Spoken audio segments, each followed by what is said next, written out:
The battlefield was quickly clearing under the effect of Remy's bombardment, and Karl could feel the massive amount of mana that she was drawing flowing from her space, as energy from the mental formation Karl had built circulated to help balance the drain. The energy flow was still much higher than what Karl could cover, but she wouldn't need to keep it up for long. However, compared to how things were before the White Dragon had shown him the trick to improving the single dragon scale focal point into an actual array, it wasn't nearly as lopsided. Karl's mana regeneration was actually getting closer to being able to keep up with the sort of destruction that Remy could cause in a large battle. Karl was a bit distracted with the mana flow issues, and he nearly missed one of the undead insects flying his way. Instinctively, he responded when it was meters away, launching himself upward and punching with his empty hand. With a disturbingly wet crunching noise, the creature simply shattered under his fist, and Karl hastily extended Ghostfire out around him to keep the aftermath from infecting the nearby soldiers. 10 fan 10 good hit. Karl laughed as the viscera splattered far beyond Karl's hasty barrier, and the soldiers cursed. Haha, very funny. Remy, can you put some healing totems next to me? Remy created the totems, which cleansed the soldiers with the first pulse, but they were still filthy, and shocked by the mess that Karl had managed to make with a single barehanded strike. What sort of skill was that? The archery team leader asked. A passive combo that I have. Shatter and crushing blows. They add damage to barehanded strikes and blunt weapons. It might be a bit too effective. Karl replied in an apologetic tone. The dwarf took off his helmet to rub his temples. I swear, cat demons are allergic to common sense. Karl shrugged. Maybe they were. But he wasn't a cat demon. Across the battlefield, the back row of monsters began to explode, and the dwarfs turned to give Karl suspicious looks. Hey, that time it wasn't me. Besides, those ones aren't close enough to splash on anyone, so no harm done. Karl argued. Incorporeal at the back of the battle, Ray laughed hysterically. Blood destruction worked beautifully on these things. Karl continued to fire arrows into the insectoid undead, but as he advanced in front of the rest of the archers, he noticed that they were retreating from him in a semicircle. Now, he did have damaging area effects available, but not at that distance. I think you managed to scare the insanity out of the undead. Thor joked as he plowed through their ranks with bulwark and a wedge in front of him. That might be an overstatement, but the undead were definitely retreating from Karl. They were also losing numbers fast, and the army was pushing forward as Remy pulled back the effects of Apocalypse. Heavily wounded, the undead insects were being quickly overwhelmed, forcing the area spells to end.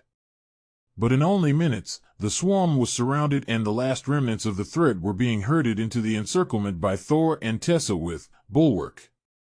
Boss, I think you should send a team into that anomaly to see what it is. Sometimes they begin to destabilize once the spawn is gone. Karl reminded the archer group's leader, who had come to fight near him. Already on it. We've sent 4 dungeon teams that way. He explained. Above them, Hawk glowed with power as he prepared to finish the battle with Purgatory Flames. He was behind in the kill count again, but he could even those odds quickly at the end of the battle. The massive fireball slammed into the hapless group of undead, who nearly all turned to ash the instant the spell hit them. All that was left was a small ring of insects around the outside, where they were fighting the team and the army, who he didn't want to hit with the spell. Still a few hundred short. You waited too long, brother. Remy calculated. Close enough. Hawk replied, satisfied that he had come close. These things weren't even edible, he was only barely interested in them. Fighting inedible enemies was boring when they weren't a water element creature. Everyone advance. Surround the anomaly. The army unit's leader, a totem-rank beastkin warrior, ordered as the battle ended. Karl's group hung back to let them do their thing, but the totem motioned for Karl to join him. Overlord Karl, it's a pleasure to meet you. I am Axel, leader of the 11th Nerazir Regiment. I have reports from the teams that we sent in that the anomaly is empty, everything has been pulled out already. However, they found traces of Bomgan agents, including spell circles created by a Totem Rank necromancer. If you're going to keep traveling the wilderness, you need to be careful, he warned. Karl shook the man's hand. Well met, General Axel. After the recent incidents in Banar, it was already clear that the Bomgan army had spies in the region, but a Totem Rank necromancer this far inland is a bad omen. Is there anything else around here that might have drawn them? The general shook his head. Unless you head east back to the road and follow it, there are no towns through the middle of the nation until you get nearly to the coast. There are a few small villages and isolated farms, but nothing large and permanent enough to mark on a regular map. If you keep going northwest, you'll run into the 7th Nerazir. They're a larger regiment than we are, with a couple of thousand dwarven cavalry among their ranks. But after that, there is a whole lot of nothing to see. However, the land can be unpredictable. The desert ends in a few days' walk, near where the men of the 7th Regiment are stationed. Then you've got grassland and swamp ahead, depending on how close you get to the rivers. Karl nodded. All right. We've come here on behalf of the Black Dragon, to deal with some of the excess monsters that are wandering the continent. I don't think the terrain matters much, as long as we can find them and thin the numbers some. General Axel smiled. In that case, you definitely want to go find the 7th Regiment. They're doing the same thing, while we hunt for new spawns to keep the numbers down closer to the cities. If the 7th doesn't need help, then the 10th Nerazir should be doing the same somewhere to our west. Karl's team gathered, and Naksha transformed back into a human so she could hear all the gossip. Well, she asked. Northwest of here is another regiment. They're hunting leftover monster packs. That is where we will head, and we can attack any groups we find between here and there. Karl explained. The Black Dragon nodded happily. That is perfect. Much better than hunting fluffy things. The fur got stuck in her teeth. The unit was packing up to get ready to go, and Lotus had set up her healing station to ensure that there were no more lingering effects of the undead curses. So, Thor took his time getting the carriage out and getting set up to travel. The regiment began moving as soon as their gear and supply carts were loaded, so Karl hopped in the driver's seat and let Hawk lead them northwest towards the next group of monsters that he had found, while the regiment headed east. These ones are alive, and there is no spawn point. Just a whole group of thingies. Hawk explained. The bird was completely lost on this continent. He really needed to read a book to find out what the names of all these creatures were, but he never seemed to get around to it. Plus, they all looked like a blend of multiple animals, and it was just weird. Describe them as well as you can. Karl suggested. Horses with horns and wings and flaming hooves. Hawk tried. Not even Remy knew what that was. There was a similar demonic monster known as the Nightmare, but it didn't have wings. Maybe they'll be friendly. They've got fire magic. Hawk suggested. What are they doing now? Just standing around an oasis between sand dunes. That sounded like an ambush, waiting for someone to come to the oasis for water. Thor led them to the oasis, and Karl knocked on the carriage to warn the ladies that there were monsters. Lotus hopped down and saw the creatures, then cheered and began to run down the hill. Karl cast a barrier over her, just to be safe, but the beast showed no sign of attacking as she approached. However, they backed away as she approached, unwilling to let her pet them, even if they weren't feeling hostile. Her, if not friend, why friend-shaped, skill was defective, Lotus decided. It only negated the hostility, and she still couldn't pet the fire ponies. Lotus, leave them alone. They clearly don't want to cuddle. Karl joked. Lotus sighed and headed back up the hill, and one of the beasts came up to bump her with its nose, then nuzzle her face before running back to the herd. I take it we're not attacking the monsters? Ophelia asked. They're not hostile to the rest of us, so I would say that they can stay. We will look for ones from the monster spawns to eliminate. Karl agreed. Hawk didn't mind that. They were flying fire horses. It was hard to dislike them. Thor led the way northwest as Hawk spotted a group of monsters that were clearly behaving irrationally, attacking the ground wildly. The beasts sensed them even before Thor brought the carriage to a stop, and he had to put up a bulwark to keep them from charging before he could store the precious wagon. These looked like someone had managed to make a rhino bipedal, with 3-fingered hands, but the same thick hide and head shape. They didn't use any weapons or equipment, and the moment that Karl leapt over the wall of ice, they attacked as a group, crashing into each other to get to him first.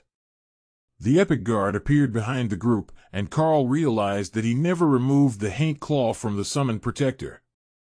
They were much better at working together now, and the odd teleportation ability that the Haint Claw granted was being used in conjunction with the advanced combat skills of the Epic Guard, instead of emulating Kara and just jumping the monsters to beat them to death.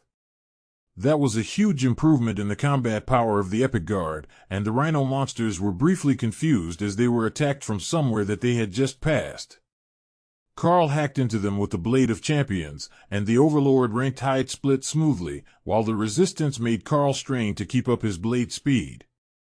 A kick sent a beast flying backward to keep his left side clear, and then Ophelia and Thor were at his sides. With Karl and Ray both emitting oppression effects with their aura, the two massive combatants were tearing apart the rhinos, which left Hawk with nothing to do but scout for more of the creatures. There were thousands of these upright rhino monsters over the surrounding 100 kilometers, and the sand was ending, replaced by dry yellow grass. That should mean that they were close to the other army people, too. Army people meant big battles. Big battles meant lots of practice with his fire. Better fire meant chances to advance. Hawk was still determined that he was going to manage to trigger a skill master activation and get himself totem ranked fire in advance. Karl cut down the last of the beasts in the group they had encountered, and Ray cleaned the battlefield. Just in case the blood was good for something.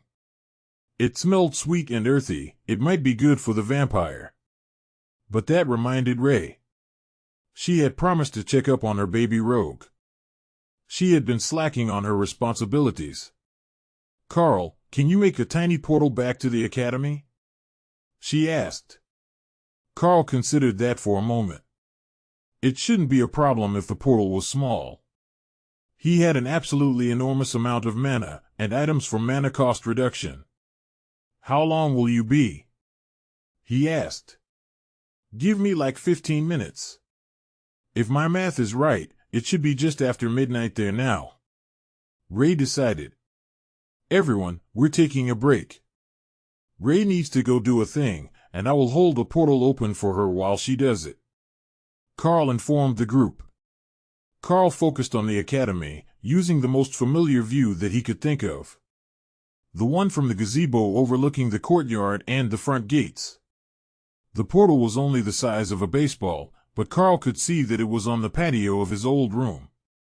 Exactly where he wanted it. All right, go do what you need to, and then come back. Ray stepped through onto the balcony of her old room and found that her hammock was still hanging there. Recently used, but empty. The plants were all in great shape, showing that someone was taking proper care of them, and there were school books on the table in the gazebo. It all smelled like her baby rogue, so Ray activated Night Haunter and stepped through the wall of the room to see who was in the bed. Sure enough, the little one was sleeping soundly, splayed out across the bed on a diagonal, and laying on top of her blankets. Ray switched to humanoid form and deactivated Night Haunter, then carefully laid out the armor she had made for Sybil on the bed. That clueless little rogue was still sleeping, and Ray sighed. She really had been slacking. There was no sense of danger at all. In a moment of brilliance, Ray decided that she would teach her baby rogue a lesson in practical jokes. Piece by piece, she fit the armor on the sleeping rogue, careful not to wake her up. When only the boots were left to go on, Ray stopped and took out some silk string. A quick slip knot tied the rogue to the bed, and Hawk helpfully donated a feather to her cause. The moment that the feather touched her foot, Sybil was awake and going for her daggers. But she was already tied, and unable to escape the tickling. "Gah, no. Please not the feet," she pleaded, as Ray laughed quietly. "Didn't I tell you that I would be checking up on you? Look at this, so deeply asleep that you didn't even notice that I got you dressed." Ray scolded Sybil, trying not to let her get used to the sensation. Shadow Step briefly got Sybil free of her restraints, but Ray caught her in midair and fit the boots to her feet. "All right. Now, here are a pair of daggers, keep them safe. Your progress looks pretty good, not quite as fast as I had hoped, but not terrible. So, we're going to do an exercise, and then we're going to play a game," Ray instructed. Sybil didn't quite understand what she meant until Ray put a hand on both of Sybil's shoulders and flooded her with mana at commander rank quality. The rogue squealed in pain as the mana in her body was forced out, and she tried to attack, but nothing a low-ascended rank rogue could do would injure Ray in the slightest. The process went on for what felt like an eternity, but was actually only about 5 minutes, then Ray nodded in satisfaction.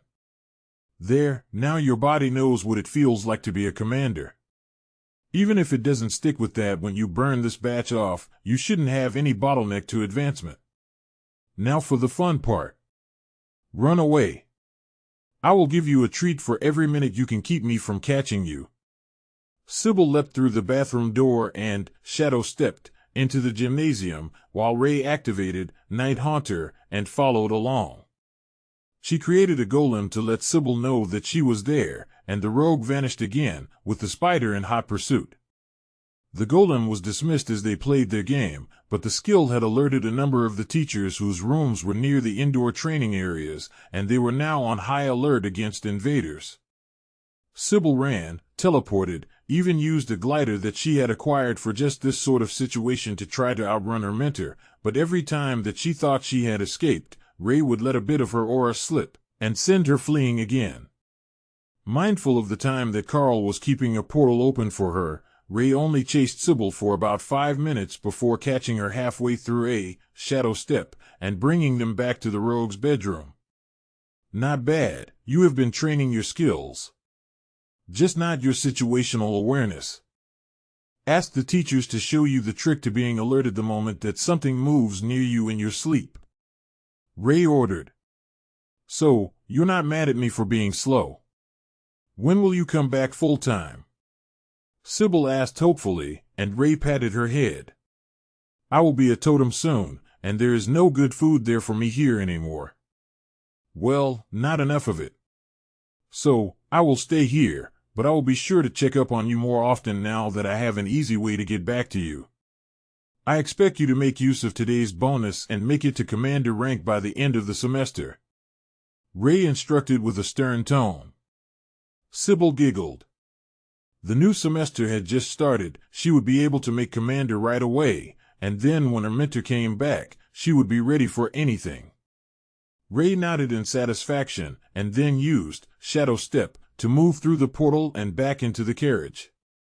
"I appreciate your patience. We can head out now." Karl closed the portal, and Thor started heading to Hawk's next waypoint, while Sybil stared at her new gear in wonder. She hadn't had time to inspect it before, but this was all master-crafted leather, made by Ray, and epic grade at the Overlord-Rank. But so were the daggers.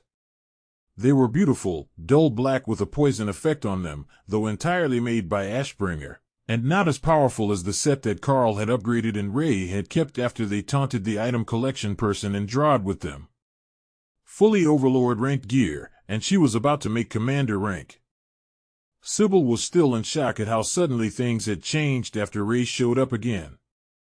But if she could do all that in one day, couldn't she have done that for her weeks or months ago? Maybe she would have broken all the records for progression, and not just the ones to ascended rank. But Ray would be a totem soon, so Sybil was convinced that she might be able to make her a royal if she was a strong enough commander the next time the spider arrived. she was going to have to work harder. Ray was in a glorious mood now that she had fulfilled her promise to Sybil. There were also many upcoming battles with the strange rhino things, and they were fun to pick on. But the real moment of glory came from Remy. You know, making wine is a bit like making potions. I bet that I could brew you some blood wine out of that if you think it smells good. Just put it in one of these large jars and I will get it started. Remy offered. How long will it take? Ray asked hopefully. According to the book, it takes a month for wine to be ready. I don't know if blood wine is the same, but it should be something like that. Then it can be aged to mellow the flavor. If you have enough, I have an empty ale keg in here, and we can age it in the charred wood like a fine liquor. Ray thought about that. A smoky, woody flavor might be nice. Let's do it. I've got enough bodies for a barrel already.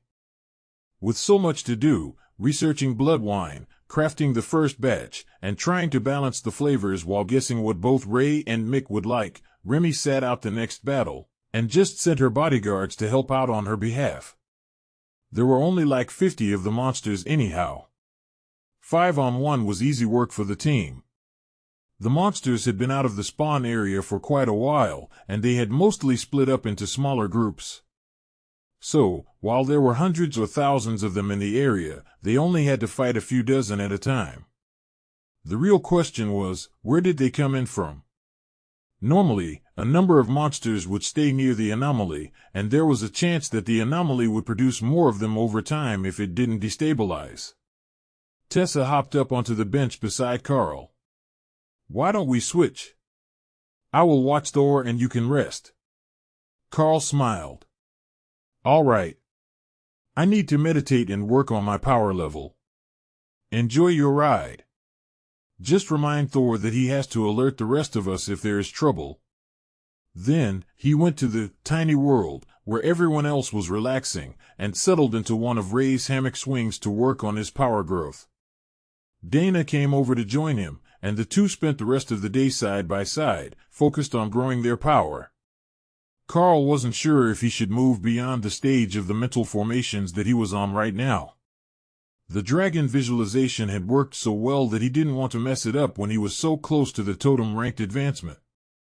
His power was right on the border between ranks now, and if he had a totem ranked repository of power, he could purge his power again and step right through. But he didn't have one, so he was working on condensing the power in his body, hoping to force a quality advancement. After the prolonged battle with Tiffany, the totem-ranked vampire, Karl knew just what the power should feel like. He just couldn't quite get it right in practice. However, leaning against Karl as he worked was an incredible benefit to Dana. Not just because she could use his power as a guideline to help advance her own, but because the process of trying to advance his power caused a small amount of power to leak, so there was more ambient mana in the area when he was meditating. As the afternoon faded to night, Dana realized that there was something distinctly different about Karl's current physical status. Not only was his mana pool enormous, but his presence gave a feeling of otherness. When you stood near a powerful being that was hiding its nature, there was usually some indication, and Karl gave that same sense, but she knew that he was still an overlord. So, it had to be something related to that silver bracket that appeared around his name after the last trial. Nobody seemed to know for sure what it meant, or it wasn't visible to everyone that they met. But Dana's suspicion was that Karl really had managed to evolve himself into the living equivalent of a dungeon boss. They had red icons at their names in the system, but if they weren't hostile, wouldn't it be possible that their name markers were the same as his? She had completely lost track of time until Remy came to shake the two of them out of their trance. It's time to get up. Thor found the 7th Nerazir Regiment, and they've missions. She instructed. Missions. That sounds interesting. Dana agreed as she stretched, then flopped back against Karl. He chuckled and put an arm behind her thighs to pick her up and carry her on his hip. All right, let's go see what the dwarves have in mind for missions. The general laughed as he saw the furry white demon come out of the carriage with a much smaller, apparently human, mage on his hip. Karl set Dana down once they were out of the wagon and went over to greet the Totem Rank dwarf. My people tell me that you have some missions available to help with the clearance of the excess monsters and related issues. Karl greeted him, skipping the formalities. Indeed.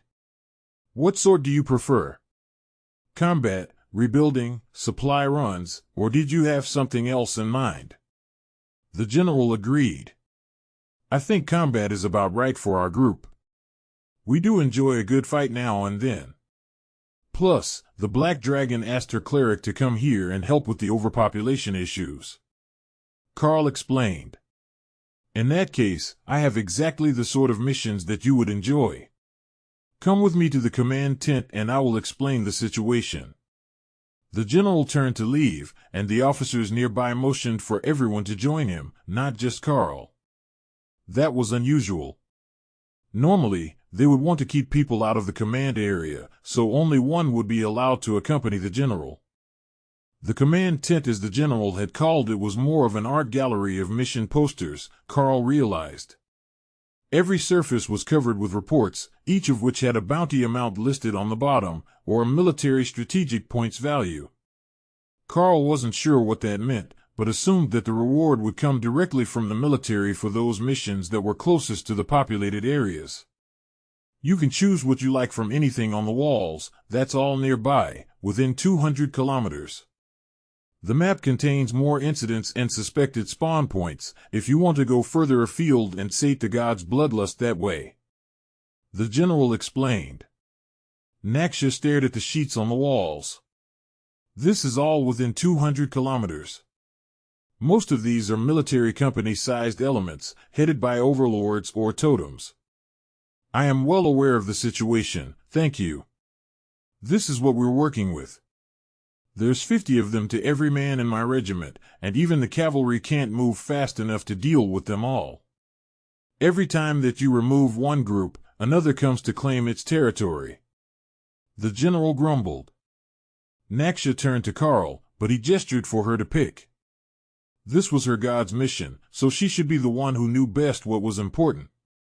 The Black Dragon's eyes seemed to absorb the light in the tent as she reached out and grabbed 4 papers off the walls. These 4 should be all close together. We can start with these, and then come back to pick more. Naksha decided. Karl looked at the sheet and saw that they were all related, but they had been spotted at different locations yesterday. All 4 of them detailed groups of small monsters, mostly royal-ranked, but with Overlord-ranked leaders. That seemed like an odd choice for the Black Dragon, but maybe that was a balance thing. There should be nearly 1,000 of the creatures in the groups, as opposed to 5 or 10 per group for most of the Overlord-ranked threats. By pure numbers of excess, these were the largest that Karl could see among the sheets. Starting off ambitious, are you? I will warn you, the rock goblin spawn was a nasty one. They're not normal goblins, they can use earth magic. The general informed her. Naksha nodded. The Black Dragon insists these need to go. She turned to leave, and Dana took one last look before following. Now she understood why they had all been invited into the tent. If you didn't see firsthand, you would never believe or understand just how bad the problem was. Even the 4 sheets that Naksha had pulled off the walls hadn't made a clear spot, just a few gaps between the sheets they had been partially overlapping. The location is close, and back to the east. Do you remember that pillar of stone that looked like a phallus? That's only a few kilometers from where they were seen this morning. Naksha explained as she read the details. Karl nodded. That stone was hard to miss, even from the wagon. Plus, Hawk had relayed details to him all morning, but hadn't seen the groups. What he had seen was a number of cave entrances near the base of that stone. I think that I know where they are hiding. They were called rock goblins, and there are caves at the base of that stone. They were all seen near it, within a kilometer or 2. So, they might be one colony, hunting at night. Karl offered. Tessa poked Thor in the side. Tough luck, bud. You're going to have to fight in human form if we go into a cavern system. Thor snorted in amusement. I will take the left, and you can take the right. Karl smiled at their banter. I will head there now, just wait for me to open another portal. The first one won't be human-friendly. From the ground, he couldn't see the base of the rock pillar, and Hawk didn't currently have it in sight to relay the information. So, he would open a portal to the top of the stone, then open another at ground level. Karl moved away, and the military mages all snapped their attention to the group. Someone who could open portals was incredibly valuable to their efforts, and if these mercenaries could, then they held a much higher worth than their ranks suggested. A few overlords and monarchs weren't much of a military asset, by standard calculations. But a mage that could use portal was worth more than dozens of mercenaries who had to travel by land. A second portal opened a meter away from the first, which then faded away. Karl was standing on the other side, holding a small black monster corpse by the neck. Found them. Come on, let's get to work. He laughed. The general's aides shook their heads in dismay as the group charged through the portal and into combat with the rock goblins. General, did you get a good look at that cat demon? One of them whispered once the portal closed. The one with the enhanced physique? The general asked. The advisor nodded. Is it wise to trust him? I've never seen those system markings on anything but a dungeon boss before. If that thing is some sort of wandering boss spawn, who knows what it's likely to do once it establishes a territory? The stout dwarven general laughed. With 3 different dragon gods supervising. No, I think that it's more likely he's a favored champion of the Dragon Church, and he's got some sort of skill that turned him into an actual monster. Trust in the old gods, they would have sent someone to handle him if he was a threat. The advisor wasn't sure about that. The old gods were entirely too hands-off in their management of worldly affairs. If someone managed to sober up a dungeon boss and bring it outside, they would likely just laugh and watch.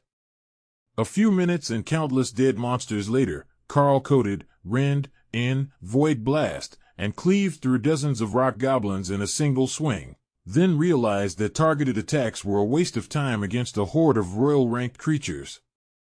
A dagger-wielding goblin leapt at him, and Karl backhanded it in the chest, sending the creature flying 20 meters before it splattered against the nearby cliff face. As he was 2 full ranks above them, this fight wasn't even a challenge. The rock goblins were durable and plentiful. But they were still goblins and would never be known as one of the most physically powerful monster species. The only thing that brought them up to the royal rank standard was their defensive magic and their ability to make earth magic weapons. Even Thor's lightning zone was stunning entire swathes of them to death, nearly as fast as the others could attack them. Everyone had come out to play, and Remy was carefully stripping the corpse of one of the rock goblins of its accessories before swallowing it whole. Not bad. Rich and soft, like a sweet potato. Hawk swooped down to test one, and then nodded happily to himself as he found that rock goblins were not nearly as disgusting as normal goblins. They weren't mice, but they were all right. He would save some for Remy. The cave entrance, Naksha called, drawing everyone's attention to the cliff face.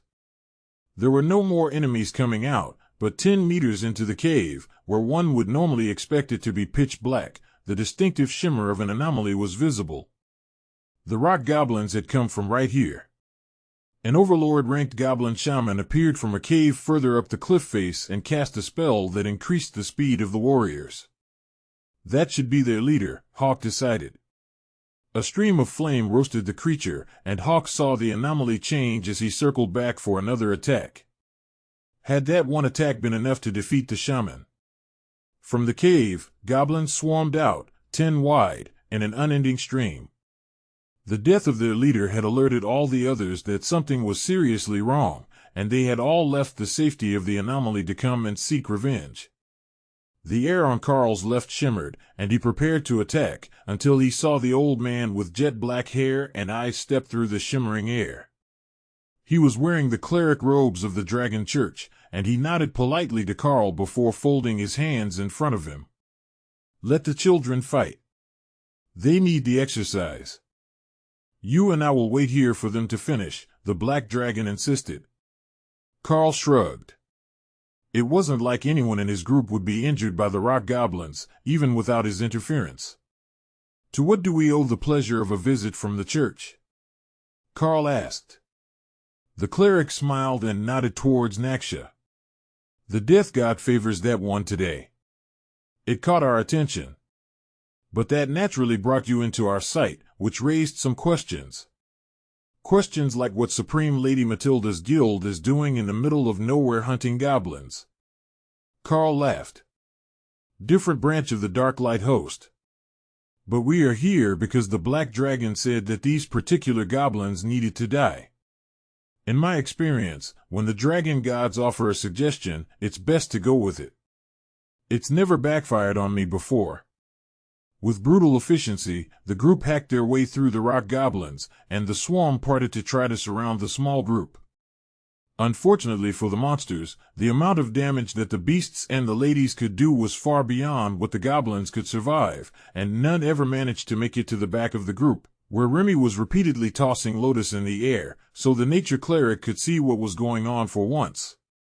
The Naga Queen didn't need her hands to cast spells, and tossing Lotus only took 2 out of 4 anyhow. The anomaly shimmered as the last of the goblins exited, and then vanished as they died, leaving the tunnels into the mountain dark and silent once more. Very well executed. Now, I should return to my duties. Send my best wishes to the Black Priestess, the old man whispered, then simply vanished. You are listening to a story on Time Drift Stories channel. If you enjoy it, please like, comment, and subscribe so you won't miss the next episode. That was an interesting skill. An illusionary clone, perhaps. No, that should be the recall ability, taking him home to his temple. Dana waved to Karl. Care to explain what's going on over there? I know we're good, but it's a bit rude to just sit out a battle. Karl jogged over and wrapped a hand around her waist before kissing her on the forehead. A representative of the Black Dragons came to see what we were up to, as Naksha had gained favor from their patron, and that brought our group to their attention. I'm not trying to make life hard for you, Karl promised. Well, the anomaly collapsed, so that should be all of the rock goblins defeated. That's 4 quests done in the first hour of the day. Where to next? Dana asked, turning her attention to the Black Dragon. Naksha shrugged. I made note of 3 other good quests nearby, but none of them were of particular importance to the Death God. I wonder why this one was. The battle was so simple that it hardly counted as a fight. One good stream of dragon breath into the anomaly would have wiped out their reinforcements before they even came outside. She had a point. If it interested the gods, it was normally something big or spectacular. And that was when the explosion started. Head count, Tessa called. Where is Kara? Lotus asked, after quickly mentally calculating who was not here. The whole stone pillar shook, and the familiar magical signature of Void Blast caught Karl's attention. She's in the tunnels.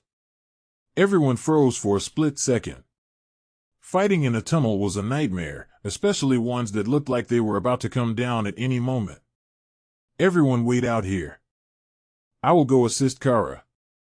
Just keep back, so if the pillar falls, you don't get crushed. Karl ran into the tunnels. What was the Void Badger up to? She was shielding her thoughts and not answering his messages. Karl raced through the darkness, following the sounds of snarling and crashing towards the heated battle. Then skidded to a stop when he saw the situation. Kara was squared off against a tiny ball of glowing fur, with a large shining rock in its paws. She cast Void Blast, and the fur ball surrounded itself with a rock shield, then pelted her with spears of holy light, which she blocked with a barrier of disintegrate. That made the spears explode, and the cavern trembled. They were attacking multiple times per second, and the whole cavern complex was trembling. Karl shaped a bulwark to trap the furry creature, cutting through the stone to put it in a full bubble, and the battle stopped. Kara, what is that? He demanded. It stole my rock. Kara complained. Karl paused to take in the room. There was a nest of soft dirt, the body of a long-dead white fox, which felt as if it had been incredibly powerful when it was alive, and then the furry thing with the shining stone. Are you sure it was your stone, or was it in the nest with the furry thing? I saw it first, it's mine. Karl sighed and rubbed his temples.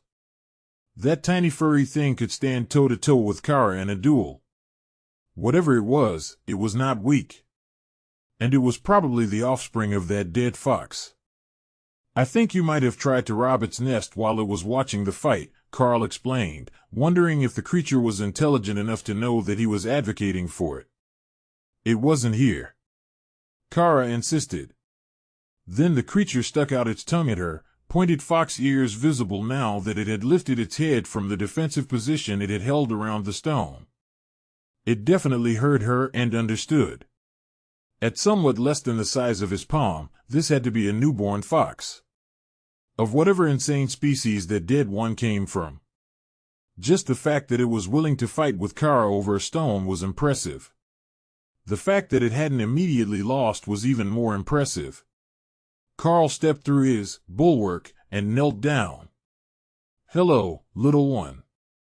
I have spoken with Kara, and she will refrain from taking your precious stone, Karl gently greeted the fox. The creature gave him a skeptical look, and Kara shrugged. The battle was fun, and she didn't really need one more shiny stone if it meant that much to the little furry thing. Who are you? A childish male voice asked in Karl's mind. I am Karl. Kara is one of my bonded partners. I apologize if she was mean to you. It was Mother's. She can't have it. Now Kara felt bad for bullying the little thing. She reached into her space and pulled out an Overlord-Rank earth stone as an apology and rolled it across the floor to the little fox. The creature looked up in shock, but didn't let go of the stone in his hands as he pulled it in with his tail. Thank you. The fluffy thing stood up to pull both stones close to its body, and Kara smirked as she had a great idea. Why don't you join us? It's not safe here without your mom, right? Well, we've got a Karl. The Karl is very safe, and he helps everyone grow up nice and strong. Kara offered.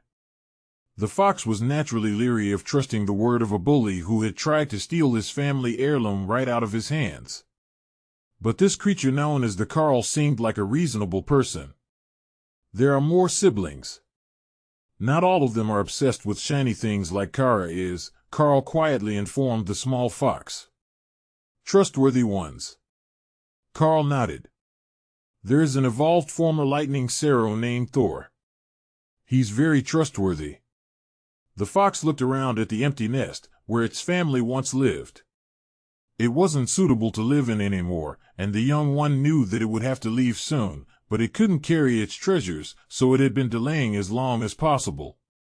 Only if I can keep my mother's belongings. He insisted. I will make you your own private den to keep everything in, Karl agreed easily. The white-furred creature was already a totem, though only in power output. In body, it was immature and fluffy, too fragile to be out in the world alone. What do I do? The fox asked. Just two simple things. When I try to move you, you accept the link. Then you need to pick a name, and we can collect anything that you don't want to leave here, Karl explained. The fox nodded, and Karl placed a hand on him to move him into the remaining beast space, which instantly began reshaping to become a large hill full of caves, with long grass on the slopes. New partner gained, Stonefur Divine Fox, name, undecided. The little one had gotten completely sidetracked by the space, which had adapted to his will to make what he viewed as the perfect den, and hadn't chosen a name at all. Then, he popped back out into reality and ran off down a small tunnel to start loading all the things he had moved from this nest to a safer one. The big things couldn't get at them in that tunnel, but most of what he brought back were random dried herbs, a few elemental stones that had been etched with crude drawings, and then one scroll tube that was sealed with wax. Added to the stone he had been protecting, and Kara's apology gift, it wasn't much. But the fox was very happy to have it all somewhere safe as he returned. This is a good den. I can come and go so easily, and it holds everything. Wonderful news. Did you decide what we should call you? The fox smiled at him from its new den. My mother called me Tian Chimao. You can call me Tian. I like Tian as a name. Karl nodded in satisfaction. Tian was a good name for the holy and earth element fox. He noticed that Tian had also collected his mother's body and had made a stone coffin to lay her in, along with most of the treasures that he had gathered. Can we go do something important? There were other treasures here, but they were all used up or destroyed by the monsters that killed my mother. She wanted a tribulation lightning stone, and a mithril coin as well. Can we get her all those things so that she can rest in peace? Tian asked. Thor recognized most of the plants that had been taken. They were all holy element items, and he had most of them growing in his space already. Brother Thor will give you most of the plants, and I can make the tribulation lightning stone. The mithril coin I already have. Here you go, Karl agreed. Thor returned to his space and passed over the plants, then returned to his natural form for a moment, so that the new brother could see what he looked like. Ooh, Behemoth Thor. You're a good brother to have. Tian cheered. A small fox could hide dozens of times behind a brother that large. The others all returned to their spaces to meet Tian, who was happy to find that he now had a huge family. He was the only son of his mother from this birth, and the Stonefur divine foxes usually had small litters. Should we tell Lotus about the new brother? Hawk asked as he settled on a perch in the massive ironwood tree that marked the center of his space. I think we should give it a day or two for him to adjust first. Remy suggested. Or we could get the trauma out of the way first. Ray offered. Trauma. I don't like trauma. Why do I have to meet this Sister Lotus? Tian cried. Ray gave him a gentle smile in her humanoid form. She's not a mean sister. She's just very excited about all things fluffy. And scaly. And beasts in general. She's a green dragon priestess. The little fox giggled. Oh, like that. Mother warned me about the green dragon clerics. How they would try to keep you forever and make you fat on snacks until you forgot about growing up big and strong. The others shared an amused look. The deceased fox had been a sage, for certain. As if thinking of her had summoned the priestess, Lotus came running into the room, with Dana right behind her and the others trailing. My patron says there is fluff, she panted, winded from the sprint. Tian took a deep breath and exited his safe space, then hopped up to land in Lotus' arms. Oh my goddess! He's so soft and adorable. Fluff, fluff, fluff. Lotus cheered. She rubbed her face on Tian's back, taking in the softness, and did a little happy dance, which made Dana laugh. And who might this be? Dana asked. I am Tian. The fox informed her, spreading his mental voice to everyone in the room. It was an advantage of his species, part of their divine lineage, and today it saved him from being mistaken as a simple fox. Or, so he assumed. Dana didn't miss that the tiny thing was totem ranked, despite its size. Was he alone in this cave? Dana asked. It was his mother's den. But she was attacked and killed some time ago, Karl explained gently, not wanting to bring up bad memories for Tian. Our territory was taken by bad monsters. Tian explained, then sent the mental image of a group of undead, led by a mythic-ranked shadowy figure. That was more alarming than being attacked by something in a monster spawn. That implied that there was a mythic-ranked leader of the Bomgan invasion force, and they were trying to turn the region's powerful monsters into undead. Karl suspected that the reason they had failed in this case was because the Stonefur divine fox had so much holy magic that they couldn't be made undead. But the fact that she had been defeated must have been a tragedy for the region's balance. Now that he thought about it, could this have been the start of the invasion? The mother had been dead for some time, unless the body was drained and desiccated by the attack. But the protection of a divine beast should have prevented the undead from cursing the cities to the southeast of here. It was over 100 kilometers to the edge of the affected area, but that wasn't far for such a powerful beast.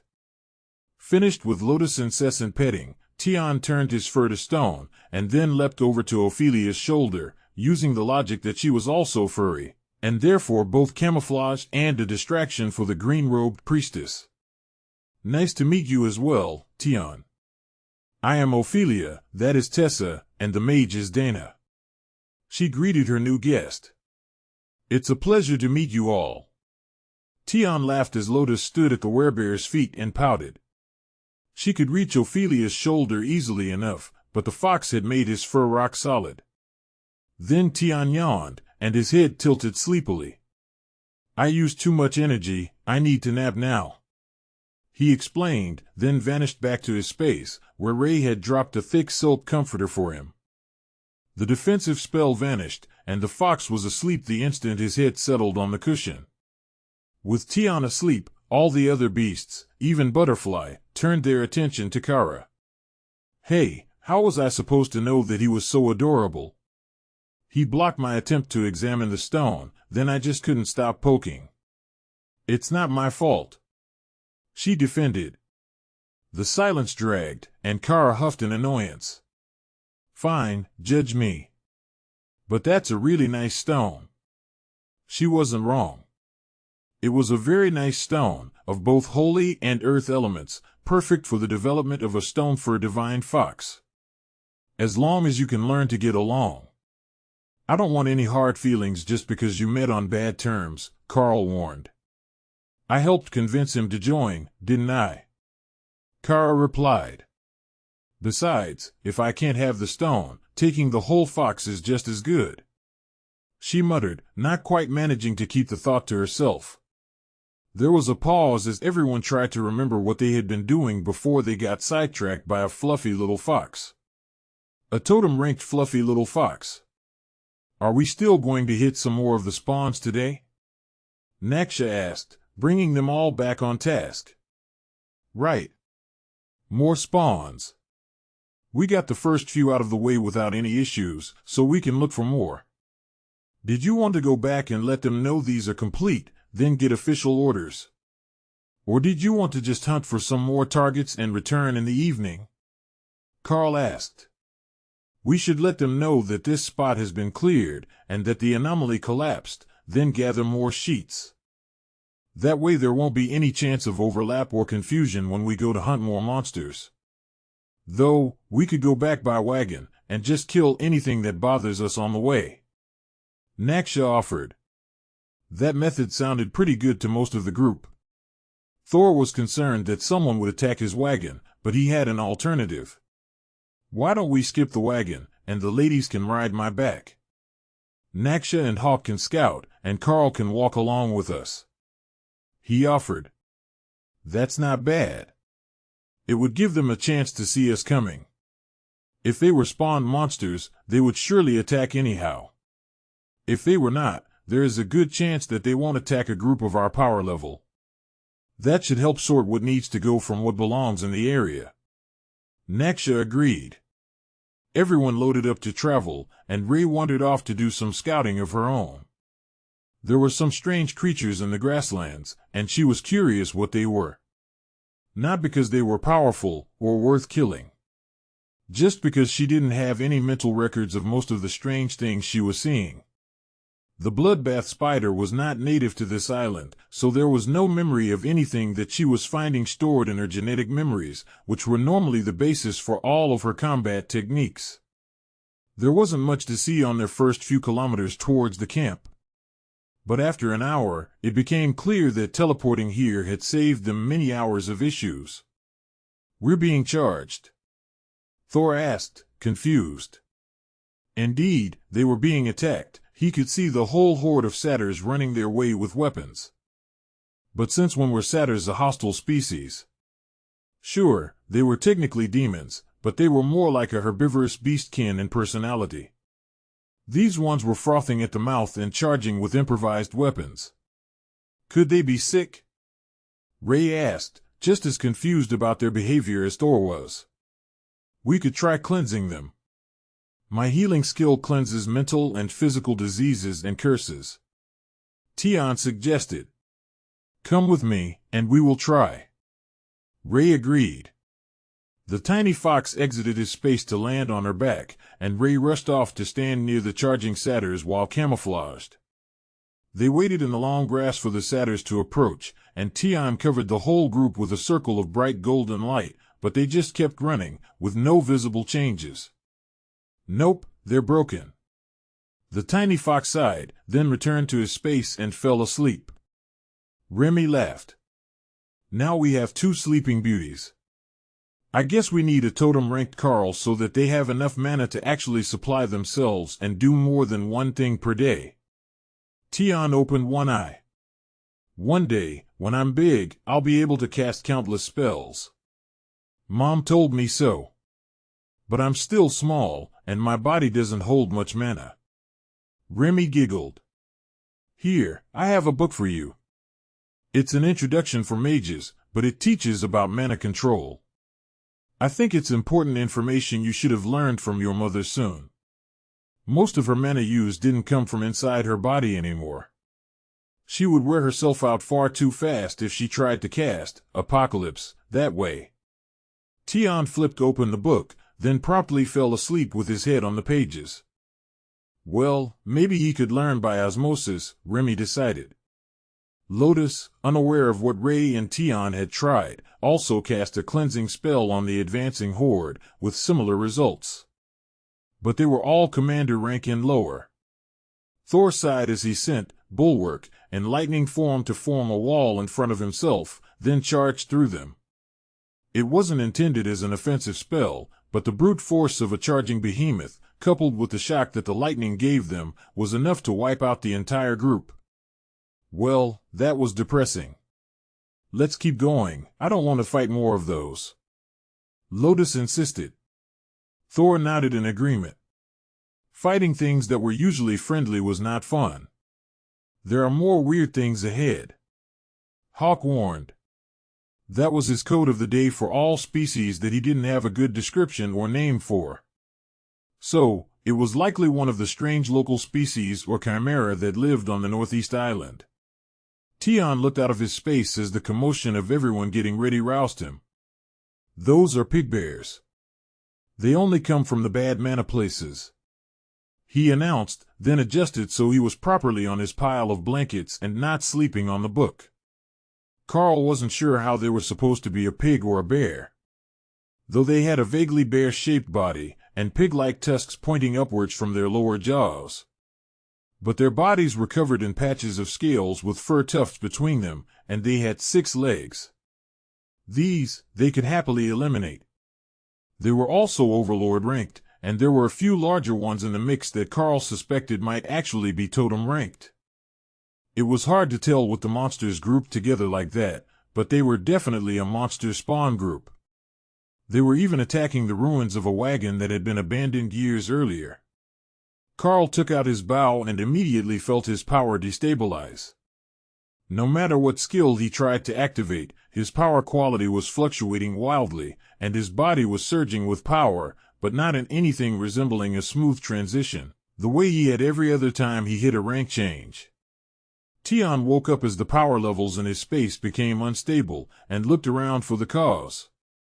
It appeared that Karl was advancing, but he didn't actually know anything about that, as he had been born at this rank, and his mother hadn't gotten a chance to explain all the little things to him. Butterfly worked to build a mana barrier around her space, stabilizing the fluctuations that were making her seasick as she floated on the mana currents. But the others were all out for combat, and willing to wait until Karl got his act together. Just focus on yourself, we've got this. Remy insisted. Thanks. I don't think that I could use a skill right now anyhow. Though, the way that my body is, I might not have to if the goal is just to defeat these things. Karl replied. Remy laughed. You know, that sounds like bragging. Only a Karl would consider taking on enraged monsters with his bare hands and no skills. Karl sat down and closed his eyes, focusing on his advancement, while Tion used earth manipulation to create a dome of stone over him, safe from attackers. Karl began to purge all the stored mana from his body, moving it into the spaces in preparation to refill himself with totem-ranked power. In theory, that should be the nudge that he needed to make the transition between ranks, as long as he hadn't hit a bottleneck.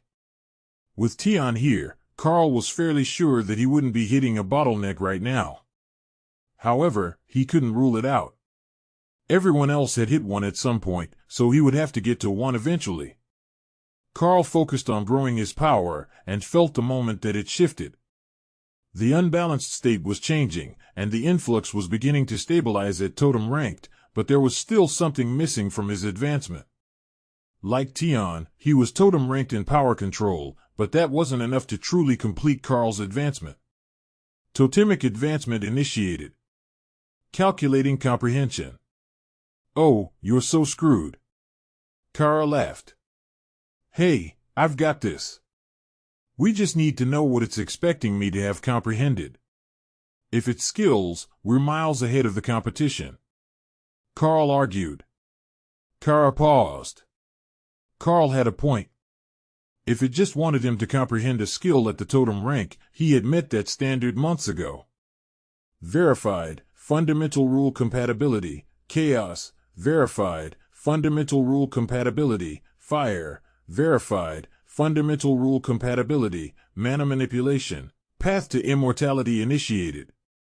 Step 1 Totemic advancement successful, Totemic blessing, active, Totemic blessing, reduces all damage done by attacks and skills under totem rank by 90 Fantram, skill master 5, 1 Fantram rule bonus, Ghostfire, 2 Fantram rule bonus, Void Blast, 2 Fantram rule bonus. Hawk smirked as he attacked the monsters. His fire was just as good as Kara's Void Blast, even if it hadn't gotten a totem ranked bonus. Hopefully, the rule bonus was something good. Then power suddenly began to infuse Karl's body, pulled from the ambient mana, the Sword of Champions, and the Haint Claw, all at once. Oh, Karl is a big boss. Tion cheered. Karl heard a rumbling from outside his stone shell, and then cursing. But he couldn't tell what was going on out there, and the influx of power was drowning out even the voices of the beasts. So, he had no idea that Kara had opened the tiny world and led everyone inside to hide while the world went crazy around them. From a distance, a half-dozen mythic-ranked powerhouses watched the advancement of the newest totem on the continent. It had touched off a minor divine storm, not nearly as bad as the tribulation that the immortals went through, but it was likely to send down at least a few lightning strikes to test his durability. Why is nobody approaching? The lightning won't hit anything but the target. A young divine fire dragon asked the juvenile phoenix beside him.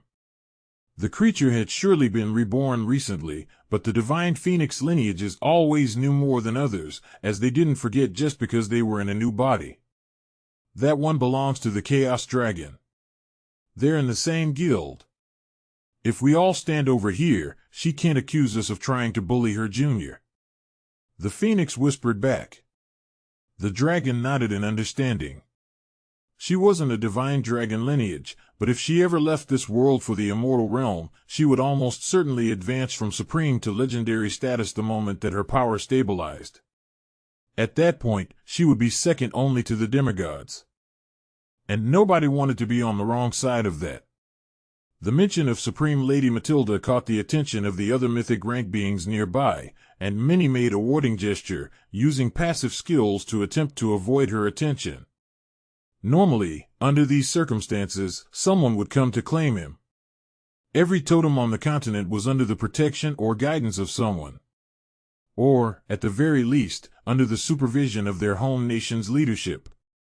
Once you got far enough up the power structure to matter, it was best to eliminate the real psychopaths from the general population, from a social cohesion standpoint. That hadn't been done in the distant past, and it had come back to haunt them. A lightning strike hit the stone shield, and a large black demon stepped out of a portal next to the divine fire dragon. "Who is advancing?" Lord Drod asked. "Oh, there you are. This one is from your city, I think."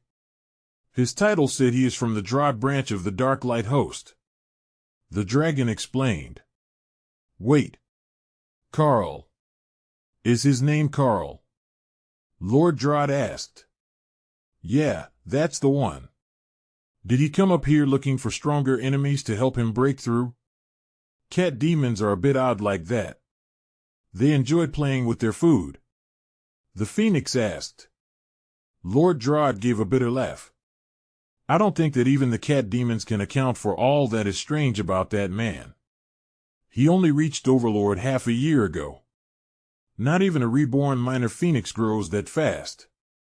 Tiffany stepped out of a portal beside Lord Drod and glared at the stone dome. "That thing isn't a cat demon at all. It looked like one at first, but I fought him, and there is no doubt that he is a being of the Chaos Plane." The vampire insisted. Lord Drod did a double take at the totem-ranked vampire, who was in a black toga, studded with diamonds to emulate the midsummer night sky. But it wasn't the dress that caught his attention, it was the conspicuous collar around her neck with a "Property of Matilda" label. "It seems that you have a long story to tell. Perhaps we can gather for a nice chat after the advancement is over?" Lord Drod asked. Tiffany nodded. "That would be best. He is a resident of your city, after all." The first blast of lightning shattered the stone barrier over Karl's head, but he didn't even notice. He was so caught up in his transformation and power adjustment that the tingle of the strike was lost in the background noise. In fact, he didn't even notice the next two strikes in rapid succession as he got to his feet and stretched his revamped muscles to ease some of the cramps from the transformation. The Sword of Champions felt oddly hollow, nearly drained of the excess life energy that it had been storing as long as he had wielded it. But the Hank Claw felt oddly revitalized, as if his advancement had made the adaptive weapon a bit more complete. Karl opened his eyes and looked out toward the mythic rank creatures in the distance. Many of them were dwarves from the local region, but there were dragons, demons, and a few monster species as well, including a Naga queen who looked a lot like Remy after her most recent advancement, except that her white scales had patterns that were silver, not brown. Karl nodded to Lord Drod and Tiffany, who he recognized. Then to the former Lord of Baruch. Now that he was up and finished with his advancement, the myths came forward to greet him. Then paused when they got close and realized that there was something off about this new totem. "He's an elite spawn. How does that happen to someone linked to the system? Isn't that reserved for dungeon bosses and such?" One of the trollish mythic warriors asked. Everyone looked for answers, but nobody had them. Karl shrugged. "I got an upgraded physique from a trial not long ago.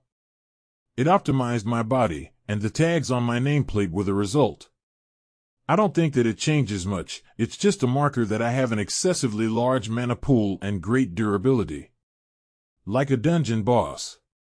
Tiffany added helpfully. Now that Karl was a totem, it wouldn't even be a competition. He would have crushed her in a fight. In fact, he could likely take a 5-on-1 fight of trained totems if they weren't organized. Without using his beasts. Those who knew Karl were the only ones truly concerned about his status. The name adornment itself was enough to warn others not to mess with him unprepared. So, while he was definitely powerful, it wasn't a big deal to them. Tiffany gave Karl a suspicious look. "That same thing didn't happen to the insane badger, did it?" Karl chuckled. "Kara only wishes. No, she got something even better. She evolved from a winged void badger to a chaos badger." The vampire looked horrified, while the dwarves let out a sigh of relief. Chaos badgers must have a better personality than the void badgers were known for, right? Chaotic was better than greedy. "What were you planning to do now that you have advanced?" Lord Drod asked, thinking of city politics. I'm here with a group of dragon clerics, helping to clear some of the excess monsters from the spawns on behalf of the Black Dragon. Karl explained. The dragons in the crowd nodded happily. That was a noble endeavor. Karl wandered out of her space and looked up at all the mythic dragons. She knew most of these species already. But there were a few. The divine fire dragon, transformed to appear to be a 2-meter-tall and muscular human with glowing eyes that flickered like the fires his species was named after, picked her up to examine the strange creature. He was still young, barely old enough to be called a young adult.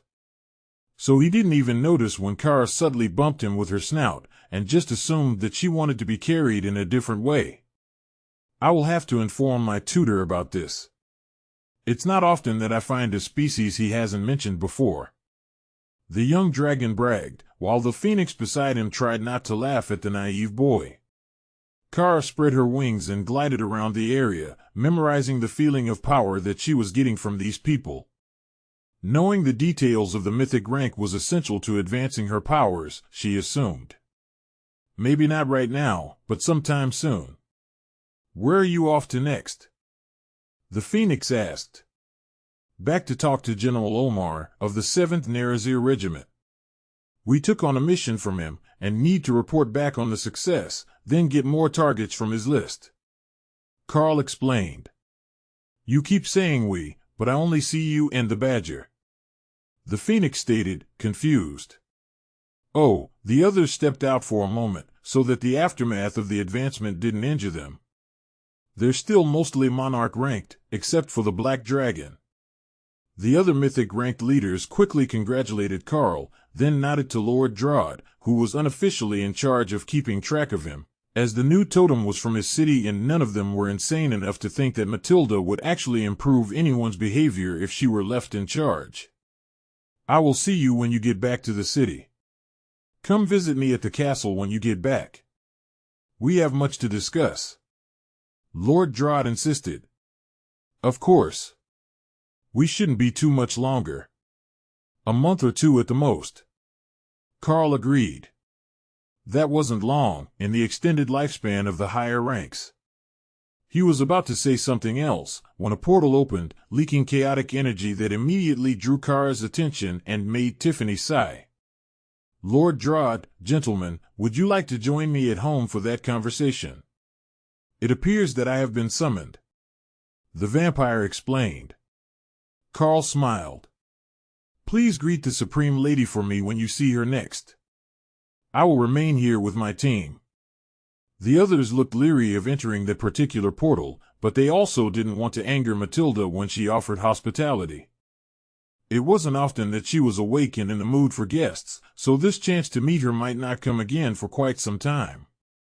With the area now quiet and clear, Thor led the rest of the team out of the tiny world to inspect Karl's changes. You advanced well. Much more durable than I had expected. Thor commended Karl as he checked the area for hidden dangers. Thanks. Now, we just need to get you up one more rank, and you'll be the truly indestructible behemoth. Karl joked.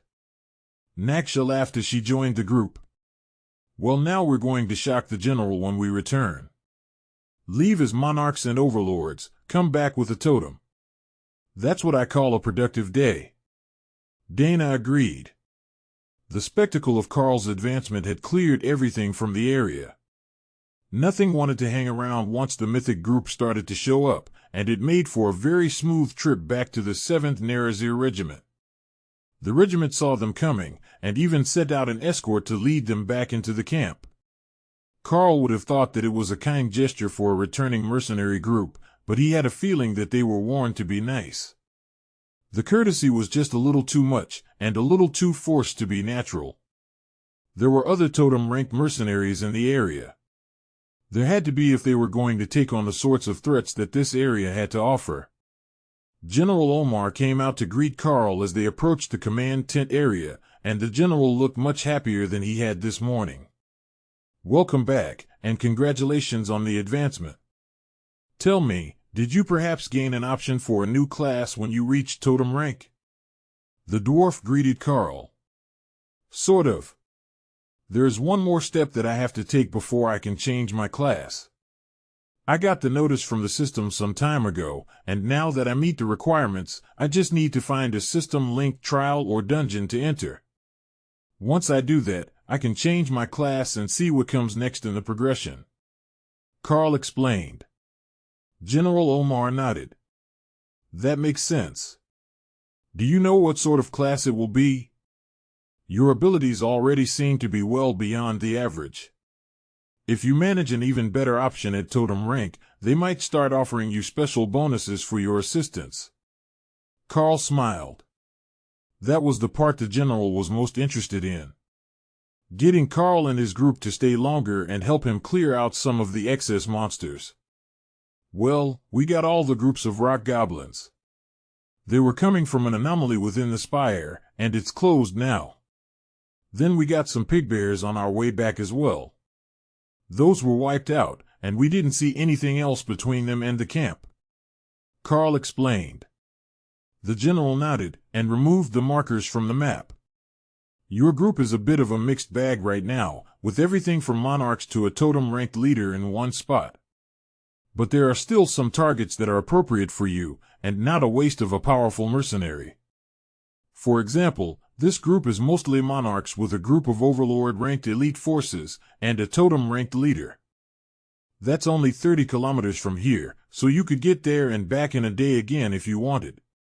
It's better to be at the camp overnight unless you're going to set a strong guard, as there are still random monster spawns in the area. General Omar suggested. Karl nodded. We have a good system set up for overnight journeys, but it's always good to have company who will keep night watch. It didn't really matter as much to them as it would to any other group. With the tiny world and Ray, they were pretty well set for nighttime security. If they were truly concerned about security, Karl could even just close the tiny world's entrance and only a few creatures of his level would even be able to find out it existed, much less how to enter it. Will you be continuing in this region for some time then? The general asked cautiously. Now that Karl had advanced to Totem Rank, there were political considerations for him when he returned home. On this island, there were enough totems that they didn't all control a region of the city, but they were all top forces of whatever city that they lived in, and there were expectations of them if there were to be trouble while they were in the area. We will be here for some time, yes. Not only because it's the will of the dragon gods, but I also need to consolidate and stabilize my advancement. The more practice that I can get, the better. So, a week or two worth of adventures is likely to be the bare minimum, and that's assuming that we can find a proper fight where I can flex my abilities enough to test them. Just clearing out easy fights isn't going to help me at all. Karl explained. The general looked at the markers on the table. Well, that limits the number of missions that will be truly beneficial to you. But I still see 3 that are appropriate for your team, and might give a totem a good enough fight to at least get to test his skill advancements. Karl nodded. Sorry to make excess trouble for you. General Omar laughed. We've got plenty of trouble of our own. Finding missions for an oddball group is a relaxing pastime in comparison. Now, did you want a visitor's tent in the camp? Or did you prefer to set up your own? Karl looked to the others, who all just shrugged. Dana smiled. We might as well use theirs. I think we will all step out for the evening anyhow. That didn't directly mention the tiny world, and the general already knew that they could use a portal to come and go as they pleased. Consider it done. The lieutenant will lead you to the tent, and you can take this mission sheet with you. It's the closest one that suits your group. Thor and Tessa decided to stay in the actual tent, in case someone were to come looking for their group. But Ray also remained outside the tiny world, also hoping that someone came looking for them in the middle of the night. Ray was nothing if not optimistic. But in the middle of an army camp that had been long established, there were no attacks, roaming monsters, or traitors to bother them. When Karl got up in the morning, everyone else was up and working on breakfast, after which the plan was to have the ladies ride on Thor to the mission location. That gave them a chance for bonus fights, which would make the Black Dragon happy. It also gave Hawk time to scout more of the area than simply flying in a straight line would. I wonder just how fast Karl is now that he's advanced. All that extra power, and the physique boost, has to have made him pretty powerful, right? Lotus asked, waving her fork for emphasis. Karl shrugged. We can test it once we find something for me to fight. But I should be about half again as strong as I was before the advancement. I don't know how that will translate to speed, which is more dependent on reflexes and muscle something. Lotus laughed and nodded. It was surprising that Karl actually knew that much about anatomy to start with. Half of the elites in the Golden Dragon Nation only knew that the body worked, not how it worked. It was the clerics that took most of the biology and medical courses. Thor shrugged. We can test it here. Well, the strong part. Just jump straight up, and let yourself float when you reach the highest point. Karl crouched and launched himself 20 meters straight in the air. With a running start, or not going straight up, he could most certainly do better, but the power in his legs had noticeably increased. While he was in the air, Karl took a second to scout the region around the camp, and Hawk emerged from his space to start his morning routes. If he found a good fight, more stone rats, or anything else of interest, he would be sure to relay the message. Karl let himself fall, then slowed his descent just before landing. Lotus gestured to a pair of footprints on the ground, where Karl had sunk 10 centimeters deep when he launched. You've got to be heavier than you look. I've never seen a human leave footprints like that in packed dirt before. The little cleric noted. It would certainly make me easier to track. I think it was mostly just inefficient technique on my part. But now I've got a good idea of what my legs should be capable of. Karl agreed. I have found our target. There is a Totem Rank giant leading what looks like his whole clan. Definitely spawned, they've got that crazy eyes no talking thing happening. Hawk updated. Thor turned toward Hawk's current location, as the target had moved overnight, and increased his speed to a trot. That made for a gentle swaying of his back, and it would bring them to the target in less than an hour. The giants wouldn't run into anyone else from the army camp during that time, so it was still their target for the day. There wasn't anything likely to pick a fight between them and the giants, but that wasn't a big deal. Thor hadn't gotten to fight giants since he evolved, and it would be a fun challenge to see how they could be smashed without his defensive ridge. In his new form, he had to be a bit more careful about the back of his neck, but most things didn't get past his horns anyhow. The giants did have a long reach, though. There was a chance that they could attack past his horns to try to get to his back, or to Tessa. That would be a factor he had to consider, for the safety of his knight. Karl casually jogged alongside the behemoth, letting his excess strength throw him into long leaping strides.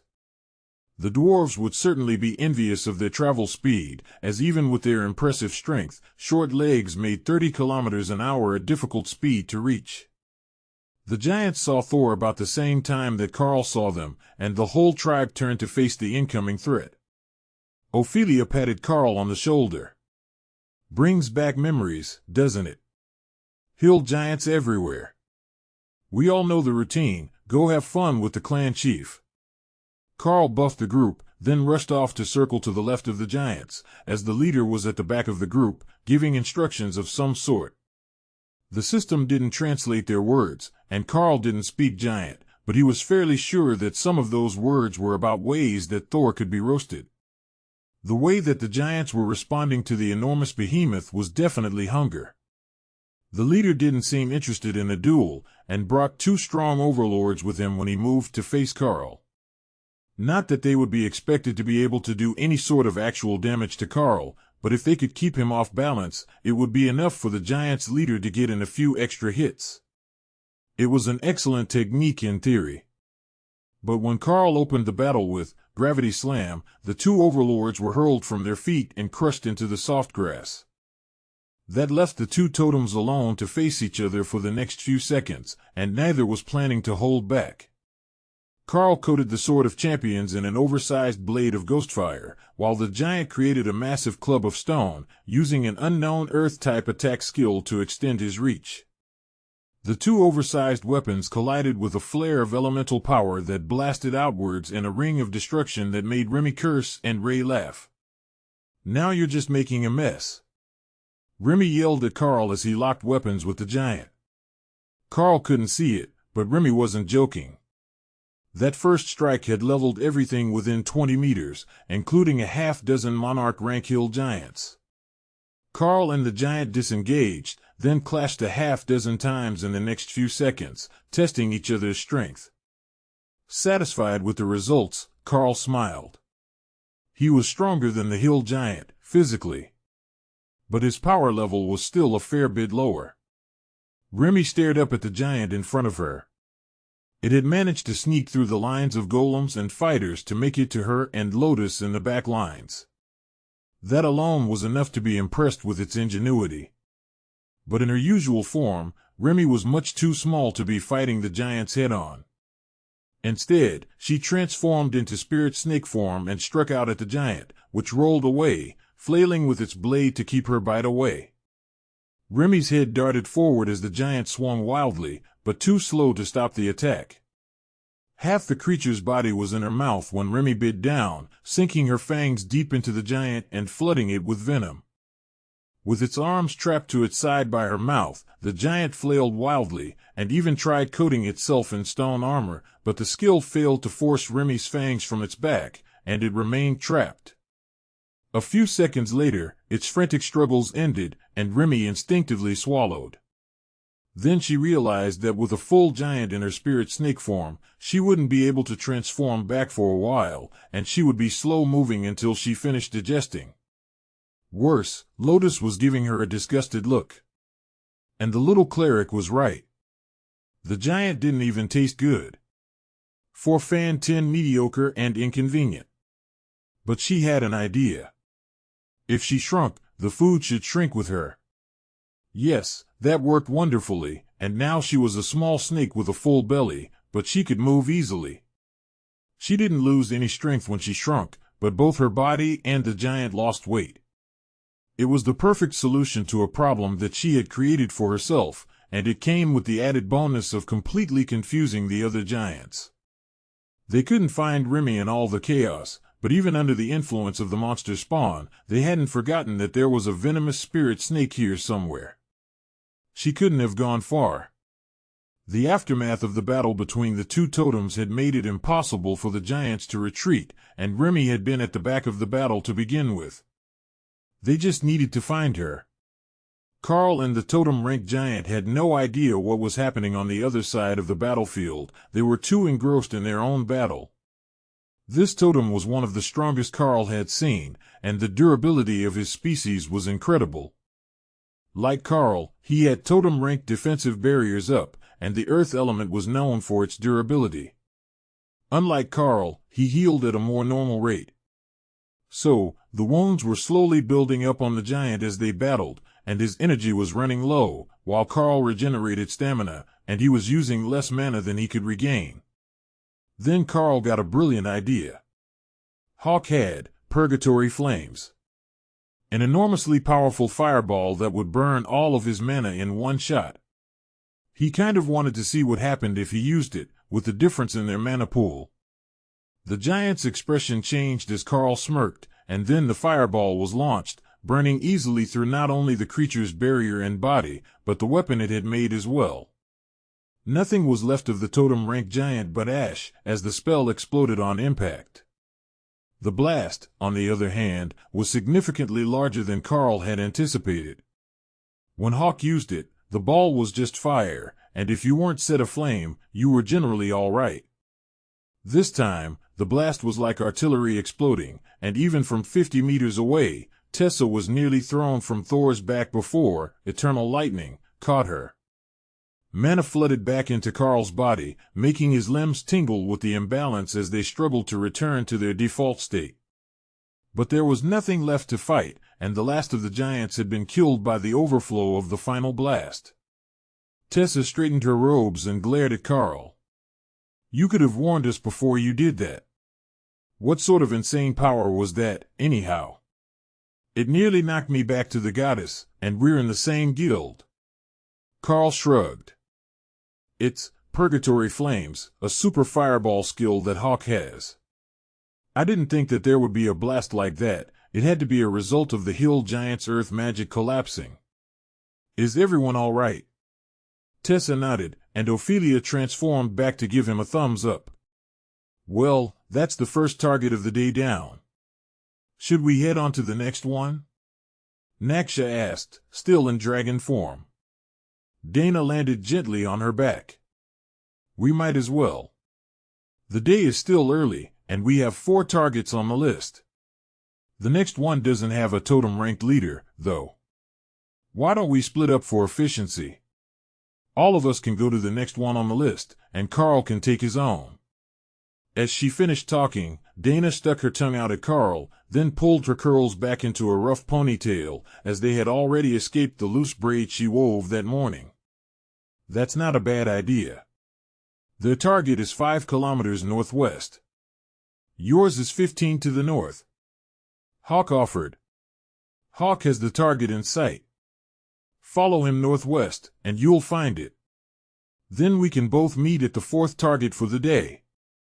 Karl suggested. Oh, not a bad idea.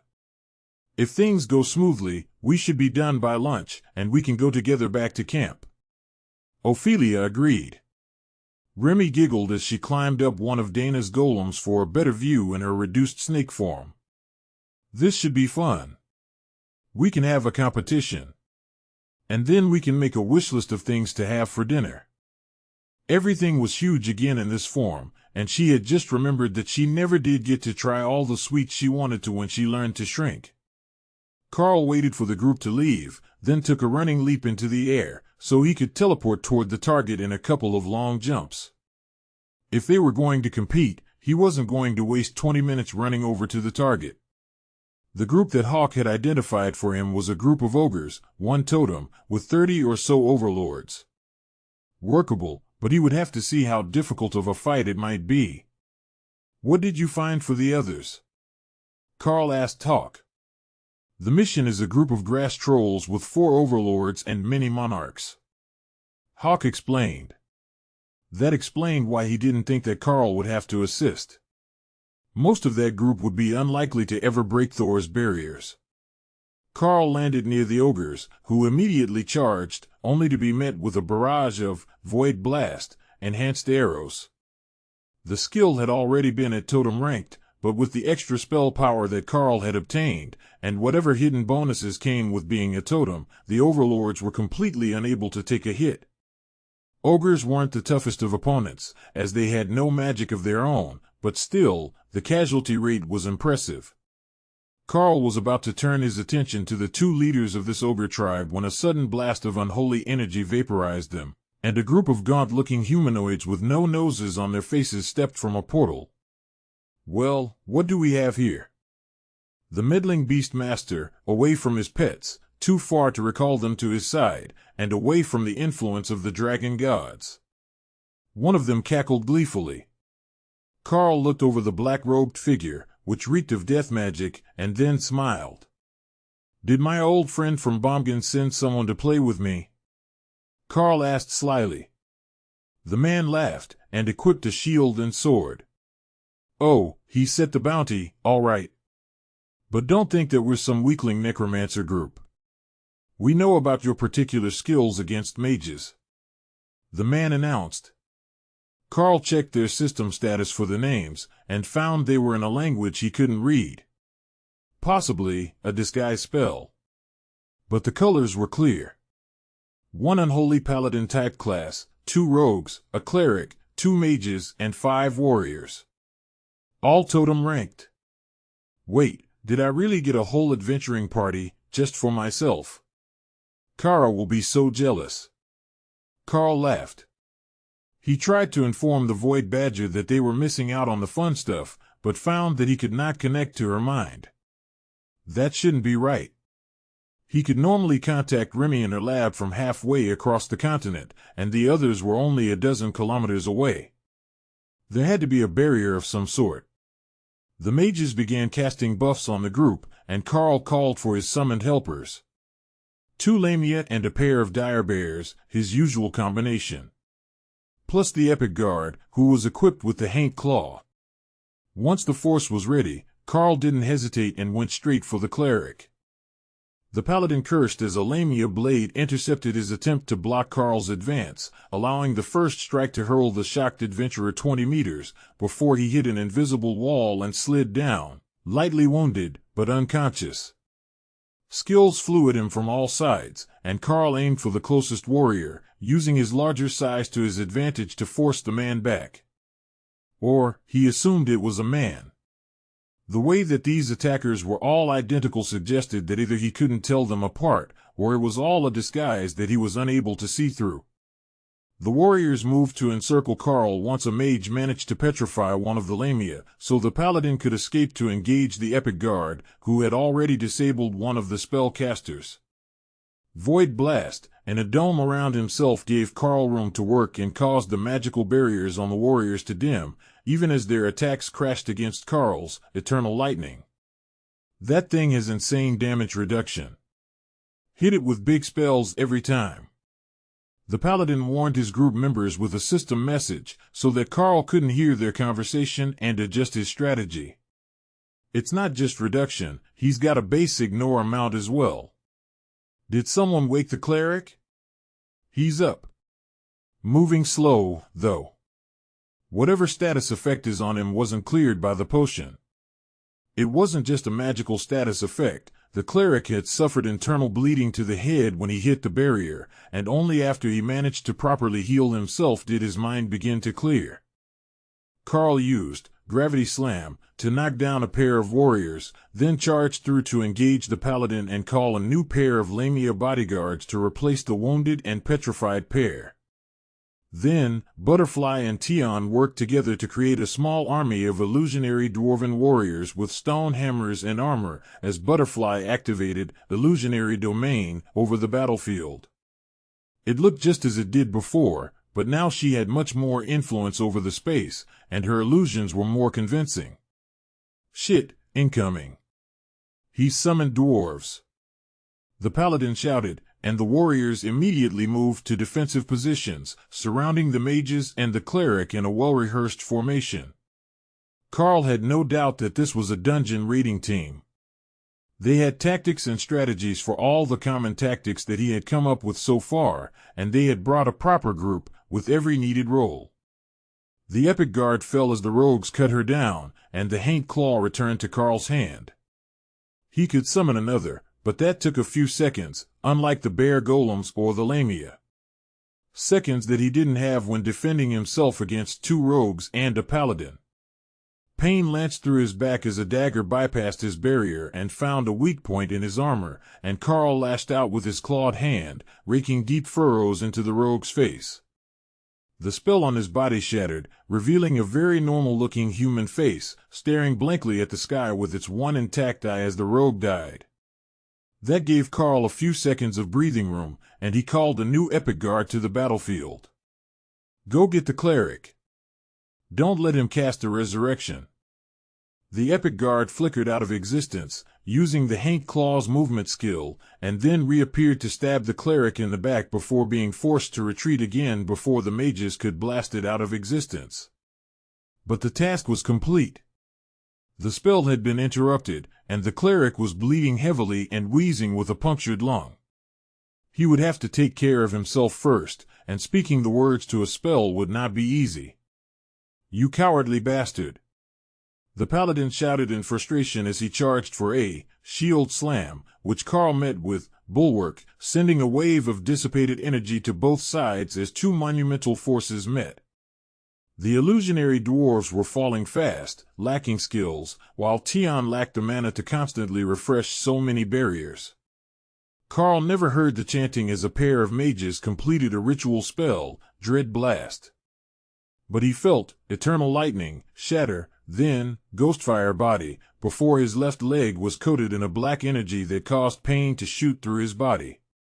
Nullify dissipated the effect, but the ritual was successful. His barriers were down. The paladin managed to keep Karl's blade busy while the rogue found a chance to strike at his back, poisoning him again.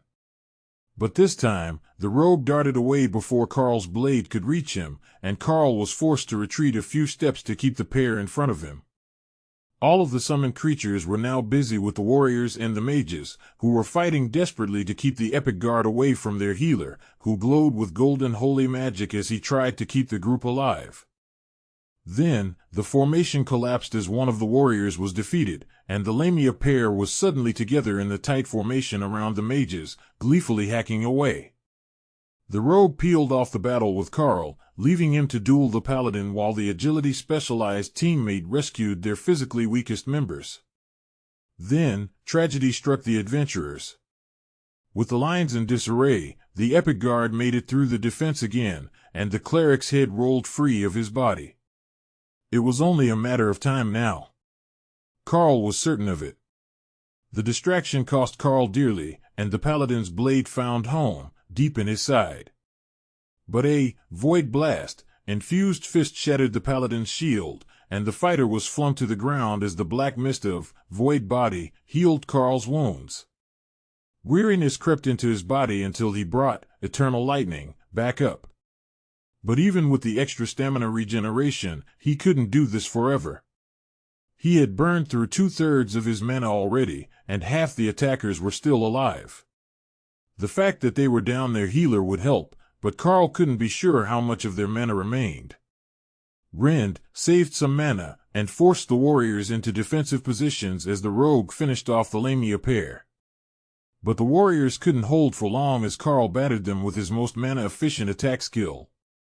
A spell hit Karl without warning, and the mage collapsed in exhaustion. However, the others smiled as if it were all worth it.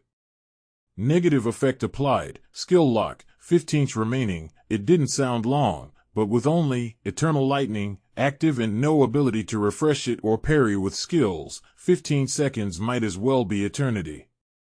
The warriors charged Karl, leaving only the rogue and the paladin to work with the last surviving mage against the 2 bear golems. 3-on-1, with the warriors still able to use their skills, Karl was able to do nothing but parry and hope that eternal lightning held out long enough that the blade of champions wasn't damaged during the battle. Fortunately, he was not truly alone.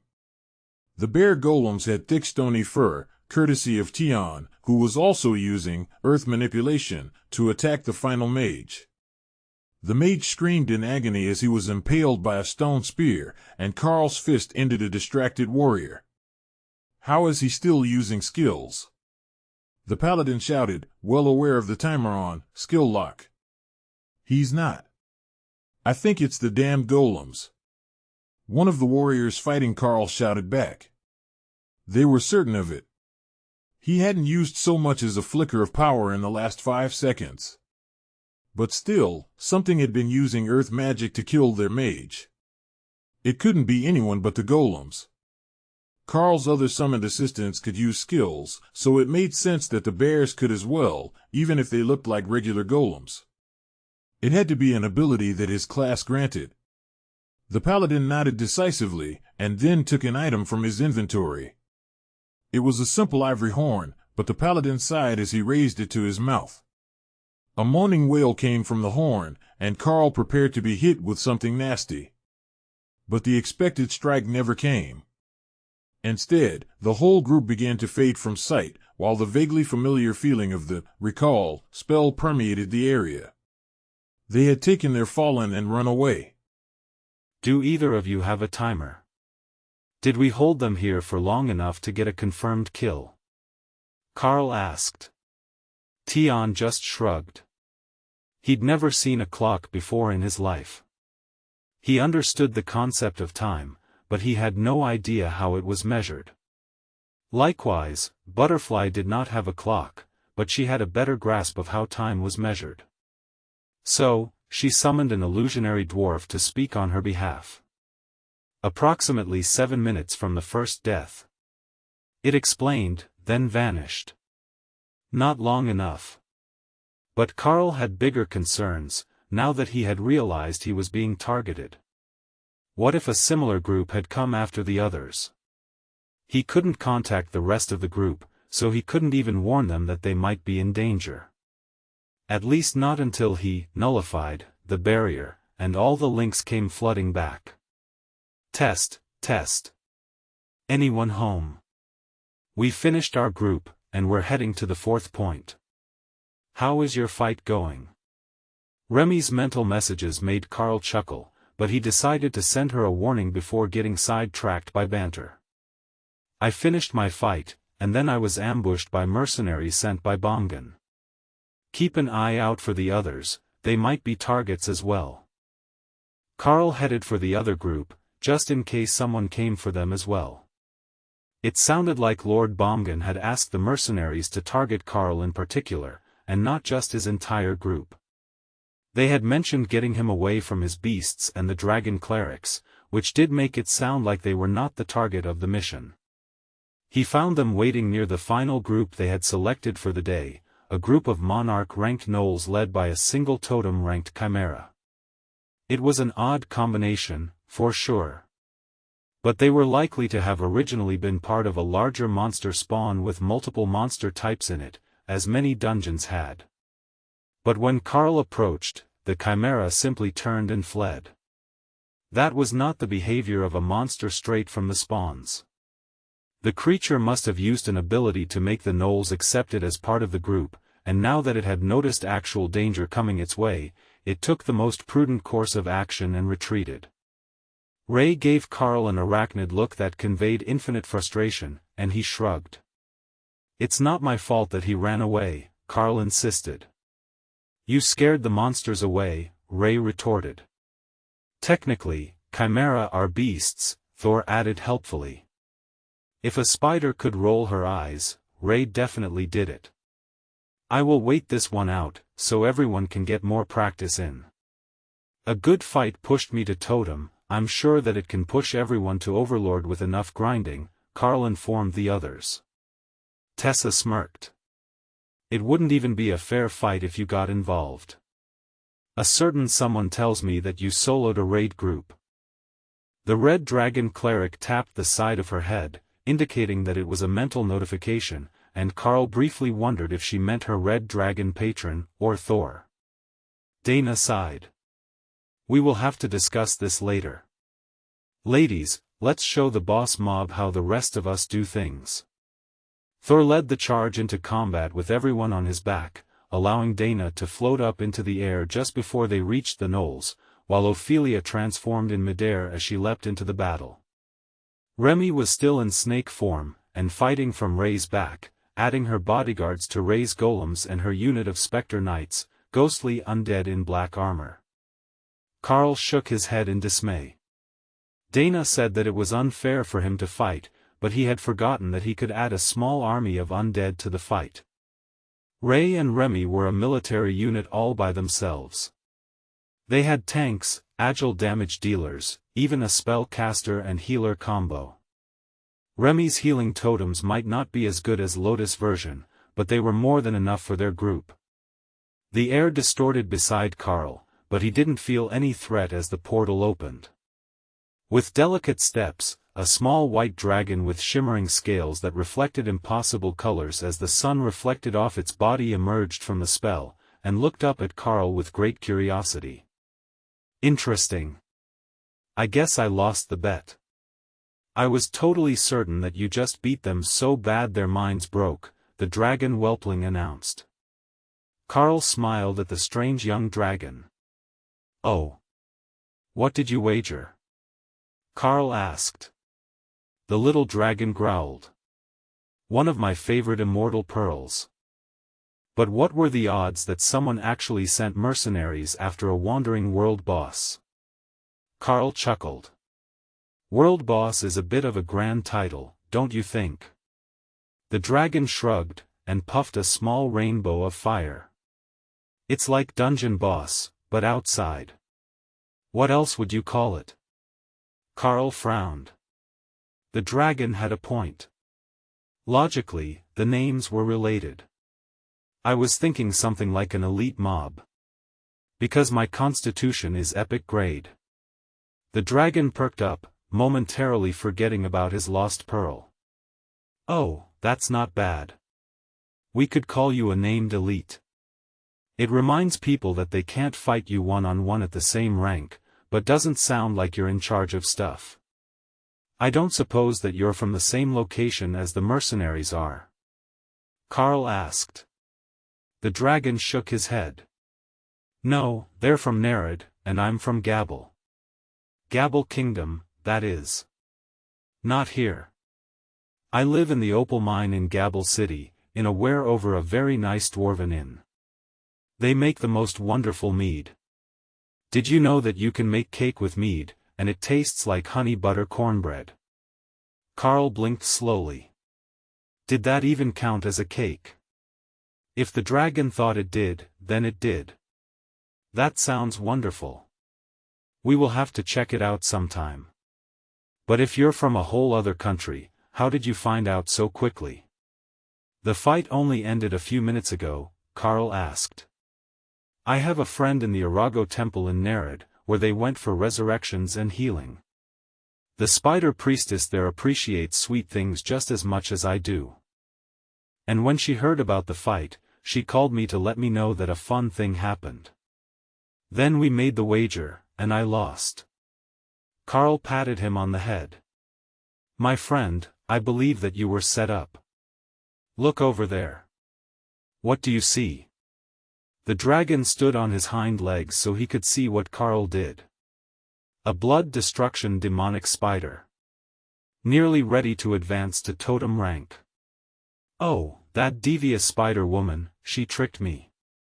The spider goddess must have told her about the fight.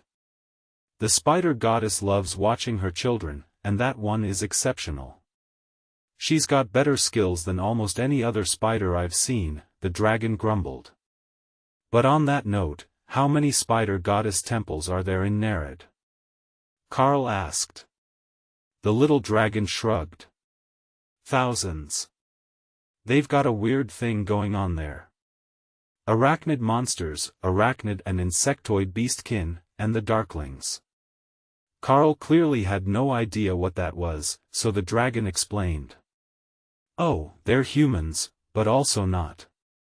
When they are teens, they get a blessing from the dark gods. It makes their system users superhumans with death magic. Like the unholy paladin that you beat up. Even the cleric was a spider goddess cleric, but they all wear the same silly outfit when they want to be all incognito. I think it's a spider thing. Look at me, I'm all mysterious, the creepy thing in the shadows. Karl smirked. That was totally Ray when she was little. Now, she was legitimately terrifying if you weren't on her side. And she still liked to lurk in the shadows. The little dragon sighed. I've seen all I need to. They really did run into a big boss totem that can take on a whole team alone. But the fight is about to end here, and if I don't run away, Mom will kill me for eating snacks before dinner. He opened a portal and Karl quickly stuck his head through to see where the dragon was headed. The view was of a glimmering mountain face, unlike anything Karl had ever seen before. Oh, you've never been here before, have you? The south face is pretty distinct. You should be able to use that sight to open another portal in this location. Then the little dragon pushed Karl's head back through the portal to his own side, and ended the spell. Karl watched as the last of the gnolls fell before the might of Ray, and the group gathered to discuss their tactics. What worked, what didn't work well, and what they thought they could have changed to make their fight more efficient. It was not a bad fight by any means, but the ladies were getting used to working as a team and not relying on Karl to take care of whatever was most troublesome. I think that if we spread the golems a bit further apart, we will end up with breaches in the line. It would be better to have them stay close and push a bit deeper, so that the greater golems can fight without exposing the flanks, Ophelia suggested.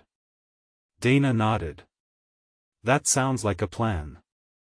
We make a pretty good wrecking ball, but we really could use 2 more golems to fill in the rear. Tessa shrugged. Getting surrounded isn't the goal anyhow. We just need to keep moving so that they can't get too many behind us. Thor does have a tail weapon, so the back isn't fully exposed when we're in a cluster like that. But when Lotus is on the ground doing her thing, we will have to move Ophelia to the back again. Tion was confused by the conversation. Why are they making plans like we're not here? Because we're 2 ranks higher than they are. The things that we'll want to be fighting are too strong for them to deal with. And the things they want to fight to help them grow are too weak for us to interfere without making it pointless for them, Karl explained. Oh, that makes sense. Even Sister Ray is too strong to be picking on these gnolls. Ray turned a glare at the tiny fox. Did he just call her weak? Tion didn't see what he said wrong, or understand why she was giving him evil looks, so he just dismissed his concerns. The fight was over, and now they could go see more stuff. Should we return to the camp and see what they have for us next? Or do you want to just inform them that we finished all 4 tasks, and we're going to wander for a little bit and see what we can find? Karl asked the group. That was a good question. Taking missions was kind of rigid and boring, in Naksha's mind.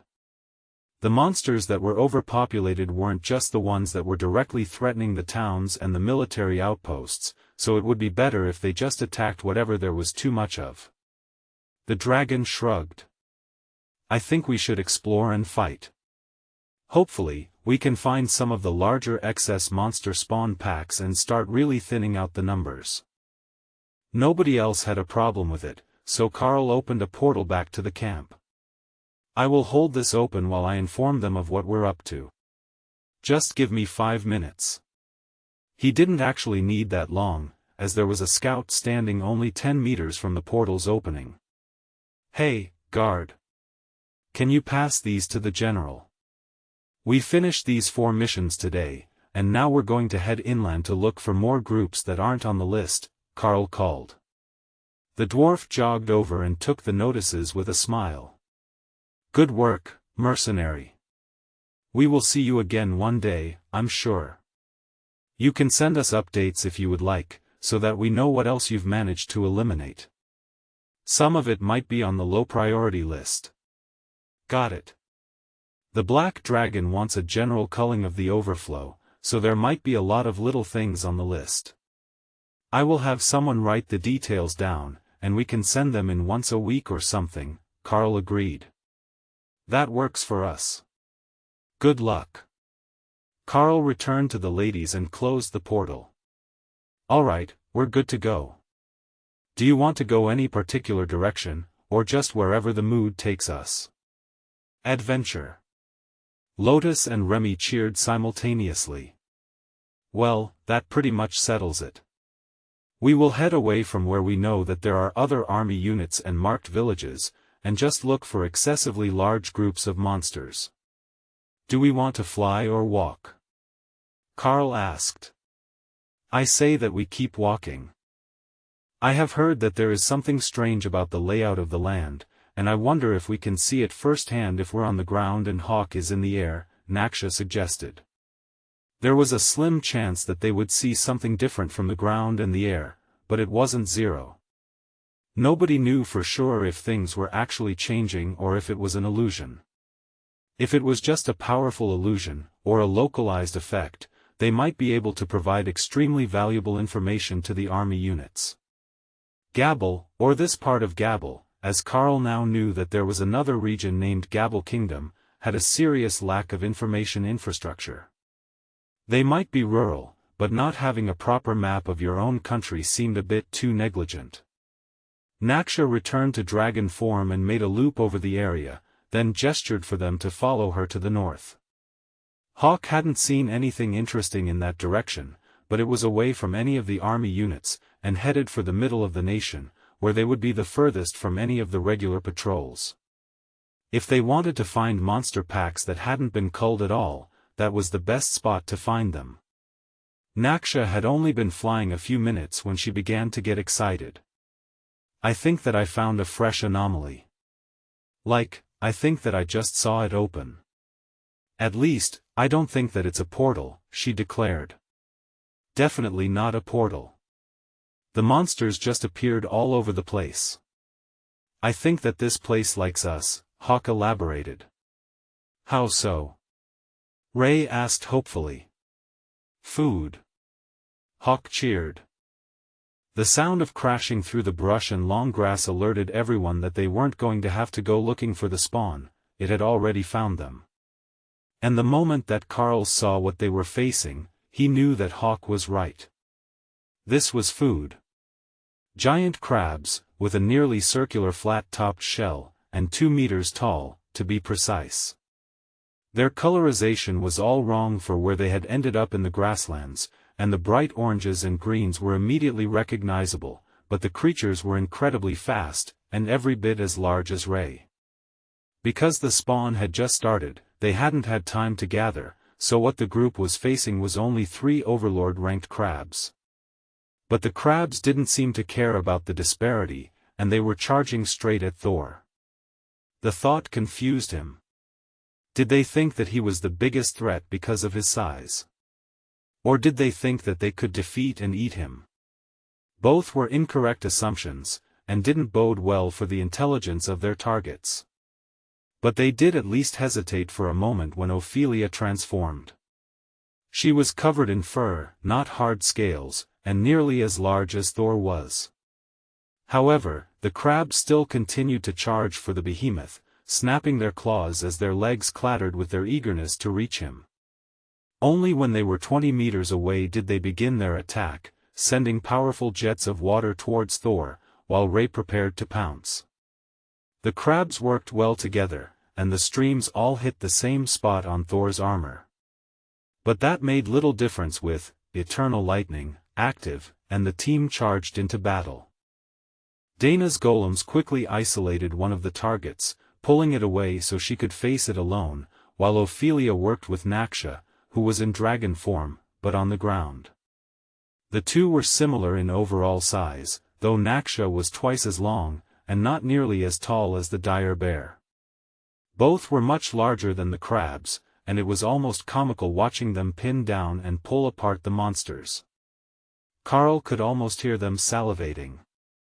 The final one continued its assault on Thor until Ray arrived and cleanly punctured a forward spot on its shell, killing it cleanly with little damage. Her long, armored forelimbs were perfect for the job, as they could get deep enough for a clean kill without ruining any of the potentially edible portions of the crab. Sorry about your luck, Hawk. We're keeping this one, Naksha called, unsure where Hawk was at that moment. The gigantic Thunderbird had a better crab hunting method. He had gone to find another group, and simply grabbed one by the shell and flew into the air, intending to slice it apart. The crabs couldn't reach the top of themselves, and it seemed brilliant, until he got a jet of magical water in the face. Lifting them was not the best way. Rend to the rescue. Hawk cut into what he hoped was the head section with Rend, coated in ghostfire, and the crab died after only a few hits. That worked much better. After making sure it was dead, Hawk tossed it in his space for later and began to bombard the others from a distance where he could dodge the return fire.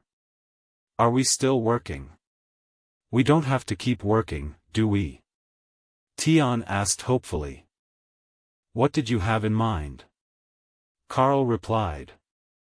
I can make a big pot with a lid, and we can have crab for lunch.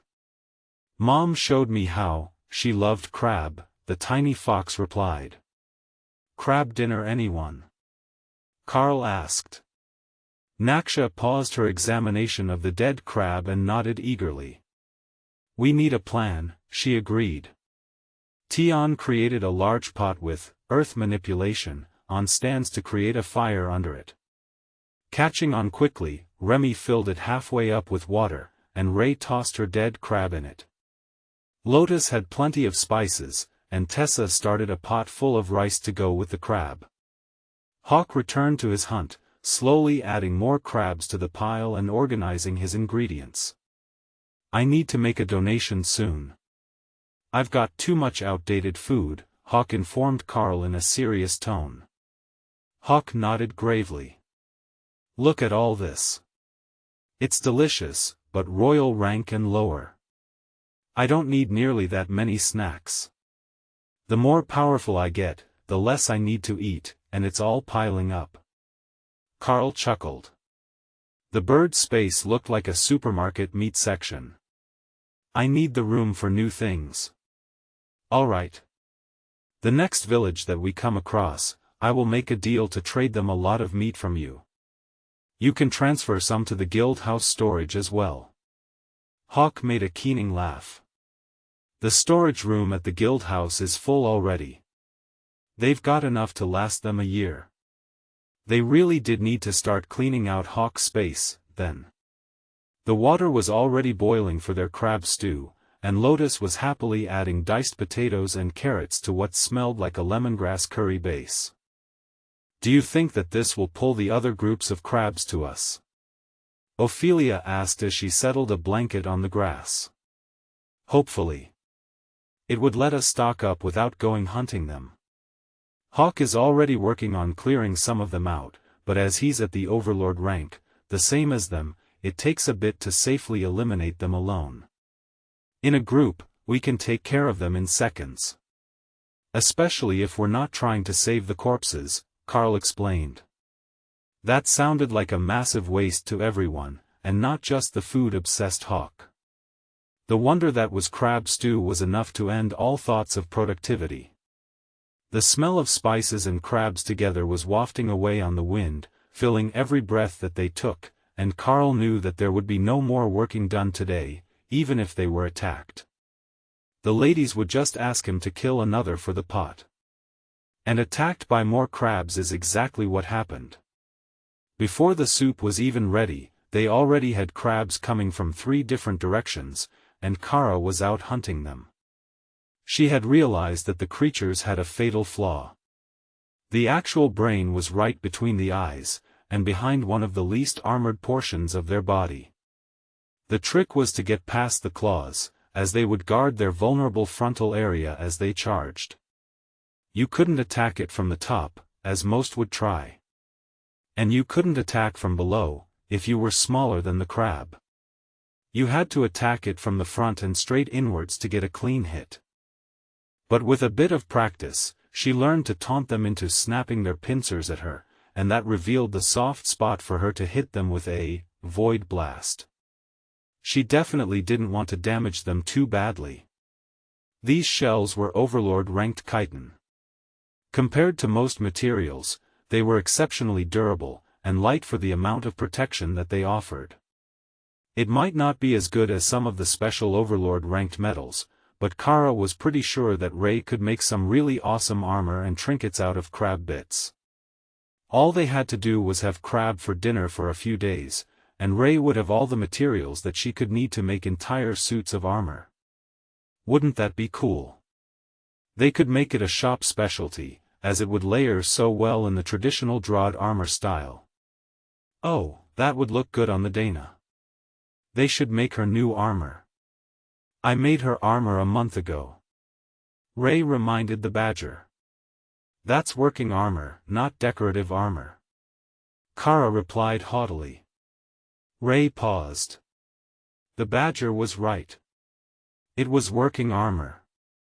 She could make it look so much cooler if she wasn't worried about function.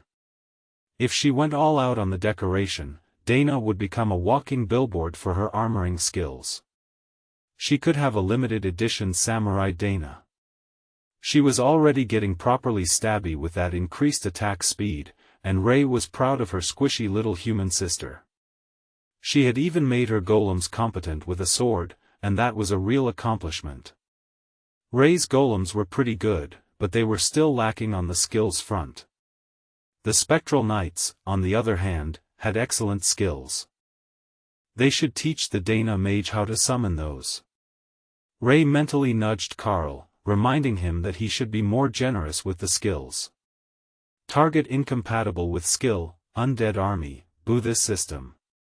Ray complained. A whole army of undead knights fighting in front of Dana would be wonderful. Especially after Ray made her some new decorative Lady General armor. Is combat a cosplay competition of sorts? Tion asked curiously. Wasn't it always? Beating up bullies and bad people is only properly satisfying when you look cool doing it. Ray insisted. The little fox nodded, accepting the words of his older sister as gospel truth. Tion began to brush out his tail. A properly groomed tail was essential to looking impressive, and he might need to be ready at any moment. The fact that he weighed all of 1 kilogram and was far too adorable to intimidate anyone never crossed his mind. Karl considered his failure for a few minutes. Maybe there was a way that he could fix that skill. Dana couldn't use bodyguard or army of the dead, but she was good with golems. If he mixed the skills for golem and army of the dead, wouldn't that make something like an army of golems? Of course, the two spells had very little in common, other than that it made a solid construct as a final result, so mixing them wasn't going to be easy. But they had some time, and Karl could work at it slowly while resting and during travel time. The crab stew turned out to be a huge hit with everyone, but the portion sizes were a bit ridiculous for such a small group. In order to hold the full crab, as they wanted, the pot held nearly 400 liters of stew. So, after the 6 of them, plus the beasts, had managed to eat most of a single crab leg between them, Tessa packed everything, including the new pot, into her inventory for later. Ray stretched out, and then got to her feet. Are you staying here for the night? I am going to go hunt more crabs for later. Hawk and Kara are already at it again, and I don't want to let them win. Then she transformed and vanished into the distance with shadow step. Karl would tell her the answer when they had one. Lotus laughed at her impatience and shrugged. This is as good of a spot as any. If we leave the golems and some bodyguards on watch, we can just rest in the tiny world. Just put the entrance inside a simple tent, and nobody will ever know that it's not the bodyguards' camp. Karl nodded. There is a nice simple tent in my inventory. But I have a better plan. If you ask the lovely Tion, I bet he wouldn't mind making us a shelter. Karl brought Tion out of his space, and Lotus' hands began flapping in restrained excitement. Or the restrained urge to simply grab the fluffy creature. Mr. Tion, will you make us a shelter for the night? That would be so kind of you. I've got special treats. Do you like peaches?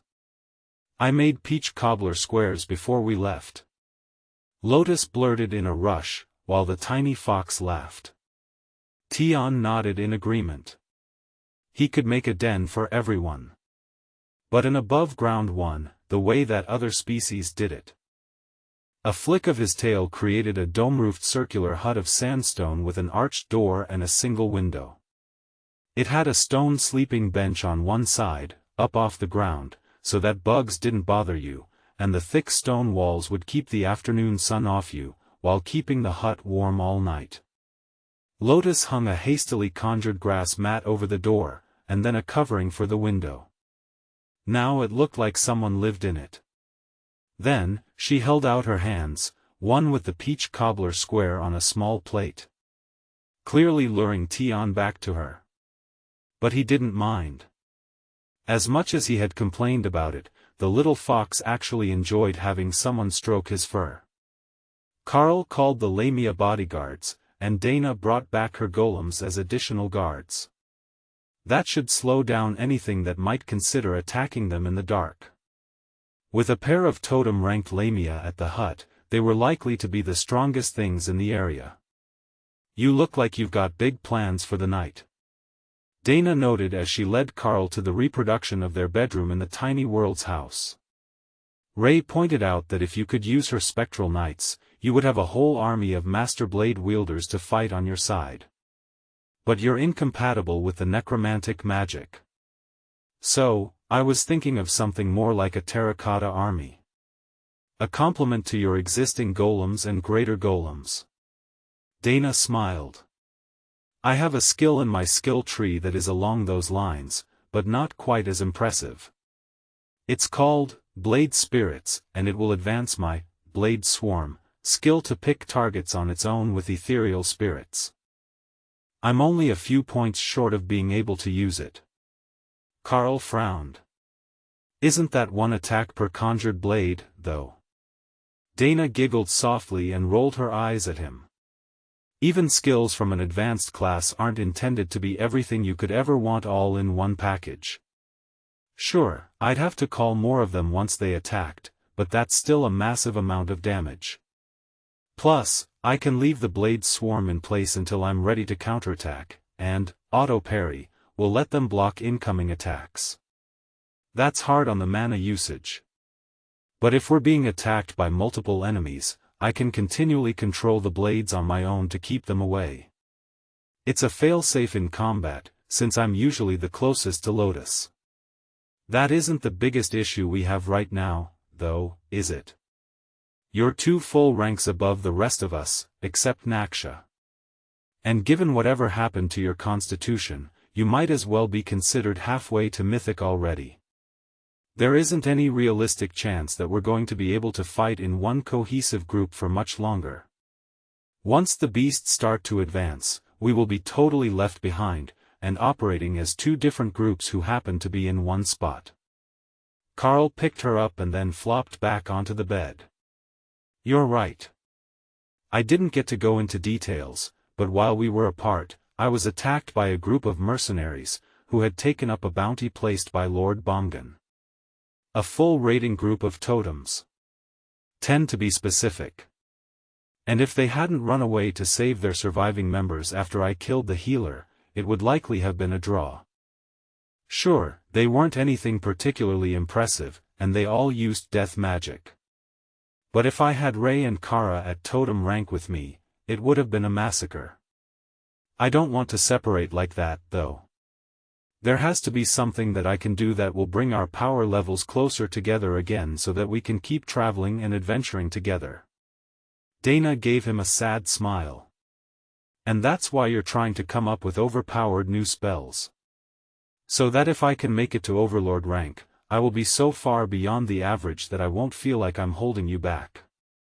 I appreciate it, but I'm being realistic. It won't be long before it's simply impossible for me to keep up. I've known since we started at the academy that you were going to leave everyone in the dust eventually. Look at the head start that you got on everyone else. But I'm savoring the time that we can work together. Even after that time passes, I'll still be there for you to come home to. Dana snuggled into his chest, and Karl wisely kept silent about the fact that he had completely overlooked her feelings on the matter in his excitement. Instead, he swapped to his silk sleepwear and pulled the blankets over them.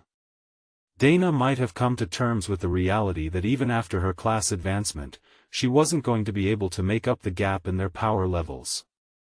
But Karl had not. What was the purpose of all these skills he had if he couldn't empower one Dana mage to keep up with his team? So, while they rested in each other's arms, he wasn't just meditating on adding power to the 9-pointed power matrix which enhanced his own abilities. He kept a portion of his mind focused on working on ways to combine the clauses of the golem and undead army spells. But, as morning approached, he found that they were still too different.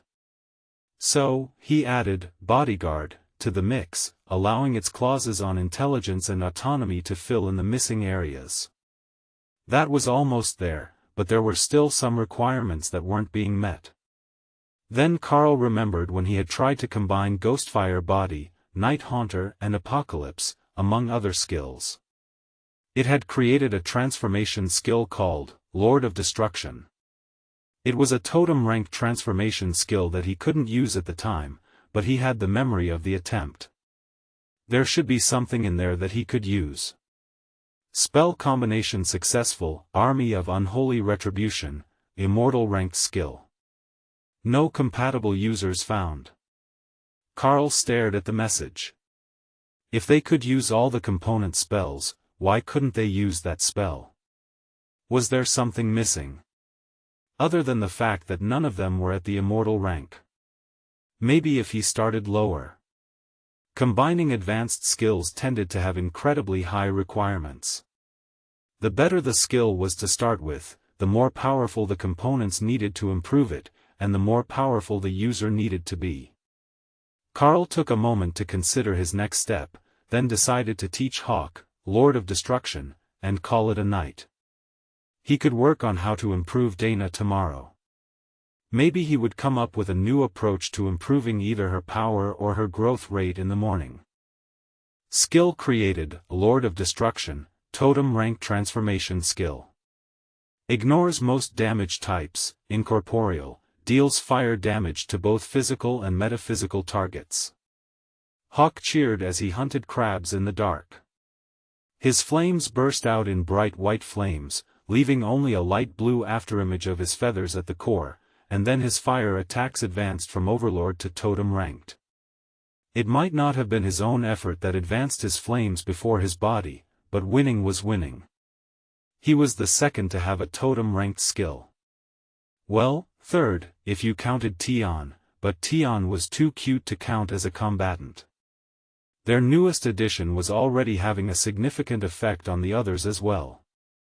Hawk had noticed that Thor was feeling extra protective with a hatchling in the group, and Remy spent all her time outside her lab in a greatly reduced version of her spirit snake form. He wasn't sure whether turning back into a small spirit snake actually made her cuter, but Remy was quite certain that it did. It didn't affect her spell-casting abilities in any way, so Hawk mostly ignored it. Looking at his transformed body, Hawk realized that he still looked like himself, only with hotter flames on the outside. But when he dove to attack a crab for a close-range flaming rend, he could pass through tree branches, as if he were made of pure fire. Of course, that set the scraggly little tree on fire. But that was a minor side effect. The real concern was that he couldn't grab the crabs in this form without using a skill. That part was annoying. The damage was still so worth it. He called it a night just an hour after Karl got him the new skill. It was already getting close to morning, and he needed more sleep than Ray did. So, if he didn't sleep now, he wouldn't be able to keep up with his scouting duties after breakfast.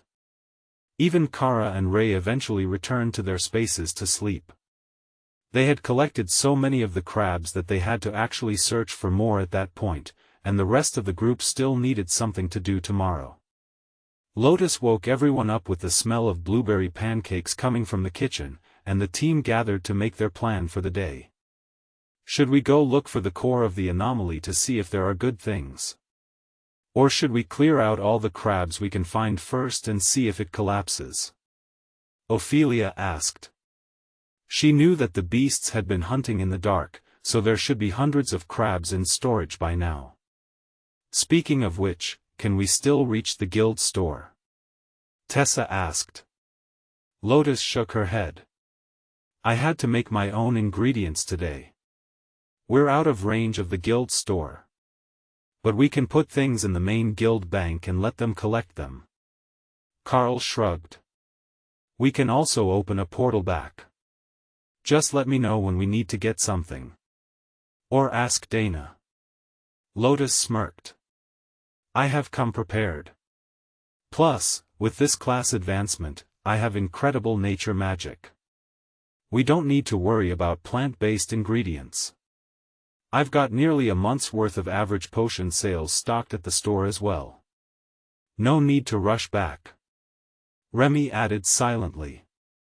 She was back in Lamia form to eat breakfast, but Karl noticed that she was still using, unobtrusive behemoth, to shrink herself. The fork and knife were huge in her hands, but the greedy look that she was giving pieces of pancake which were each the size of her head was hilarious. Karl checked the system interface, and found that they were now in range of the Syhosesa guild house, though he didn't have access to its guild bank. That proximity was likely what gave them the link to the main guild bank, so as it was in the northern corner of this island, they should be good over the whole island if they really needed to move things. But now that he thought about it, he could make totem-ranked items. He hadn't had a chance to make any totem-ranked runic items yet. There wasn't really anything that they needed. But he was curious what totem-ranked runes looked like. They had gone through metallic, then purple, red and a greenish-blue color that seemed to shift to one or the other depending on the nature of the effect. He did have a bit of totem-ranked stone to work with, thanks to the dwarves trading with him. He didn't have much for creation skills, though. He did have a few Overlord-ranked weapons in his inventory. They were the ones that he was going to make for Oathbreaker to sell at the auction this month. They were Overlord-ranked ore, so it should be able to handle totem-ranked runes. Lord Drod was going to lose his mind. "You look suspiciously happy," Dana noted. "I just realized that I have a sword here for the auction that I haven't upgraded yet." Dana smirked and winked at him. "And now you can imbue it with totem-ranked runes. Well, let's see it. I think we're all interested now." Karl took out the greatsword and placed it on the table to plan what he would do. It had a place for a gem in the pommel, so he could add a skill stone to it. The others looked at the weapon on the table, wondering what sort of warrior it would be targeted to. It didn't suit Dana's style, and Ophelia had a nearly new pair of axes. Karl thought about it for a moment, then decided not to troll the auction house that badly. He would make it for himself, in case he needed more reach in combat than the Blade of Champions allowed. The Epic Guard was quite fond of the Haint Claw, and it was using it more often recently. That didn't cost Karl anything, as he still got the soul energy feed from the weapon even when the Epic Guard used it. So, a backup sword for fighting larger targets would be alright. If he put Life Leech and Shatter type runes on the blade, along with increased skill damage and durability runes, that would make a good base. Then the gem could be Gravity Slam, so that he could counter much larger and heavier weapons. Karl took out a totem-ranked earth stone to carve the spell, then got to work on the blade. Only when they were both finished and the gem was mounted did Karl begin to add the mana to upgrade the runes. The change in his power level was obvious as the runes rapidly flickered through the colors as they improved, a nearly effortless process on Karl's part. The runes turned from red to blue, and then the light seemed to be sucked out of the room as the runes went pitch black. Karl stopped as the rune's power level equalized with his own, and admired his handiwork. The gem had turned entirely black, hiding the runic writing. But the blade remained the same shimmering silver of elven steel, but engraved with delicate black lines, thanks to the tiny writing necessary to get all the effects that Karl wanted without writing too close to the edges of the blade. Achievement obtained, craft a totem-ranked runic item, title awarded, Rune Lord. Karl picked up the blade and immediately felt resistance from the Blade of Champions. It had been some time since he tried to use another weapon, and he had totally forgotten that the blade was actually intensely territorial. With its effect, Karl wasn't sure he could properly bond the weapon at all. Everyone waited, wondering what Karl was doing, and not privy to the silent objections of the Blade of Champions. After a few seconds, Karl relented. "It seems that I offended my other sword. I will have to find a proper home for this one later," he explained. Dana gave him a strange look. "How do you offend a sword? Attempt to cheat on it with another sword. One with a longer blade and a fancy skill stone," Karl replied with a shrug. Dana resisted the urge to facepalm as Karl took out the Blade of Champions, which now pulsed with totem rank power, as if staking its claim. "Didn't it let you use the maul without any issues, though?" Tessa asked. Karl nodded. "Yes, the maul wasn't an issue. Just swords, as far as I can tell. I guess I'll just have to work on a skill to improve my one-handed blade work. Or maybe learn to fight with a shield. Ray can make you an excellent crab shield. Well, once she's done with the one that she's making for whatever she's doing," Kara suggested. Ray looked up from her sketchbook. "That one is just for art. It's not for function." It was part of her new decorative line of equipment. She had already planned out the whole set for Dana, and now she was just waiting on the proper method to dye the shell portions black. She had plenty of reds, but she wanted them to be glossy black to go with the stripes and the fur of Karl's beast form. She could paint it, but that just wasn't the same as properly dyeing the shell so that it was the right color all the way through, and the looks couldn't be chipped away. It took a few more minutes of searching her memory of leatherworking skills, but she eventually came up with a plan that would work on orange chitin, and began formulating the dye to make properly black shields out of the crab shells. While Ray worked on plans to make new armor, Karl set out his assortment of weapons on the table, so he could form a plan to create something to fill the gaps in his abilities. Looking at them all side by side was easier for Karl to compare than just going over the system interface, but it really did highlight how far he had come since acquiring them all. A single moderately powered attack would cause the formerly prodigious weapon to explode now. He should likely put it on display somewhere or see if he could release the bond and trade it to someone less powerful. Out of habit, the epic guard picked up the haint claw and let it equip over her hands, then the whole body, which transformed the black drake's scaled construct to a ghost-bodied treant nearly identical to Overlord-Lefa. For a moment, the guard looked at the two less used weapons, and then picked them up. It looked hilarious, as both weapons were designed to be wielded with both hands, and the epic guard was smaller than Karl by quite a bit. Lotus smiled at the semi-intelligent construct. "Did you want them?" she asked. The construct nodded, and Karl shrugged. "I don't see why not. But be careful trying to actually use them all. It can't handle Overlord-Rank power, and even Monarch-Rank is pushing its limitations." The epic guard nodded happily, then both weapons simply melted into its body. "What the hell was that?" Dana exclaimed, while the epic guard strutted around proudly. "Weapon upgraded, Haint Claw, has become, Haint." The epic guard seemed to split, and the original body stepped back, leaving the Lefa copy, in all her ghostly glory, standing in front. Living weapon, Haint, artifact-grade living weapon. Soul Steal, Soul Link, Spirit Shift, Teleport, Life Steal, Force Slam, Ghostfire, deals extra damage when merged with a construct or wielder. Everyone stared in shock for a moment, then the Haint vanished. It reappeared behind Lotus, and picked the little cleric up in a princess carry, so it could pet her with its hair branches. "Ha! The tables have turned," Tion laughed as he came out to watch the show. The epic guard smirked at the show. Without the Haint, its intelligence wasn't nearly as high, but it was well aware of Lotus' love for all things plant and animal. "Well, that's one way to deal with excess weapons. But I must say that creating a second Lefa was not what I had on the bingo sheet for today," Tessa joked. The Haint smiled at her. "Who is Lefa?"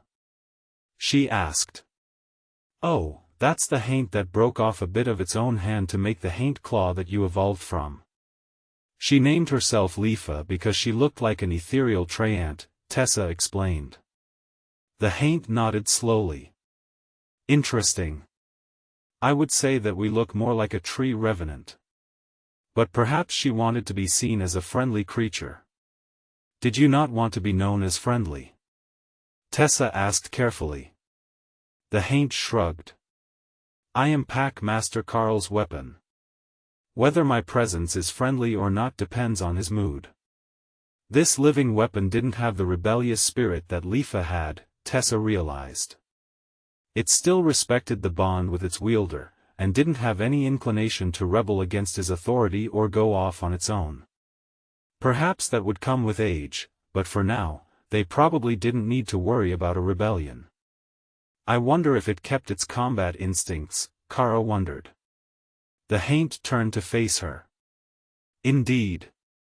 I learned much about combat as I grew.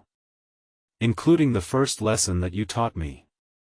Gouge out the eyes and then claw off the delicate bits. She can hear me." Kara cheered, and did a little happy dance on her hind legs. "I can hear what Karl hears.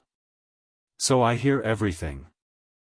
Lotus poked the ghostly-looking body of the haint, and found that it was actually warm and squishy. Can you put me down now? A brave crab approached the camp, and the haint extended a hand, then made a rapid up and down gesture that lifted the creature, then slammed it to the ground. Thor's eyes opened wide. That was a brilliant use of gravity slam. It only took him a moment to realize that the skill had evolved, and that her version was called Force Slam, but it only took a nudge to get Karl to transfer the altered spell. Pass that one all around, Kara complained. Skill transferred, Force Slam, skill transferred, Force Slam, target incompatible, well, at least I got it. Sorry about everyone else's luck, Kara gloated as the rest of the team except her and Thor proved incompatible with the gravity magic. As he watched the haint methodically disassemble the giant crab, Karl realized that most species would be horribly adapted to trying to defend against that skill. Not many were evolved to keeping themselves attached to a surface. That was what gravity was for. But when gravity was reversed, and you were suddenly lifted, most targets would be nearly helpless unless they could resist the skill directly. Karl assumed that at higher levels, some magic resistance was normal. He wasn't sure if he had any, but it was likely in the system stats somewhere, if he went searching through the options. Should we go look for the rest of the crabs now? I know that Ray and the others cleared out a lot of them last night, but we should look for the source anomaly and clear the remainder of them from the area, Karl suggested. The haint put Lotus down and stretched her clawed fingers, ready to go hunting. Why don't you take your new friend and go look for the anomaly, and the rest of the team can go hunt crabs together?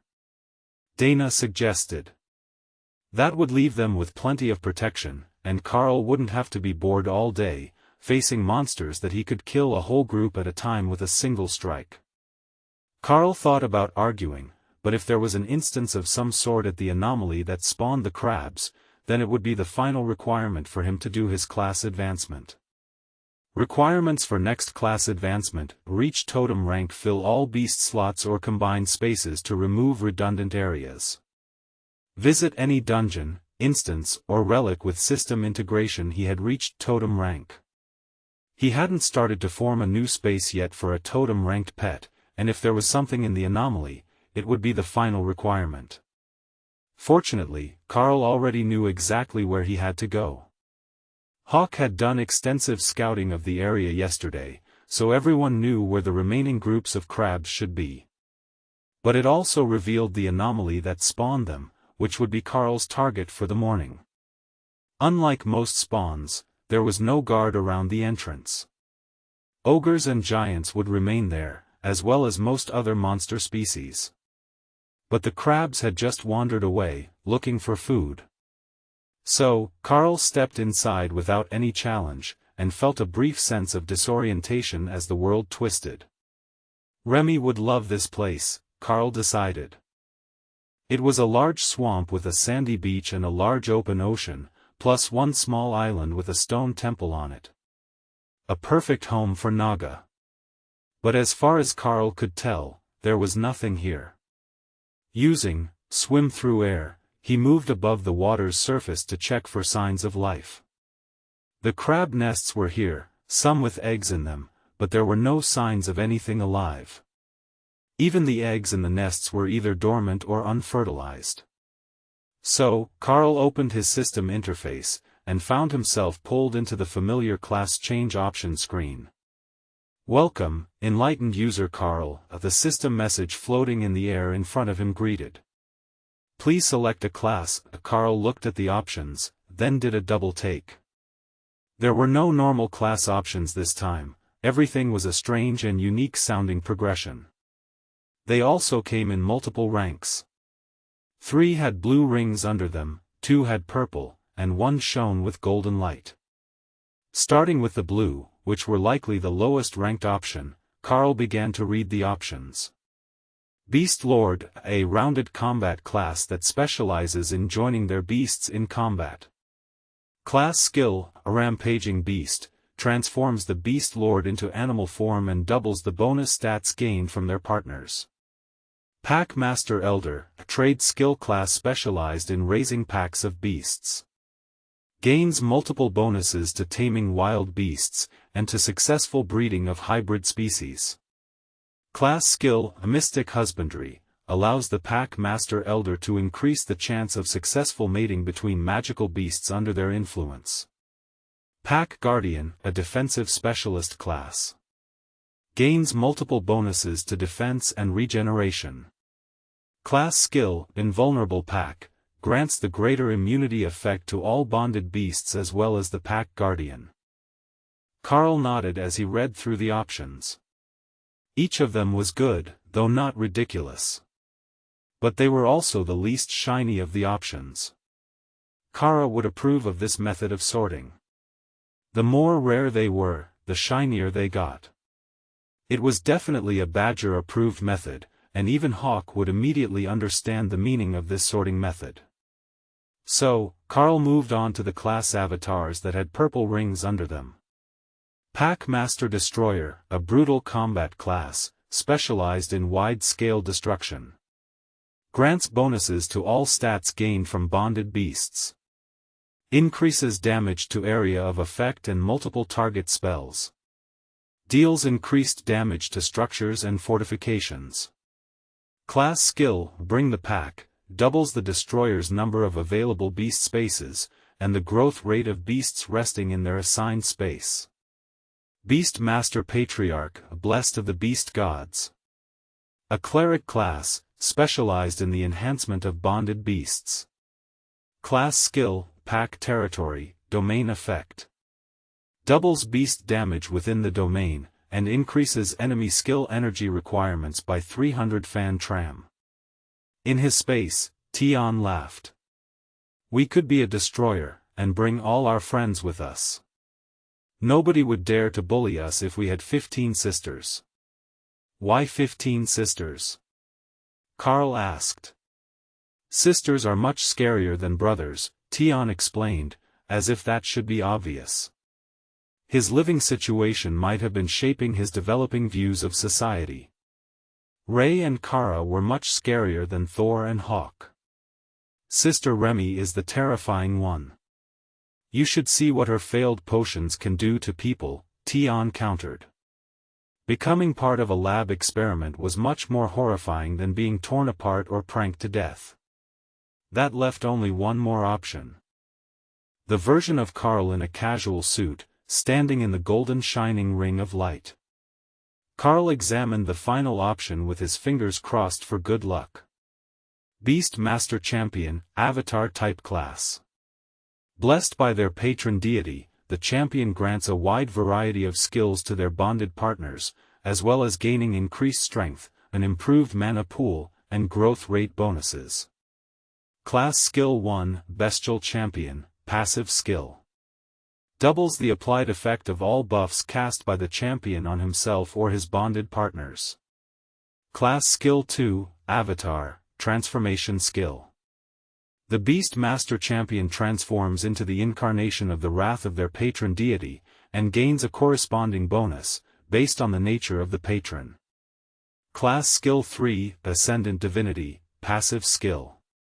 The Beast Master Champion's soul power increases at an improved rate, based on the progression of their power matrix. Fundamental rule comprehension increases with soul power. Karl read the final class skill again. When he reached Totem Rank, the system told him that he was compatible with 3 fundamental rules: chaos, fire, and mana manipulation. The problem was that there were no instructions on what exactly that was supposed to be used for. So, he focused on the newly improved Ghostfire skill, and then on the fundamental rule of fire. The flames immediately burned a bit hotter, and gained something extra. Karl got the feeling that the extra power from the rule of fire would be nearly impossible to resist, as if the world was being bent to his will. Assuming that he was using the power correctly, that comprehension should be the difference between powerful and overwhelming force. There didn't appear to be any downsides to the Beast Master Champion class.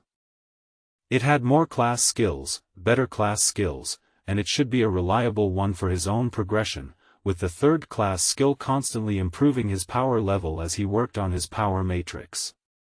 Class chosen, Beast Master Champion, Patron Deity detected, a World Dragon, skill bonus confirmed, Avatar, while transformed, the avatar of the World Dragon may walk freely anywhere within the World Dragon's influence. Increases resistance to negative statuses that impact movement and thought. Portal, spell range limits increased. Karl frowned. That was not the sort of bonus that he thought he would get from the avatar skill. Shouldn't it have been some sort of buff? Well, it was a buff, in a way. It increased his resistance to control spells. But with the bonuses being based on freedom of movement suggested that Karl had greatly misunderstood the nature of the World Dragon. Was the Golden Dragon God in charge of the system actually a free spirit?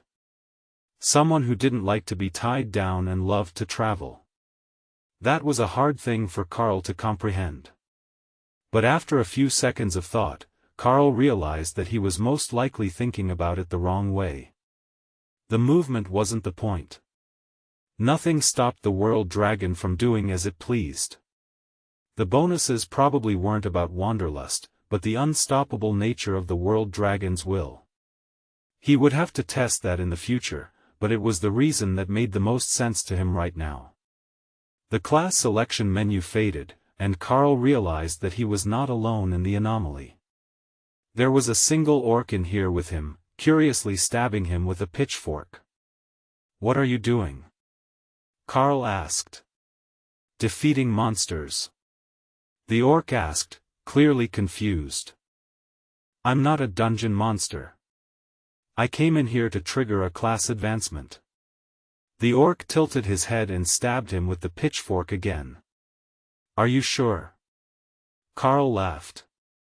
"When was the last time that a dungeon boss spoke to you? I didn't see you come in because of the system menu screen. Did you come with a group?" The orc nodded. "My clan was traveling this way when we found crabs.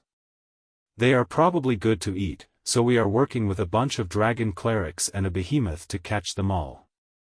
Karl nodded. "They are very good to eat. I am traveling with the impenetrable bulwark behemoth and the others. There should be a black dragon and a ghostfire thunderbird around as well, but they might have flown off together to hunt separately." The orc sighed in relief. If he knew that much about the group, he couldn't be from the dungeon. Good thing too.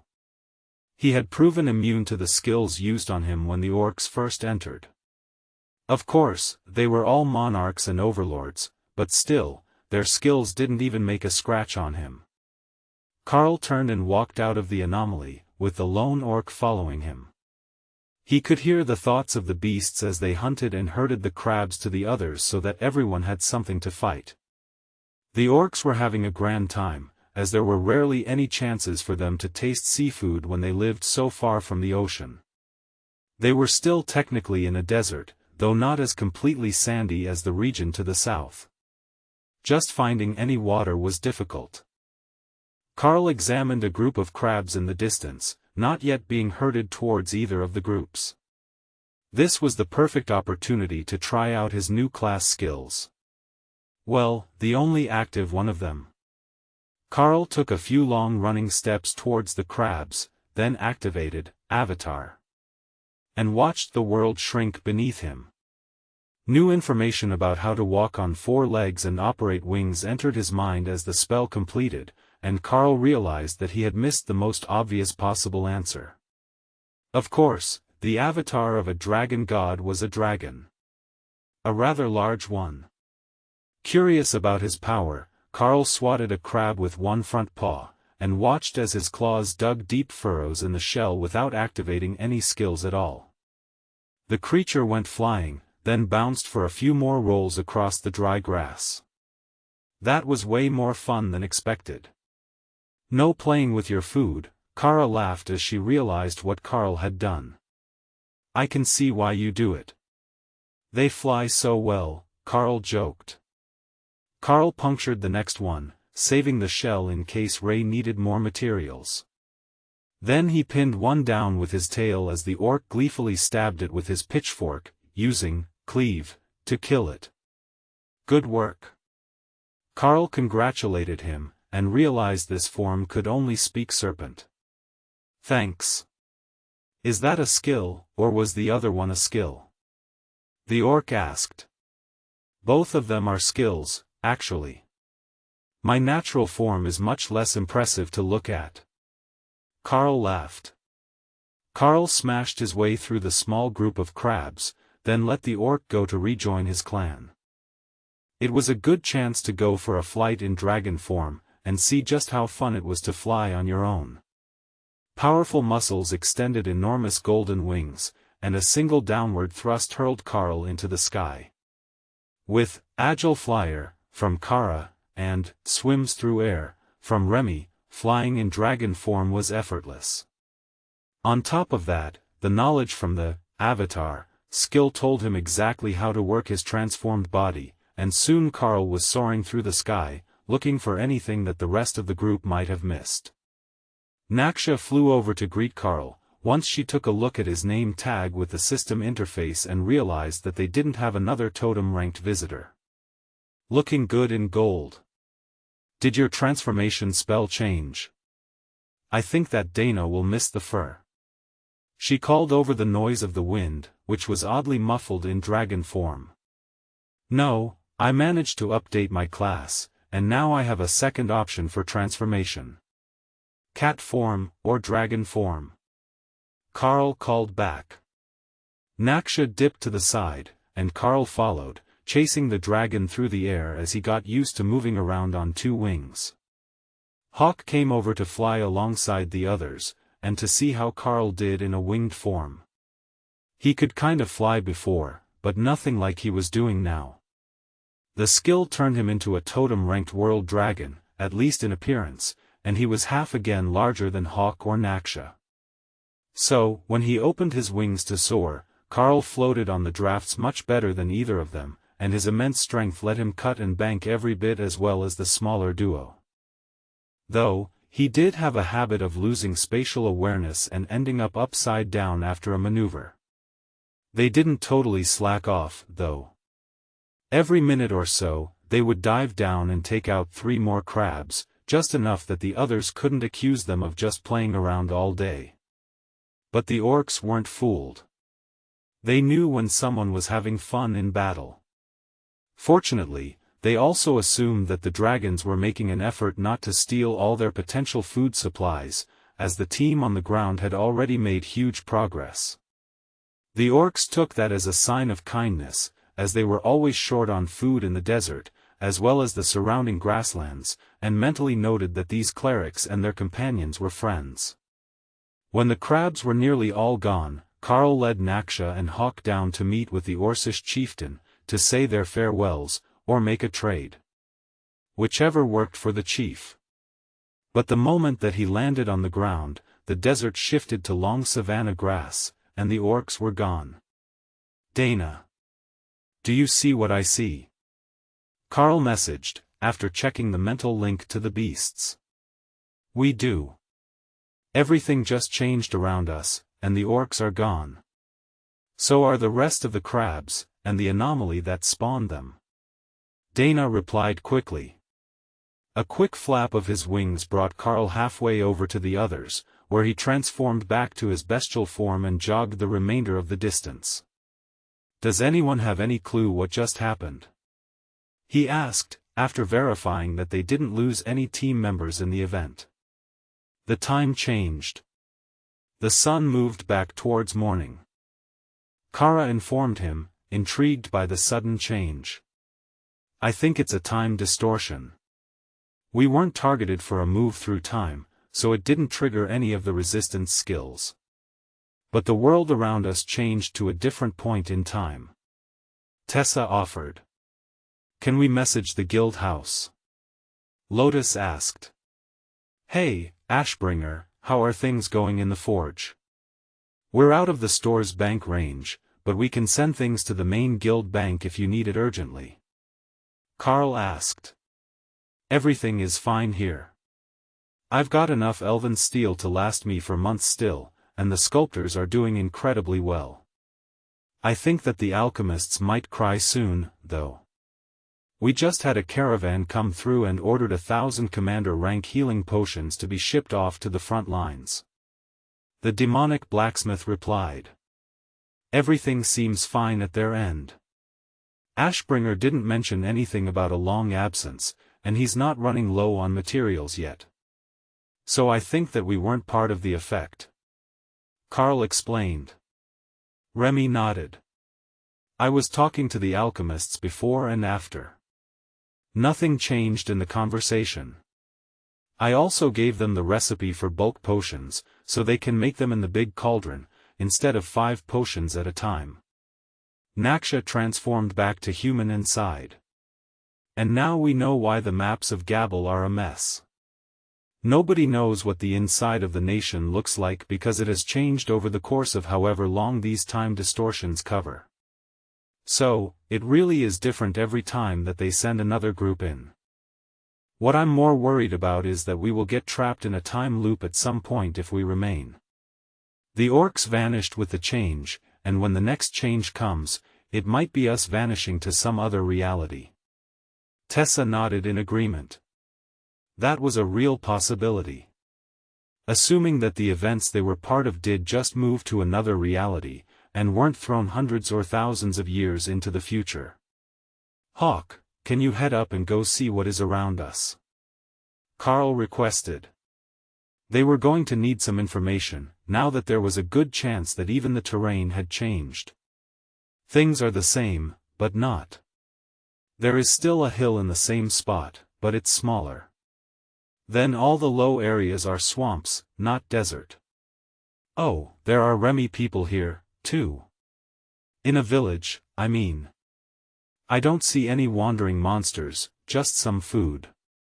But some of the food has people watching it. I don't see farmhouses, though. Oh, if we go way to the northwest, I can see an anomaly. Maybe 80 kilometers. Hawk narrated.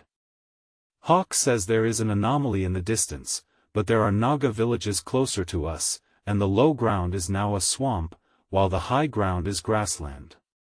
Karl explained. The others nodded, and Remy slid over to climb up Karl and stare in his face. We're going to visit the Naga, right? I haven't gotten to meet a whole village of my people yet. She pleaded. It's only a few kilometers. I don't see why we can't go visit on our way. Remy cheered as she launched herself off Karl and transformed back into her Naga form. Then she began changing her outfit and her jewelry, intending to look her best when she reached the village. Suddenly, Kara paused, then began to clap. Oh, this will be fun, I just know it. Did your foresight show you something in the near future? Karl asked. Yep, from today. Kara agreed, but did not elaborate. The ladies climbed onto Thor for the trip, while Kara nudged Karl's leg. Shrink me, so I can sit on your shoulder. She demanded. Unlike Remy, who had understood immediately how to use Thor's new skill, none of the others had gotten the hang of the ability so easily. Karl made her the size of a house cat, and the badger happily settled on his shoulder for the jog. It was only a few kilometers to the village, a trip that Karl and Thor could make in under 10 minutes. But when they got to the edge of the swamp surrounding the village, Remy insisted on getting down to lead them in. Thor, please lower the barriers. They will think it's rude if we don't let the swamp touch us. She explained. Thor and Karl both lowered their defensive barriers, and then Remy summoned her bodyguards and led them through the swamp, with Ray at her side in spider form. The Naga are going to think that we're all lunatics. Naksha chuckled as she looked over the odd procession. Dana snorted with restrained laughter. I would be more concerned that they might be right. As they approached the village, a group of aging Naga came out to meet them with reverent looks on their faces as they stared at Remy. Shaman Queen, it is our honor to welcome you to the village. Are these your friends? You are listening to a story on Time Drift Stories channel.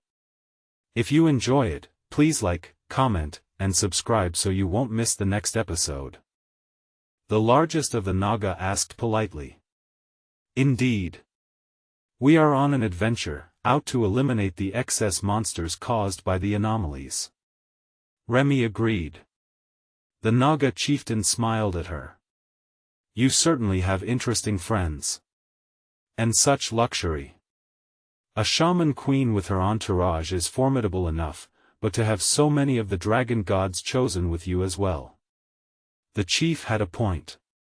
How many groups were nearly half clerics? In most regions, 2/3 of all system activations were for the warrior class, and mages comprised the majority of the rest. Even in the Naga village, Karl could only spot one curious shaman, standing on her porch to watch the visitors. The rest were all Naga warriors and workers. Have you had problems with specific monsters from the anomalies, or an excess of beasts? Remy asked the chief. The Naga shook his head. Our village has many powerful warriors. But the tribes to the north have had problems with an excessive number of crocolisk beasts coming from an anomaly. We sent them 200 freshly trained juveniles in the spring, and they're still having trouble. Most likely because the crocolisk was much more powerful than a juvenile Naga warrior, Karl assumed. But it would be less dangerous to send a batch of hatchlings instead of their own defensive warriors. Remy nodded and looked to the north. Perhaps we should go see them. We have plenty of combat power. We might be able to clear out the worst of their problem, and possibly even close the anomaly. The chief looked shocked. Close the anomaly? I don't think that is possible. Remy shrugged. All you have to do is kill every monster it spawned, or send a team in to empty the other side of the anomaly. One or the other usually works. The two shook hands, and the chief gestured into the village. Your Highness, would you be interested in staying for a morning meal? Or is your group in a hurry? Remy turned to Karl for a decision, and he nodded. We will thank you for your hospitality. A morning meal before we go hunt crocolisks will never go wrong. Mostly, Remy was interested in what traditional Naga cooking was like. As a species that had evolved to swallow prey whole before they had become intelligent and civilized, it was likely very different from anyone else's. Even Remy, who had grown up with Karl and the others, had different preferences, mostly based on texture, as she didn't have as many taste buds as mammals did. Thor and Ray transformed to humanoids, and the Naga locals gave them suspicious looks. It's a bit inconvenient for a behemoth to stomp through your village. I would make deep spots in the mud. Thor apologized gently. The villagers smiled at his consideration, and let go of some of the innate suspicion of the two-legged species that they held. 2 legs always meant trouble. The only mammals that they trusted not to cause real trouble were the followers of the dragon gods. Karl motioned for the others to fall back and let Remy and her bodyguard lead the way through the village. A Naga queen was much more important to these people than the rest of the group was, and separating themselves from Naga royalty made them more approachable to the rest of the villagers. Karl noted that the Naga shivered as they crossed from the muddy streets to the stone floors of the buildings, so that they didn't track mud onto the developed areas. So, as the rest of the group took the final step, he briefly pulsed, eternal lightning, over them, knocking the mud off their boots and pants. The only one he didn't have to compensate for was Dana, who had been using swims through air to walk on top of the water instead of standing in the mud. Even if Remy said that it was better to let the swamp water touch you as a show of courtesy, she wasn't a big fan of walking around for an unknown amount of time with wet feet. The chief led Remy into a large building that looked like a temple, with an enormous carving of a 6-armed Naga woman at one end, while a group of servants led Karl and the others to the building next to it. They weren't really separated, in Karl's mind. They were on separate sections of the stone floor, but the buildings had stone pillars holding up the slate roof, and no walls, so he could see what was going on just fine. They were even a few steps higher than the spot where Remy and the elders had gone. It had a thin layer of crystal-clear water over the floor, while their spot was dry, with low tables designed either for Naga, or for sitting on the floor to eat. Possibly both. Are any of you familiar with traditional Naga cuisine? One of the servants asked quietly. Everyone shook their heads. We from demon lands.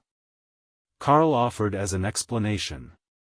The Naga servant smiled and bobbed her head. If you like demon cooking, you should like Naga cuisine. It also tends to be mildly spicy. A few seconds later, more servants came with platters of what appeared to be sushi rolls. Most of them were slices of raw meat on rice, but there were cooked shrimp, vegetable rolls, and a bowl of stew placed in front of everyone. That dish is a spice paste. You can add it to your preference. The vegetable rolls cleanse the mouth between flavors. It is recommended to eat all of the one type at a time, then switch, unless you want to try a new flavor combination. The servant explained quietly. Karl glanced down at the lower platform, and saw that they all ate with their fingers, so at least he wouldn't have to learn a new type of utensil. Lotus had other ideas, and brought out chopsticks for everyone, which seemed to confuse the Naga. To keep your fingers clean, so you don't move the flavor between bites.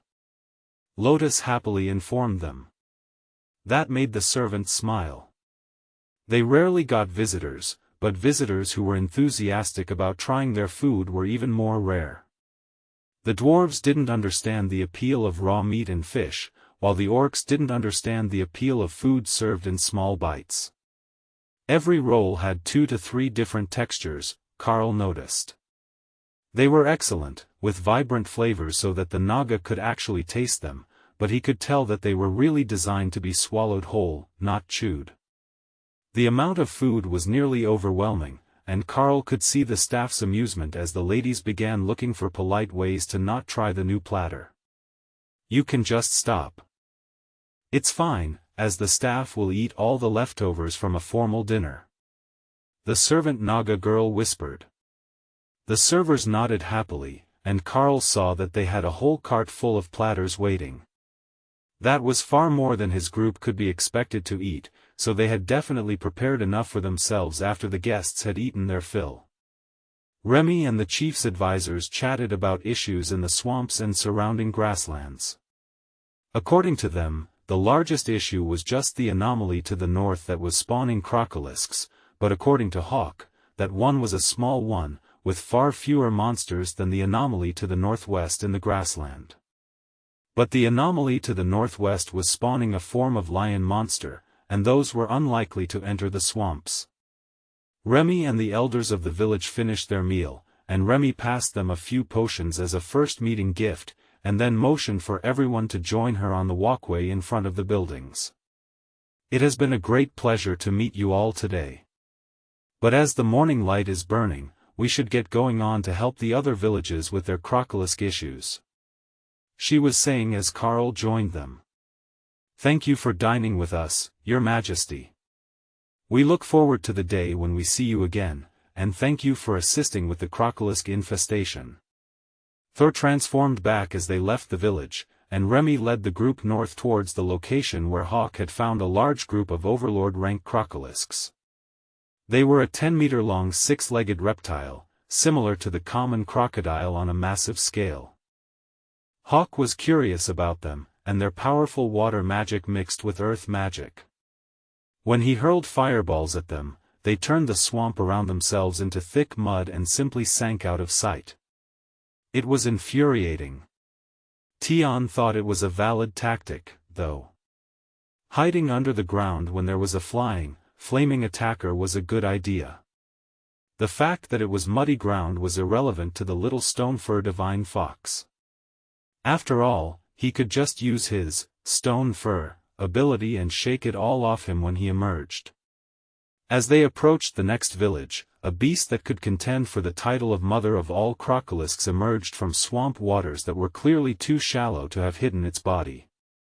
Compared to the 10-meter bodies that Hawk reported for the others, this one was easily twice that length, and carried a long lifetime of battle scars on its body, a perfect accompaniment to its totem rank status. Then, dozens of snarling beasts emerged from the swamp to surround Karl's group, and Kara began to cheer from her perch on Karl's shoulder. He had totally forgotten that she was still there, reduced in size to more easily spectate.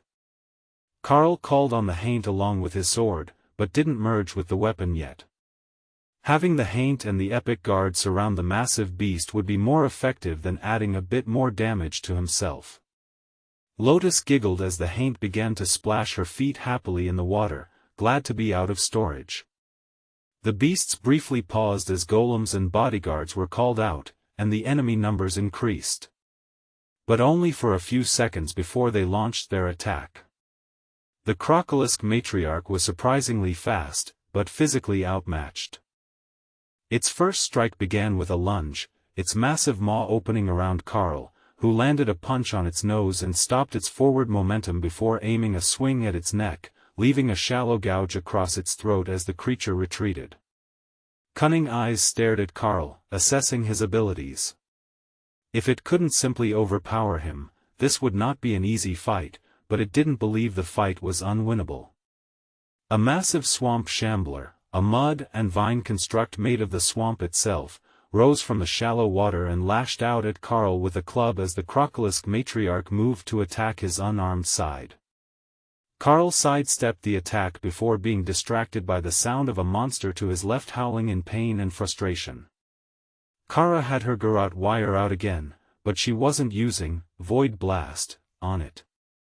She was standing on the back of a crocolisk, one hand on the thread and riding it like a rodeo bull as the creature thrashed and flailed wildly, trying to dislodge her. Whatever. She would take care of it when she was done. The haint knocked the crocolisk matriarch up on its hind legs with force slam, and the lamia duo attacked its belly, which was much less armored than its top side. Karl parried the club of the swamp shambler, then hit it with a nullify spell that caused the golem to disintegrate into a pile of mud and vines. The matriarch twisted impossibly fast and bit one of the lamia, nearly biting the unfortunate creature in half, but getting attacked on the inside of its mouth for its trouble. The pain made it retreat, and the lamia began to regenerate rapidly. Black mist surrounded its body as lamia blood stained the murky swamp water deep red. Only a few seconds later, it was ready to fight again, and the crocolisk matriarch still hadn't found another opening to attack past the haint and the other lamia. Karl switched to his bow and put a Void Blast arrow into the creature's side, blasting away a half-meter divot of flesh and scales. The matriarch howled in pain and frustration, then bellowed an order at the other crocolisks before sinking into the mud. "It's 50 meters below us. Hiding in the deep earth until we go away," Tion informed Karl. "Should we dig it out?" Karl asked. "That would be hard. Its earth magic is as good as mine, and it will just start running away if we try." Tion sighed. Splashing announced the departure of the rest of the crocolisk tribe, leaving only one defeated-looking specimen, with Kara still standing on his back. The creature gave Karl a pleading look, while Kara looked immensely proud of herself. She had tamed a crocolisk for riding. The moment that anything else got near it, the creature attacked. But it had given up on trying to get Kara dislodged, as the chaos badger wasn't actually harming it. "You can't keep it," Karl informed her in a dry tone. "Fine, fine," Kara replied, then hopped off the creature and activated Void Blast, aimed at its backside, to chase the crocolisk off into the swamp. They were dangerous monsters, but they were native to the swamps, and nobody saw much of a reason to eliminate them all.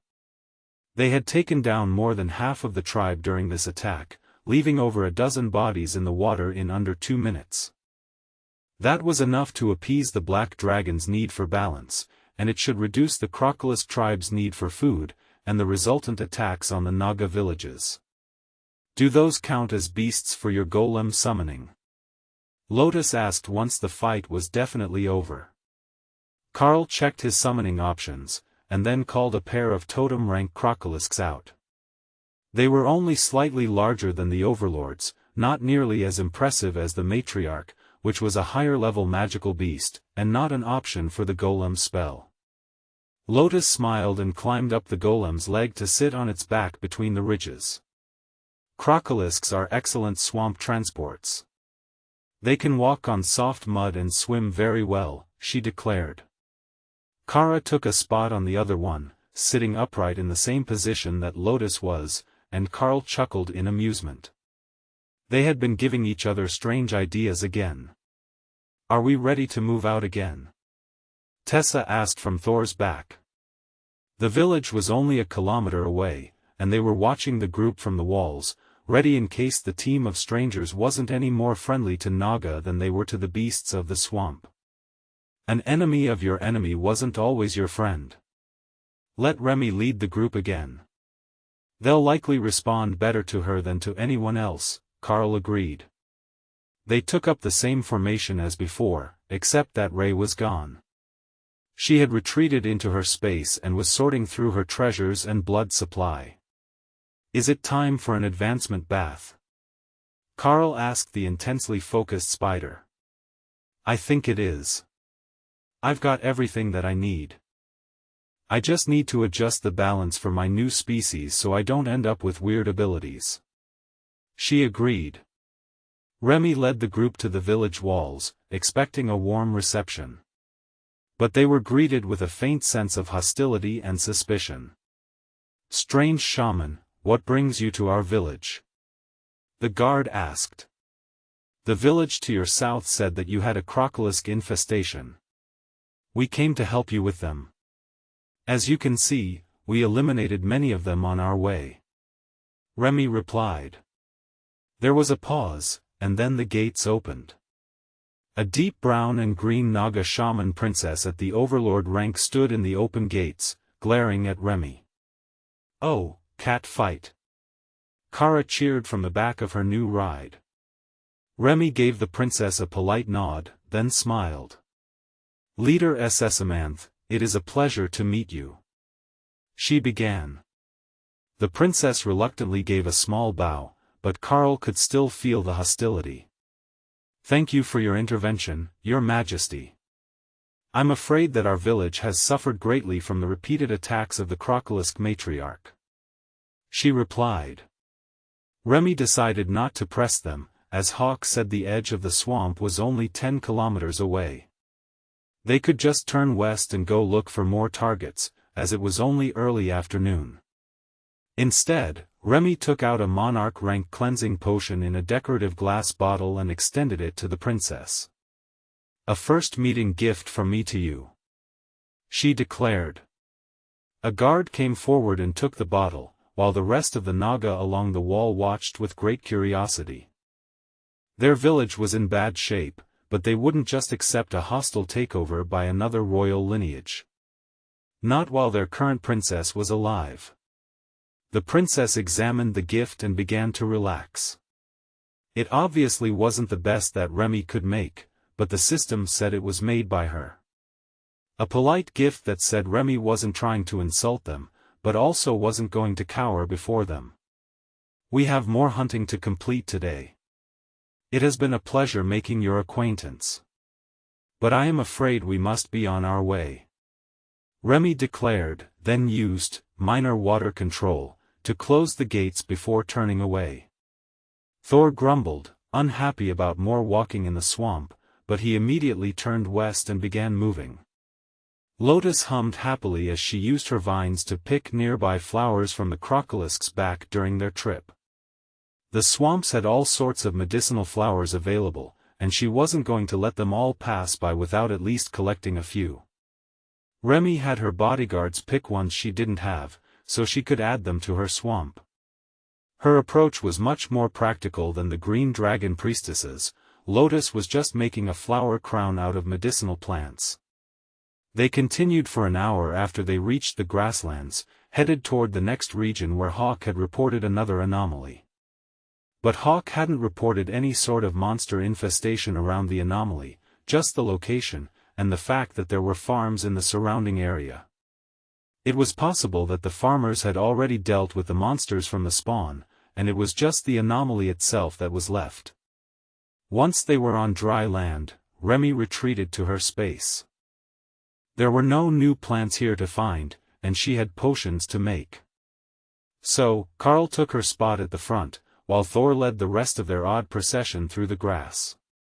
The group had become heavily reptile-biased, with Remy's bodyguards and the Lamia still active, plus a pair of crocolisk mounts for Kara and Lotus.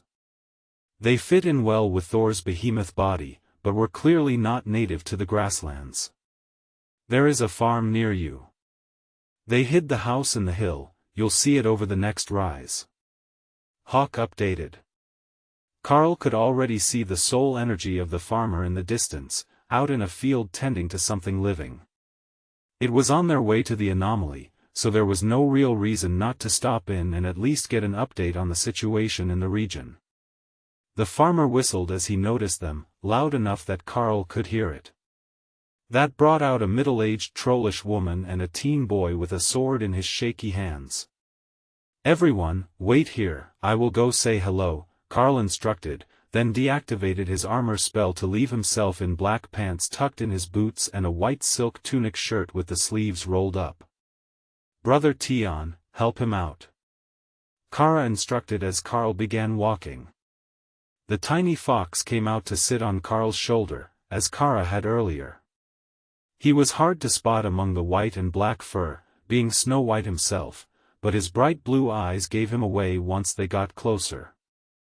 Karl stopped a comfortable distance from the two trolls and turned his hands palm up to show that there was nothing in them. "Greetings. We were passing by and noticed the anomaly in the distance. How long has it been up? We can offer assistance clearing the excess monsters," Karl greeted them. The boy lowered his sword for a moment before remembering that he was supposed to be on guard against thieves and liars, but the woman just gave Karl an amused smile. "We don't need help with that old thing. It spawned grassland buffalo, but that was decades ago. We've raised many generations of the beasts since then." Karl chuckled. "That's impressive. Normally, the monsters are too crazy to be raised." The woman nodded. "If you talk to the old shaman by the strange place, he can explain. His magic calms them for a time, which allowed us to breed them. The next generation was normal, so we killed most of the original monsters and herded the rest back inside. They don't age in there, so we always have spares if bad things happen to the trolls' food." "That is actually brilliant. I never thought about doing things that way. If they are all tamed now, I will make sure that my people don't attack any of your livestock. We're on a mission from the dragon gods to balance out the monster populations, and remove the excess from the anomalies. But it seems your people have already done that here," Karl agreed. The woman smirked and nodded. "I came 10 years after the army unit arrived here. Word got back to the big village that they had lots of food and homes built, looking for good wives. And a good trollish woman will box her husband's ears until he becomes a good husband as well," Karl joked. The woman nodded. "Exactly. Good husbands make good living conditions. Good wives make good husbands. You are wise to the ways of the trolls." Karl returned to the group and explained the situation. That put a small dent in their plans. It was hard to clear out anomalies when the locals were using them as reserve livestock. Instead of heading for the anomaly, they loaded everyone in the wagon and followed Hawk's directions northwest toward an area that clearly had far too many monsters, and no local farmers. That one should be something that they could fight against. "There is a nice spot here by the river, why don't we call it a day and start hunting monsters in the morning?" Dana suggested almost an hour into their trip. "That's not a bad idea. We're not trying to speed run the clearance, and with all the changes that we have seen, it would be wise to stop and see if this is stable, Naksha agreed. There was no real advantage to clearing the whole area if it was just going to reset, and the number of anomalies didn't actually go down. A short break before they had to do any more fighting would be good for everyone. They didn't take nearly as many breaks as most groups would in their situation, but that didn't really bother most of them, except on the days when they wanted to just lie around and do nothing.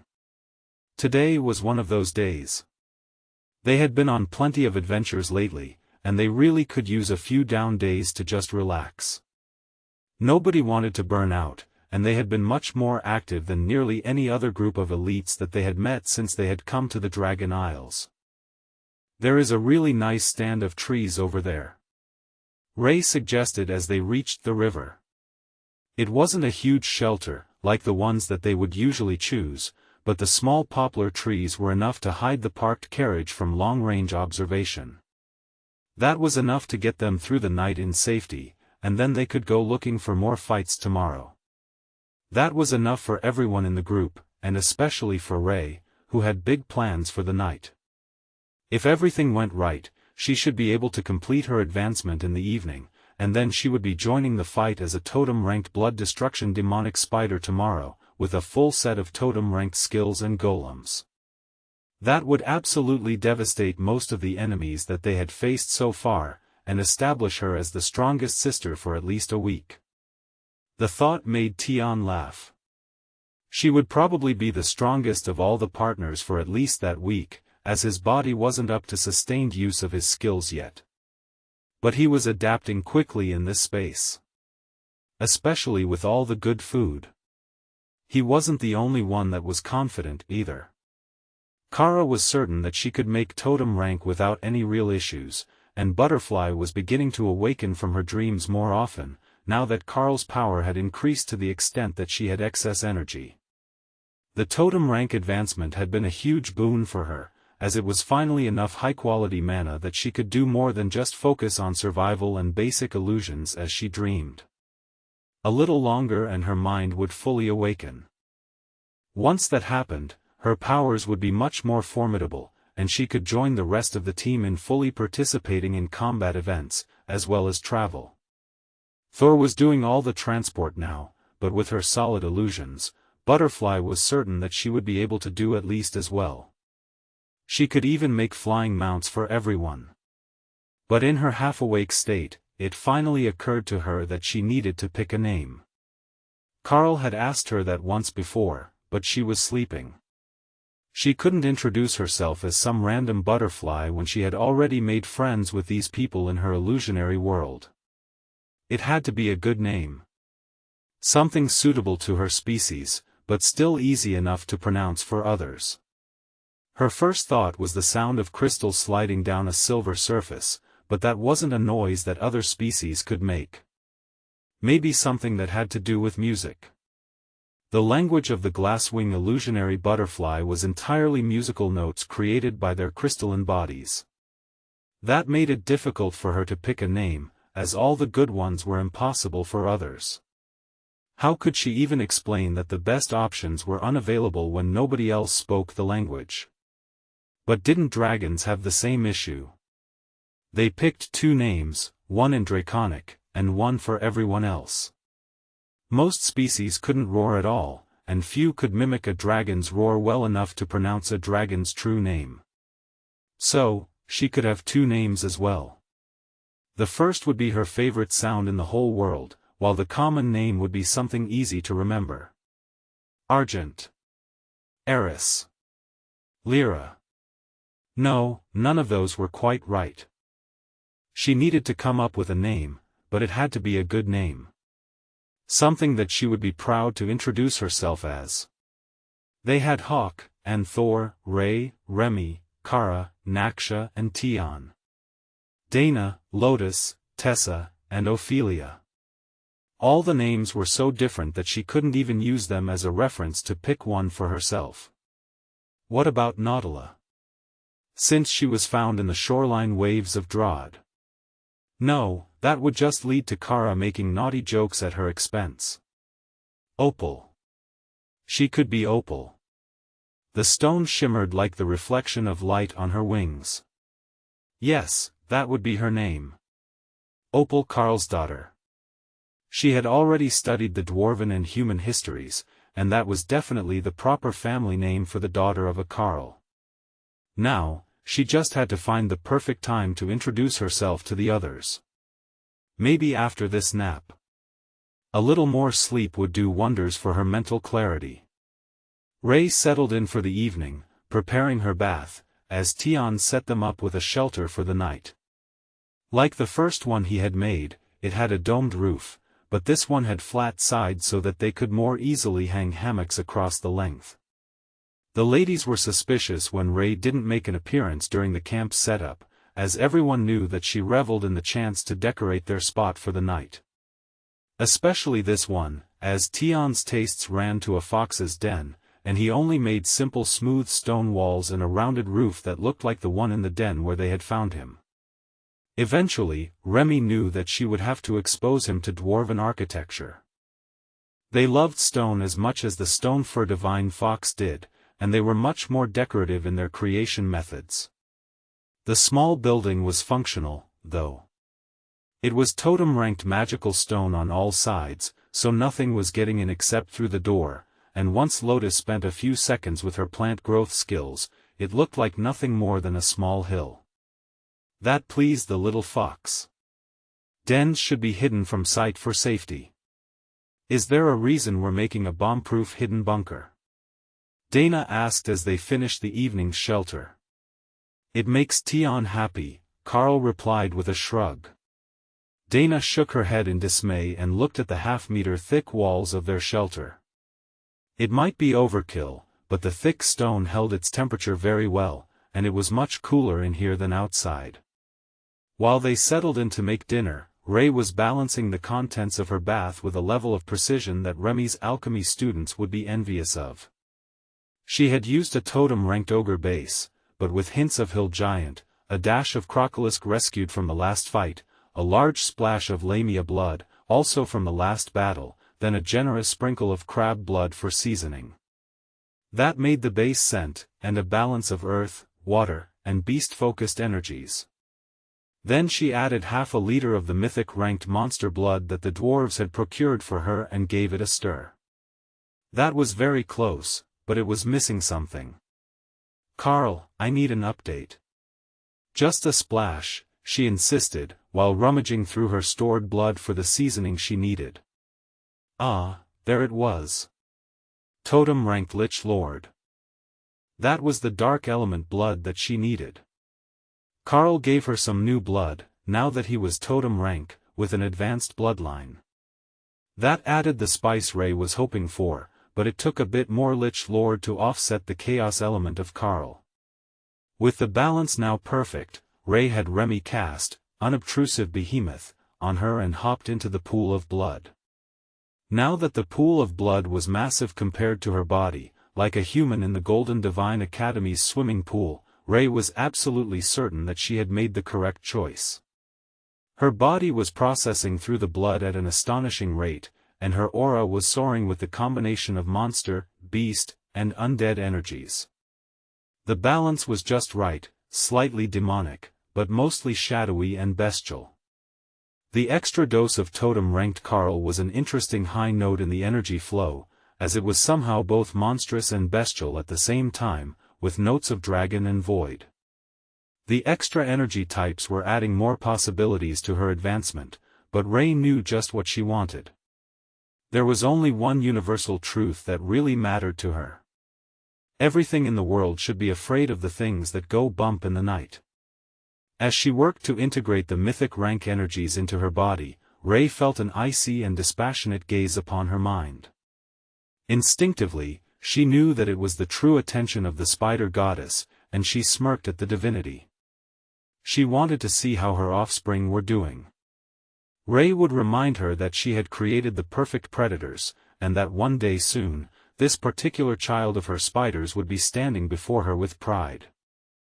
The spider goddess seemed amused at the thought that Ray was so determined to become a divine being herself, but the feeling soon faded, and that sense of simply being watched returned. Ray understood, though. The spider goddess loved her children, and waited for one to make her proud. But she wouldn't do anything for them that they could do for themselves. But that thought gave Ray a great idea. All this time, she was using blood to advance, and somehow she had managed to overlook the most obvious of all ingredients. Ray clipped her underside with one sharp foreleg and let her own ichor mix into the bath. The added source of energy, from the open wound on her abdomen, massively increased the influx of power. However, it also added a hint of herself to the mix, and helped stabilize the energies, which now had overtones of her existing power to them. If she could find a more powerful spider species for her next advancement, that might be even better.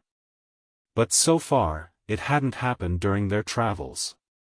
Her power had casually soared past the breakpoint of Totem Rank, and she could feel the totemic blessing forming, but she wasn't done with the bath yet, and Ray was certain that she could get even more out of it before the process finished and her body reformed. So, by the time that she stopped, the blood was completely gone, and her body had been scrubbed clean. Then, like the crabs that she had added to the mix, Ray molted her outer shell and stepped free from her past with a whole new body ready to face her totem-ranked future. Evolution complete, a new skill gained, hemotoxic strikes. Wounds from physical strikes inflicted by the user will not heal naturally.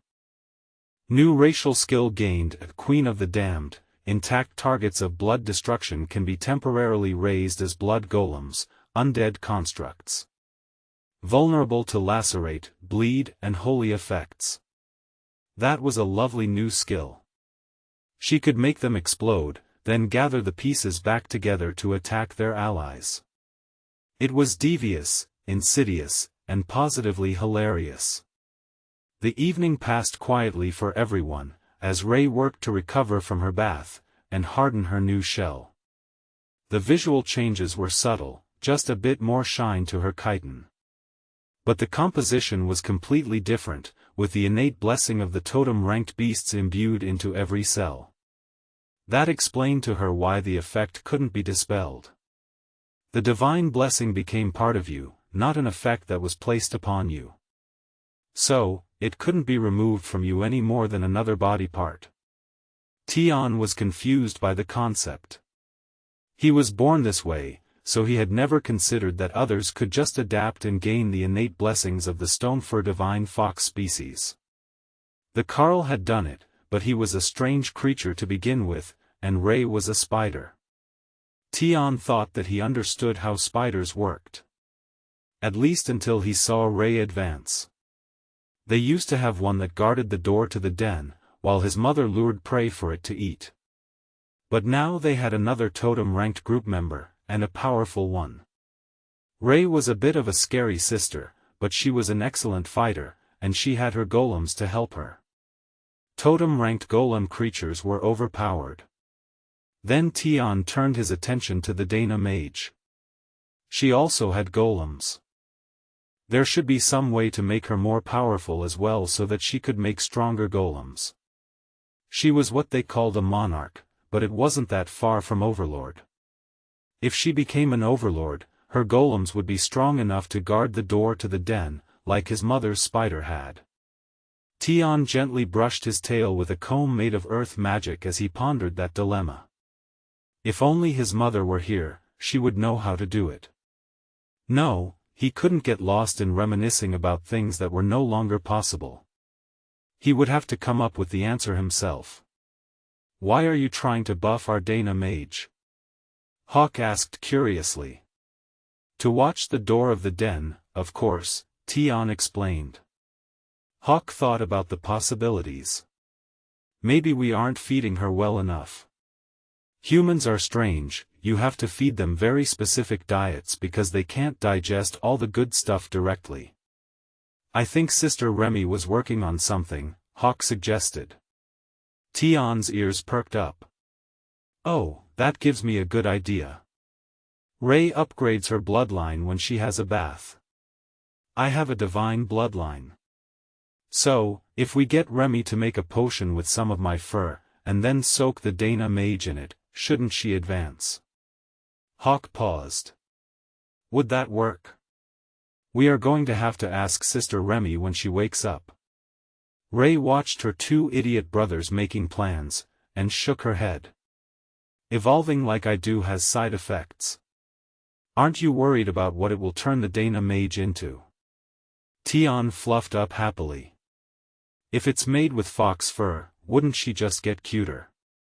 Ray mentally frowned. It was scary that the little fur ball made sense. Dana would be cute with fox ears. So, when Remy woke up in the morning, they began to plot. Remy knew the process to force an advancement when you were at the bottleneck. Dana wasn't even close to that point, but the concept was the same. You could flood them with improved mana quality and force the body to adapt. Then you needed to heal it to seal that gain in. But that would be pointless if their body could only make a tiny advancement at a time, like breaking a bottleneck. So they would need a catalyst. That was where Tion's fur came in. If she added a divine lineage beast's fur to the mix, it might make the imbiber a bit more fox, but the potion should also give her a bit of the little brother's ability to store increasingly large amounts of mana.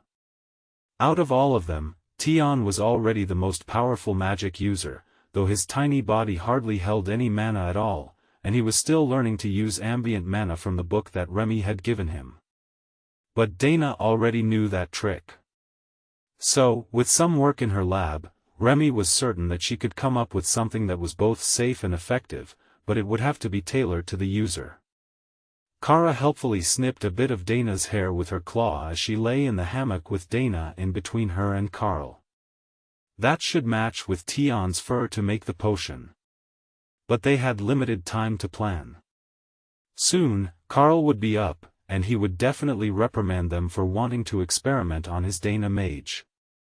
If they didn't want to get lectured, they needed to work fast. Fortunately for them, Thor was still sleeping.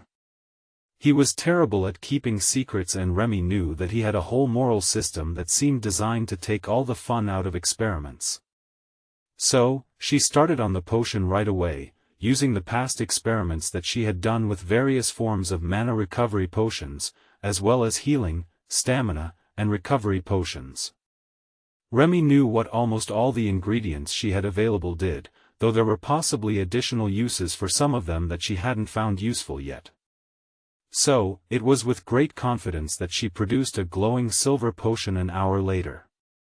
It sparkled with embedded runes and the holy magic leaking from the sample of Tion's fur that had been dissolved into it. But the fancy appearance shouldn't hurt anything. Now, she just needed a good way to get Dana to drink it without making anyone suspicious. If they tipped off the others, and it didn't work, they might not let her have another chance to upgrade the Dana mage. Kara was the one who came up with the solution. They would borrow Dana from the hammock, and move her into the Dana space, where they could be alone. With everyone else sleeping, they could wake her up just enough to get her to drink the potion, and then wake up Karl to give him the good news once the whole process was completed and the evidence of their methodology was hidden. The first part of the plan went off without a hitch. The Dana mage was extracted from bed, moved to her bed in the Dana space, and then gently shaken awake by Remy, who presented her with the potion. "It's a health tonic. Try it and tell me how it tastes," the Naga insisted. That was far from the strangest request that Dana had been woken up for, so she simply downed the potion, then tilted her head and pursed her lips, trying to understand the flavor. That was where it all went wrong. The power in the potion was overwhelming, with a huge dose of Tion's Totem Rank essence, and a powerful Overlord-Rank base. Dana's body began to flood with mana, but it was too fast. The potion didn't push out the old mana on its own, and by the time that Dana realized and started to do it on her own, her skin had started to split, and Remy had to bring out the healing totems to help her keep up.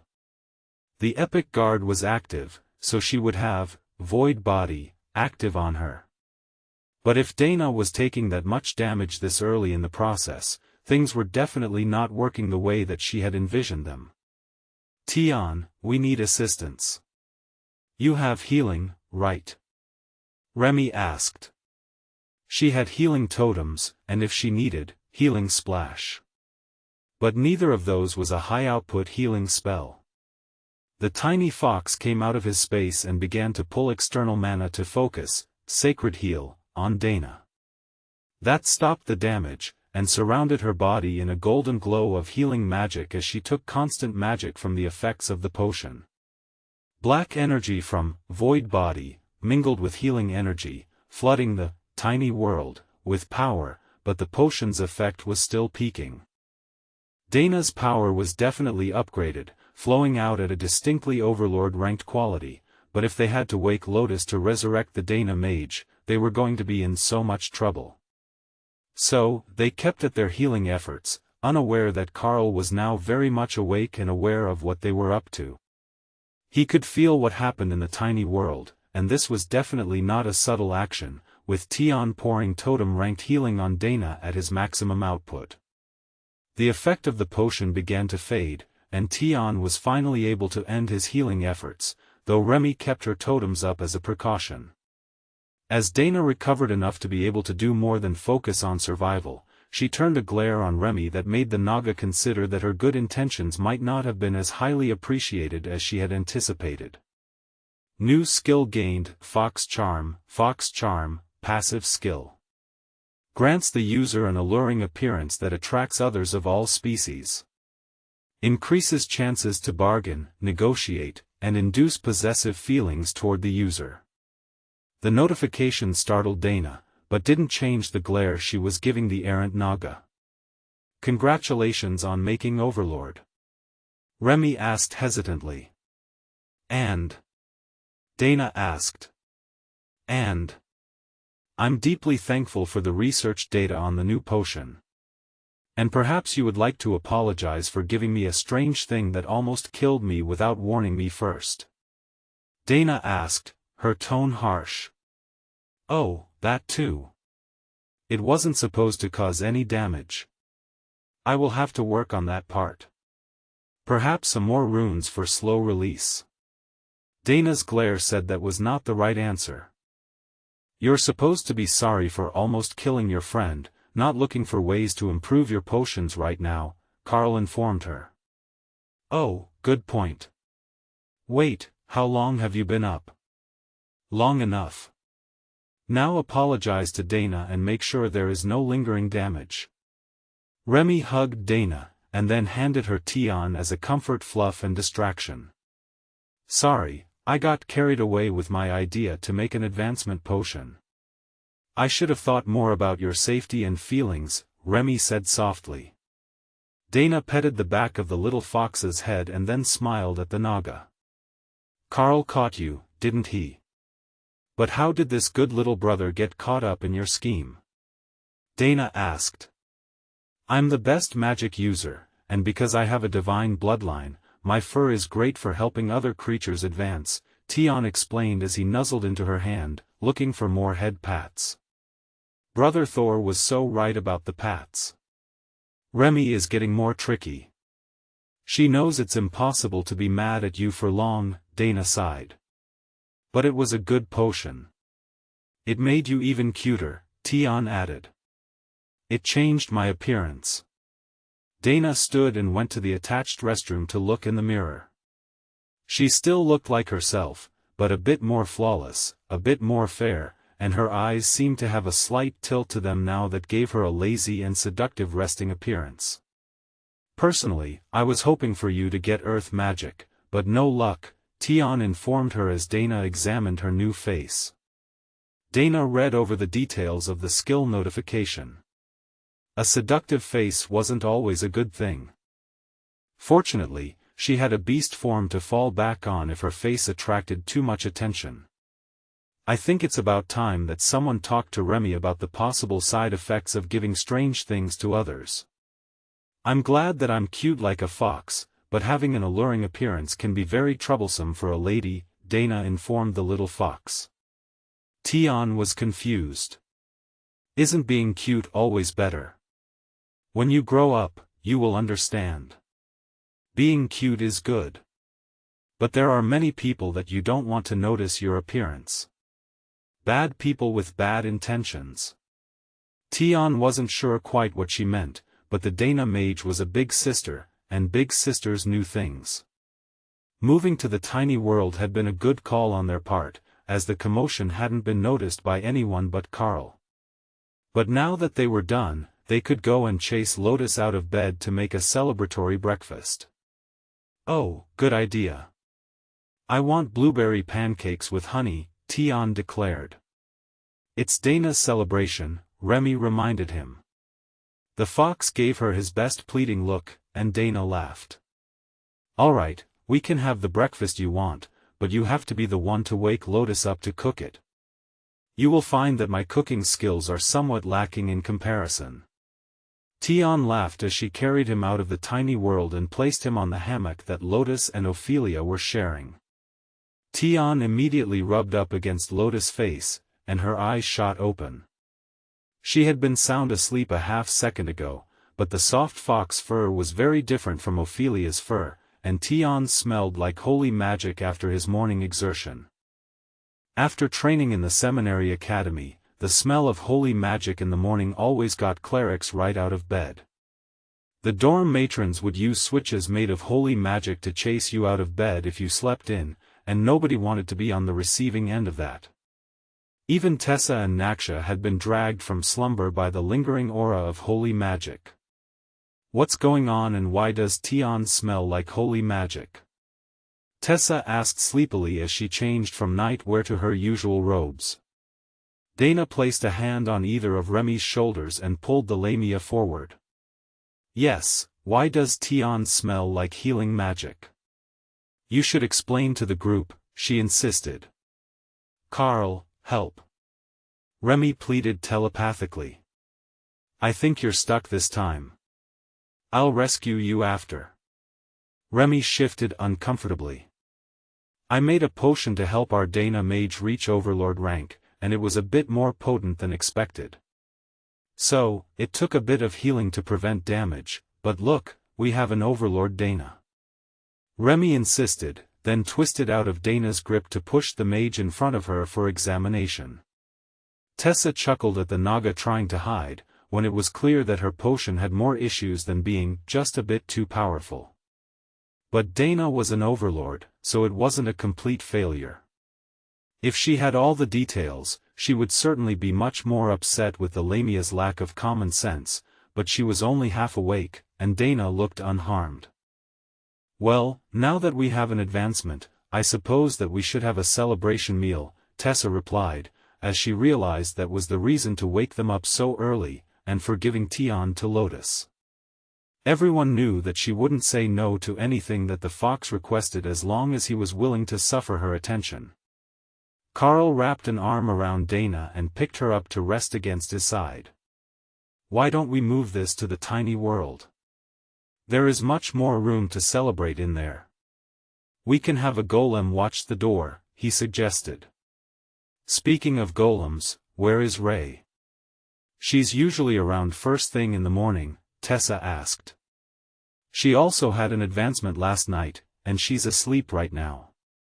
The advancement baths take a lot out of her, so we're letting her sleep, Karl explained. Lotus turned her full attention on Karl. Ray made it to Totem Rank. Did she change a lot? Karl nodded. Yeah. I suspect that it was the reason that everyone got so worked up about advancing Dana. But I will wait for Ray to be fully mobile again so that she can show off her new power level without spoilers. Karl opened the tiny world's entrance, and Remy assigned her bodyguards to watch the shelter.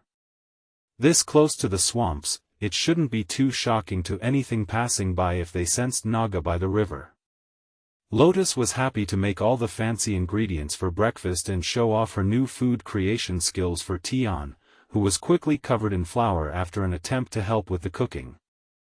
The lack of opposable thumbs made it difficult for him, but Lotus was happy to have him as a mascot on the counter as she made the blueberry pancakes that the little fox wanted. Is there a reason for the rush to make Dana an overlord? Tessa asked Remy as they waited for the food to be ready. Remy shrugged. She was still a monarch, but Ray reached Totem. Plus, we had the ingredients, since she's a human mage, and Tion's fur would be compatible. I considered how to do it for dragon priestesses, but I don't have the ingredients that we will need. I might be able to do it for Ophelia as well, but I need to adjust the recipe. So, basically, just because you could.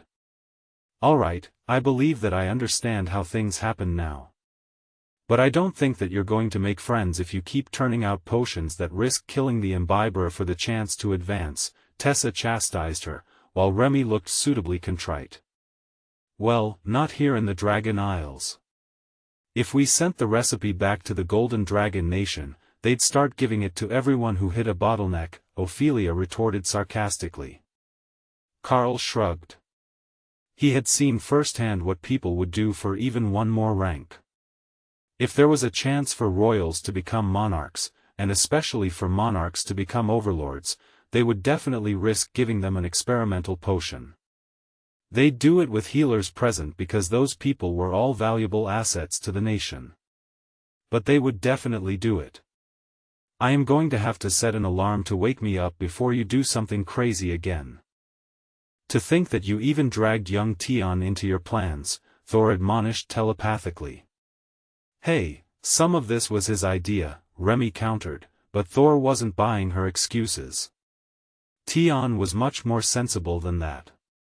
Dana smiled. You know, that's not a bad idea. I don't mean this potion, that's too risky. But I'm sure that Remy has something that will help grow an elite's potential to a lesser degree that she used as the base. I can send a message to Ahmad, and let him know that we have something helpful for him. Karl chuckled. How about I send him the message instead? In fact, I can send him one of the potions as well. Everyone turned to look at Karl as he finished speaking. How exactly would you send a potion to the leader of the Golden Dragon Nation? Tessa asked, breaking the silence. Well, I do have a portal spell, and I'm a totem, with a massive mana pool. It shouldn't be hard for me to open a small portal back to the capital. Then I just pass the potion to someone trustworthy, and send him a system message to come get it. Dana flicked him on the forehead. And you don't think that a random totem showing up in the capital will cause absolute chaos? Karl smiled, and Ophelia began to laugh. How does that saying go? It's not a bug, it's a feature, the berserker joked. Kara nodded happily. It would be hilarious to go back and make them panic. Actually, they could send Ray, and she could check on her baby rogue, and visit Neil as well. We could send Dana in disguise. If there is a spy present, they might report that one of the exiles showed up again, and that could cause troubles for the people in charge, Tessa suggested. Dana smiled and activated beast form, then paused as the expected furry stripes didn't appear on her hands. Instead, she was bright white, and had longer fur than she remembered. Ooh. See, I knew that she would be pretty, Tion cheered. Tessa chuckled and took out a mirror from her inventory to show Dana her transformed appearance. Under the effects of beast form, she was no longer a cat demon, and she was nearly identical to Karl in pattern. This time, the spell had turned her into a fox demon, complete with long fluffy ears and a fox-shaped head. She no longer got larger with the spell, and thought she might have actually gotten more slender. But it was her voice that startled her the most. Well, that is unexpected. I thought that the spell was set after you used it the first time, she began, then paused as her musical tone reached her sensitive ears. Fox charm is powerful, Tion bragged. And how am I supposed to interact with people when my voice has become a magical seduction technique? Dana asked. The little fox shrugged. Just threaten them with the Karl if they get handsy. You think this is funny, don't you? I was actually happy with how I looked, Dana snarled, but it came out as a gentle pout. Tion held up his paws in defeat. Got it. Not funny. You still make a beautiful fox, though. I wonder if you can go all the way with a stronger skill, and become an actual fox. I bet your tail would be super fluffy. Dana shook her head in dismay. She was wearing robes still, so her tail was trapped underneath. And it was super fluffy. Once she swapped outfits, they would adapt to her form having a tail. But for now, she could keep that information to herself. Well, if we're not doing anything else, why don't I take Ophelia with me? She can do the job of bodyguard without me needing to call golems, Dana suggested. Ophelia laughed. I think that you've forgotten one vital fact. A werbear and a fox demon would attract way more attention than just showing up as ourselves. After all, it was Karl that was actually banished, we just chose to join him in his exile. So, technically, we're not breaking any rules by going back for a visit. Remy quietly handed the berserker a basket full of potions, along with a notebook, and Ophelia put it in her inventory for safekeeping. Both Dana and Ophelia changed back to their human forms, and Ophelia stretched her body, unused to being in this shape. Karl, you might as well open the portal. We've got 10 minutes before breakfast. In and out, she insisted. All right, I know the perfect place to send you to, Karl agreed. Karl focused on the first place that he had met Neil, the Inquisitor's office in the capital. Then he opened the portal, and laughed as an irate Overlord-ranked rogue hurled a dagger at him. Good morning, old friend. We have a present for Totem Ahmad, and we were hoping that you could pass it to him, Karl began as Neil glared at him. You damned near gave me a heart attack. Do you know what it's like to have a totem-ranked monster open a portal into your office? Especially when the office in question is supposed to be warded against travel skills. Technically, I have never had an office. But I get your point. Good reflexes though, the skill hit right on the throat, Karl replied. Neil sighed and stepped through the portal, then looked around the main room of the replica guild house in the tiny world. Where are we? He asked. A separate space I learned to make with a skill. But currently I am traveling with these lovely ladies through the Dragon Isles. We just so happened to come up with a potion that will help trigger breakthroughs if you're at a bottleneck, and thought it should be shared, Karl explained. I can demonstrate if you want. Do you want to be a totem? Remy asked hopefully. Neil smiled at the Naga's best pleading face. Why does that sound like a threat? No, I would rather not be a totem at the moment with all the chaos that's happening at home. Lotus brought over a stack of pancakes and a coffee for their visitor, then recruited Ophelia to bring the platter to the table they had set up in what was the store in the real world. Let's sit and talk. Have things gotten bad since we left? Karl asked. Neil sighed as he sipped the coffee. You could say yes. But also no. There have been 4 more unexpected totem rank advancements in other nations since you left. But there has also been another in the Golden Dragon Nation. Worse, from a political standpoint anyhow, it's another elite from the younger generations. I think that you know her, actually. Lady Othello. Now there's a huge argument over whether she should be the next head of the church, as she's a paladin and not a cleric, but she's the most powerful member of the clergy. However, every time someone tries to force her, they get zapped by that damnable sword she carries everywhere. I don't know what spell is on it, but you can't try to physically force her to go anywhere. Karl chuckled. It's supposed to punish perverts who attempt to grab her with lustful thoughts. It might be a side effect, misinterpreting their desire for her to be in charge as desire for her. Neil nodded, then frowned. How do you know about the sword? Dana smirked at the rogue. He made it. Ophelia stacked her plate as the last of the food came out, and gestured with her fork. Are you sure you don't want to be a totem? It would make your job easier. And then you could try using Remy's potions on one of the clerics. If they don't die, they can take over the leadership role, she suggested. Neil sighed and stuffed his face with pancake to give himself a moment to think before answering. These are excellent, by the way. But no, I will stay at Overlord as the head Inquisitor for now, and then advance later.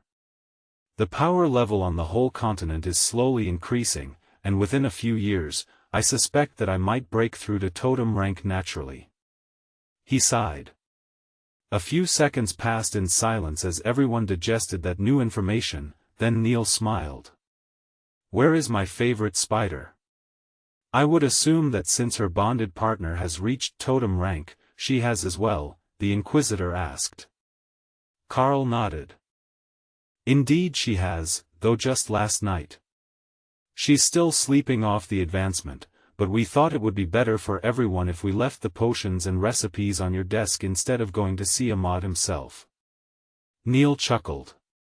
He's been moved to the Imperial Palace, and that's protected better than anywhere else on the continent from portals and teleportation-type skills.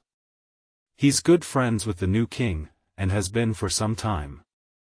But he was actually moved closer so that they could brainstorm ways to change the nation. You see, Ahmad has the idea that if we can properly mobilize all these new awakenings from the last 2 intakes, we can completely overhaul the nation's production facilities. Advanced technology combined with magic has already proven to be every bit as effective as the traditionally made magical items. At least, in some ways. Explosive rounds for artillery have proven to be highly inefficient, using more mana than just putting the mage in a helicopter and letting them bombard the battlefield. Same with magical bullets for guns. The overall effect of that one was pretty good, but in practice, it's better to just let the mages do mage stuff.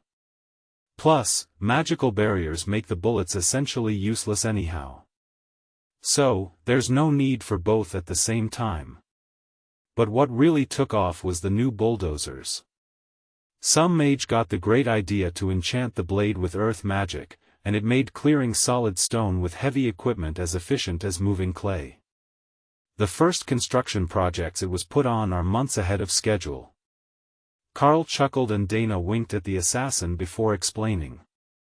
Here, the demons use earth and fire magic to make entire cities. The dwarves use earth magic to carve out whole mountains, and they can make a skyscraper in a matter of days, not months or years. It's absolutely brilliant, as long as you don't think too deeply about the engineering behind it, she explained. Neil nodded in understanding. Yes, I suppose that just letting people make an entire building out of what looks like a single concrete pour with no reinforcement would be very concerning to anyone who knows more about structural engineering than earth magic. Karl realized they had completely missed the important parts of their concerns. How are things with the giants? He asked. Neil shrugged. Not bad. They retreated after the last major battle, and they're back within their own borders. Once they realized that the full push on the capital had failed, and that their infiltrators had all been flushed out, they gave up on the war plans. Of course, part of that was the death of their new leader, and the need for the mountain giants to elect a new chieftain. But the war is officially over, and we're back to nothing more than tense relations with everyone else. There have been a few more dungeon spawns as well, and that's not helping anyone's nerves. The stabilized dungeons have proven to be not only the fastest way for elites to advance, but an incredible source of loot and raw materials for the continent. Fortunately, it's all been commander rank and lower instances opening, so we haven't had a power race in one particular area, but the Golden Dragon Nation now has 3 commander rank dungeons and 1 awakened. Ironically, the awakened rank dungeon opened 50 meters from the walls of the academy. Can you imagine that? All these newbie elites from the latest intakes training, and they've got a dungeon right there waiting for them after their first advancement. Even better, anyone from commander or weaker ranks can enter it once a week, and it's set up for a 20-person attempt. It's perfect for team building exercises, and the groups are large enough that multiple classes can pick groups of 2 or 3 to go and work with random teams from other specialties. Lieutenant Rita, Karl's old advisor, has been put in charge of the schedule for the dungeon, as those who don't get picked to go from their class work can sign up for a pickup group instead. She's excelled in the role, and the classes that she teaches on cooperative combat are a student favorite. That was all good news to Karl, but everyone else had strange looks. Did you say the last 2 intakes? Tessa asked. Neil nodded. The intake ceremony was 2 weeks ago. The second since we've had the new methods of awakening elites. This one was just as successful as the last one, with over a third of the entire population of basic school graduates gaining the warrior class. I don't know what we're supposed to do with such an imbalance of warriors, but there is an incredible influx of mages as well. The Red Dragon cleric began counting on her fingers and frowning more deeply. The math just doesn't add up, she muttered. Neil shrugged. I have heard there are strange things on this continent, and a bit of time distortion in random areas wouldn't be the strangest thing that I have ever heard of. So, you might not have experienced the whole flow of time. Karl smirked and poked Dana. We almost missed your 18th birthday. We should find out what today's exact date is and make a cake. Neil lifted his wristwatch, then frowned at it. That's the weirdest thing I have ever seen, he muttered. The watch was a quality mechanical watch in a protective leather case. But while it had displays for the day and month, they were blurry, impossible to read. Well, now we know how to determine if we're in an area with a time anomaly. We just need to buy a watch, Karl joked. But for Remy, there was a more urgent concern. She had potions for the new academy students, and they were supposed to have been delivered before the year started, as a surprise. Take these with you as well. They're all for the academy. Neil laughed as she stacked crates of small vials, then placed them in his office. Hopefully, the open portal is keeping this area in sync with home, or someone will be very mad at me for slacking on my work, he sighed. In that case, we will see you again soon. Ray will want to visit you and her baby rogue once she's stabilized. Neil chuckled and got to his feet. Thank you for breakfast and the gifts for your countrymen. I can't say that I've ever heard of exiles finding a way to still help out after they were sent away, but I appreciate it. Karl patted him on the shoulder. I would volunteer to come back and help keep everyone in line, but it sounds like you have it all under control. The Inquisitor smirked. You think now that you're a totem that you can flex on the other nation's leadership. You are listening to a story on Time Drift Stories channel. If you enjoy it, please like, comment, and subscribe so you won't miss the next episode. Karl winked at him and leaned in to whisper conspiratorially. I was rewarded with a special epic grade constitution. At this point, I can reliably solo a totem-ranked dungeon boss, without bringing my beasts to assist. If you have a problem with the others, let me know. Even 5-on-1, it's unlikely that they can do significant damage to me, and I've got so much damage reduction that even a direct meteor strike wouldn't do it. Neil shook his head in dismay. You live up to your reputation, Monster Man. Warn me before you send Ray so that I can shield my quarters and not alert anyone that she has arrived. Then he turned and returned to his office, so Karl could close the portal. We never did find out what the exact date was. Dana noted a few seconds after he was gone. Well, we can sort that later. Once Ray wakes up, we can get back to our hunting patrols. If we can't pin down the exact date, then we can just pick one to celebrate. Karl suggested. Now that the excitement was over, Remy returned to her lab to work, and Hawk went outside to take a loop around the area, looking for threats.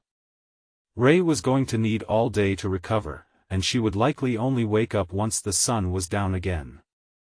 That was her natural active time, and each of the advancements was a bit harder to recover from.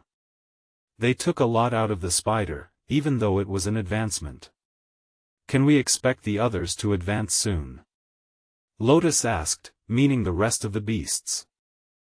Thor still has a ways to go until he reaches the bottleneck, but he also advanced last, so he's still on pace.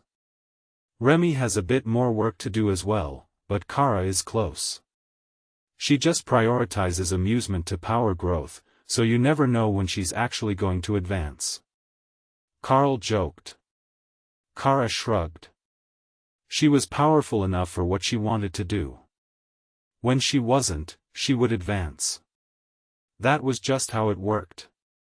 A soft mental nudge caught Karl's attention. Oh, I think the butterfly is almost ready to advance as well. Perhaps once she reaches Totem Rank, she will be stabilized enough that she can come out and socialize. Karl felt the mental nod, and that she was learning from Ray, and planned to make a grand entrance to introduce herself to the rest of the group properly. They were all aware of her work, and she had interacted with them in her dreamlike state, but it would be the first time that she got to meet them all in person. That was a big thing, even bigger than just an advancement, so she had to make it grand. With nothing important to do, everyone settled into their daily tasks. The three priestesses spent most of the day in prayers. Ophelia and Thor went to spar, while Dana mediated to improve her mana pool and the stability of her new advancement. Karl did the same, but he had another goal. One of his class skills improved his soul power based on his power matrix. He currently had it at 9 points, and that had been excellent for his progression, but he had a solid vision for the 27-point formation. In theory, that should triple his growth rate, and the amount of mana that he could transfer to the beast spaces, up to his personal limit. So, keeping the focus on Supreme Lady Matilda, whose image he had used for the 9-point formation, Karl began focusing on filling in the extra spaces and rearranging the focal points into a much larger matrix. While he worked, he couldn't move any mana at all to the beasts. But the whole process only took a few hours of intense concentration, and left him with a pounding headache that faded after a few minutes. Then, Karl gently began to flow mana through the new formation, checking for imperfections before everything settled into a permanent position that he would have to destroy to alter. He didn't find any bottlenecks or instabilities as he pulled mana through to his limits. So, he focused on the Blade of Champions and the life energy that it had stored. The Haint had absorbed almost all that it had stored when it awakened, so he let it keep what little soul energy it had left. He had enough work to do just with the Blade of Champions and the beast spaces. Working on advancing them was his highest priority, as only the two were actually at the Totem Rank. The rest were close, but not quite past the breaking point yet. That would change tonight. The spaces were improving much more rapidly than Karl had expected, now that his level wasn't a limiter on their advancement. Something outside would surely notice the mana imbalance from the amount that he was pulling, but Karl was careful not to mess with the mana balance inside the tiny world so that it didn't interfere with the others' work. That was another thing that Karl realized he should work on later. He was much more powerful than he had been when he formed the tiny world. If he wanted to, he could greatly increase the limits of the space. However, there was plenty of room, even for dragons who wished to fly around and relax. So, Karl focused on a different project. He created a massive crystal near the guild house, in an unused hilly section that Thor and Ophelia had deemed unsuitable for practice. As he formed it, Karl coated the entire thing in mana storage runes. He could use it as a massive mana battery, like the Lich Lords had done with the crystal in their wagon. 20 tons of totem-ranked runic stone would be able to slowly collect an absolutely enormous amount of mana. That should be enough to power not only the space, but all the practice that was done inside and the training of the others. Flooding the body with higher rank mana was an effective method of pushing toward an advancement, and once this was full, everyone else should be able to drag themselves toward Overlord. It might not be the most effective way to pull lower-level companions toward the highest group member's standard, but it was hundreds of times better than just letting them fumble along on their own. In a way, it was like having a mentor, as the Spellblade clans did. Someone who could teach you and help your growth progress smoothly. Only, it wasn't limited to just one class, but to members of the Dark Light host and others that Karl trusted enough to bring into this space. Perhaps he should put some protective runes on the crystal, or the platform it was sitting on, to prevent theft attempts or misuse if someone broke in. Ray woke up after midnight that night, and flexed her limbs to make sure everything was working as intended after that odd molting incident. It made sense, with the crab blood that she had used, but it was a new experience for Ray, who normally just grew and reshaped herself a little. It wasn't bad, though. She felt brand new and refreshed, ready to face the world in a whole new totem-ranked body. "Did you want to do your reveal first or second, little sister?" Ray asked as the sun began to come up in the tiny world. The butterfly thought about it. "Together. I will set the stage, and we can make a grand entrance." Ray waited while her little sister made the final plans.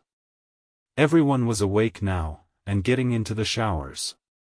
So, that was the perfect moment to set up their entrance. For ranks of illusionary spiders flanking either side of the walkway to the house, with a light fog around ground level to let Ray camouflage herself more effectively until she was ready for her grand reveal. Then butterflies and sparkles in the air above them, where she would be hovering and waiting for Ray to appear and get her praise, so she could swoop down for the fireworks and then introduce herself to the group. Ray tried not to laugh as she saw the royal procession that had been prepared for her, with all the illusionary spiders bowing before her. Remy and Thor dragged the group out into the yard to watch, and Lotus was practically vibrating with excitement as she realized that Ray was going to make a dramatic entrance. Ray started off invisible, then blended herself with the fog as she approached. Slowly, she adapted back to her natural black and red, as if she was emerging from the fog as she slowly strutted down the path. Whistles and cheers greeted her approach, and Lotus ran up to hug her while the others laughed. "Congratulations, Ray. Excellent work on making it to Totem Rank." Karl congratulated her, while fireworks began to explode overhead in the morning twilight. Then the butterfly appeared. Not as an illusion, but actually outside of her space for the first time since she evolved. "Good morning, Sister Butterfly." Karl greeted her. "You may call me Opal. I like that name. It is a pleasure to meet everyone," she replied. She fluttered down, her meter-wide transparent wings reflecting the sunlight, and creating shimmering rainbows on the ground, along with the sparkles of shed mana as she moved. That was an unavoidable side effect of her species, but now that she was powerful enough, she could recover far more than was needed to sustain the loss, and she could limit the spread of the mana particles to nearly nothing. Some loss was unavoidable, but the stronger she got, the better she was at controlling it. It was strange being outside, not as much mana, and all sorts of new scents and auras. But she got to actually touch people. That was surprisingly fun. "So, you can finally join us on adventures, Opal?" Tessa asked. "Only a little bit. I will be a totem soon, and then I'll be able to stay outside all the time if I want. But it's more comfortable to stay home and let the illusions do it. Illusionary domain is my world, and being outside of it just feels weird, even if I do get to meet new people and see new things," Opal explained. That was understandable. Her illusionary world was so realistic, with illusionary people, plants, and buildings in it, that there wasn't much reason for her to ever leave home. She was essentially a city lord for a city of her own creation, with hundreds of subjects under her control. A gentle ringing, like a doorbell, filled the tiny world, and then a portal opened next to Karl.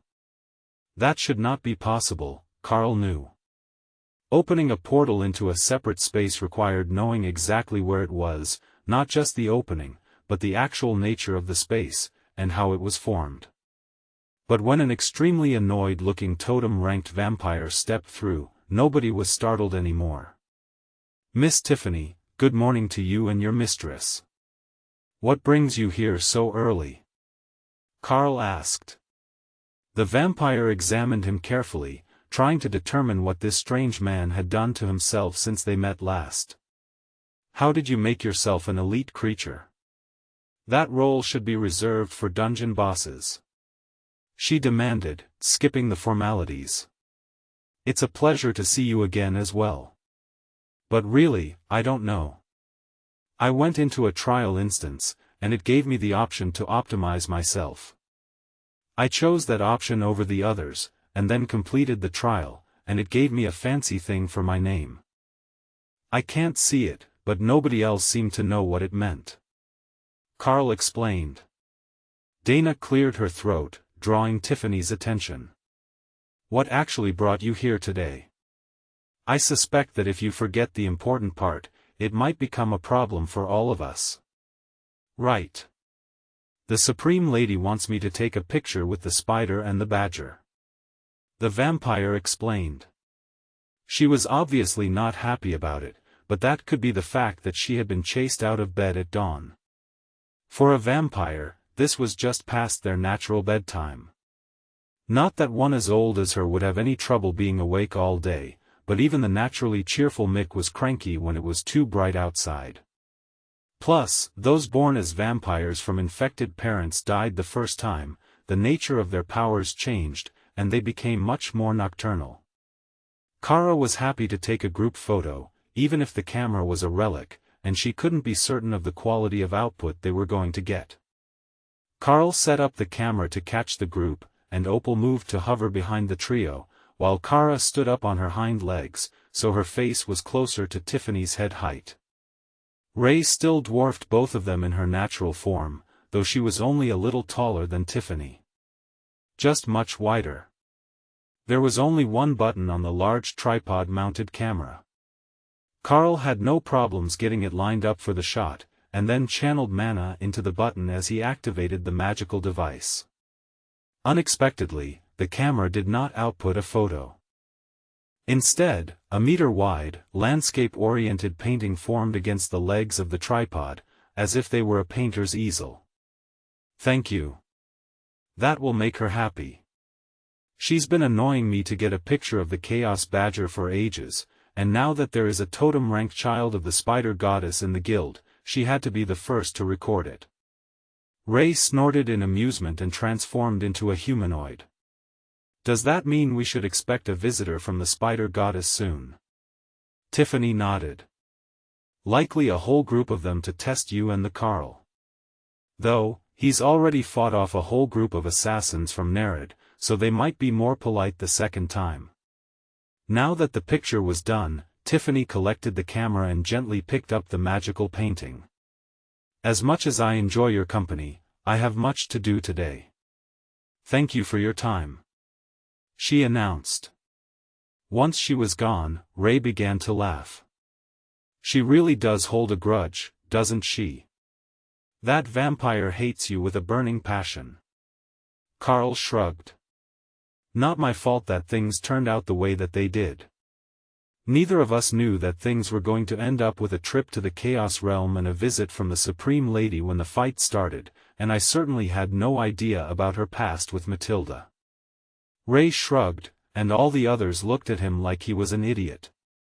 It doesn't matter that it wasn't my intention, does it? Karl eventually realized.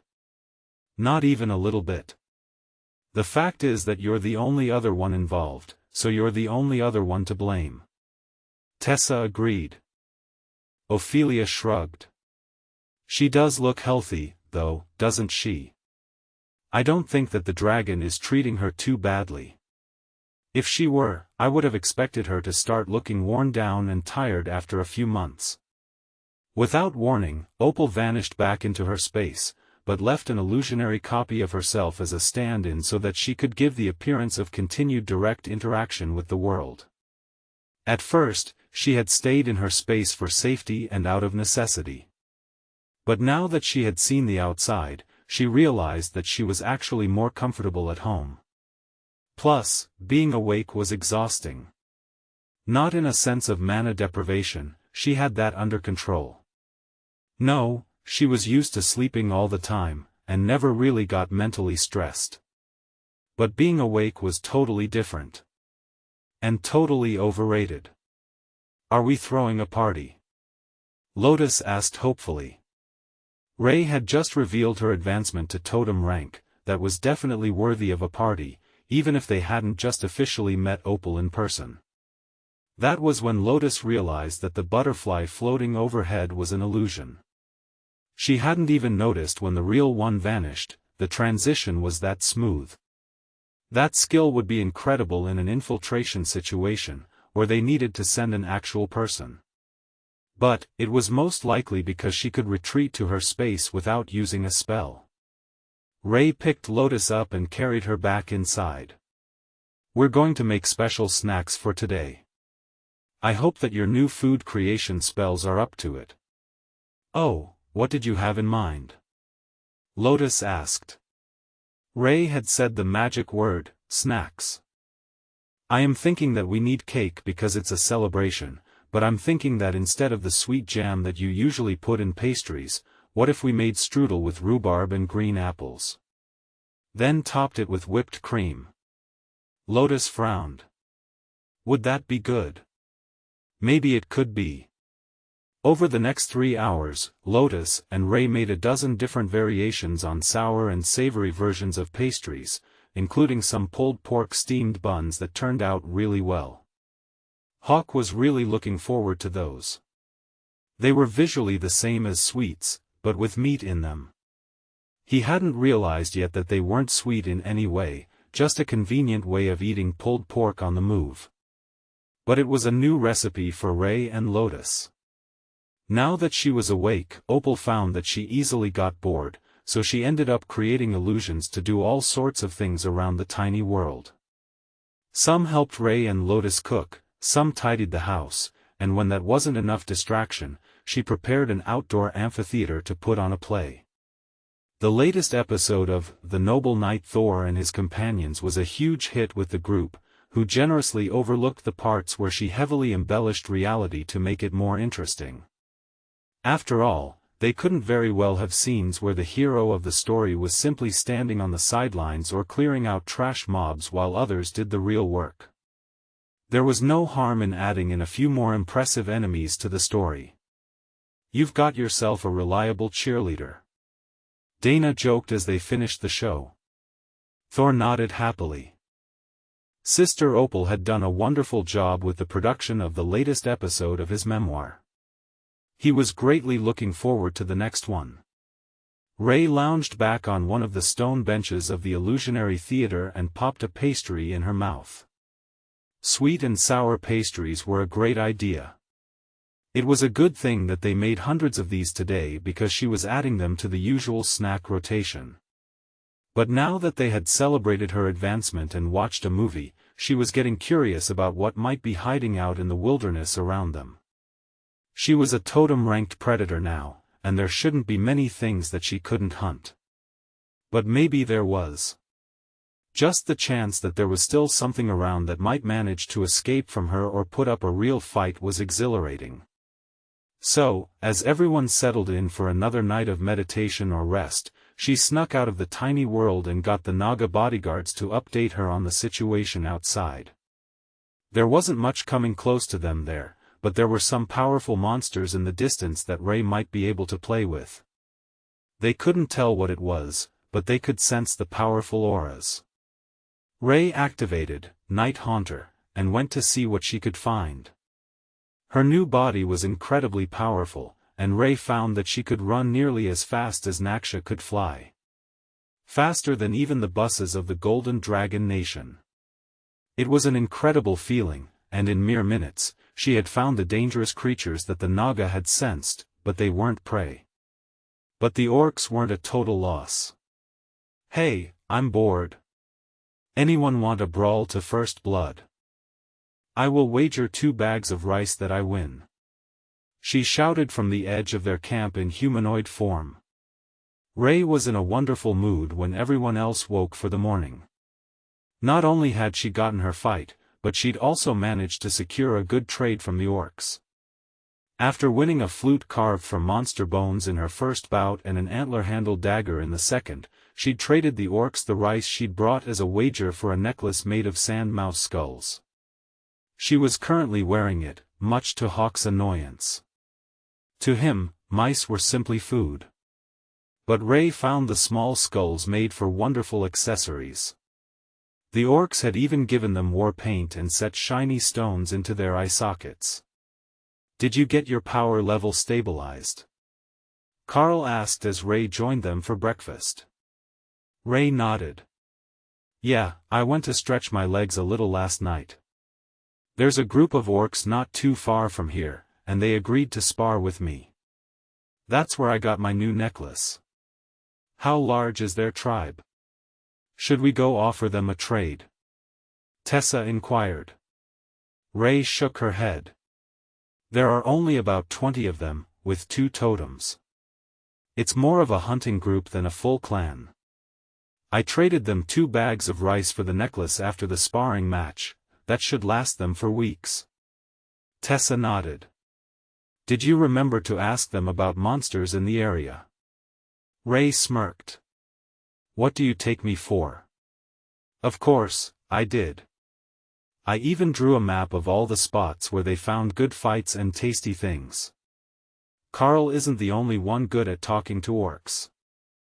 The war cleric examined the map, then passed it to Karl and Thor, who would be the only ones traveling outside the carriage. Hawk went to scout, and Ray activated Night Haunter, transforming into her natural form before settling into the cargo area at the back of the wagon. That way, she could comfortably watch the scenery pass by. If there was something dangerous enough to sense her, the presence of both her and Karl outside the tiny world should dissuade them from attacking. "Where are we headed?" Lotus asked from the carriage window as Thor began to move.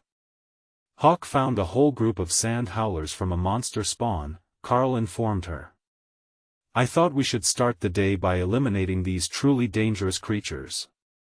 They have a few totems with them, but the group is mostly overlords. It's a bit over our level, but I have a theory that this is actually the fastest way to push everyone to advance." Lotus retreated into the carriage, and Thor trotted happily across the hard-packed grass.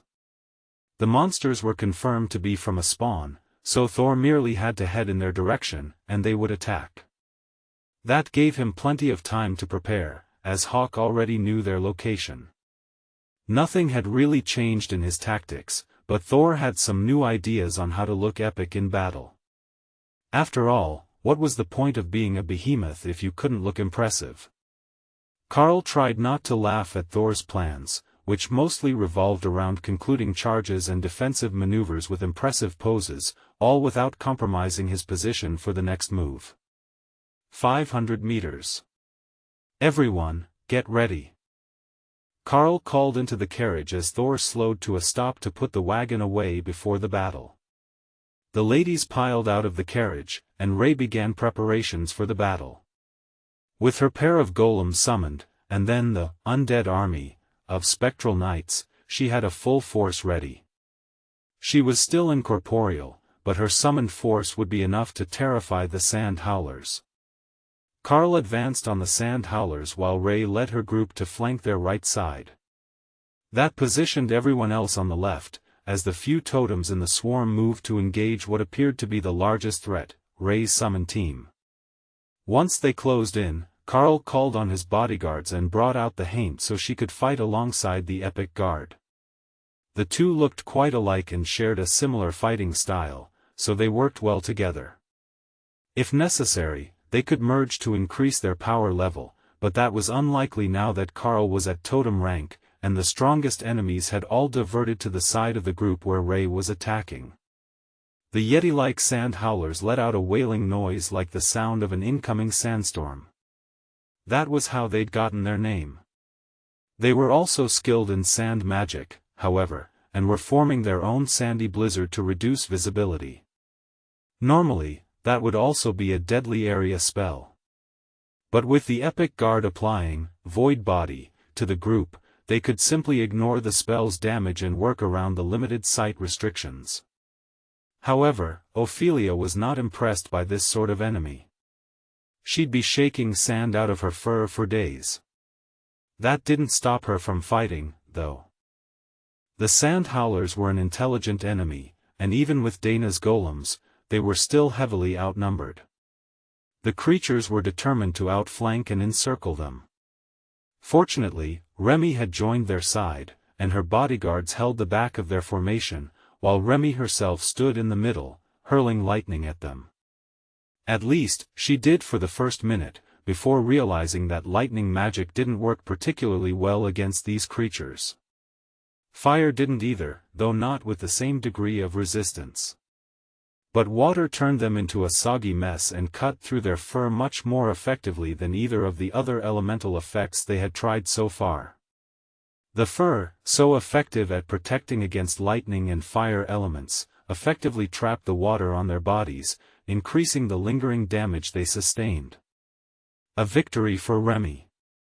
Dana smiled as she watched her golems parry the sand howlers' attacks. The creatures hadn't landed a single strike on the golems yet, and the greater golems had moved to protect the side opposite Tessa and Thor. But Dana realized there might be a better approach. If she shifted the golems, who had gained her increased attack speed and auto-parry, she could place the greater golems between them. Then, both the damage and defensive capabilities would be balanced across the entire section of the battle they were responsible for. The sand howlers weren't particularly fast, and they were large, so only 3 could engage each golem at a time. That was enough that the stone summons were mostly on the defensive, though they still managed to land a few attacks of their own without relying on Dana. Her newest attack skills were, for some reason, all flower-themed, with names like Piercing Rose Thorns and Plum Blossom Slash. Yet, they were every bit as powerful as spells with more dignified names. If she didn't know better, she would think the system was messing with her, giving her skills with names she'd be embarrassed to say aloud. Nevertheless, they smoothly cut through the sand howler's thick fur, and every strike left lingering damage from her new poison skill, Toxic Beauty. She really had been scammed by this Mystic Blademaster class. The part that annoyed her the most was that it really was as good as she had hoped. She had even gained the ability to control her Blade Swarm skill to the point that she could engage a dozen opponents at a time with just the magical blades. As she fought, she could feel her mind beginning to expand. Each blade, each summon, was a separate train of thought, and the more she used them, the more natural it became. Dana briefly considered that this class level might actually be on par with Karl's if her physique were the same. But with Kara on his side, his anti-magic capabilities made him a hard counter to all sorts of mage classes, no matter how powerful.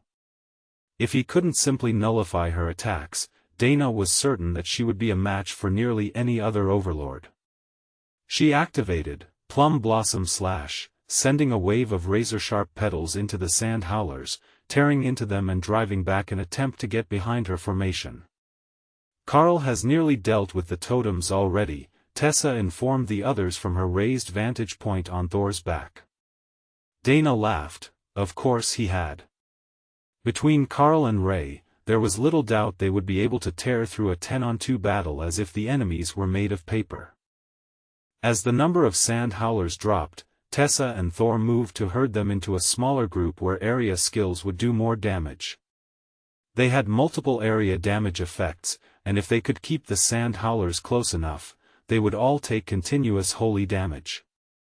Dana shifted the golems and her epic guard around the other side, fully encircling the last dozen sand howlers in a reversal of the early part of the fight.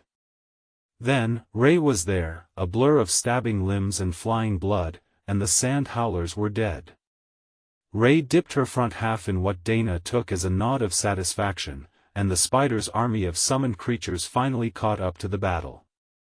None of them could use Shadow Step, so they'd had to run across the battlefield. Ray didn't have that much patience. Karl jogged over, checking the bodies with soul sight to ensure there were no survivors faking their death. "All right, Hawk has found more targets for us. Do we want to keep going, or does anyone need a rest? It will take about 15 minutes to get there, Karl asked. If we're in the carriage, that's more than enough time to recover, Tessa agreed. I need a snack. Fighting makes me hungry. Thor added in Karl's mind. Alright, I'll have my golems pull the carriage, and everyone else can rest. That way, we're all fresh for the next fight. There's only one totem leading the group this time, but there will be a lot more royal rank enemies to deal with instead of overlords, he explained. Tessa hopped down, and Thor returned to his space to eat. It was the one inconvenient part of being a behemoth. His appetite was much larger than when he was a Sero, and his body was still growing rapidly.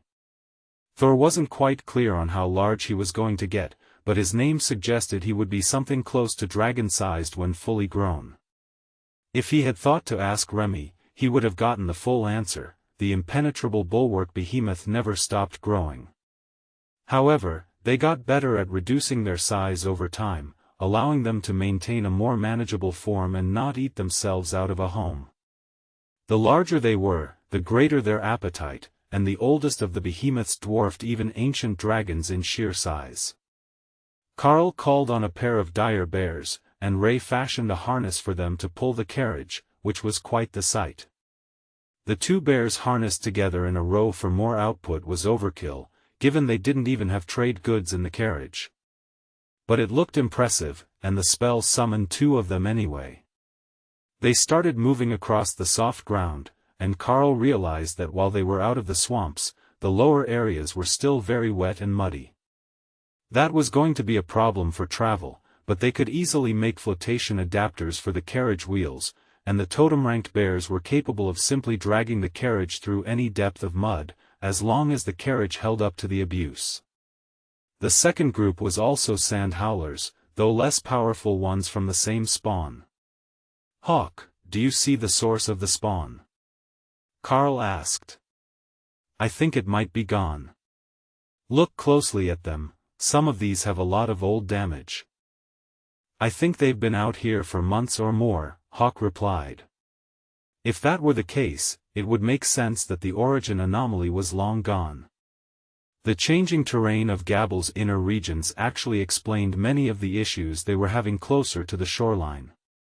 The monsters changed with the terrain, so even if they cleared out all the ones that emerged and then went across the whole country in a wave of destruction, they would have to start over as soon as things changed. The best they could hope for was to keep them contained to the central areas. But there were said to be system stones, or something equivalent, in the middle of the nation, and Karl was hopeful they might actually manage to find them if they could locate the center of the region being altered. A couple or 10,000 years without maintaining a defensive illusion might be enough to cause this chaos, assuming it was powerful enough. Opal shook sparkles from her wings in excitement. Yes, that could happen if you upgraded, illusionary domain, to something that would affect the real world. Her illusionary world could get a bit out of control as it was, since she created beings with an approximation of intelligence and free will. Left unsupervised, they would often do strange things, and she would have to add further instructions to keep them from changing too much. That was why she didn't put dwarves in the illusionary world at the guild house. If she left them unsupervised, they would renovate the entire city, and she would have to either learn the new layout or change it all back. Both outcomes would be chaos for the guild members who worked in the area, like the alchemists.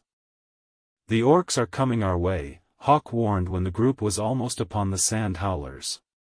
We've got incoming orcs, and a fight. Everyone, get ready, they might want to compete, Karl warned. The orcs turned toward their group, so Karl altered course to meet them instead of the monsters. Well met, chieftain. Karl shouted as the orcs approached. Totem Karl, well met. Are you hunting sand howlers for fur blankets? The largest of the orcs asked. Blankets? No, we have plenty. We're hunting them for fun, and because it makes the black dragon happy to bring the monster numbers back into balance. The orc laughed at Karl's explanation. Well, if that is the case, would you like our people to compete? We can deal with the totem, and then our clans can see who gets more pelts. Karl nodded. Ray, go collect that totem's body and bring it back to us so the others can start their challenge. The orc looked confused for a few seconds until Ray reappeared with a decapitated sand howler. It had taken all her tricks to ambush the creature. Her golems had punched a half-dozen holes in its front before she cut the head off from behind. But it worked fast enough to impress the orcs. There aren't more totems in your group, are there? The chieftain asked. Karl shook his head. Just the two of us, but we have some powerful overlords. The orc shrugged. Powerful overlords were good counterparts for his tribe, and his orcs had many more people, not more overlords, but more combatants capable of dealing with royal-rank sand howlers. The ladies got out of the carriage, and the chieftain smiled. Oh, you have a good group. Red, black, and green dragon priestesses. Though I see they've all managed to advance their classes. Yes, this should be a good fight. Then Kara came out to join the fun, and the orcs began to look confused. What is that? It looks like a void badger, but with wings, the chieftain asked. She was originally a winged void badger. But she managed to enter an instance and evolved into a chaos badger, Karl explained. The chieftain nodded slowly. I suppose there really are things beyond our comprehension in this world. To think that an apex predator could evolve even further. You have powerful friends, Totem Karl, a blood destruction spider, that chaos badger, a naga queen, a behemoth, multiple dragon clerics, and a black dragon, plus a blade master. Then the orc did a double take. Oh, I'm sorry, Miss Ophelia. I thought you were another summoned assistant, like the dire bears. I didn't notice your name right away. That was something Karl realized he really should do. Keeping the system interface active would let him know who around him was illusionary or created by a spell without using soul sight. Soul sight didn't fail him often, but redundant scouting methods were best. The sand howlers were already running at them, so the chieftain stopped speaking and motioned for his team to engage. Ladies, you're free to engage.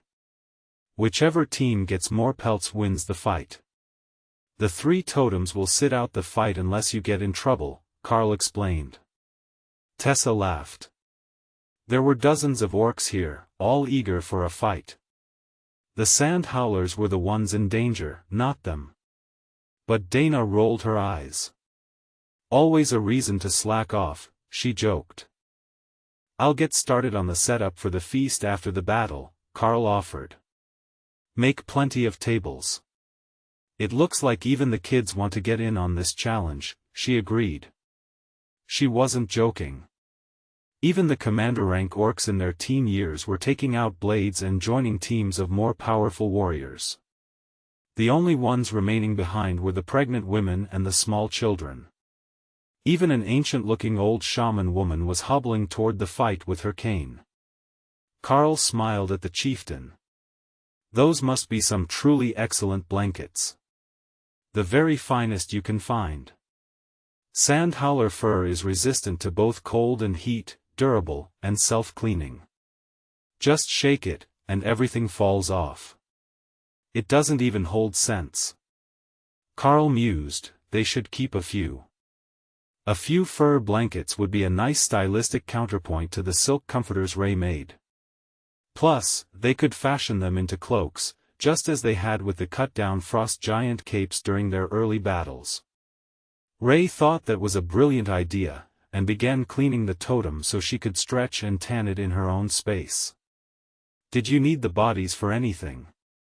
They don't smell like they'd taste good, Karl asked. The orc shrugged.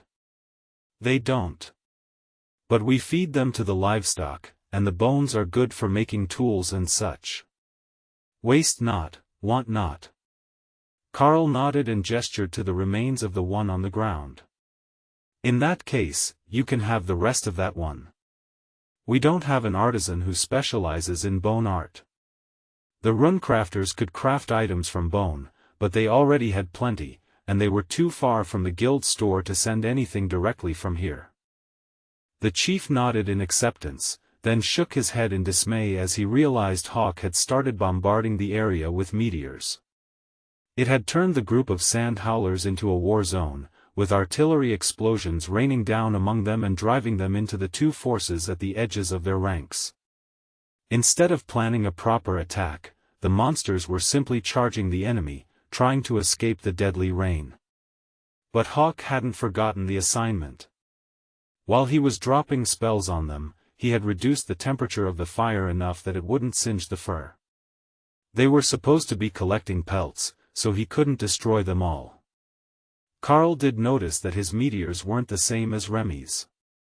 Hers were actual stones. Hawk's were simply balls of magical energy, like a solid ball of rend. Hey, look over there. That is a great weapon. Tion cheered, directing Karl's attention to his left. One of the orcs had fashioned a blowgun and was using it to fire a poison skill at the sand howlers. Tion wasn't interested in poison, but that tube would be great for firing stones at enemies. I will make you one later, with runes on it to improve the function. If you fire stones through one like that, it will be just as good as using your skill directly, Karl informed the little fox. Karl watched as a sand howler leapt over Thor's back, headed for Tessa, who was transformed into her fully scaled dragonkin form for battle. But the outcome was not what he expected. Tessa casually swung her shield, shattering the creature's skull and sending the body flying dozens of meters away, without interrupting the skill she was using with her other hand. When she had advanced to become a dragon crusader, she had gained a skill called compliance, and it appeared the physique improvement was no joke. Compliance creates an area of oppression, 10 meters per user rank, and grants the dragon crusader the physique of a red dragon at their own rank. It would certainly take draconic strength to toss a 200-kilo sand howler like a rag doll. The chieftain smiled at Karl. The women of your clan are fearsome. Karl shrugged. And this is when they're in a good mood. The chieftain laughed, and a few of the pregnant women watching the kids snorted in amusement. A blast of black mist flowed over the battle from Naksha, who had been fighting in human form, and nearly half of the remaining sand howlers simply dropped dead. The chief sighed. It seems to be our loss. There aren't enough of them left for us to catch up. The dragon does not play fair. He didn't seem to actually be upset by the outcome, but Karl knew that was mostly because the ladies had been well ahead of the orcs even before Naksha had used dragon breath. Are you just here to hunt monsters for the black dragon? One of the Orcish ladies asked as the last of the sand howlers were eliminated. Karl shook his head. No, we're also looking for the Great Temple, though it might be known by another name, the location of the lost system stones. We have reason to think that they might be active again, and able to be found. The woman excitedly got to her feet. It is said that there might be a fragment of the lost dragon scale there as well. Finding the scale has been the dream of all orcs for generations beyond record. Karl smiled. Indeed it has. I originally come from another continent, where the orcs relocated in search of the scale. They believe they are close to locating it now, but they never gave up on the search. The woman looked proud of her people's perseverance. It had been thousands of years, but they kept their oath to find the lost scale fragment. If rumors were to be believed, the whole thing might have been a prank by Supreme Lady Matilda. But Karl strongly suspected that he was actually in possession of the scale fragment. The more energy they poured into the scale that Hawk had recovered from the capital, the more it resembled a broken version of the legendary world dragon scale that the system's core was formed from. With the battle ended, the counting began. The outcome was clear, but the precise numbers were important to the orcs' record-keeping. Whether they won or lost, the combat capability of their tribe, and how it compared to others they met, was vitally important information. Now, how do you feel about a pig roast? We have a slight surplus of royal rank boars, Karl asked. Maybe 2. I collected too many of those ones. Hawk agreed. A pig roast sounds wonderful. But we should start setting up the tables we promised before the ladies get back, the chieftain agreed. Tion. Can we get tables and benches, please? Simple stone is fine. Tion had enough seating for everyone made in a matter of seconds, along with a large fire pit with a rotating spit for the giant boars that Hawk wanted to get rid of. Your people are generous in victory, the chieftain noted, and Karl chuckled. Nobody wants to celebrate a defeat, and we've got good reason to celebrate lately. One of the ladies just made it to the Overlord-Rank recently, and soon the others are likely to join her. If they can keep up that pace, we will be celebrating for a year. The chief nodded in agreement. Overlord was an important advancement, as it was so uncommon for most species to make it to Totem Rank. If they could just advance to Totem without any issues, the Orcish tribes would dominate the region, and not be relegated to nomads. To the north of here, the trolls are doing the same. They just got a new village chief successor at Totem Rank a month ago, he explained. Are they easy to get along with? Karl asked. As much as trolls ever are. They are currently led by an aging shaman who remembers the old ways, so we don't have any issues. But the younger generation is different. They have ideas about isolating the tribes from other species. Even the orcs don't do that. Just because we don't trade for things that we can make ourselves doesn't mean that we don't wish to interact with others, the chief explained. If you didn't interact with others, how would you know how strong your kids were? Comparing them only to each other doesn't give you a good measure of their progress, Karl agreed. See, you understand. If you don't watch how others are doing, you can fall behind without ever knowing it. The orcs and the ladies started to gather as they returned from the battlefield, and Lotus began to show off her advanced food creation skills. When she got the Nature's Friend class, she had gotten even better food creation skills, and now she could make wine directly, without waiting for the process. That skill was very popular among the orcs, who also brewed berry wines of their own. As she explained it, fermentation was a natural process, and making the ingredients was simple. So, it was only natural that her skills would advance to making wine, mead, and other alcohol. That could become a disaster for many nature clerics, with their notorious lack of self-control, but Lotus was never a heavy drinker and actually preferred fruit juice to the wine. But the wine was a big hit among the orcs, as it went well with roast pork, which was on the spit now, and being helped in the cooking process by a healthy dose of fire magic that increased the temperature of the whole carcass without burning the outside. They didn't have all night for the food to cook, but the Orcish chefs were good at the trick. They had practiced it all their lives, as the clan hated to wait for food, and they rarely set up camp long enough before a battle to begin the celebratory feast. Plus, if they spent all that time cooking, they wouldn't be able to join the fight. You couldn't leave all the cooking to whoever happened to be injured or pregnant enough to be excluded from the battle. Some orcs just couldn't cook. Tessa added the traditional rice and beans, but spiced heavily, the way the orcs and demons liked it. Now, they had a proper feast. Unlike many of the orcs that lived in Drod, this tribe didn't look like it put much time and effort into decorative or entertainment items. They did have a large drum that they set up for the dance, but that was it. It was enough, Karl supposed. The orcs were happy to dance to the beat, as were Lotus and Ophelia. So, it didn't really matter if they were all dancing in their armor. This really was Lotus' time to shine, Karl decided. She had transformed into the Tree of Life and was happily dancing along, shaking golden dust from her branches, while the blue healing birds fluttered around the camp, periodically diving into someone to heal hidden injuries. The orcs loved the show, as the afternoon sun made the golden dust sparkle, and this tribe was particularly easily entertained. They were just winding down the party when the ground began to shake, and everyone was suddenly on guard again. "I don't recognize this. Do you know what it is?" Karl asked as the orcs prepared for battle. The chieftain nodded. "This is fairly common. There is something underground in this region, and every so often the ground simply opens up and spits out monsters, then closes again." That was not how Karl remembered anomalies working at all.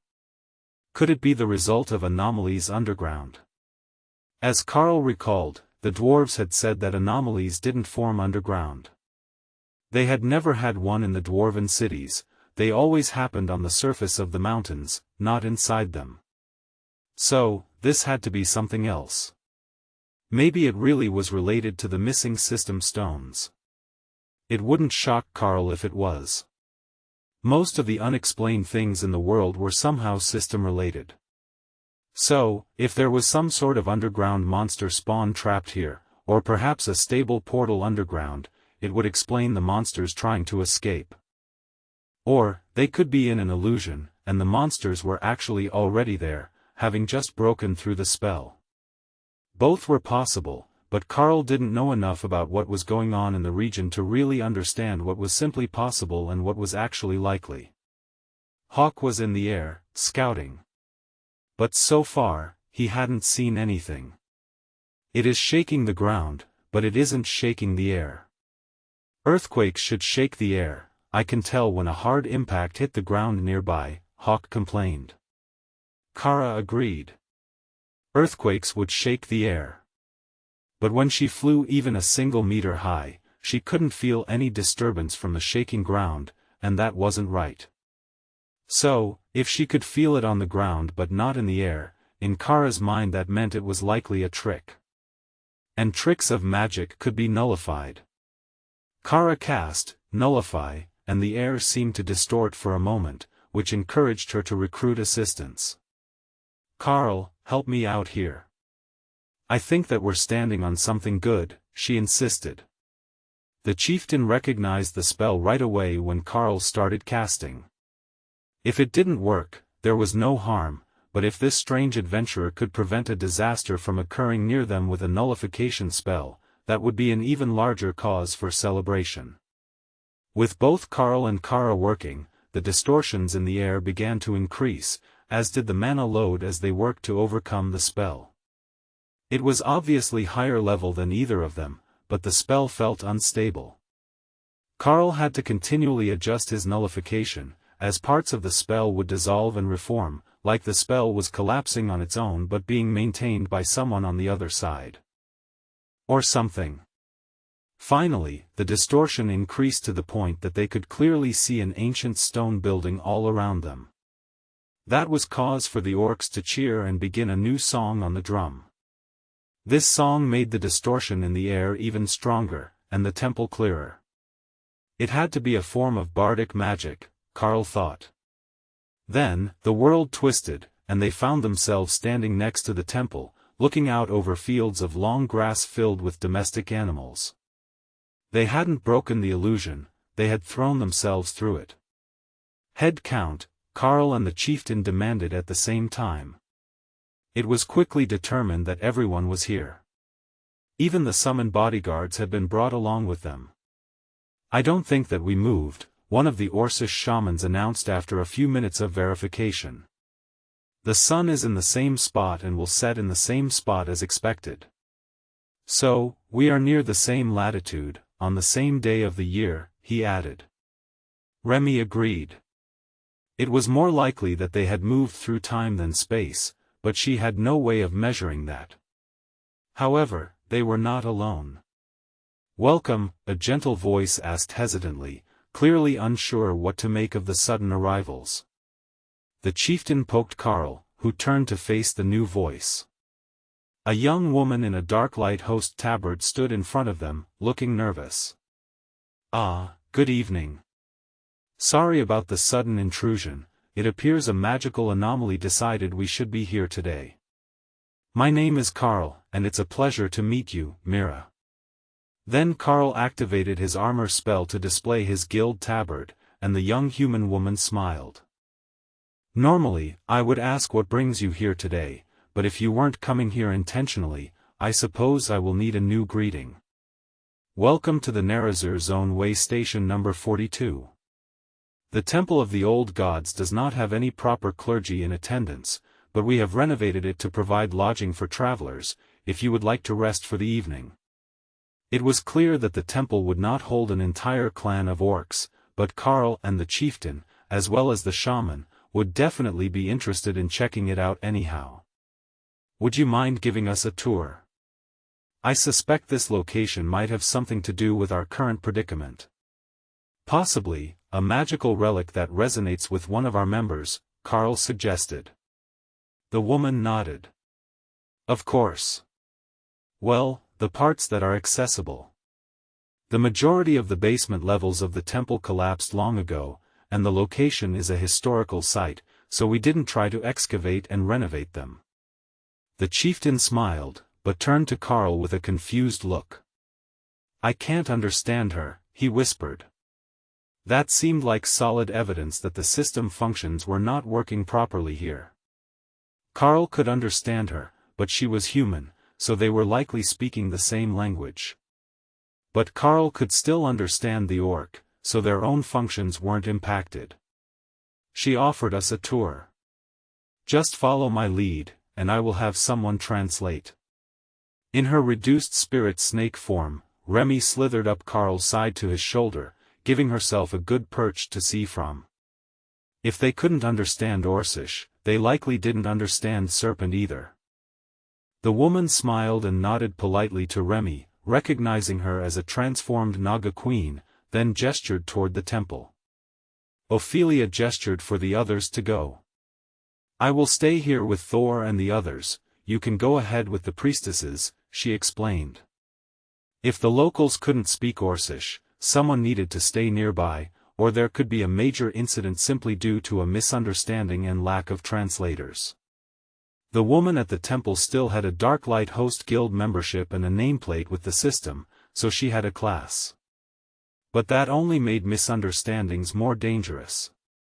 The sudden arrival of an entire orc clan had also attracted attention, and the nearby farmers were watching them with great interest as they went about their days. Orcs didn't necessarily have the best reputation, thanks to their love of a good fight. So, it wouldn't be out of the question for the locals to think they might have gotten bored and decided to go raiding. After all, if the fight didn't come to you, you could go and pick one. But the real question was, where and when had they ended up? There was no temple at this location in either of the versions of the region that they had seen so far. It was in the zone that Hawk had scouted both before and after the change, so it would certainly have been noticed among the completely wild and uninhabited region. Only, neither of those words described what they were seeing now. This was clearly all farmland of various sorts, and there was a massive stone temple. Inside the temple, Karl walked alongside their escort. The Orcish chieftain followed a step behind, with Tessa at his side, whispering translations and observations about details the locals no longer noticed. A carving seen daily becomes unremarkable. But when that carving was dedicated to a god, a dragon cleric, who had spent years studying various pantheons, couldn't identify, it became profoundly significant to them. This was once a temple to the old gods, the ones forgotten by time or replaced by younger deities. Many of their stories were said to have been introduced to this world by the outreach programs of the Darklight Host as they expanded across the globe. However, from what I can discern within this temple, the guild itself had no direct connection to the faith, unless individual members of the faithful were part of the guild. See here. This is a statue of the god of magic, Karl. The one I'd assume you were named after. He's depicted in simple black robes, almost as if he were a follower of the Black Dragon, but the mithril placard beneath him is untouched by time and clearly displays a simple prayer to the god of magic. Their guide explained. Remy summoned her bodyguard, instructing them to make notes of all inscriptions and writings they found within the temple. Even unreadable now, such information could prove valuable later. For instance, for Brother Tion. He would likely prefer a temple dedicated to the beast gods, but given his significant magical power, there might be some merit in appeasing the god of magic. It wasn't just human gods, either. There was a beastkin death god with wolf ears, and a man in a faceless mask identified as the laughing god. That one might be human, though as the deity of luck, practical jokes, and fate, their appearance could easily be ambiguous. A happy squeal announced that they had lost Lotus. The priestess was rapidly vanishing down a side hallway as Mira laughed. Oh, she must have noticed it already. We would have gotten there in a few minutes. The hallway the green dragon cleric disappeared down leads to the altar of the god of life and fertility. A bunny. Tessa laughed aloud, then translated for the chieftain, who gave an indulgent look as he turned towards the hallway Lotus had taken. Naksha motioned for them to continue. I will keep the little one out of trouble.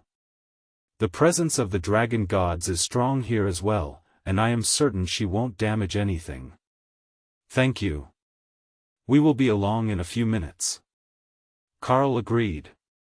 Mira gave him a curious look. I understand you and the other clerics, as you represent the beast and dragon gods.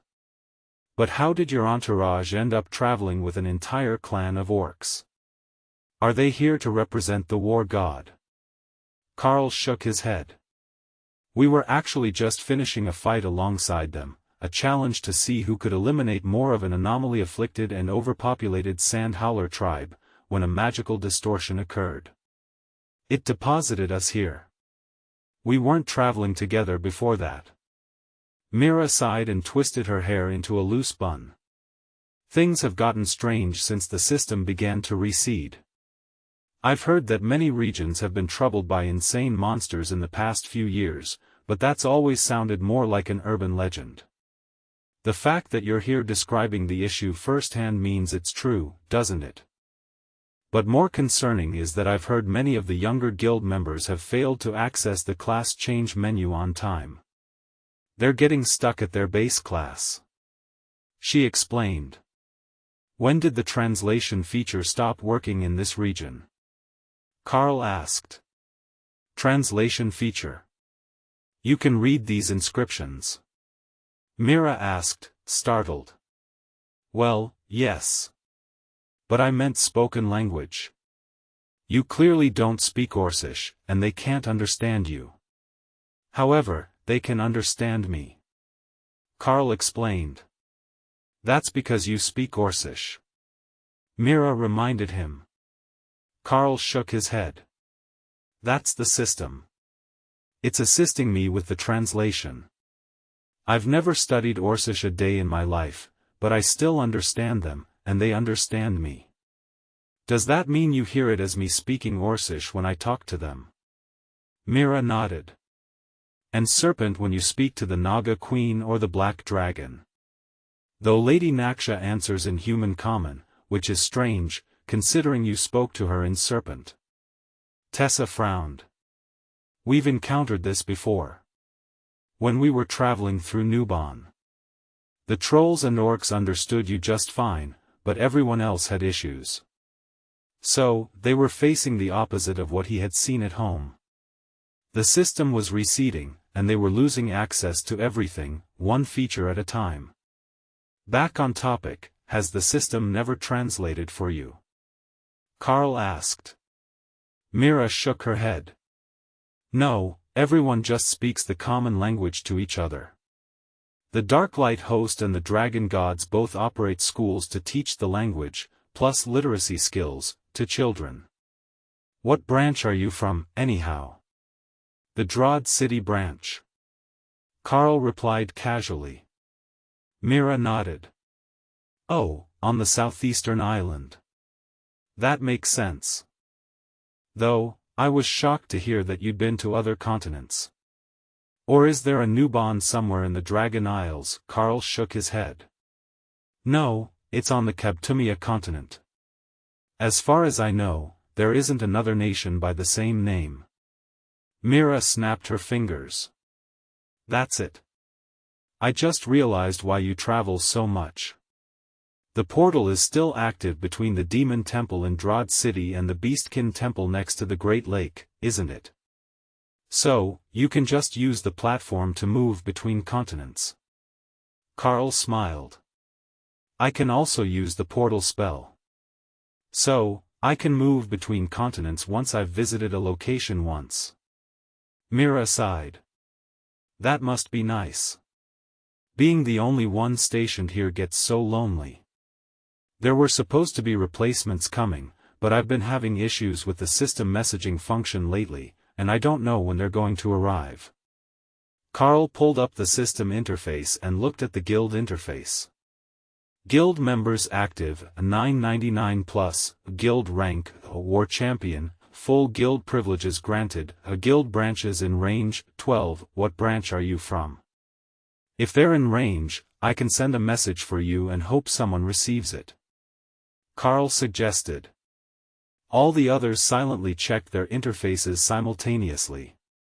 They were all Darklight host members, but they hadn't thought to see if they could interact with the guild in a while, since the only active members had been them, plus Supreme Lady Matilda and the two under her branch, which now included Tiffany and one other.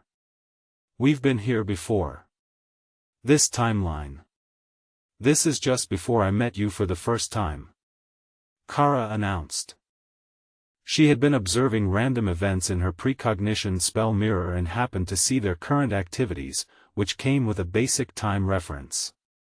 It might be off by a few years or a decade, but it should be close. Well, this should be interesting.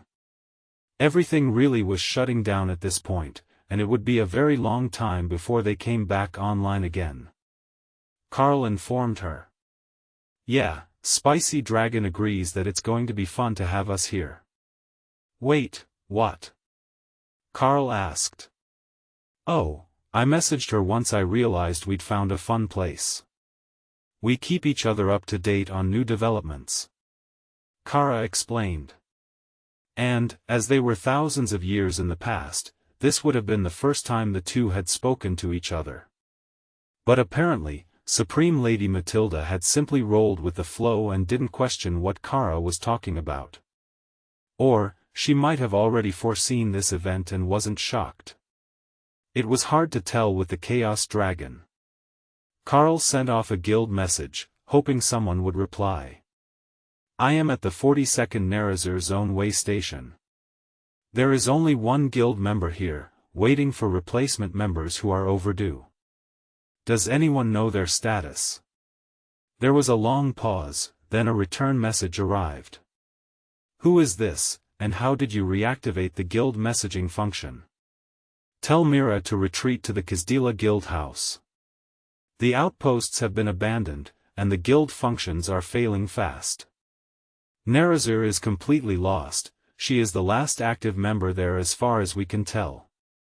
But tell her to stay away from the troll armies. They're waging war to claim Nerazur as their own, and the dwarves have retreated underground. World Dragon be with you, War Champion. This might be the last message I can send. The name on the message was corrupted, appearing as incomprehensible symbols, and there were multiple corrupted characters, but Karl managed to translate it well enough. Hopefully. If they meant somewhere other than Kazdila, he might be sending Mira on an adventure in the wrong direction. This is War Champion Karl. Be safe, and keep trying with the system functions. There are still many guild members who have no idea what is happening. After a minute, there was no reply, so Karl had no way to know if the message had even been received.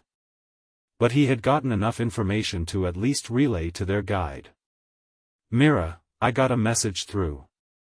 I don't know who sent the reply, but they said to go to Kazdila. Apparently, the trollish armies are claiming Nerazur as a trollish nation, and the dwarves have moved underground. The guild functions are apparently failing fast, so they're calling everyone to the guild houses. As far as they can tell, you're the last guild member in the region. Mira laughed. 1,000 kilometers through the wilderness while the trolls are at war. Not only that, but I'll have to cross the east wall, and that means an active war zone unless I go way out into the wilderness and stay away from the cities. I think if the system is collapsing that fast, it might be better if I just stay here. I might not be much of a cleric, but I am a cleric, and the farmers rely on the Dark Light host for emergencies. If the armies show up, the farmers should protect me. I've been here for 5 years now, and I know everyone. The trolls don't need much healing, but I help with childbirth and nature magic for the crops. If Kara was right, and this was the same time when he found her, the system was still going strong close to home. The Divine Beast Nation had no problem keeping guild functions active, but that was halfway around the world. So, it might not be long before the issues spread. Karl considered sending a message to Orthos, the bronze dragon. But if it was before he became the war champion of Bunga, that might just cause unnecessary confusion. Orthos was on his list of friends in the system interface and showed as active, so the dragon was definitely alive and a member of the guild. Karl wasn't sure when or how anyone got added to the friends list, but there was a startling number of people on it: city lords, generals, some innkeepers, and people they had gone to dungeons with. Most were showing as inactive, but the members of his group and the 2 ancient dragons were all showing as available for messages. Mira gestured further into the temple. Now that we've sorted out my future plans, should we finish the tour and go rescue the black dragon from the enthusiasm of a green dragon cleric who just found a shrine to the bunny god? Karl nodded. Yes, let's see the rest of the temple. There's a lot of history hidden in here, and my team is making notes so that none of it is forgotten if something should happen to the building during the unrest. Mira laughed and shook her head. You are listening to a story on Time Drift Stories channel. If you enjoy it, please like, comment, and subscribe so you won't miss the next episode. I can't see the army caring about the building itself.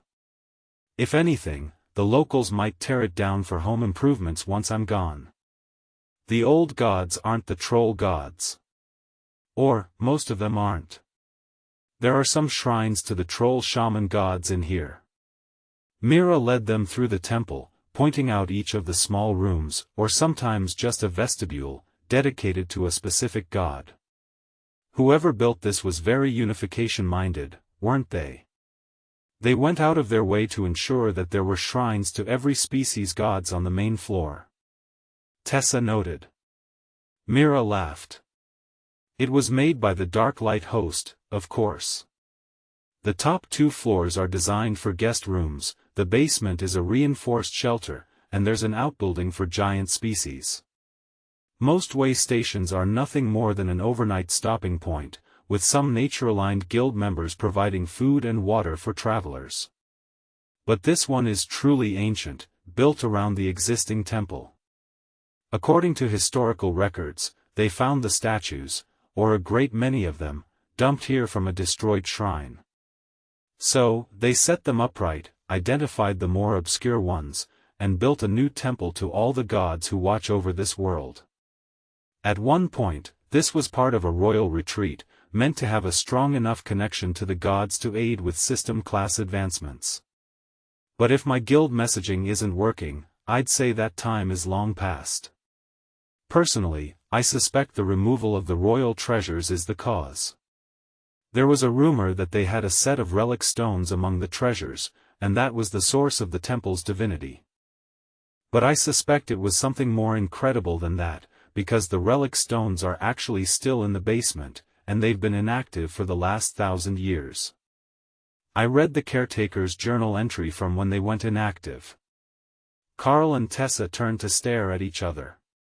They had found the lost system stones entirely by accident. Tessa whispered the translation to the Orcish chieftain, who looked pleased but not overly concerned about the stones. Those weren't the orc's goal.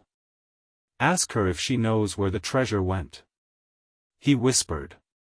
The chieftain would like to know if you are aware of the current location of the royal relics. He believes there might be a relic of the Orcish clans among them, and they would like to trade to get it back. Karl explained. Mira nodded. They're at the royal temple of Shash, under the supervision of the divine fire dragons. The kingdom they belong to no longer exists, but the dragons like to protect historical relics of value.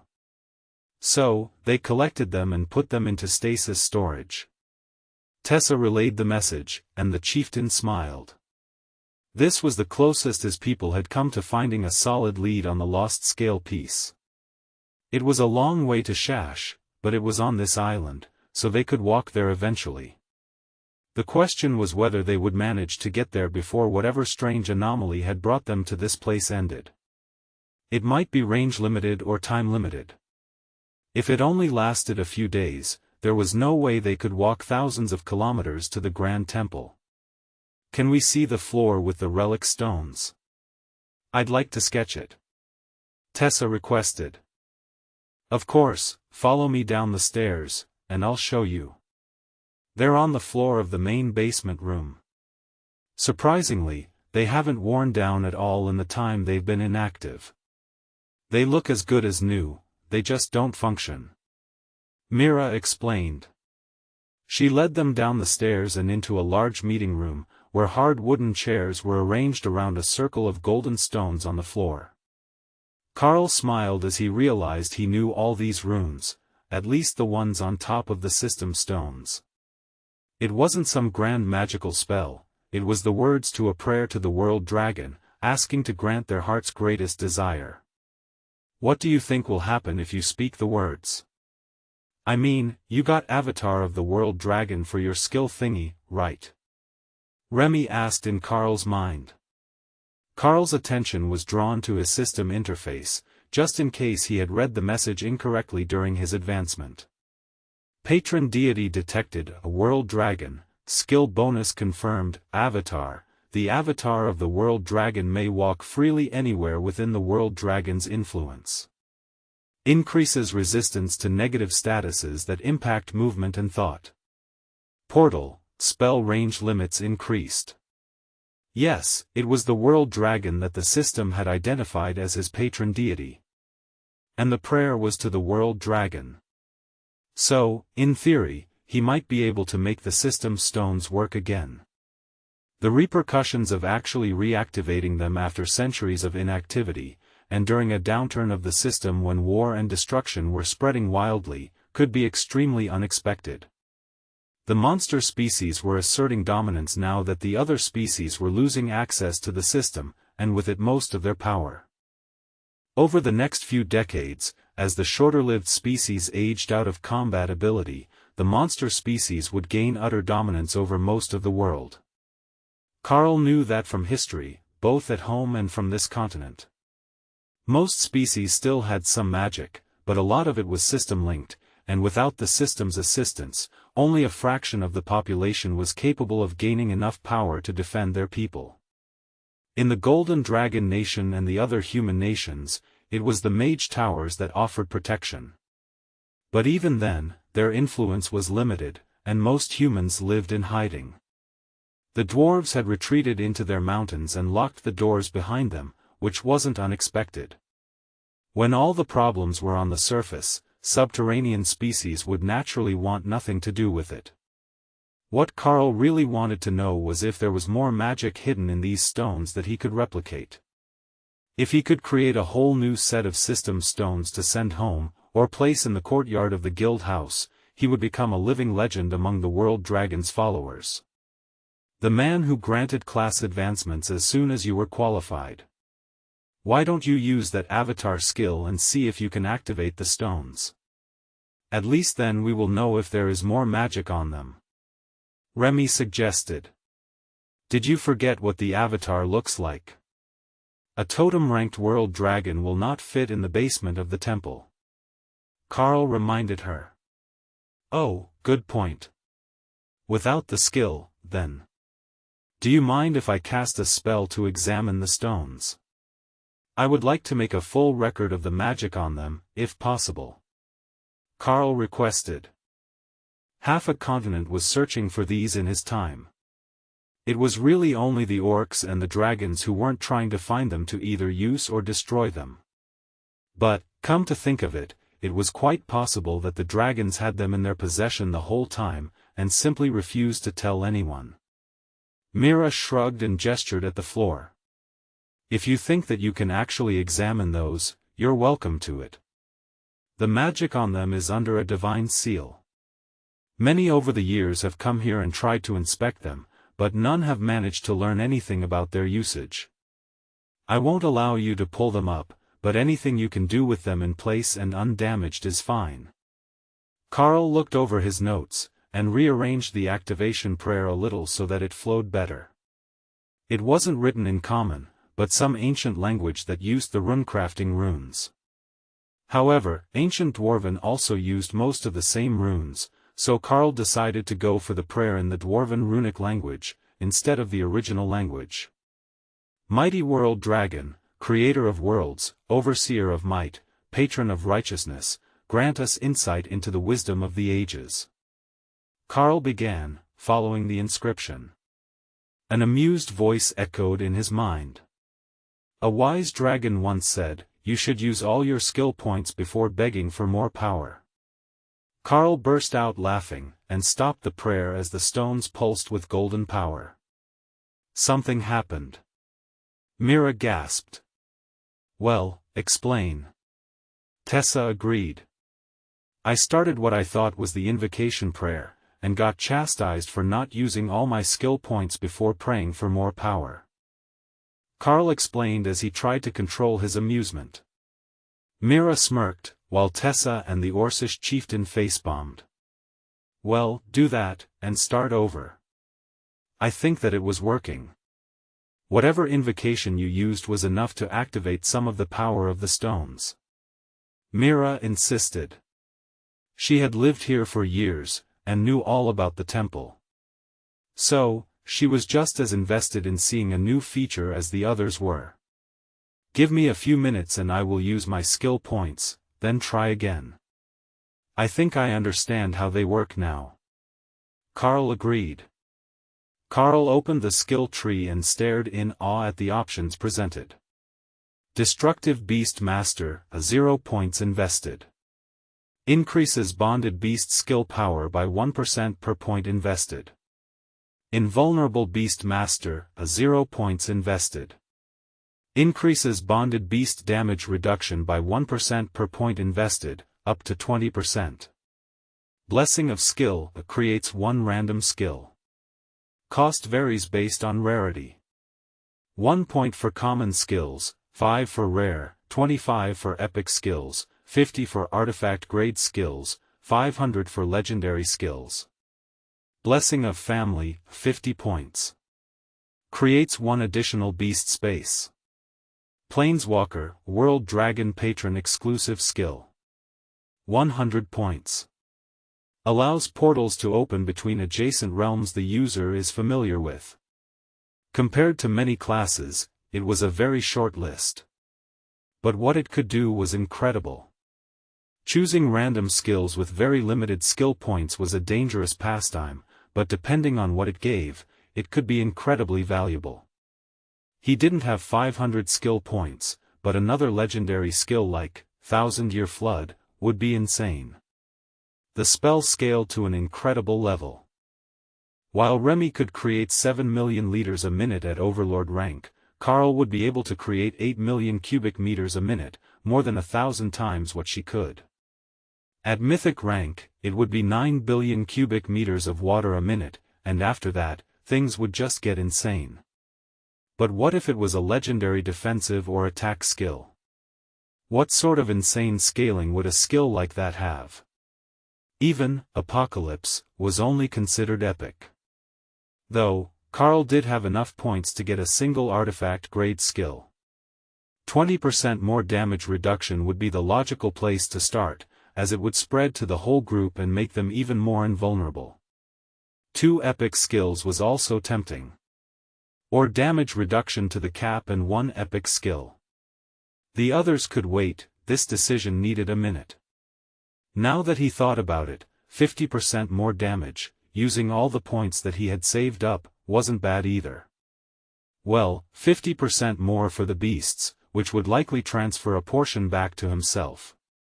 A 50% buff to raise damage would be insane, and even Thor's mostly defensive skill set would be a good match for the bonus. There just wasn't a bad option, even if he didn't currently have a use for Planeswalker, as he didn't know any adjacent realms to his world. Unless Tiny World and similar spells counted. He would have to find out once he got the skill, but that wouldn't be today. You know, you could just get 50 common grade skills, and then we could do everything. Kara suggested. That alone was an insane idea. But somehow it was suitable to the Chaos Badger. Just learn to do absolutely everything, teach it to the beasts, teach everything that others could use, and you would have the best rounded group in the world. But common skills weren't all that great, and might not be a game changer, even if they did learn 9 new ways to attack with fire. 10 rare skills might be a better way to spend 50 points. Greater Golem was a rare skill, as were Offensive Adaptation and Disintegrate. All of them were staple skills of an adventurer, so there was little chance that they would go wrong by getting 10 more of them. In short, he was stuck. There were too many suitable options, and people were waiting. Karl did have to make a decision, though. Reluctantly, he went with a compromise. He would get the 20 points of damage reduction, as that was indisputably the group's specialty at this point. Then he would go for one epic skill, and hope that it turned out to be a good one. Points used, a max level, Invulnerable Beast Master, 20 points invested. Increases bonded beast damage reduction by 1% per point invested, up to 20%. Karl crossed his fingers for luck and chose again. Random epic skill book chosen, 25 points deducted. Skill book obtained, Brutal Pugilist, increases unarmed physical and skill damage by 15 fan tram per user rank. Unarmed strikes target the opponent's weakest resistance. Karl chuckled as he read the deceptively simple skill. For him, it was a decent, though not overwhelming, skill. But for Ray, that was absolutely devastating. A spider didn't need and couldn't hold weapons. So all her strikes were unarmed. 120% more damage at Totem Rank, on top of her predation, increased damage, and targeting the weakest resistance of the enemy, would tear through armies like paper. Many enemies were strong against certain elements, or had great physical defense. But, Brutal Pugilist, simply ignored that, and targeted their true weakness. Karl quickly learned the skill and shared it with Ray, then returned his attention to the stones after confirming that none of the other beasts could use it. Give me a moment and I will formulate a slightly different method. I think that I can find out what I need, even though the stones are unlikely to activate. He explained to Mira and the others. Karl continued to use the ancient dwarven runic language, as he knew that the others wouldn't understand it. It wasn't one that the system translated, and only a dwarven craftsman would be familiar with the words.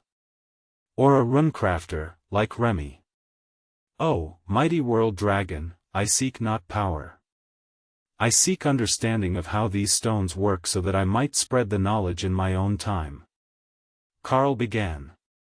The system stones began to glow faintly, and Karl saw the hundreds of layers of runes imbued inside the stones, forming a massive combined spell when the stones were placed in their correct locations. The knowledge burned itself into his mind, and Karl continued focusing on the stones as the world faded around him, and a memory filled his senses. An ancient dragon, large enough that his shadow would cover a small city, descended from the sky. But just as he was about to touch the ground, he transformed to a rather disturbing-looking creature, 20 meters tall with tentacles on his face and his left arm replaced by a massive tentacle. But the creature was in exquisitely crafted robes, and the tentacle arm twisted gently as it opened a portal and brought a brown-haired woman through. There were iridescent feathered wings on her back, and she gave off the sort of solemn air that Karl associated with high priestesses. "Is this the place?" she asked. The creature nodded. "Yes. I thought that something different would be appropriate this time. A more natural progression. So, I made them a new system, and granted it to every species willing to accept it." The winged woman laughed. "You know that will just upset them again." The creature shrugged, then set her on the ground and shifted appearances again, back to the golden form of the world dragon, but smaller now. The world dragon flexed his wings and waved one front claw to create the round platform of the system stones. Then a massive black tower rose from the ground beneath them, enclosing the stones at the top, and the dragon nodded in satisfaction. Yes, a trial tower to obtain the knowledge of the system for the first time. That will give them all a chance to compete for dominance on this world. He plucked a single scale from his forearm and casually tossed it at the tower, where it seemed to melt into the stones. And now, it has a power core. Should we retire back to the house? The children will be causing chaos for the caretakers by now. He joked. The woman gave him a smile that showed true affection, and flapped her wings to fly to his back. "First, we go for a ride. Let me see this world you have created, and then we can return home." The vision ended, and Karl realized that the location he was shown was not here. It was the Golden Dragon Nation's capital. The very spot where he had recovered the scale fragment. That meant the first set of system stones on the planet were right there, and now likely somewhere under the cathedral. But he also had valuable information about the world dragon himself. The dragon gods were viewed as more of an aspect of their powers, unfathomable beings of immense power. But the world dragon had shown up at the world he had just created with what appeared to be his wife. They were taking a break from watching their kids to explore, and Karl was intensely curious about who those children might be, and what happened to them. There was no mention of the world dragon's offspring in the pantheon. They might be there, among the minor gods and immortal demigods. However, no knowledge of them being born of the world dragon had been recorded by the people of this world. Tessa snapped her fingers in front of his face, and Karl shook his head. "Sorry, I was immersed in a vision from the world dragon about the creation of the first set of system stones, when the world was first created." "So, you know something about how it's done?" Karl nodded, then considered what was needed to make them. "I do, but I don't at the same time. The process involves immense amounts of divine power. So, while I could place the base spell, or push to activate these ones, it would be entirely up to the world dragon whether the prayer was answered, and it actually worked. It's not something that a mortal can do under their own power." But now that he thought about it, he had learned something else as well. He had seen how the trial towers were made. That was something that he could actually do, though to a much less impressive standard than the one that the world dragon had made. It was a form of tiny world spell, combined with solid illusions, inside a physical stone building. Whether that knowledge was relevant or not was questionable. But when they got back to Drod, he might be able to create an upgraded training ground for the guild house. That would be a huge attraction for the city guards and other visitors. It was also valuable information for Opal. The process of creating the system stones and the trial towers both contained illusion and alteration magic. Things that she could use to upgrade her own magical abilities. Once she reached the Totem Rank, she was fairly certain that she could imbue her illusions with the totemic blessing to improve their durability and create durable illusionary opponents at the Overlord-Rank or lower. Someone of her own rank would cut through them with ease and shatter the spell, but below that, they would seem just like the real thing. While Opal was lost in thoughts of how to make her illusionary world better, Karl was focused on the stones. Their power was still present, undimmed by time. But they had gone inactive, and he couldn't understand the reason why. The whole world was losing access to the system, and the power of the stones was dormant, but it wasn't losing any potency. It was more like it had lost its purpose, and was simply waiting for someone to wake it up again. Mira sighed in resignation as she stared at the stones. Well, if there is nothing to be done, then I suppose that's all there is to it. But it's good to know that this relic is genuine. Karl nodded. When you are ready to advance your class, or in need of something that the system should be able to do, try giving a prayer to the world dragon while standing on the stones. If my guess is right, that should be the easiest spot in the world to access system features even as the system retreats from the world. So, it really is collapsing. The functions are becoming inactive. She asked. Karl made a non-committal gesture. For a time, it will be inactive. Then it will return again. But the process is slow, like the aging of dragons. It might be hundreds of years before the retreat is complete, and then thousands before it comes back to full power. But as long as the stones here remain in their positions and undamaged, they should be fine for all that time. Mira nodded. In that case, when I am likely to be leaving the temple unguarded, or it is going to fall, I will be sure to hide the stones somewhere that they won't be damaged or disturbed. That level of power is still well within my capabilities. Do you think that I will start losing my powers as the system functions fail? Karl tried to remember what he had heard from orthos and others. I don't think so. You should keep your powers for your whole life, but you might not be able to advance once the system is dormant, assuming that you live that long. He offered. Mira looked concerned, then realized that Karl had said it could take more than a century.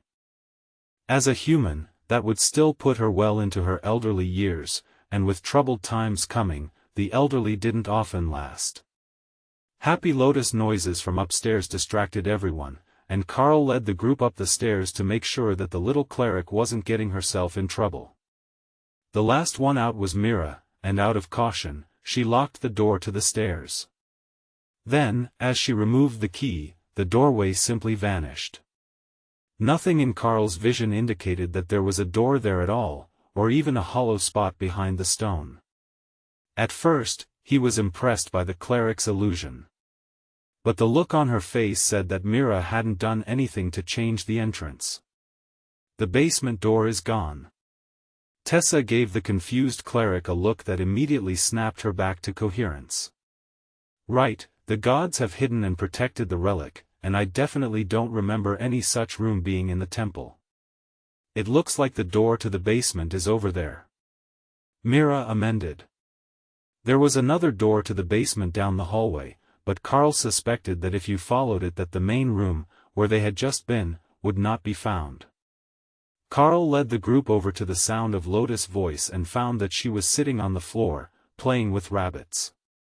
By the dirt and debris on their fur, they were not summoned creatures, but wild animals from somewhere nearby. But that didn't matter to Lotus. She was at the bunny god's temple, and she had fluffy rabbits to play with. Naksha just shrugged as the others approached, indicating that there was nothing she could do about the situation, and that she wasn't all that concerned about it. The god whose shrine they were at was one of healing and fertility, and if Lotus hadn't been chosen by the green dragon, they would have been a good fit together. Did you find what you needed? Naksha asked while they waited for Lotus to finish. Yeah, I got some very interesting answers, and a bit of ancient world lore. That alone makes it more than worth the effort of coming here. Now, the problem will be going back to what we were doing before. Karl replied. Naksha chuckled. What if we're not meant to? We didn't try to revert the last change to the region, why do it this time? I say we just keep up our mission, hunt the excess creatures in the region, and anything from a monster spawn, then wait for it to change again. What god asked you to clear out the excess monsters? That's just an impossible task. Between the dungeons and the outdoor spawns, there will never be a shortage of wild beasts and monsters. Mira asked. The black dragon. The number of insane monsters from the spawns was getting too high, and upsetting the balance of life and death in this part of the world, so we took up the mission. Naksha explained. For fun and profit. Karl agreed. Mira shook her head in dismay. Karl was most likely insane, she decided. It was a side effect of the system on some people. They got power, and forgot what it meant to be a normal person. Or it could just be because of his class. Even the rangers got a bit odd, talking to their hounds and bears, and those were just animals that couldn't truly talk back. With a bunch of predatory monsters in his head, who knew how far his version of reality had been warped. She had often met with adherents of the beast gods in the past, and they were always tricky to avoid offending. It wasn't a stretch to think that Karl might be somewhat the same. To call the creatures Lotus was petting mere rabbits would be a grave disservice to the less formidable beings who had to face them. They were, in fact, a nest of commander-rank assassin rabbits, a species considered deadly in her own world. But thanks to, if not friend, why friend-shaped, Lotus had no fear of rejection, and the bunny god's offer had been gleefully accepted. Naturally, the creatures wouldn't attack Naksha, their instincts screamed that to approach would be to be devoured by the dragon. That same wariness spread to the rest of the group when they entered.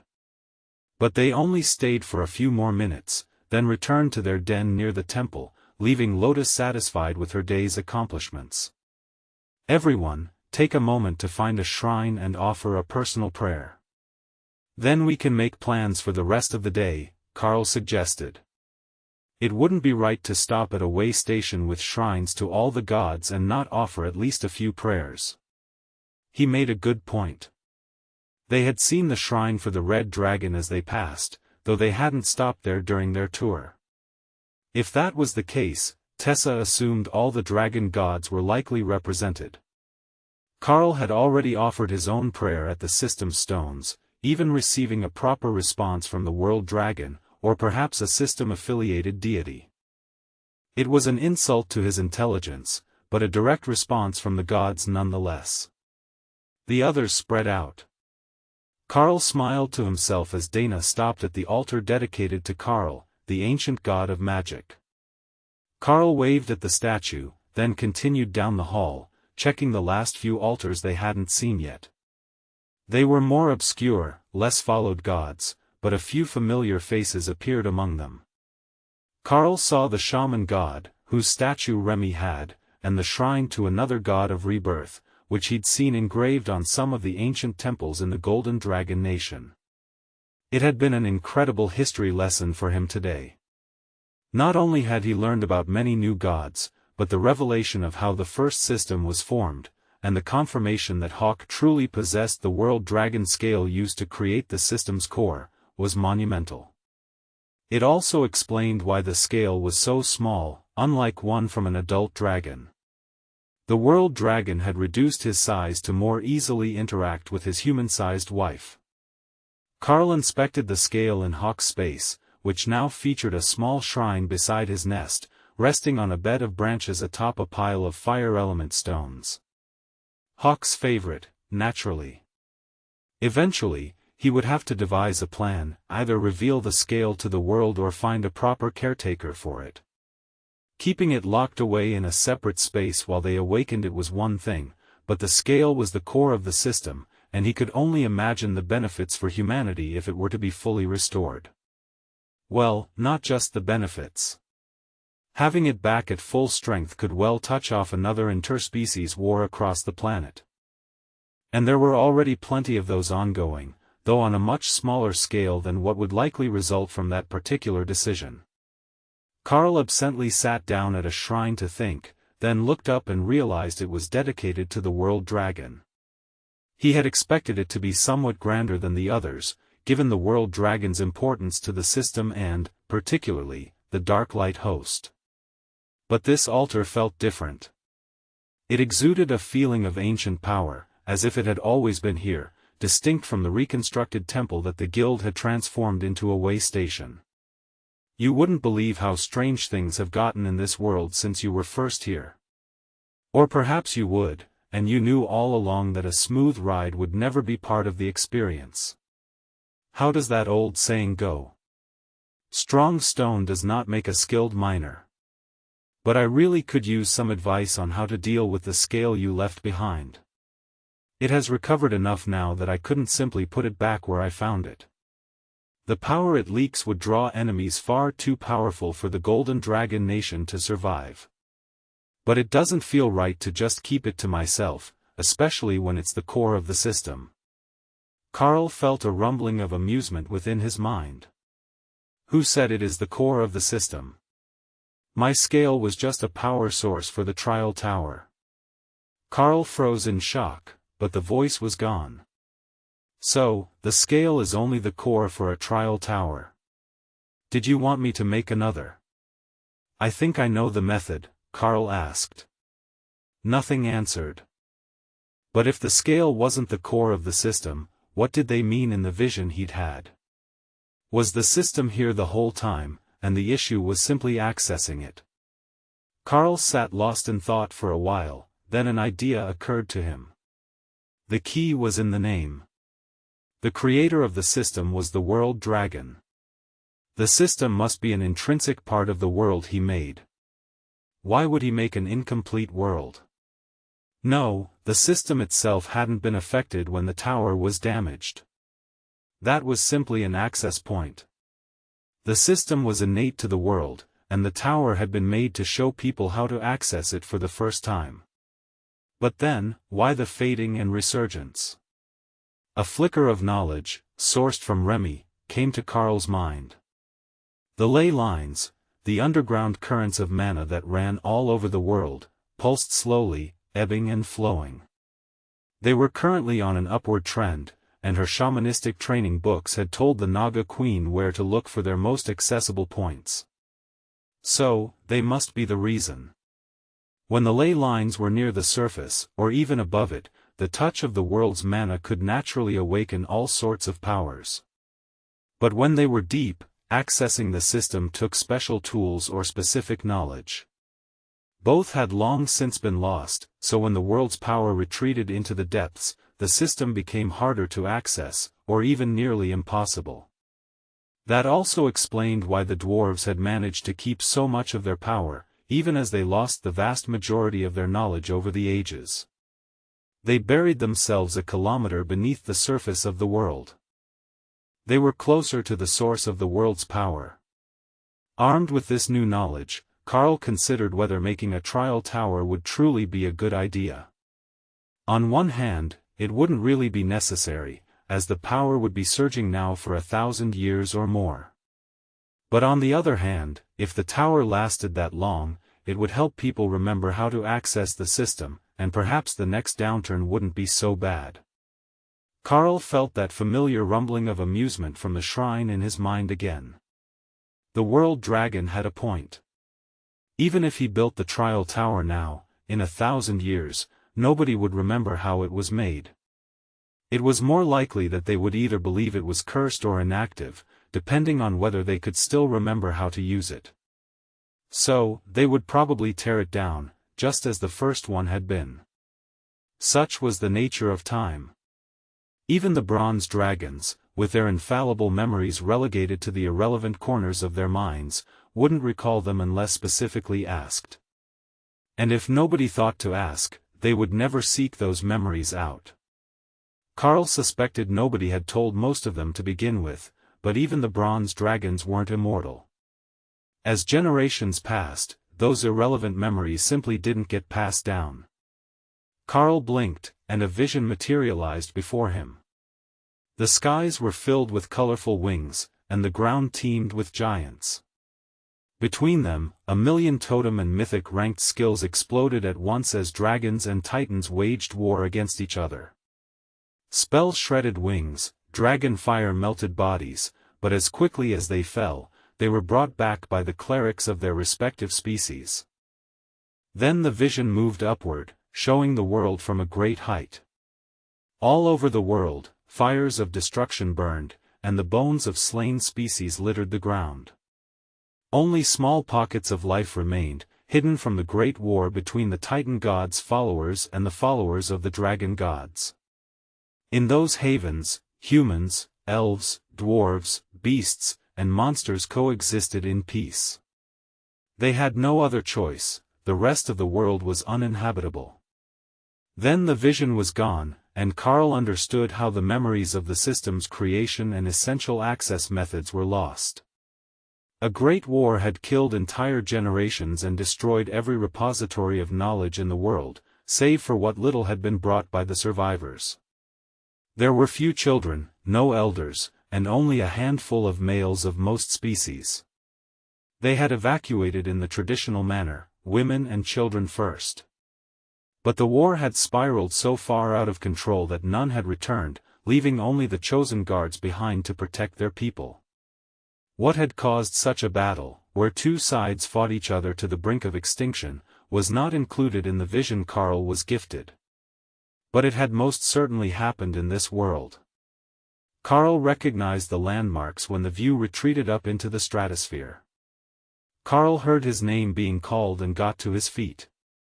Thank you for the knowledge. I understand things so much more clearly now. I don't know what to do with that knowledge yet, but I will work on that, he informed the shrine, then stepped into the hall and found himself in front of the shrine of the silver dragon, the dragon god of magic, counterpart to the human god of magic. Where did you go? Tessa asked as Karl joined them in the hall. I went to offer some well wishes to the dragon gods. Are we all finished here? He asked. Tessa nodded. The chieftain found a shrine to the Orcish god of cunning, and he's finished his prayer, or whatever that ritual was. His clan is stopping outside for the night. I suggest we take rooms upstairs, just in case something happens tonight. She had a good point. Everywhere they went in the interior of this nation, things grew more and more dangerous with every change. Mira led them upstairs, and Karl smiled as he saw that the rooms were dorm-style, designed for an entire traveling group to bunk together. It was both the safest way to protect vulnerable members and the best way to prevent incidents between groups. In individual rooms, some might get ideas about causing trouble. But that was far less likely when their target would surely have backup. There was nobody else in the building except Mira, but Ray still took the spot nearest the door, just in case someone tried to visit. The window was her first option, but there were bars on it, and she could still see from her top bunk position. They were settled in for the night when a lone traveler showed up at the front of the temple in simple black robes. Mira was asleep, but the man seemed happy to wait, so Ray went to greet him in humanoid form. Hello, traveler. The caretaker is asleep. What can we help you with? She asked, wondering where she had met this man before. She definitely recognized that aura, but this Overlord-ranked cleric was unfamiliar. The man bowed politely. Lady Spider, I have come to the shrine hoping to commune with my god. Might I spend the night in contemplation? Ray shrugged. I'm just a visitor as well, but the place isn't locked, so I don't see any reason you can't go visit the shrine of your god. That's how temples work, right? If you want to sleep in a room, the empty ones have their doors open. The cleric nodded, and Ray activated Night Haunter, so she could follow him and try to determine where she knew him from. The strange cleric made his way through the hallways with ease, unfrightened by the dark and not needing light to navigate the silent temple. He clearly had no idea where he was going, only a vague sense of direction, and had to double back a few times, as the halls weren't neatly arranged and often simply ended at a larger shrine. But when he found the shrine to the god of the underworld, he went inside, and Ray felt the attention of the divine on him, and on her. It didn't seem hostile, but rather wary of what she might do to introduce the cleric to his god directly. Not that Ray had any particular animosity toward the man, just on general principle. As he began to chant, Ray returned to the room. A death cleric talking to the Lord of the Underworld wasn't interesting, and she still couldn't figure out why the aura he gave off was so familiar to her. The next morning, they went down to invite Mira to breakfast, and the cleric was sitting on the front steps, staring at the sun and contemplating the clear morning sky. Stuck on a thought? Karl asked, taking a seat beside the cleric. The man nodded. Yeah, I've been searching for the key to immortality.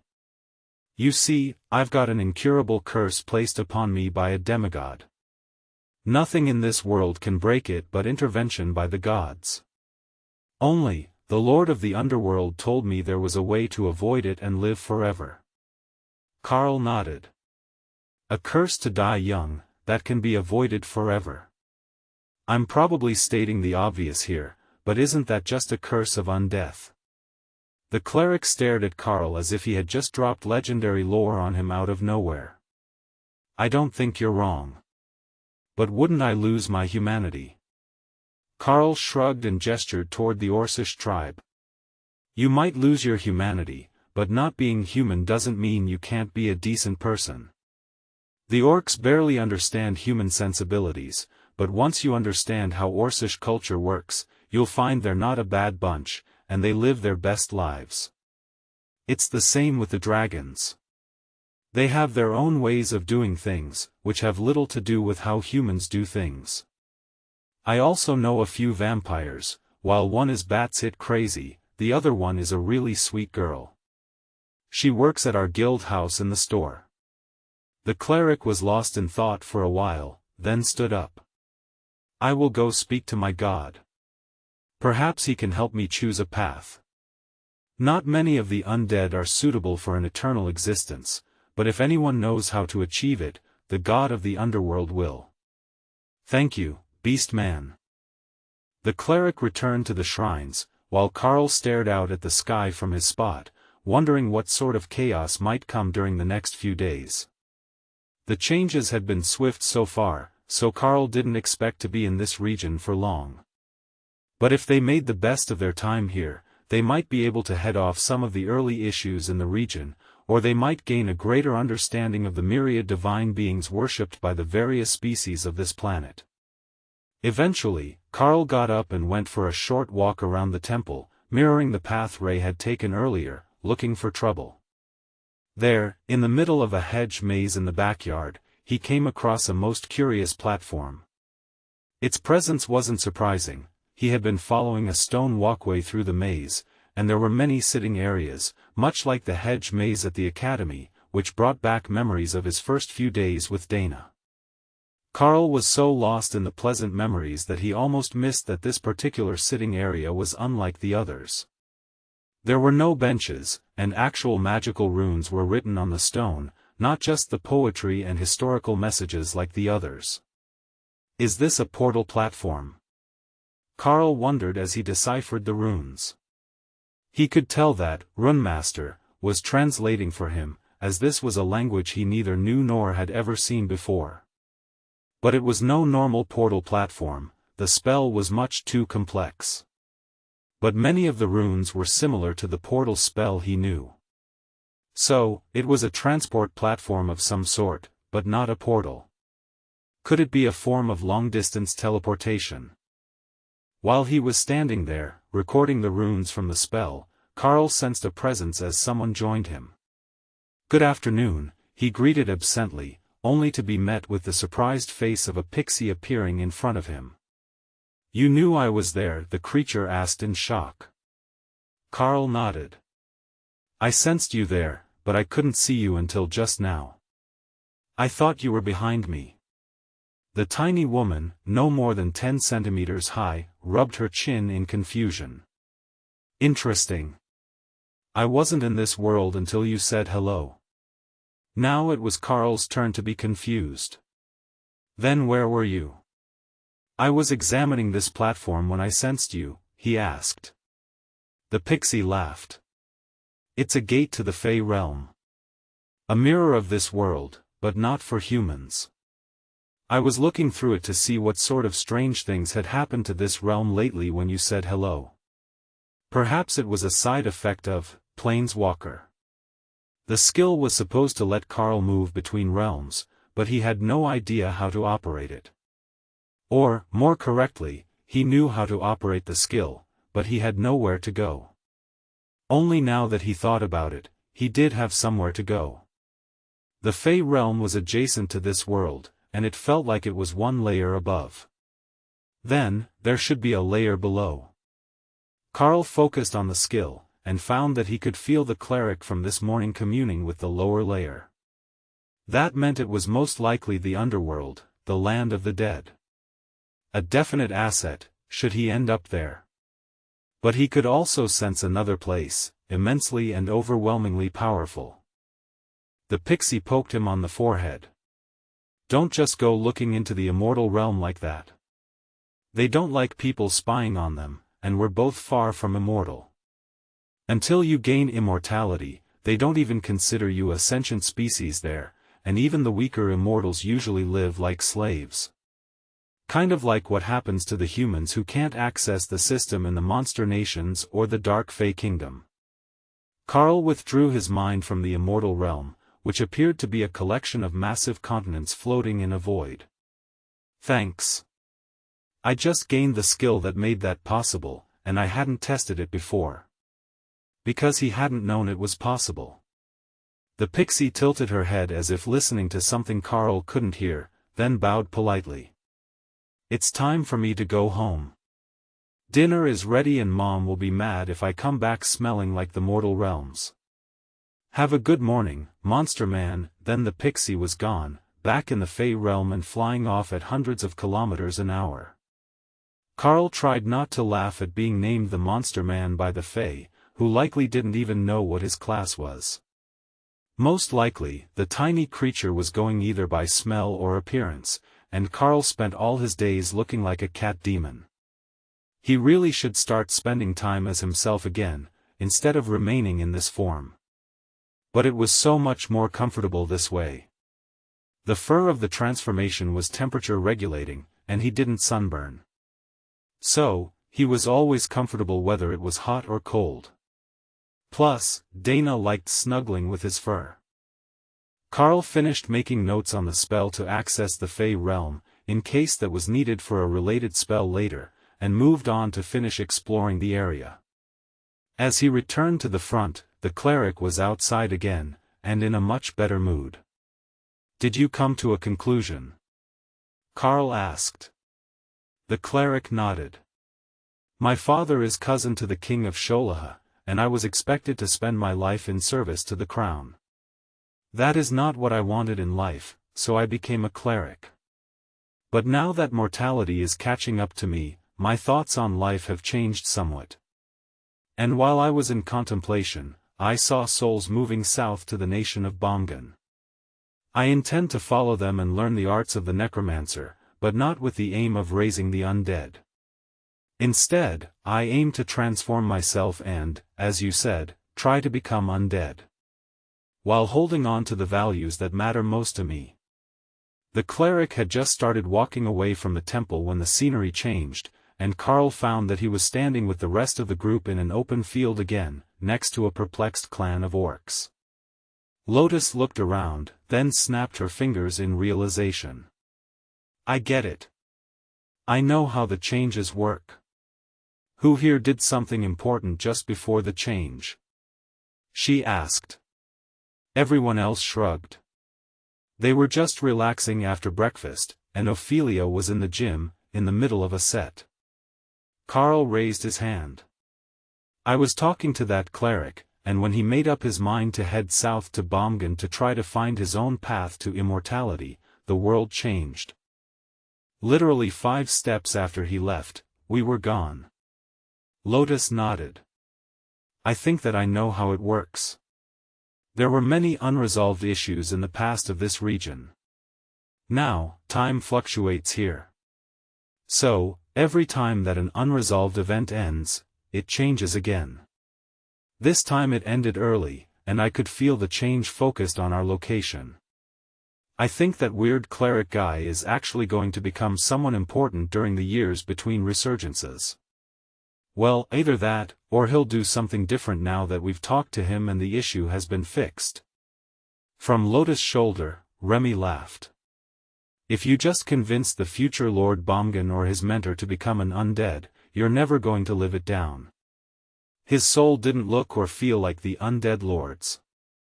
But thousands of years and a change of species might have changed that. It was more likely, Karl thought, that he had just met the man who preceded the current Lord Bomgan. Perhaps even his father. The Orc clan's chieftain came over to them for answers, and Karl realized that they were back at the same spot where they had been before things changed. The Orcs' camp was still here, and Orcs never left a mess behind when they moved on. The chieftain smiled at Tessa and Karl. Not as impressive as I was hoping for. There was no fighting at all. Karl smiled back. We can't win them all. But it was a good history lesson for everyone else. We learned a lot about the various gods. Did you gain any knowledge from the shrine to your Orcish god of cunning? The chieftain nodded. It gave me advice on how to search for the lost system relics. Which seemed strange at the time, as there was one in the other room. But now that we have returned here, it seems like much better advice. Tessa gave him a curious look and the Orc elaborated. He said that the stones didn't remain in one spot after they were hidden away. They are in a pocket dimension, and we just need to find it so that we can claim it for the clan. Once it is found and opened in our present time, it should stay open at the will of the great chieftain that finds it. That might not be as grand as the search for the scale fragment that the majority of the world's Orcs were on. But searching for a set of system stones would certainly make them one of the most powerful clans in the world if they actually found them. Just being able to advance classes at will as their clan advanced would be incredible. Plus, they could trade the other clans for access. There were dreams of becoming the most prestigious Orc clan in the Dragon Isles running through the chief's mind. Nobody was likely to find the scale piece in the immediate future, so there was a chance here to elevate his clan for an entire generation or more. Not only that, but if they could advance their classes, he would have the roughest, toughest Orcs anywhere, and they would make a whole generation of more powerful children. What more could a clan ask for? Tessa could see that there was much more to the message, or to the Orcs' interpretation of it, but she let it slide. That was their own business, and they were already starting to pack up in preparation to move on to another location. The Orcs were just about to leave when portals began to open in the distance, encircling both them and Karl's group. Totem after totem stepped through the portals, then a flood of undead followed them onto the battlefield. Karl smiled at the chieftain. It looks like you get your fight after all. The gods smile upon those who ask politely. The Orc agreed.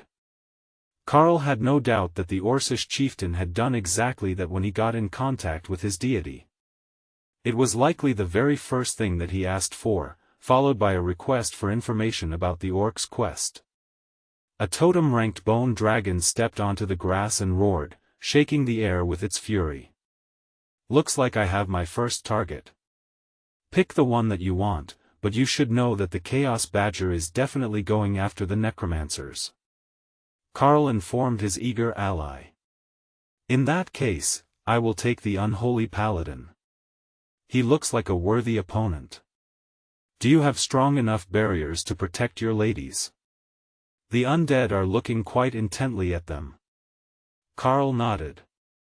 I have a setup for them. Fight your heart out, my people can hold their own. As if to prove his point, Tion layered a totem-ranked earth barrier over everyone, including the chieftain. It gave Ophelia and Kara the same sort of stone fur that Tion protected himself with, while the others gained a simple metallic sheen of liquid metal barrier. It mostly made them look wet, but Naksha looked particularly majestic with metallic black scales. Karl took 2 steps away from the group, then activated Avatar. The mighty form of a totem-ranked world dragon filled the space between his group and the Orcs, and the undead began to charge. The beast man really lives up to his name. To think that he fights as a dragon. Very impressive. The chieftain laughed, then charged into the undead to find his target. Karl left his bodyguards, summoned as dire bears to blend in with Ophelia, and flapped his wings to charge the bone dragon. His first blow shattered a portion of the bone dragon's skull bone, as, brutal pugilist, buffed the damage that Karl did with a disintegration-coated claw. Going after the enemy's weakest resistance was far more cruel of a technique than even the massive amount of bonus damage that the skill did.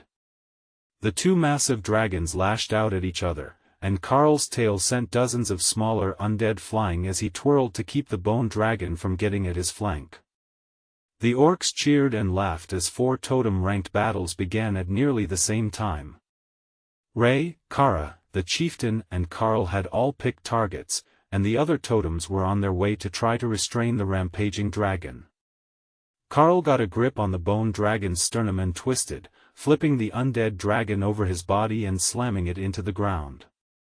The cloud of dust and debris obscured the battlefield, while the shockwave of the totem-ranked skills threw entire hordes of zombies off their feet. The creatures weren't intelligent enough to brace themselves against the impact, they just let themselves be toppled, then got up again. Opal and Tion teamed up to create an army of dwarven illusions with stone shields and hammers. The illusions couldn't take much damage, but the weapons could. So, they could face off against the undead hordes as a shield wall, and the others could fight over and around them. The illusions moved into place to stop the first rush of wights toward the orcs, then took a knee as the undead collided with them at a run. The orcs leapt over the shield wall to tear into the undead horde as it piled up and ground to a halt.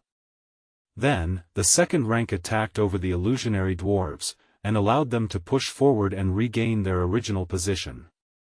That let the first group of orcs retreat to heal, while another group advanced past the shield wall.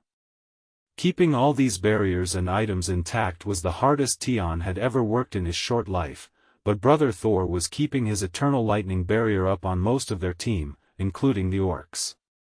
If Thor could do that much as an overlord, a few dozen physical items shouldn't be impossible for him, Tion decided. Claws screeched on scale and bone as Karl and the bone dragon grappled with each other. 3 totem-ranked undead warriors had come to join the fight, leaving the Lich Lord and the necromancers on the far side of the battle, far outside Karl's target priority. They were learning fast, Kara decided as she snuck up on a necromancer.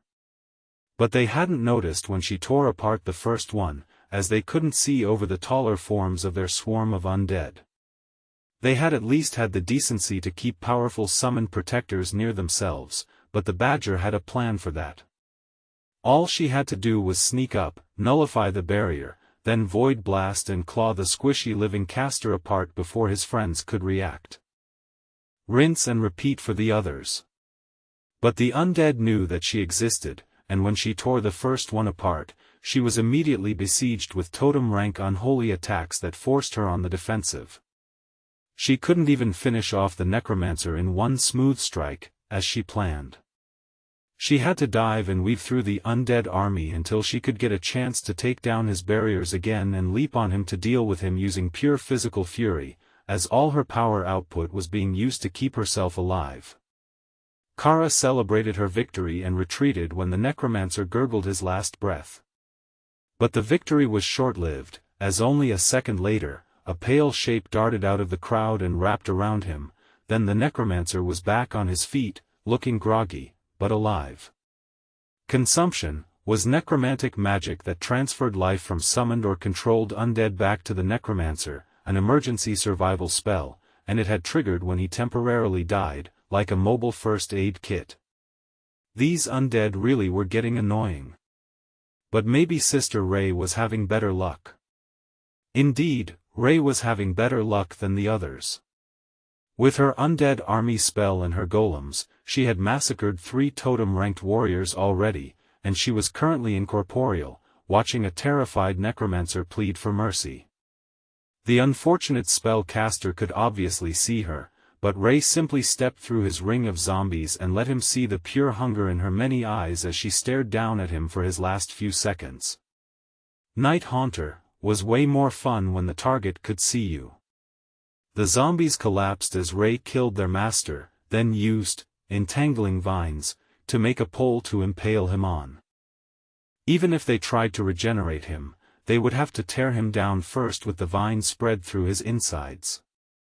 Karl let loose a void blast, and everything within 50 meters of him simply ceased to exist, except the bone dragon he was fighting. The pair crashed to the ground of the newly formed pit, and Karl used his strength advantage to smash the other dragon's skull with the knee of his rear leg. The unholy magic lashing at his body briefly dimmed as the dragon lost consciousness, then stopped entirely as Karl liberated the dragon's head from its body, shattering the spell that animated the creature. He pulled the large red core gem free from the bone dragon so that it didn't simply reassemble itself in a few minutes, then checked the battlefield. The chieftain was on his second target. Ray was running wild through the enemy totems, but Kara was in a bad way, fleeing through the undead as an enraged group of necromancers and a lich lord chased her. The Chaos Badger was laughing, but she was sending out 3 nullify spells a second to keep them from getting to her. Sister Kara really knows how to push people's buttons, doesn't she? Tion asked as they watched the battle for a second to ensure there was nowhere else they were needed. The fight under Totem Rank was solidly under their control, with the orcs and the ladies working together to herd the undead away from the wounded, who were guarded by Remy's team as Lotus operated her healing station. There is nothing that Kara loves more than making enemies mad, and these ones are really mad. Opal agreed. Kara got a split second of reprieve, and a void blast exploded directly against the crotch of the necromancer's barrier. Good point. She's not even trying to kill them, just keep them too mad to realize that Ray has almost reached their position. Tion realized. Karl took flight and formed a massive, holy blast, Tion's holy element attack skill. It would heal the orcs where it touched them, so there was no chance of collateral damage, and the amount of mana that he was pouring into the glowing ball of golden light in his claws was drawing the attention of every surviving totem. The group chasing Kara changed their focus and hurled counterspells at Karl, aiming to nullify the spell with unholy damage.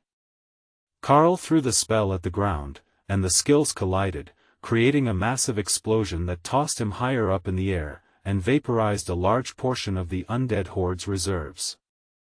Not quite what Karl had hoped for, but effective enough.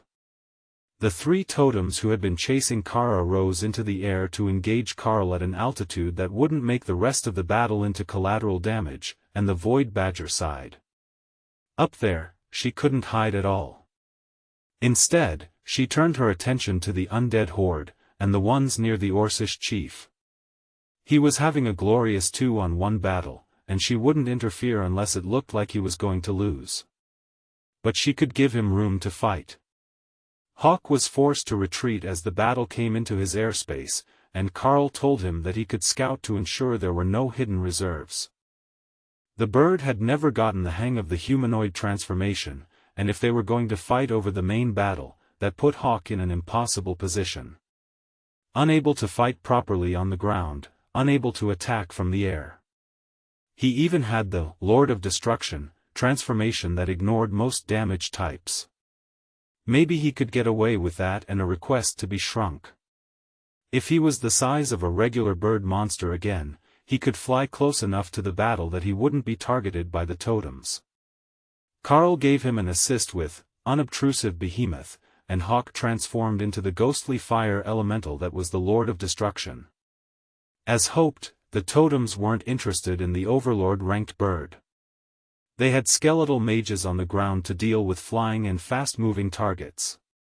Compared to the bird, this world dragon hatchling, with its crazy damage reduction and massive strength, was a much greater threat.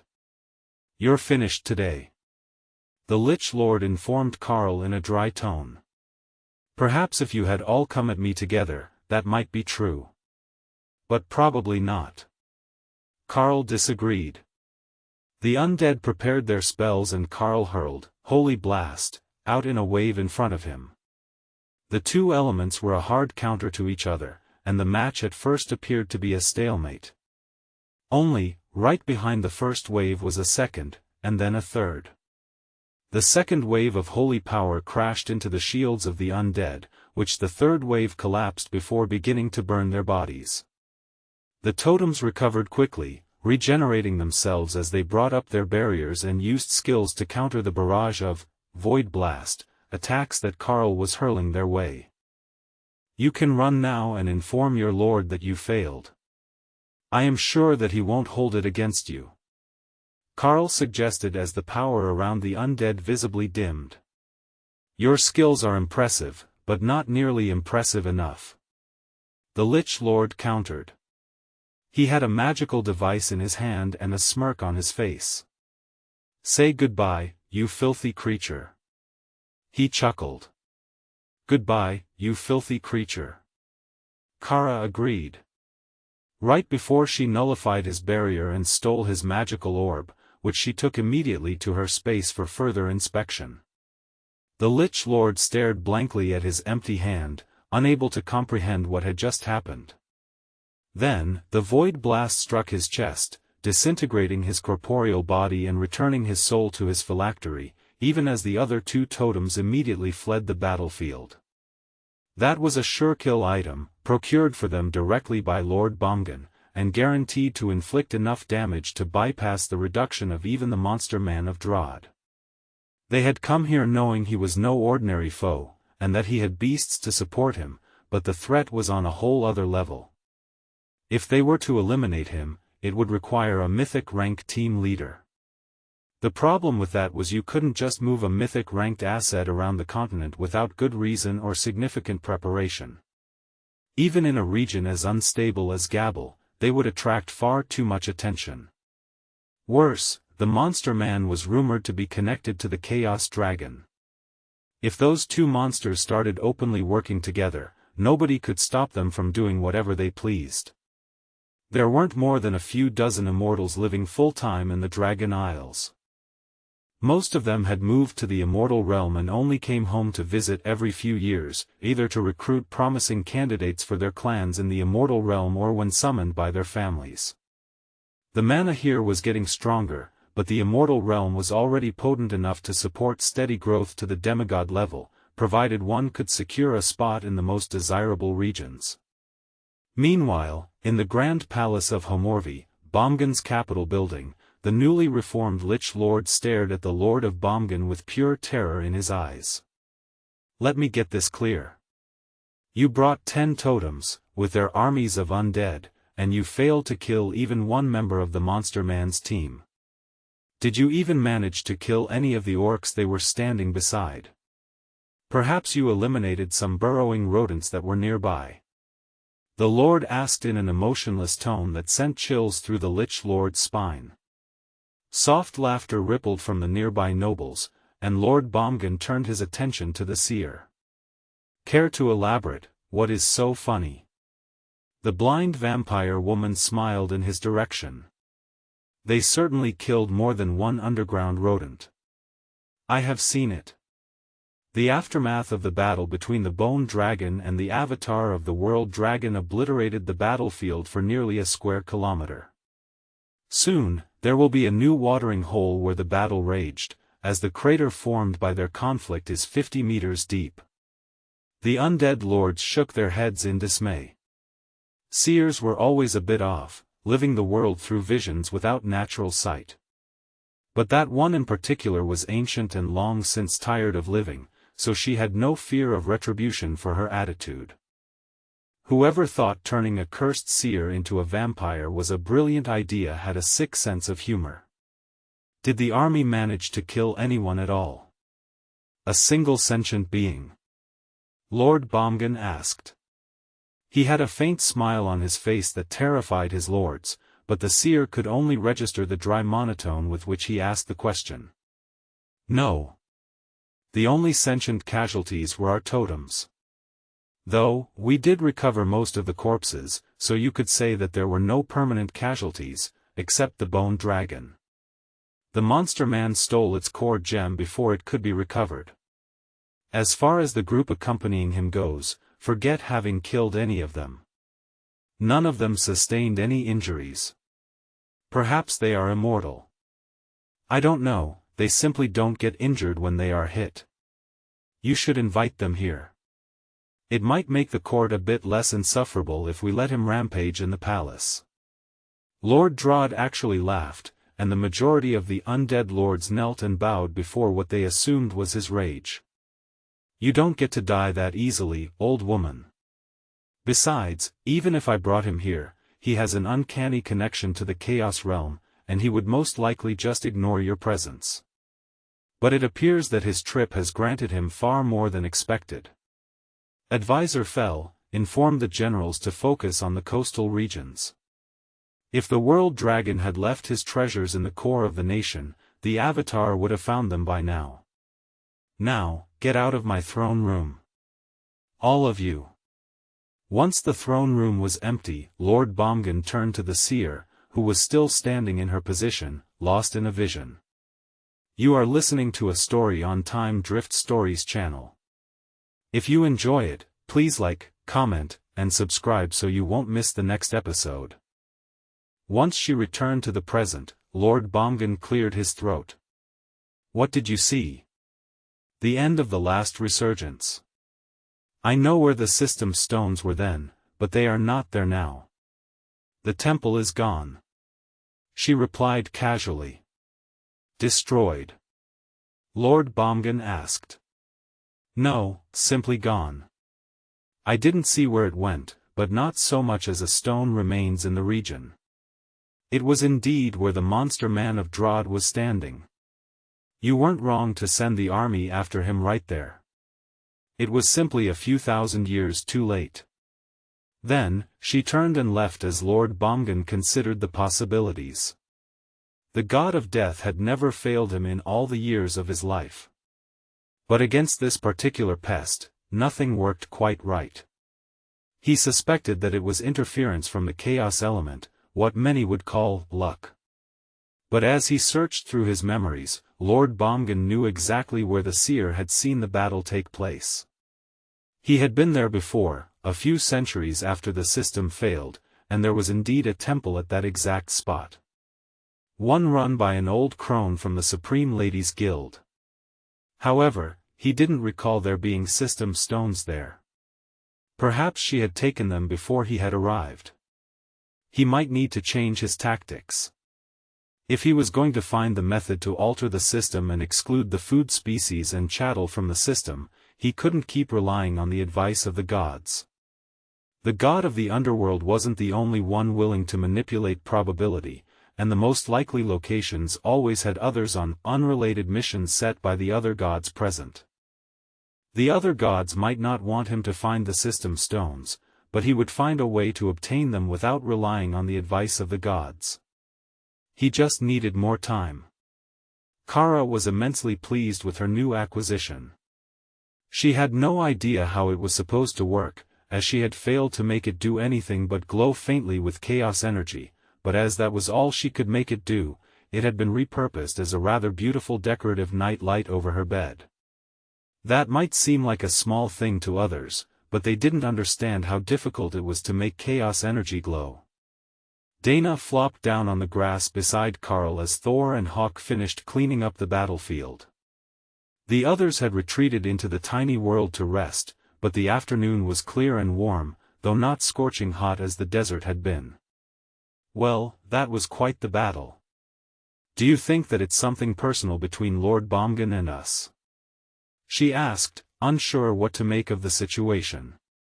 Yes and no. I am reasonably certain that he despises me, but I have the feeling that he's not deliberately targeting us, but the locations we're standing at. As I recall, his goal was to remove the system from humans and others weaker than the undead. But we're standing on the former location of a full set of system stones. If I'm not mistaken, we've become a recurrent foil to his plans. We keep ending up at the best possible locations for advancements and system benefits, but those are also the locations that the undead army is trying to find so that they can destroy them. Karl mused. So, we just keep getting attacked everywhere that we go. Karl shrugged and rolled over to kiss her forehead. That's not really up to us, is it? If we keep ending up in the locations where system relics are, it's likely that we will keep getting attacked. But there are only so many of them to be found, so it might be months or longer before we run into another one. And by then, Lord Bomgan might have come up with a better idea. If it becomes a real issue, we can start exploring a different region for excessive numbers of monsters. The undead army is focusing on just this one region, so if we switch nations, there is a very low chance that we will keep having trouble with them. Dana was skeptical of that plan. She knew that no matter where they went, strange and unexpected outcomes would follow them, and the Lord of Bomgan might not be the biggest troublemaker they attracted into their tangled web of fate. I will talk to the others about what they would like to do. There has to be some sort of solution that doesn't lead to the undead army sending stronger and stronger opponents at us until we're all dead. She quietly informed him. It will all work out in the end, you'll see. Karl agreed. Karl and Dana simply lay beside each other in the grass for a while, enjoying the afternoon sun, until a disturbance in the distance caught Karl's attention. Something is coming, and it's not the orcs coming back. He whispered, not wanting to alert whatever was coming their way if it hadn't already noticed them. His aura was strong, and he wasn't trying to hide it, so if it was wild monsters, they should have realized that there was a totem-ranked threat in the grass here. Leaving his aura fully exposed was practically setting a warning flag on his location to chase wild beasts away. The group wasn't slowing, and they had adjusted their course to approach Karl directly. Definitely not an accident, and possibly from a monster spawn. So, Karl got up out of the grass and watched the group of Naga as they approached. They slowed down 100 meters away, as if confused, and began casting some sort of spell. Not an attack, Karl decided. They were looking for something. Is there something I can help with? Karl called, loud enough to be heard by sensitive ears. A totem from the group slid over and nodded politely to Karl. We detected a queen nearby. A strong overlord, nearly a totem. The goddess demands that she be brought to the temple before her advancement. It is unconscionable for a queen about to ascend not to introduce herself. The Naga warrior insisted. Karl smiled and Dana chuckled. Remy would definitely introduce herself. She loved making new friends. And then using them as experiment volunteers. She is in a separate space right now, that is why you haven't detected her properly. Let her finish her alchemy project, and she will come out to properly greet her kinsman. Karl explained. The young queen is a skilled alchemist. The totem asked hopefully. A master runic alchemist. Karl agreed. Dana poked him in the side. If these Naga insisted that Remy stay with them, there would be real problems for the group. The Naga didn't react, other than to coil his lower body into what looked like a comfortable resting position. Clearly, he had nothing more to say, and no intention of moving until he had met Remy. Karl opened the tiny world's entrance, and Dana retreated to join the others and pass a more detailed version of the situation than the system chat had been able to convey. But Remy was already finished her potions, as she had just been making healing potions to trade with the next location they visited. The orcs didn't buy them, but everyone else should, and she might be able to get more species of plants for her recipes. Remy slid out to greet the Naga chieftain, and the whole delegation bowed down, laying flat on the grass. Your Majesty, it is a pleasure to meet you. The goddess requests your presence at her temple. The chieftain insisted.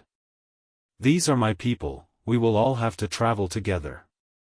How far is it to the temple? Remy asked. 500 kilometers.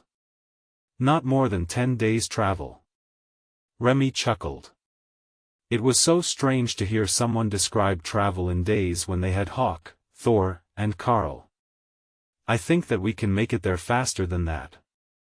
If you join me in the carriage, the rest of your team can rest in the separate space, and we can make it much faster. She insisted. The Naga looked vaguely insulted. Your Majesty, it is an important part of the ritual to travel to the temple under your own power. We can let your people come to the city, but they cannot enter the temple with you once we arrive. He explained. Remy shrugged. We will sort that out once we are there.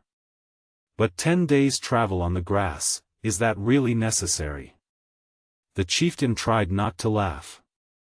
The young queen really was a born regent, even if she was raised among other species. The Naga considered Remy's position. How about we travel by other methods until we reach the swamps? If we travel the last day on our own, that should be enough to please the goddess. Remy nodded happily. Invite the others over, and I will show them a good spot to rest as we travel. How are you with heights? The Naga looked confused. Heights, your majesty.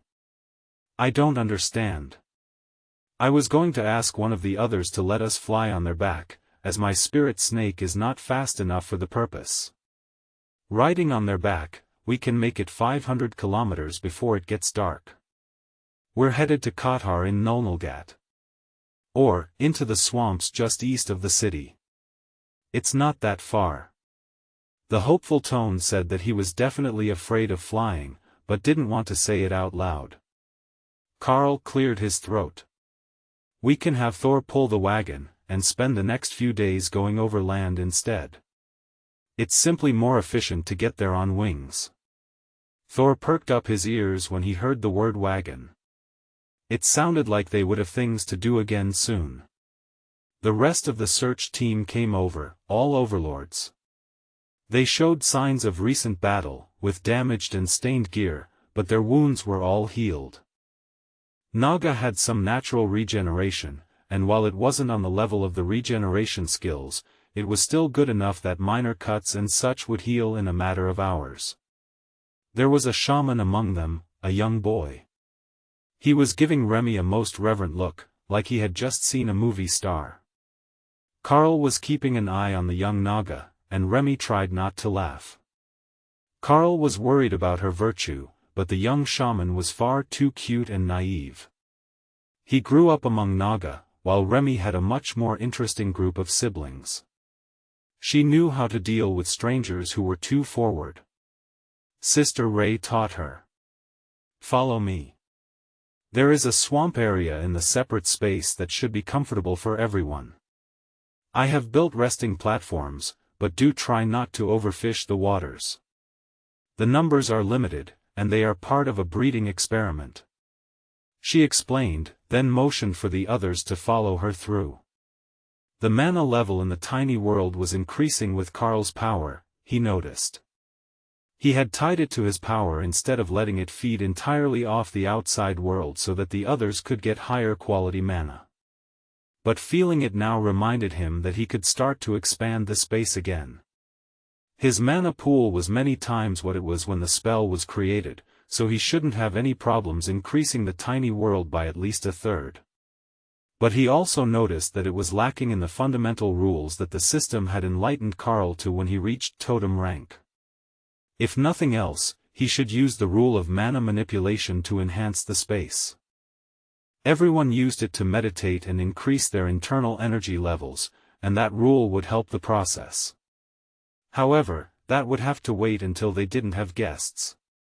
The chieftain inspected the section of swamp that Remy led them to, and smiled at the young queen. Her hospitality was impeccable, and there was a whole set of platforms and thatch-roofed shelters in the swamp for them to rest as they traveled. But even more importantly, the mana was thick, there were fragrant plants all around, and no predators, so they could rest peacefully. You have a wonderful home. He insisted. Remy shrugged. It's more like my garden. I mostly live in my alchemy lab, and that's over there in the stone building. You can't have the outside elements interfering with the process. I understand. It is important to have the right environment to work. Now, would you prefer to rest first, or shall we take out the carriage and have the shaman summon an elemental to pull it? Remy laughed. We have a behemoth with us who greatly enjoys pulling the wagon. We also have the ability to summon large beasts when he needs a rest, so don't worry about the carriage. Remy led him back outside, where Thor was already set up, with his size reduced to suit the carriage. "Oh, this is nice," the chieftain insisted, then climbed up into the cargo area at the back. He was rather large to be sitting in the front, though it wouldn't be a problem for both him and Remy to fit, as the carriage typically seated 8 comfortably. Being in the back, with the cover off, he could rest his upper body on the roof of the carriage and see everything that was going on around them, as well as giving Karl directions and serving as an extra guard. Remy called her bodyguards, who took up their usual spots on the running boards of the carriage, and then settled in the front while Karl urged Thor to start heading east. Like a proper queen being escorted to a new city. The route that they took at the start didn't matter as much, as there were no mountain ranges between them and their destination, so all they had to do was find the easiest path in the right general direction, and then adjust when they were close. "Will the rest of your companions be staying in the separate space?" the chieftain asked Karl once they were moving. "Yeah, it's easier if they all remain there. We have enough room for them to join Remy up front, but they only usually do when they need to be ready for something, and Remy would normally be in her lab. The carriage itself is a distraction, as it's easy for the monsters from the spawns to see, and that was why we were out here. Removing excess threats, you might say," Karl explained. "What an odd mission. We rarely concern ourselves with issues beyond the swamps, but you have come so far. Your guild title says that you are from Drod. Well, we have some time. How about we share stories?" The Naga seemed enthralled by the experience of riding on a carriage pulled by a behemoth, and Thor was moving much more quickly than his people could constantly traverse the grass. Naga were extremely fast in burst movements, like the snakes they resembled, but for long distances, they weren't all that impressive.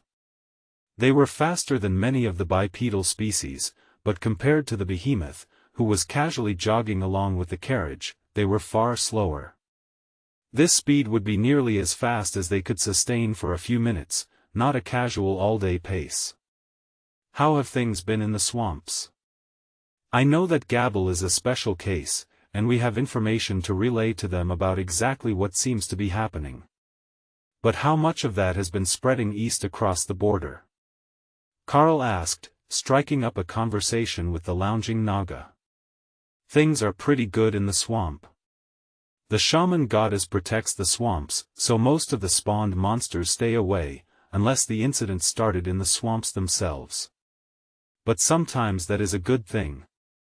We had a crocolisk spawn not long ago, and that will be food for many months. It's not the most common outcome, but when the monsters or beasts are an edible species, it is a huge windfall for the tribes of the entire region. It's not just Naga, you see. The lizard men have many tribes in the territories around ours as well. Then the various Fey tribes. Many types of Fey like to live in the swamp, especially the wisps and the witches." Karl was confused. "I thought that the witches were a system class. Like, not their species, but their specialization." The Naga laughed. "Oh, yes, those are witches too. But I mean the various types of Fey witches. Water witches, swamp witches, forest witches. There are more, but those 3 all live in the swamps. Mostly the swamp witches, who are the only dark Fey out of the 3. They're a nasty piece of work, but they've got powers that can really help if you find a way to negotiate with them. Usually, we find a witch doctor among the trolls and send them to do it. The swamp witches and the witch doctor seem to have an understanding, and they can usually work out some sort of deal that isn't open-ended or with surprise payments due." Karl chuckled. "I know a human witch doctor. She has her whole body covered in tattoos of power. It's quite the sight." The Naga chuckled. "The trolls only wish that they could use such an ability. It's part of their class skills, but you can't tattoo or scar a troll, so none of them can practice it. That has to be frustrating. Such a powerful skill, and they can't even use it. But can you imagine a passively buffed troll that has twice the usual strength and stamina? They would be unstoppable. Karl laughed. The Naga shook his head in dismay. Don't go giving them ideas, they might just find a way. Karl was reasonably sure that he knew the way already. Instead of tattooing them, you could paint it on, and just refresh the ability when the paint wore off. The trolls probably already did it, as he had seen them wearing war paint in the past. They idly chatted through the day, and when the sun started to go down, Thor stopped the wagon to be swapped out for a giant dire bear, who would pull them through the night. This really is efficient. By morning, we might have to switch to something aquatic. Our destination is actually on the east side of the swamps, so if we're going to take the most direct route, there will be many muddy roads along the way. That's alright. We're already making good time, I'm sure nobody will be too upset about a slower rate when things get muddy. Are there actual roads, or would we be needing a boat? I have the ability to make a flat-bottomed boat to take us through the swamp. Karl suggested. The Naga considered that. If we alter our course a little, we can reach the headwaters of the Gund Fork long before we reach the swamp. Then we can follow that almost all the way to the temple. It's only a few kilometers from the river. Hawk, do you see a river in front of us somewhere? Karl asked. Northeast. The road doesn't go anywhere near it, but it should be easy to get to. I can turn the carriage northeast toward the river now. Karl offered. Northeast.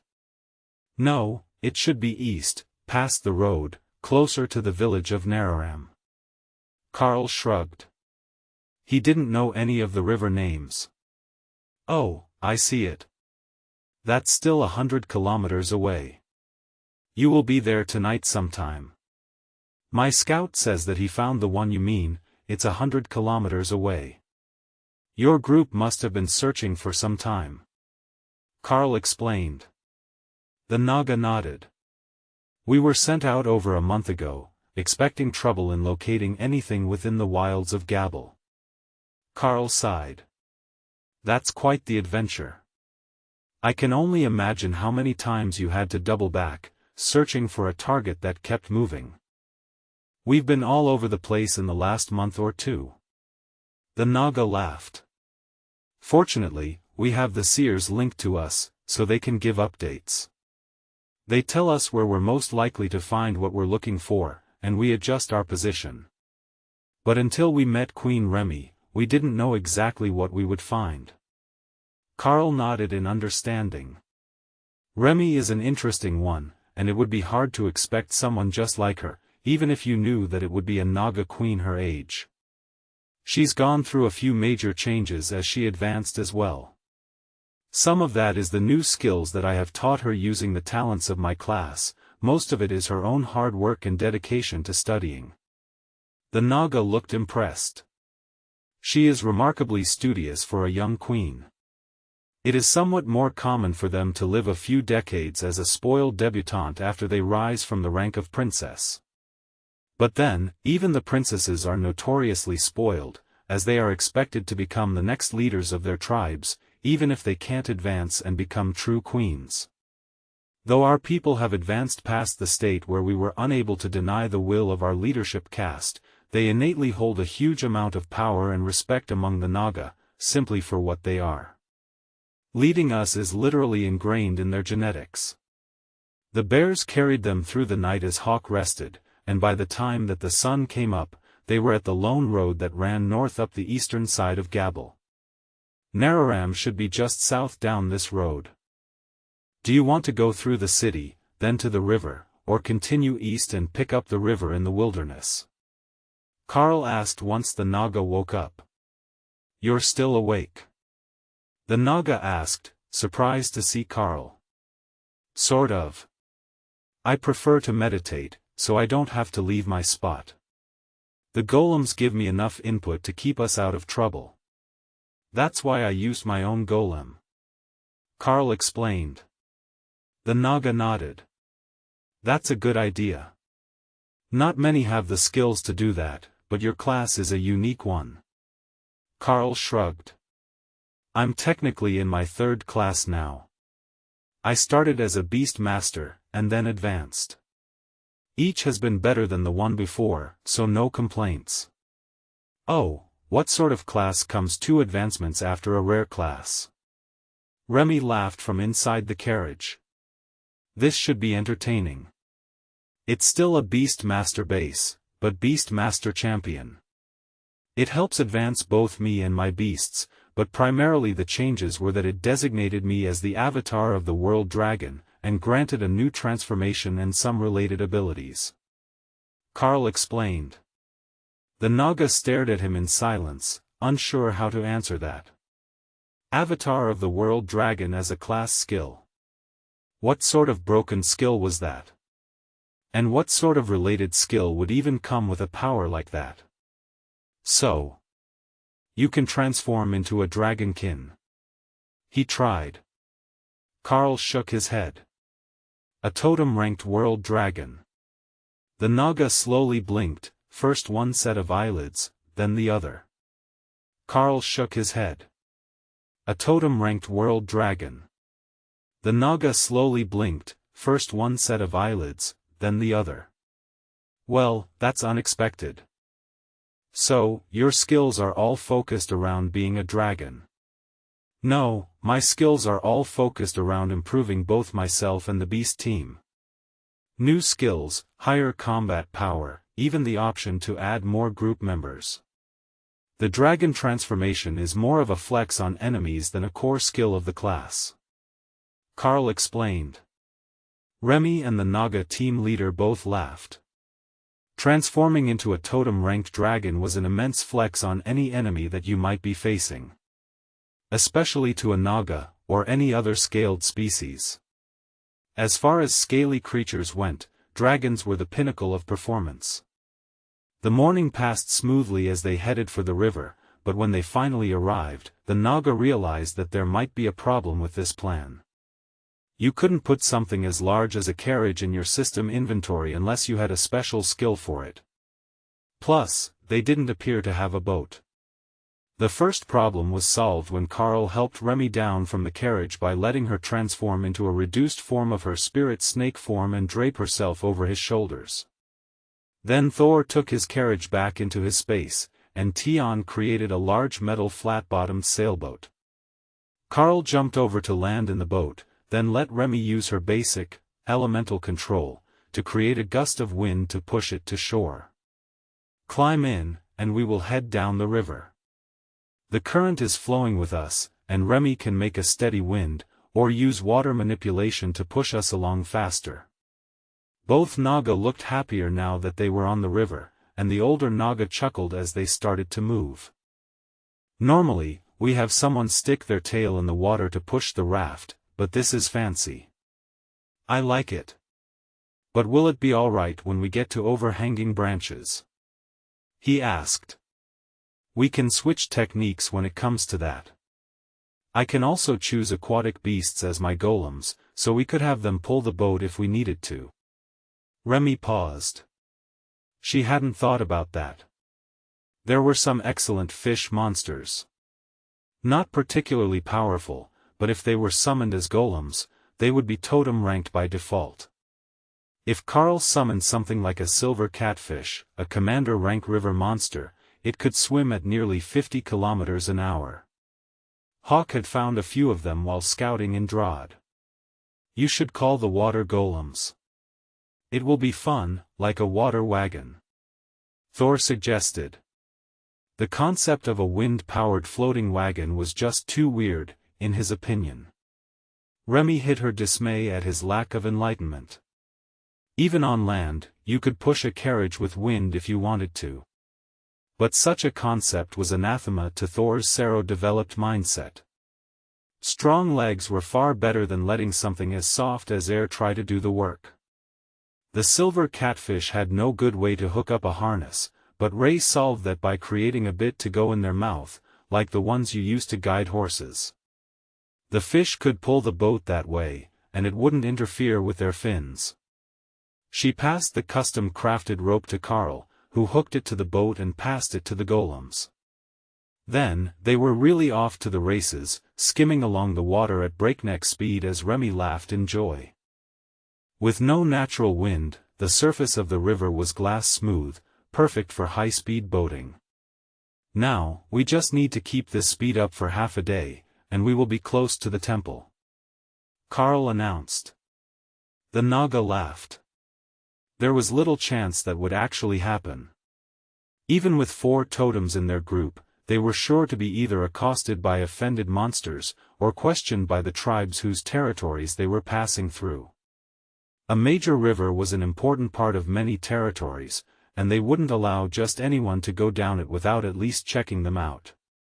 His group of investigators had been stopped dozens of times before they had made it to the Gabble border, and some of the stops took entire days to settle passage rights through the territories of tribes they had no agreements with. If the sky wasn't so terrifying, he would have suggested that they fly over and avoid this part. The first signs that the Naga's fears would come correct came half an hour later, long before they had even reached the swamps, where he was concerned about the tribes. Their way was barred by a pair of lizardman warriors, each with a team behind them, stationed on both sides of the river, with a net stretched across the width. Karl had the fish slow them to a stop, but waited in the middle of the river. "Good morning, what seems to be the issue today?" he asked politely, while the lizard men stared at him. "There is a toll to pass. You have traveled through our territory without a permit," the lizard man demanded, but Karl could hear the fear in his voice. For amusement value, he let an aura leak using one of his less-used Packmaster skills. Dominating power. The Packmaster's aura gains a mental domination effect at will, requiring weaker minds to submit to his will. Hypnosis-type ability. He wasn't giving the lizard men any sort of intimidating look, but he could see them begin to cower under the power of the oppressive aura. The leaders of the 2 groups managed to stand firm, holding the net across the river, as Karl reached into his inventory and took out a handful of gold coins. "How about I pay the fee in gold? 2 coins for each of us should be fine." "That's 3 for each of you," he insisted. The lizardman bandits were about to remind him that this was a robbery, and that his way down the river was blockaded, but after careful consideration, both nodded. It was better to let this one pass. They caught the coins Karl threw at them and lowered the net as the lizard men behind them complained. It was only 3 people in a fast boat. Even with a pair of totems, they weren't a threat to a whole clan, so they should have been grabbed and forced to turn over their valuables before they were killed. At least, that was the consensus of those too far away to feel Karl's aura. But the boat was already past the net, and moving faster than they could run. Not that Karl would make it far. They weren't the only bandits along the river, and the next tribe wasn't welcoming to outsiders. Karl found that out in person only an hour later. This time, the tribe had placed a raft in the middle of the river with a pair of Overlord-ranked warriors on it, waiting for them to arrive. If that was intended to fight them, it would be laughable. But Karl could feel that there were totem-ranked warriors in the village nearby, and these were just the border guards. So, again, he pulled to a stop, and wondered if there was a better way to deal with lizard men. "Good afternoon. We are headed east to Qatar. Might we get passage through your territory? We have room for an escort if you want to send one with us," Karl called. "Disembark. Our chief needs to speak to you. End any transformation spells, and lower your barriers," the border guard insisted. The Naga team leader got worried when Karl smirked and Remy began to giggle, but there was nothing he could do when she transformed back from her minimized spirit snake form and Karl splashed into the river as an enormous dragon. The lizard men were utterly baffled. "What do we do now?" one of them whispered. "Well, they did it, so I guess we take them to the chief." "I don't know. Nobody ever complied before," his partner whispered back. Remy turned to their escort. You know, this might be easier if we let you rest with the others until we're close. The Karl is superb at dealing with other species. The Naga rolled his eyes. That remains to be seen. Karl pranced out of the river in a way that reminded Remy of Thor when he was happy. A bit too bouncy to be casual.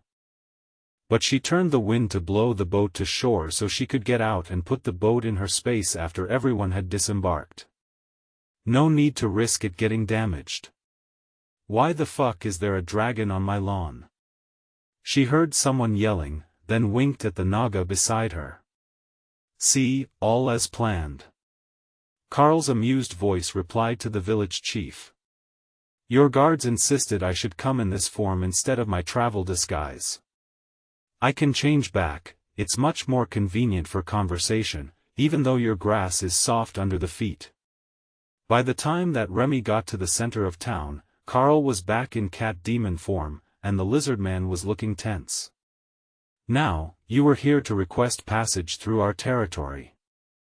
The chieftain asked. Karl nodded. Yes, we are going east down the river, and my friend is afraid of heights. So, we decided to go down the river. The lizard men weren't sure what to make of that, but the embarrassed look that the Naga was giving made it clear who Karl was talking about. The lizard men of the tribe began to gather, in case this stranger was a threat. They had their pride, and just letting strangers show up and move through their territory without so much as a formal request to the chief made them territorial. Karl couldn't have made an advance request, as he had no idea their territory existed. But telling them that would only make things worse. The lizardman chief didn't know how to respond. They couldn't stand the Naga, but that was a world dragon. Lizardmen worshipped the dragons nearly as much as the drakes, though they didn't claim to be descended from dragons themselves. I will grant you permission to pass through the territory one time. Your boat is fast, so I request that you are gone by evening. The chief decided. That was enough to keep his people happy. Make the intruders leave by the end of the day, and don't let them linger and hunt the tribe's resources. Once they were out of sight of the village, and Karl had made sure no one was trying to follow them, he turned to the Naga. I will transform and bring Remy with me to the city of Kothar. This is becoming too much of a nuisance, and if we don't change methods, we're guaranteed to end up in an unnecessary fight, Karl insisted. The Naga sighed and nodded. I won't argue. The lizard men control the first part of this region, and they hold a grudge against the Naga, so they won't make it easy for us. Karl opened the entrance to the tiny world for him, and called for Thor to escort him to the others, who were spread out through the swamp area of the tiny world. Then he transformed and went for a swim in the river. Remy climbed onto his back and put away the boat. Once that was done and the golems were dismissed, Karl flapped up into the air, Remy stretched out flat on his back. Water control allowed her to create a loop to hold herself in place, though the world dragon form already had ridges on its back that would provide a fairly sturdy grip, even without eternal lightning, shielding them both from the wind.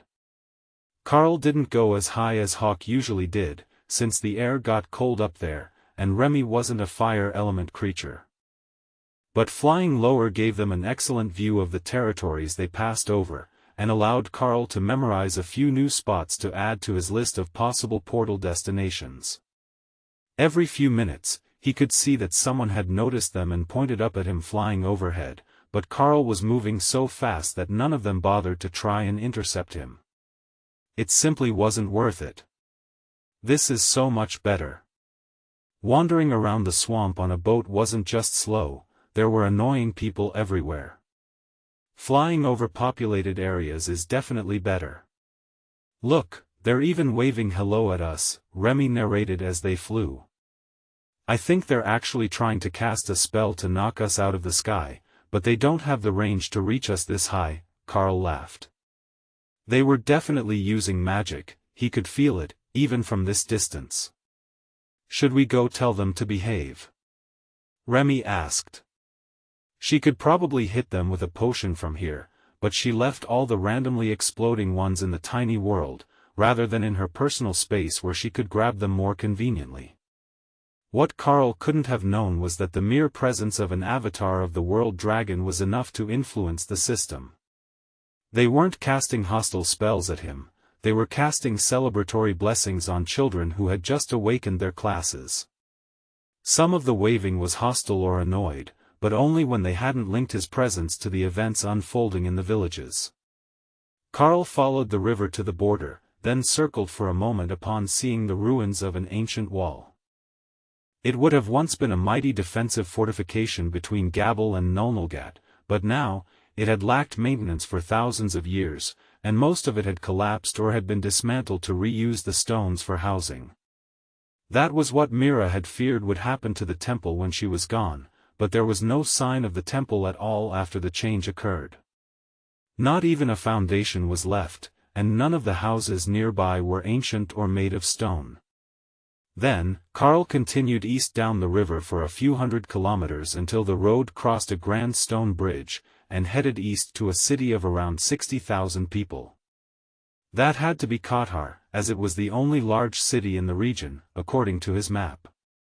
The rest were all small villages and tribal camps of the Naga, trolls, and lizard men. So, Karl descended from the sky to land near the west gate and set Remy down. She chose to remain in spirit snake form, preferring to float near his shoulder rather than land in the muddy street.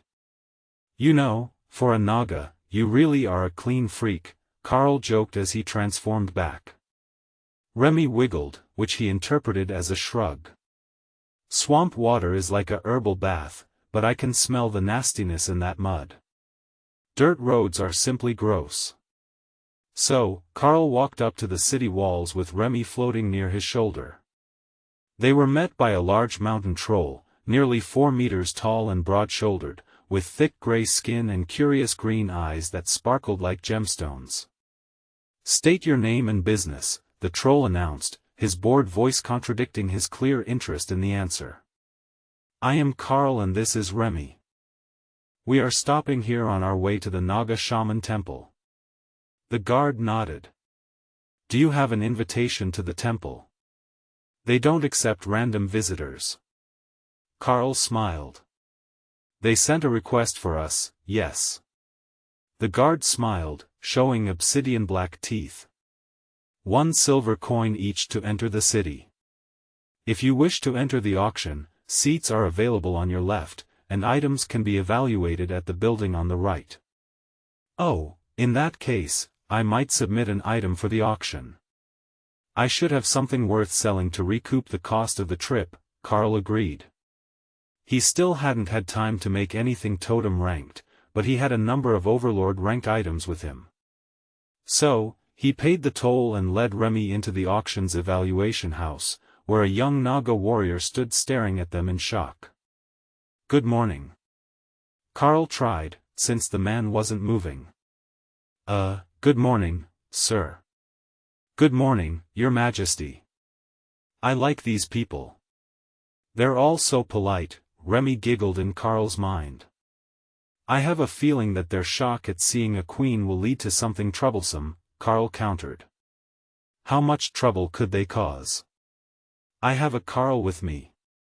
Karl took out an Overlord-ranked sword, crafted with runes for sharpness and skill damage amplification, and placed it on the counter between them. "I would like to have an item evaluated for auction," he explained. The Naga nodded rapidly, snapping himself out of his shocked stupor. "Of course, sir. That will certainly be acceptable to the auction house. Even with the dungeons producing more gear lately, there isn't much Overlord-ranked gear circulating. That was only natural. Most people who had the power to run Overlord-ranked or higher dungeons didn't spend all day grinding for gear to sell. They could afford to live well after only a few visits. Lower-ranked dungeons often had lines to enter, but that was seldom the case for more powerful ones. Those were more likely to have local bounties for their completion and for the resources found within. The Naga called for a supervisor, while Remy contemplated how he was speaking common. Naga mouths weren't designed for that, but while he had an accent, he was definitely speaking common. The supervisor was an aged demon with light violet skin, but displayed agile movements Karl didn't expect from someone so wrinkled. "Now, what do we have here that my man couldn't price?" "Oh, that is wonderful, a crafted weapon." "Tell me, where did?" "No, you made that one personally. I can see the maker's mark in the system information. This is most excellent work. Are you certain that you want to put it up for auction?" "There are no reserves, and no withdrawals once bidding has started," he asked. Karl nodded. "I can always make another, and I collected more than enough elven steel from the dungeon of Bara for our guild's master smith." The demon looked curious. "You have a true master smith?" "A dwarf." Karl shook his head. "No, a demon named Ashbringer." The auction house representative nodded, not knowing the name. He had been hoping it was a dwarven master, as their work was known to be of such high quality that it would command a higher price simply because a dwarven master had created it. "The auction is tomorrow morning, and will run until later in the afternoon, depending on the number of items presented. As a contributor, here is a pass for you and your +1, with seats in the back rows, so you can watch the sale." They shook hands and Karl headed into the city with Remy floating at his side. "Ooh, they have new types of cake. You have to stop there. Get at least 3 of each," Remy insisted. 3 of each. Remy nodded. "1 for me, 1 for Lotus, 1 as reference to make more." The beastkin girl behind the counter gave them a tired smile as they entered. "Sir, madam. Welcome to Annette's Bakery. Do you know what you would like, or would you like me to explain our offerings?" she asked, her voice clearly reciting a rehearsed line. Karl smiled back at her. "Actually, I need 1 of every flavor of cake you have, sliced for 12.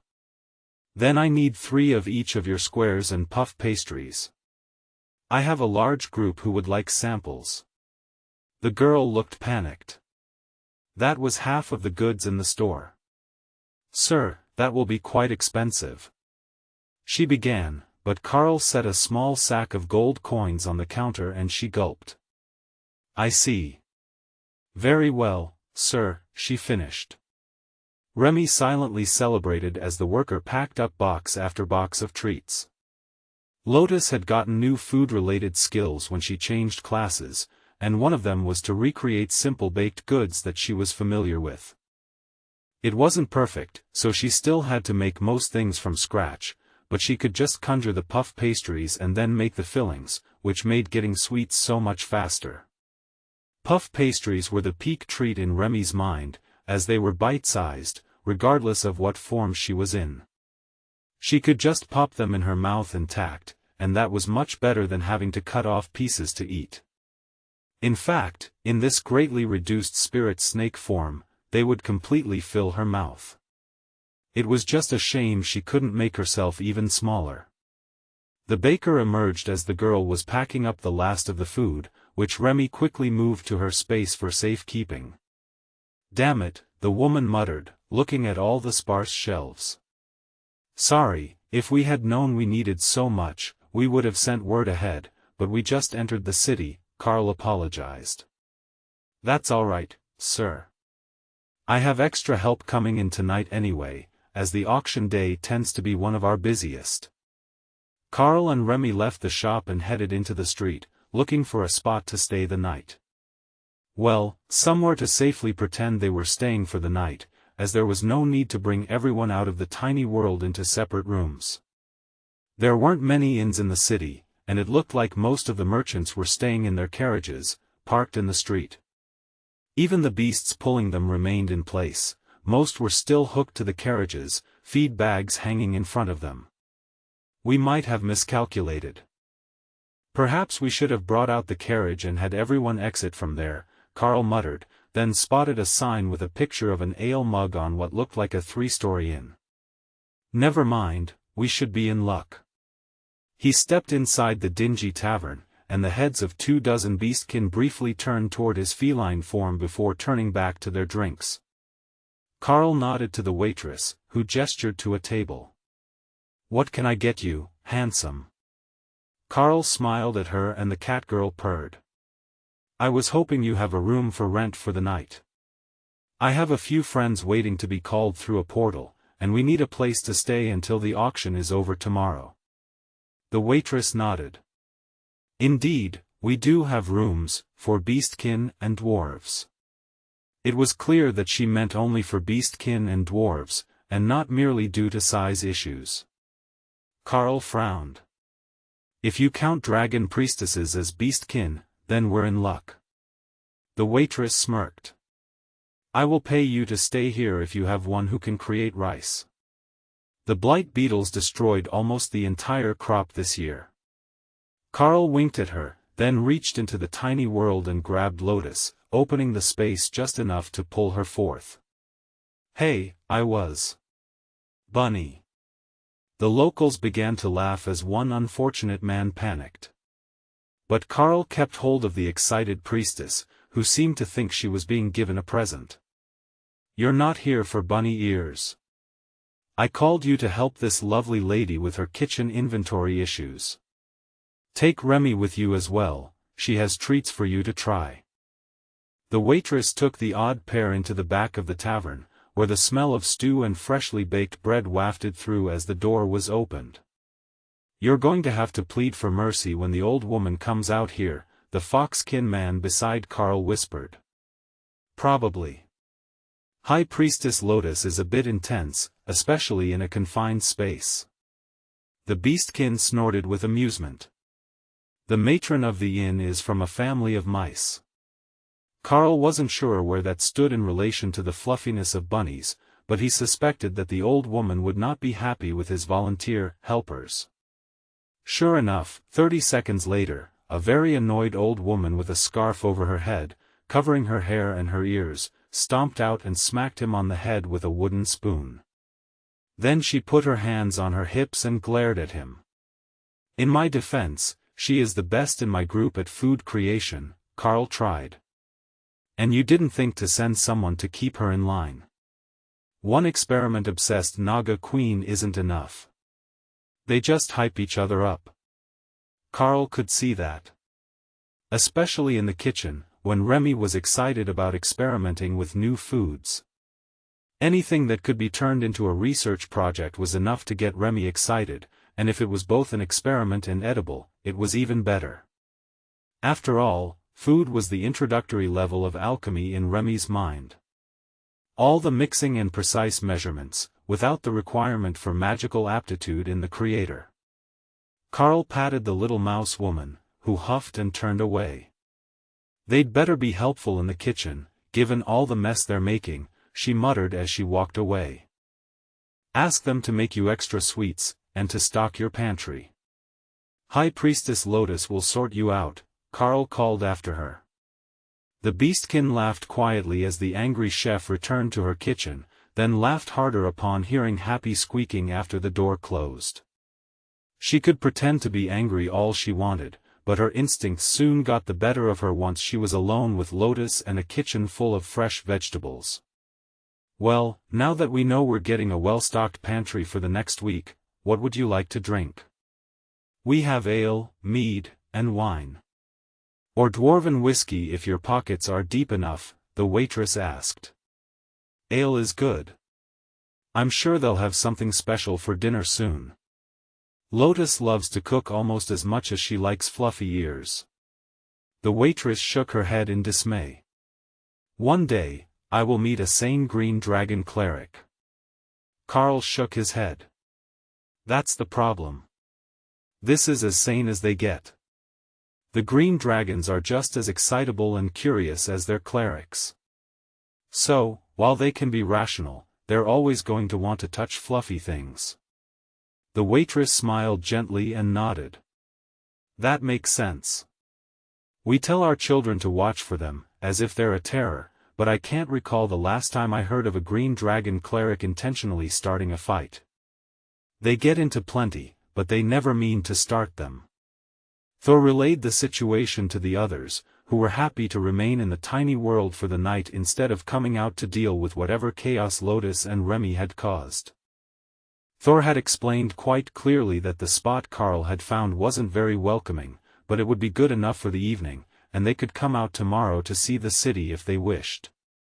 However, his description didn't make it sound particularly appealing, apart from the food that was promised once Remy and Lotus were done experimenting. Really, this city wasn't particularly grand. It was large, and built on a slight hill, so it wasn't too swampy, but the land around it was still very much waterlogged, and the buildings were all subtly elevated by a meter, leaving a space underneath to allow floodwater to pass when it rained. The terrain was the primary reason why there were no major cities between them and the western border. It simply wasn't desirable enough for tribes with the resources to contend for territory elsewhere to settle. The waitress continued to bring drinks as Karl chatted with the locals about the situation in the area. There were no major incidents lately, which was a good sign, but there had been quite a bit of rain, so the roads would be worse than usual between here and the temple. It wasn't open enough to travel by boat, but the Naga group would certainly want to complete the last leg of the trip under their own power, as it seemed to be some sort of holy pilgrimage for them. Or at least for their shamans.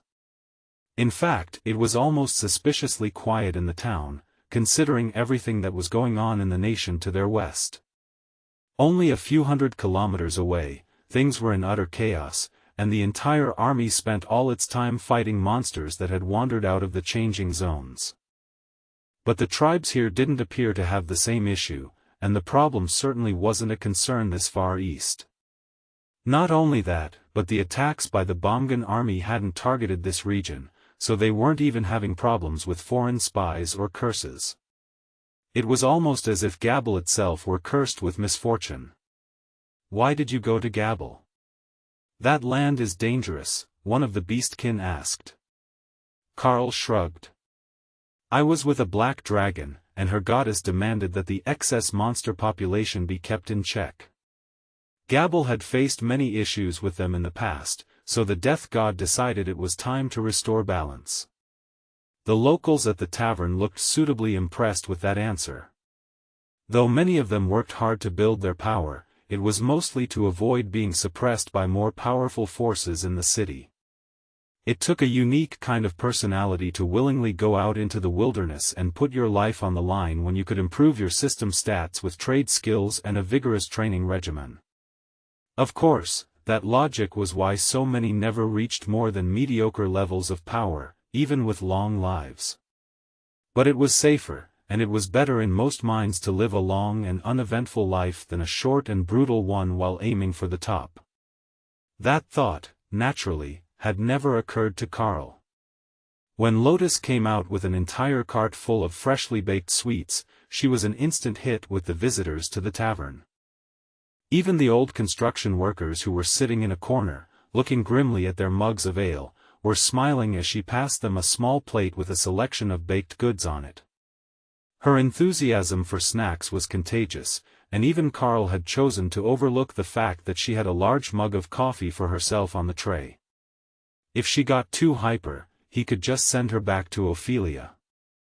The sound of blades clashing and wood smashing from outside caught Karl's attention, and the waitress quickly moved to bar the door. "Is the area that bad?" Karl whispered to the man beside him. The werewolf shook his head. "Probably. We sit near the edge of the district, and the Naga get into it with the trolls on a fairly regular basis. The city guard doesn't care how much they break in their brawls, and they never make them pay for the damage. So, we just get out of the way, or bar the door, so that nothing happens to the building." The building itself was made of common field stone, oblong rocks patched together with mortar. If things actually got serious, Karl knew that it wouldn't take much to throw someone through the wall. But it wasn't likely that things would go that far in the city. "You look like you just had a strange thought." The werewolf noted. "I was just thinking that if they were serious about fighting, it wouldn't take much to throw someone through a non-magical fieldstone wall. Karl replied quietly. The werewolf laughed. You're not wrong. But they're usually not trying to kill each other, just to assert dominance. A territory fight of sorts between the two most populous groups. A middle-aged catwoman smirked at Karl. You say that as if you could also throw someone through the wall. Lotus giggled when she heard the comment, and sipped her coffee before patting the woman on the shoulder.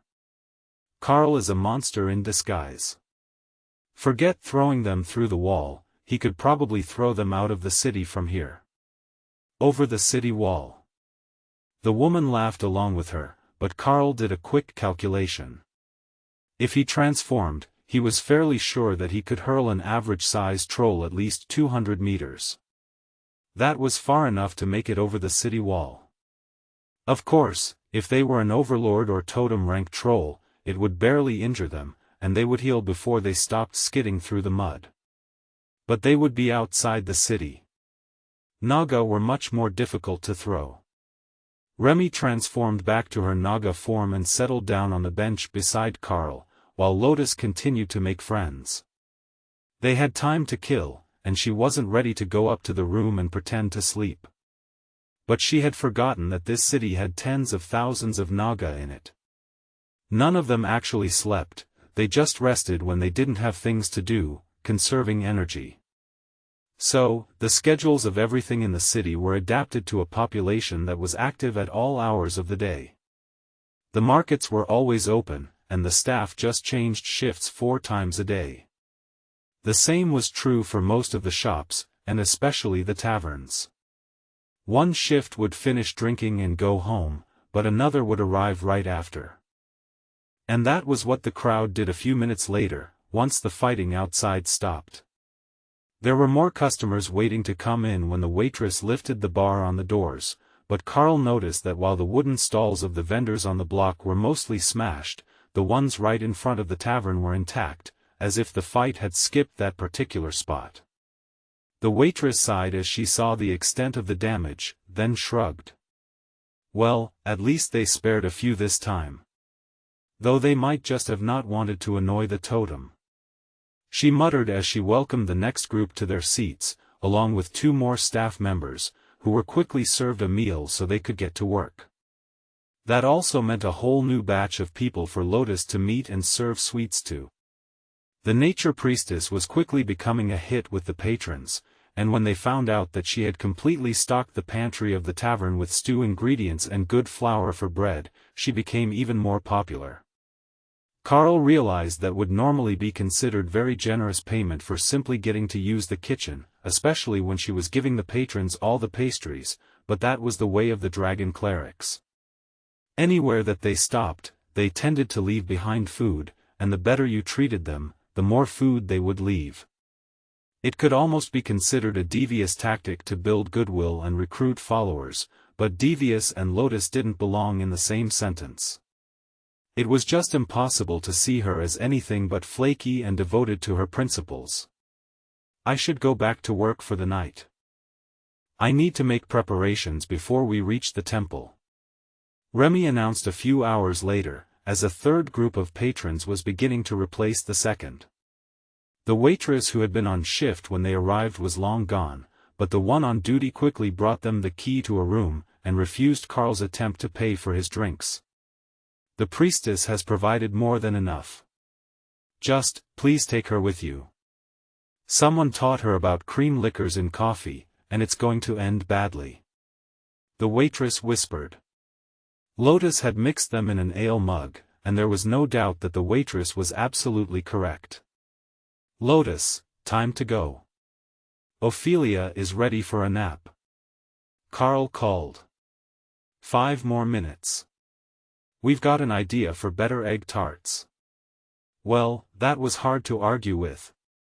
Within half an hour, Lotus was deposited back in the tiny world, escorted by Remy, and Karl headed for the upstairs room. He brought out the haint and the epic guard for company, then took out an elven steel chest plate to do some runic work. Then, he stared at it in confusion. This was clearly not armor, or at least not effective armor. Could it be for Ray to put over a leather base? The spider laughed as Karl stared at the thin and flexible plates of metal with ornately decorated breast forms. It's a decorative armor piece for succubi. It's meant to be worn in the bedroom, not the battlefield. Though, knowing succubi, that is kind of the same thing. Ray joked. Well, if that was the case, Karl knew just what sort of enchantments he should put on it. He got right to work planning runes for comfort, agility, stamina regeneration, mana regeneration and damage reduction. It wasn't a hard combination to make, and normally, it would be the base for some sort of much more grand effect. But for this particular piece, enhancing all of those aspects to the totem rank was precisely what the wearer needed. They didn't need a combat skill, they would only occasionally need serious defensive enhancements, which could be placed on spell gems and accessories. When he was finished, the item hummed with power, and Karl put it back into his inventory, as the guild store was still out of range. They had come a fair distance east, which was closer to Drod, but not quite far enough to put them within range of the shop. With the first piece done, Karl moved on to the next item that Ashbringer had piled into the travel crate for him. It was a simple set of chain and plate pants, designed for a heavy defender. If it wasn't elven steel, the dwarves would love this.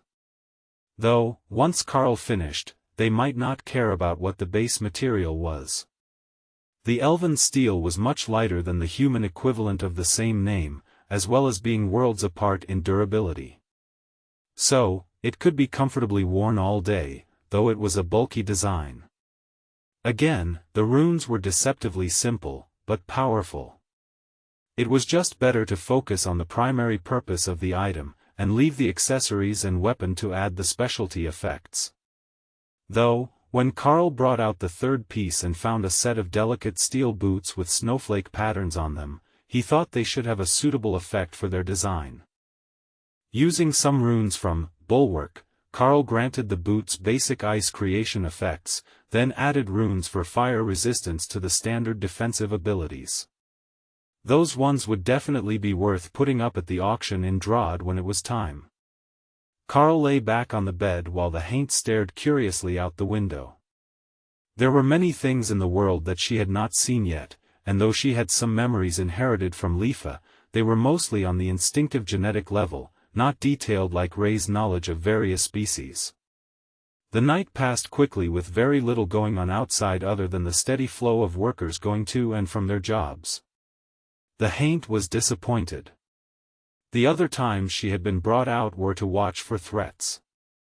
But today it looked like she was only here to see how boring large groups of monsters could be when they weren't crazed by the anomalies. But it was her duty to watch Karl as he meditated, and his progress was sure to make one of the others advance very soon. Her bet was on Kara, despite the badger's laziness. Hawk also had a skill at totem rank effectiveness now, but it wasn't quite the same as Kara's grasp of high-powered skills. Even when she was inactive as a weapon, the Haint was still aware of what happened around her, and analyzing combat effectiveness was the specialty of the Haints. But the living weapon was shocked when the first inklings of advancement did not come from the badger's space, but from Opal's. The butterfly's advancement was subtle, her adolescent body becoming more durable as the totemic blessing formed around it, and she slowly stopped leaking mana. She could still emit it at will to keep the energy in her surroundings balanced, but no longer was she uncontrollably leaking it with every move that she made. This was the point of natural survival for her species, where they could control themselves enough to function. Both the Haint and Karl watched in fascination as Opal began to redecorate her space, throwing a party for herself to celebrate her victory. You know, you could do that in the tiny world, and invite everyone. Karl reminded her. Oh, that is a great idea, I can come out and visit with everyone for like 30, no maybe 20 minutes. Karl tried not to laugh. Interacting with others in person really is that tiring, isn't it? Opal bobbed her wings in agreement. She would return to her space, but she could leave her illusion there, and it would fill in for her once her social battery was exhausted. The other beasts offered small gifts for her, all tailored to either her nature as an illusionist, or to something in her space.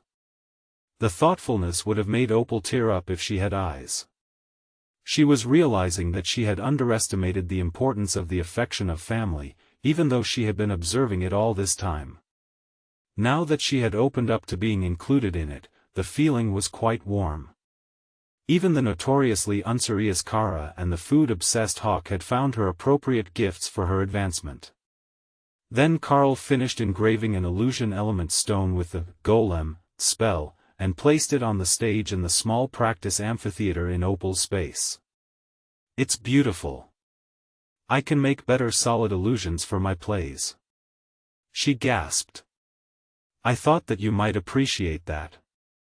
I know that it's not actually an advantage in most of the shows, but now you can have crowd interaction when you want it. I remember that you were reading a book on fake illusionist shows, where they have audience volunteers. Karl explained. Opal flitted around her space in joy. She really did have the best family members. When everyone else woke up in the morning, there was a massive garden party in the open grass outside the guild house in the tiny world, and the Naga were already present, playing darts with moving targets. The game had been a last-minute addition by Opal, but it had been an instant hit. What are we celebrating? Dana asked when she saw the party decorations. Miss Opal made it to the Totem Rank last night, officially. It's a bit unusual to have her decorate her own party, but she's the best at it. Karl explained. That made sense to Dana. She was born as a master of the illusionary domain, and as long as nobody was actively trying to damage her illusions, the butterfly could create any scene that she desired instantly. The Naga had been shocked by the elaborate setup, but when Opal came out in person, they immediately recognized the slightly unstable aura that marked a recent upgrade. Oh, now I see why the fuss. A new totem is an important day for any clan.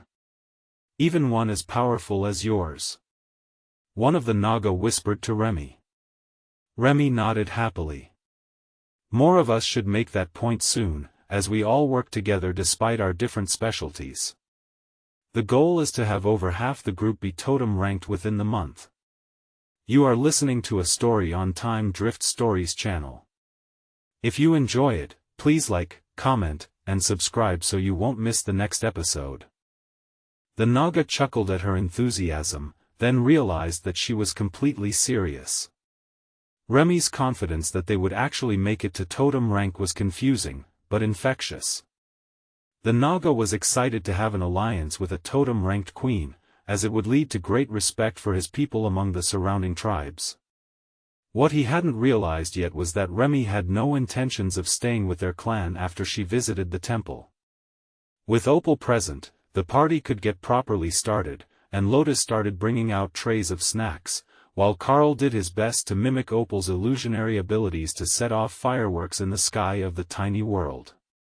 But true to her expectations, after saying hello to everyone, receiving their congratulations and floating around for a bit, she was ready to head back to her space. But Kara had a plan. Sister, I set up an obstacle course. Come race me. The Chaos Badger insisted. The course was a set of hoops on sticks planted around the garden at various angles and heights, but for smaller flying species, they were an excellent obstacle course. There is no set order, you just have to pass through them all. Kara insisted, then frowned as she saw that Ray was going around the garden, turning the hoops so that they faced different directions. That would completely change the most efficient route around the course. Ray waved her human form's hands over her head to get their attention. Line up side by side. Ready. Go. The two smallest flyers of the group dashed out around the garden, and Kara realized that even knowing the course in advance wouldn't save her.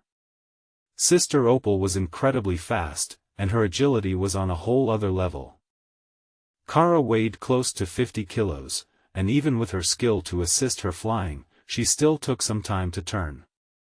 While Opal was technically larger in wingspan, she weighed closer to 5 kilos, and most of that was her body, as her wings were paper-thin without the need for bone structure. Kara was only a third of the way through the course when Opal finished and the crowd burst into applause. Naksha chuckled. "We have a similar course at the Dragon God's Temple in my hometown, and there is no way that any of us could beat a butterfly through an obstacle course. They look slow, the way that they like to float around, but they're really not." Opal departed after only 3 runs through the obstacle course, ready to rest in her space and sleep to plan her next epic play. None of the Naga were shocked by that. The glass-wing illusionary butterfly was reclusive by nature, and masters of invisibility. The fact that this one had appeared around strangers was already a great show of trust. But it was also almost time for the auction to start.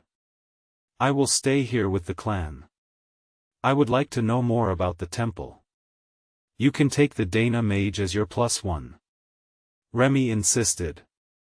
Karl held out his arm for Dana, then returned to the room, where the Haint and the Epic Guard were still on duty, making sure nobody messed with their room. Dana transformed into fox form and followed Karl out. It should be less conspicuous than showing up in human form in the Beastkin Tavern. But she had forgotten about the side effects of fox charm, and the room fell silent when they walked into the tavern. Everyone seemed mesmerized and afraid to speak until the waitress on duty curtsied and greeted them. "Mr. Karl, Lady Dana, were you staying for breakfast?" she asked, not sure where this lovely lady had come from. Had Karl been hiding her somewhere? Keeping her for himself? That was a shame. Such beauty should be revealed to the world. Dana's fluffy ears flicked in amusement at the odd voice of the waitress. "No, thank you. We're off to the auction." Karl listed an item, and we received an invitation. She explained, then tried not to frown as all the men in the room sighed the moment she stopped speaking. "This effect is ridiculously strong on Beastkin," she complained with a system message. Karl shrugged and winked at one of the Beastkin as he led her toward the door, accompanied by the Haint and Epic Guard. "Thank you for your hospitality. We may be back this evening after the auction, if we don't head directly to the temple." The waitress smiled and nodded repeatedly, bobbing her head. "I look forward to seeing you both again." Karl stepped outside, and heard the waitress whisper to one of the patrons. "I should have known. How could a man like that not already have a wife? But did you see her? OMG. He must be fighting off the suitors everywhere they go." Dana couldn't help but curse Tion's innocent eagerness to help as they walked down the streets, drawing heads to watch her pass. She wasn't even wearing anything fancy, just her usual silk robes and the decorative armor Ray had made for her. She had been hoping it would attract less attention than dressing up, especially with Karl in a suit. But it didn't seem to help. When they got to the auction house, the 2 lizard folk guards looked extra excited, then enraged when Karl handed them his token and announced he was here with his +1. "Your guards can wait in the back standing area with the other servants," one of them growled, then ushered them through. "That's not suspicious at all," Dana whispered as they entered. "Yeah, something is off. I suspect we've got about 10 minutes before someone does something stupid," Karl agreed. He extended his senses out and found 2 mythic ranked guests inside the auction house already, along with dozens of totems. If things went bad, he would toss Dana into the tiny world at the first sign of trouble. They took their seats, and the totem-ranked beastkin next to Karl nodded politely. "Were you auctioning an evening with your courtesan today?" he asked quietly. Karl shook his head. "I put a master-crafted Overlord-ranked weapon up for auction." The beastkin smiled and nodded. "That could be even more interesting. Though I'm sure some will be disappointed that you flexed on them." Dana looked at him curiously. "Flexed on them?" The man nodded. Fox-kin are known to be the world's greatest lovers other than succubi, with their illusion and charm magic. For that reason, they live like pampered princesses, and there are virtually no female foxes among the commoners. They're all nobility, or taken in as ranking servants to the royal family, which might as well be nobility. So, it's rare to see one in public at all. So, showing up at an auction with one on your arm might as well be calling all the other attendees peasants. Dana frowned. But you don't seem upset. The beastkin smirked. I am the younger son of the regional governor. Far enough up the ladder that even without a title, I still have a fox and a succubus among my courtesans. Dana thought about his words, while Karl thought about his past interactions. He had met many male foxes, but few females. But the thing with keeping fox girls as courtesans was definitely a local thing. The demons weren't as enamored with them, and knew them more for their trickery. A transformed silver dragon seated in front of them turned around with an expression that reminded him of blue dragons when they were exposed to new information. Fox magic is powerful, but here in Nulnulgad it is stronger than usual because our local fox kin are descended from the divine fox lineages. Unlike the common fox beast kin, their power is 100-fold stronger. If I had to guess, I would say that the young lady is from the Stonefur divine fox lineage. She has the feeling of their magic. Tell me, can you use their healing magic? Dana smiled back at the dragon, who served the dragon god of magic, and shook her head. Unfortunately no. I didn't get healing magic, only a small dose of fox charm and a battle mage type class. That somehow made the dragon even more excited, and he gave the man on Dana's side a pleading look.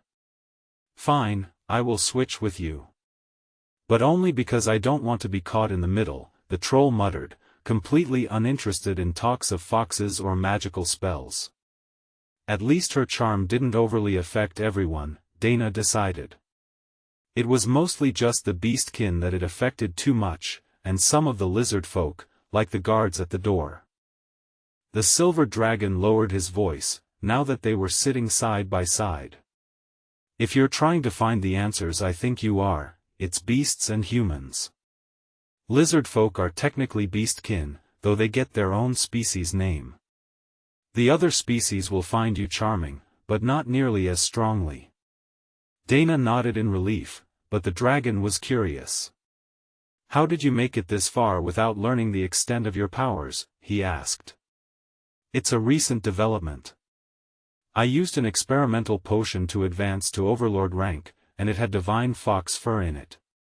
The silver dragon was enthralled now. New magic was as exciting to them as new knowledge was to the blue dragons. So, you were not a fox before? He asked. Dana shook her head. Human. The dragon looked startled. Now, that is shocking. But that might be because I'm originally from Copy, and the humans there are almost all slaves or menial workers. Letting them grow in power is unusual. Dana frowned. They would have to add that place to the list of places to avoid. Though if she remembered right, Copy was mostly dragons and dragon kin, with a few lesser reptile species. The majority of the group would probably be fine there. We're from Drod. The demons are much less particular, she offered. The dragon nodded in understanding. Yes, demons and humans have an odd relationship. They pretend to despise each other, but in practice they live together without any real issues, as the demons only respect strength and don't try to stop others from growing their power. The auctioneer took the stage and took out a small crystal orb. She cast a spell, and the orb glowed softly, amplifying noise from its immediate vicinity. Welcome, dear guests, to the Kothar auction. Today we will be starting off with a bang. We have procured a rare item for you all to bid on. An epic grade Overlord-ranked blade made of pure elven steel. The auction house filled with quiet chatter. That was impressive, but not shocking. Then she continued. And the blade has been enchanted by a rune master, granting a wide variety of enhancements, far beyond the standard of any regular blade. Now the auction house was getting excited, and they hadn't even seen the blade yet. It wasn't anything overkill in Karl's mind. Just sharpness and skill damage. But the sharpness skill did ignore the majority of the target's armor.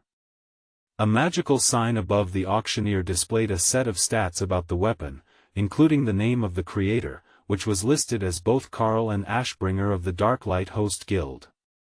A light shone on Karl, who waved at the auctioneer, and the whole auction house turned to look at him, while Dana resisted the urge to facepalm. They had been doing so well with trying to avoid notice after realizing that her appearance had an outsized effect on the locals. Karl turned to look at one of the mythic rank guests, whose attention he could feel. The feeling was creepy, and he wondered if his estimate of 10 minutes might have been far too long before something happened. This should be fun. He's a champion from the Sholaha arenas. The ones that they run for priority rights to the powerful dungeons that they have. I wonder if he's going to try to make a move.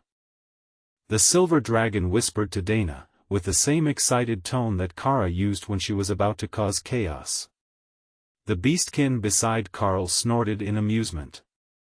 It says right on the sign that he's the actual runemaster. You'd have to be crazy to offend him here and risk having yourself blacklisted from his future sales. The auctioneer turned off the light on Karl and began speaking again. We will start the bidding at 5,000 golden gat. Karl determined that those were the larger local gold coins, and the bidding was quickly going up, but the myth who was giving Karl the strange feeling wasn't bidding at all. Perhaps he simply wasn't interested in an Overlord-ranked weapon. The bidding moved quickly past 20,000 coins, then 50, before finally selling for 85,000 coins. That was more than enough to keep Karl happy. Transfer notice, Qatar Auction Guild, wishes to transfer 80,750 gold coins. That should be the full payment, minus the 5% auction house fee. Transfer accepted. The auctioneer was about to move on when a large winged form leapt from the upper balconies. The mythic rank champion had made his move. He took the voice amplification orb from the auctioneer. The Sholaha Dominators Guild challenges the Darklight Host.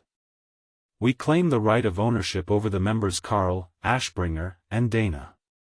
He declared. Guild War Challenge, accept. Karl got to his feet, and the spotlight shone on him as he helped Dana to her feet and moved her through the entrance to the tiny world. The Darklight Host accepts your declaration of war. Do you wish to hold an open war, or settle this by a challenge of champions?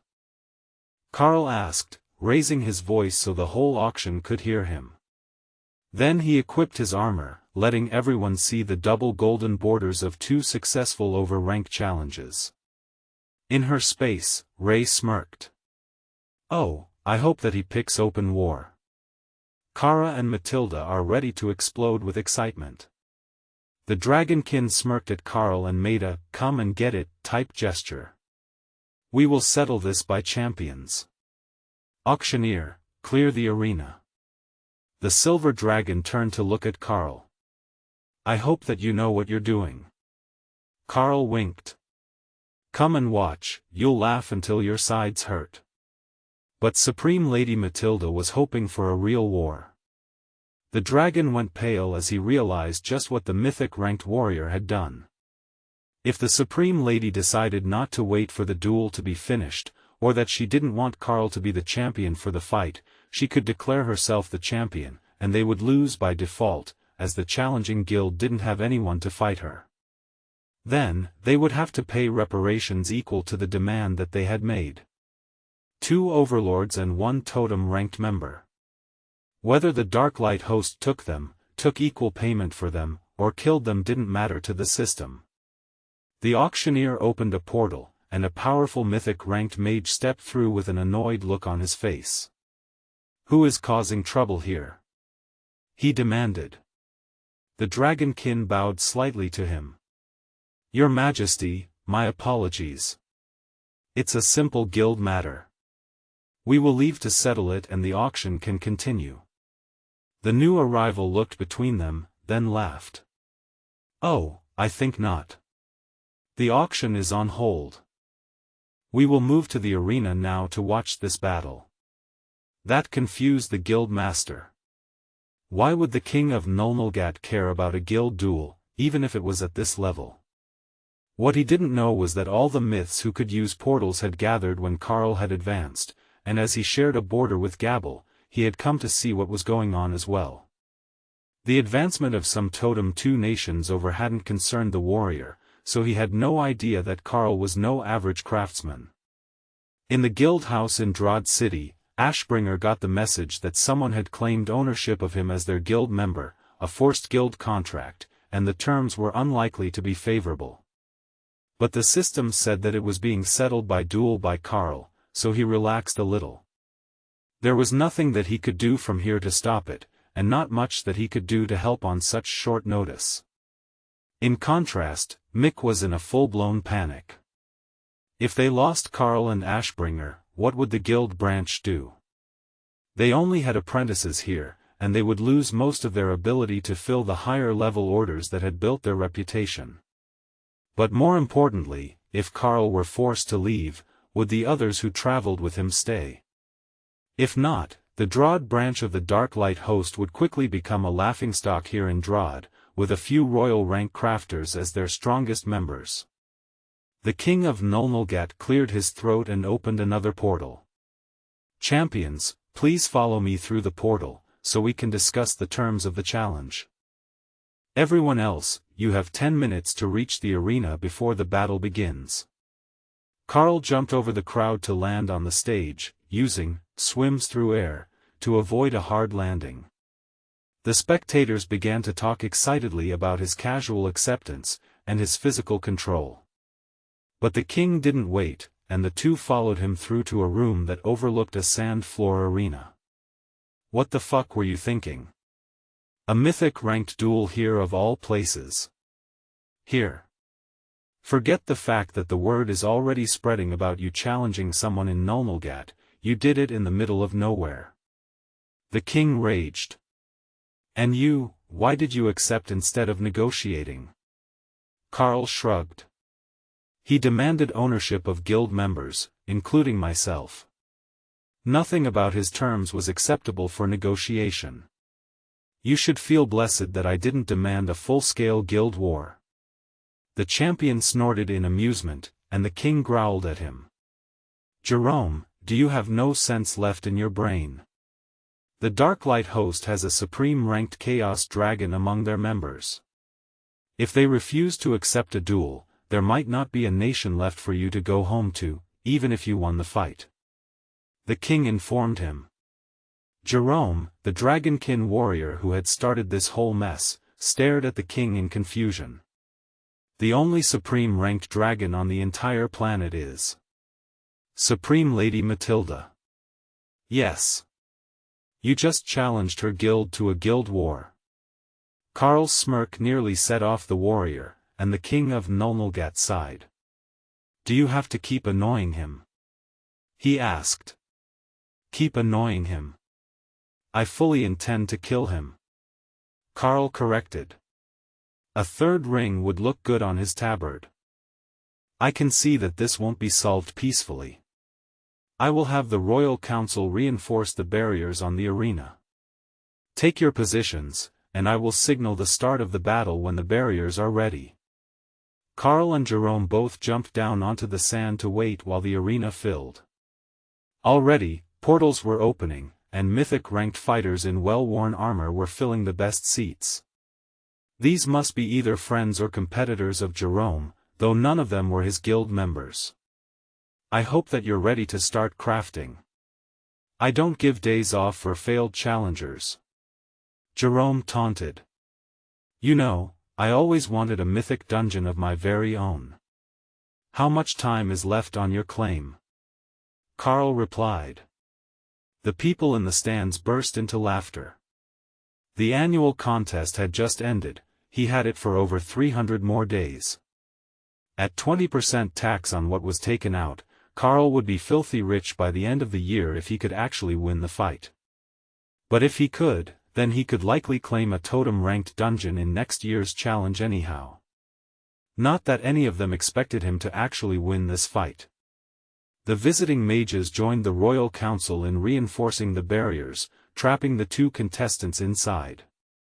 "Hey, what's the rule on duels?" Ray asked. She had never properly seen one done in an arena like this before, and wasn't entirely clear on whether she got to come out and play. Karl checked the system interface. No bonded partners or outside assistants. Only the two champions and effects created by their abilities are allowed in the arena. Karl read. Clearly, someone had tried to sign a contract to have a more powerful ally come to them in a challenge before, and the system had turned it into a disadvantage to classes like Karl's. "You should leave your weapons in storage and just beat his face," Kara offered. Karl did have Brutal Pugilist, which was far more effective in dragon form. 15% unarmed damage per rank. Totem was the 8th rank, so that was 120% in total. "I hear what you're thinking. Definitely punch him in the face." Kara laughed. The king's voice boomed through the arena. "Combatants, finish your preparations. The arena has been sealed, and we have confirmed neither party is suffering from negative status effects."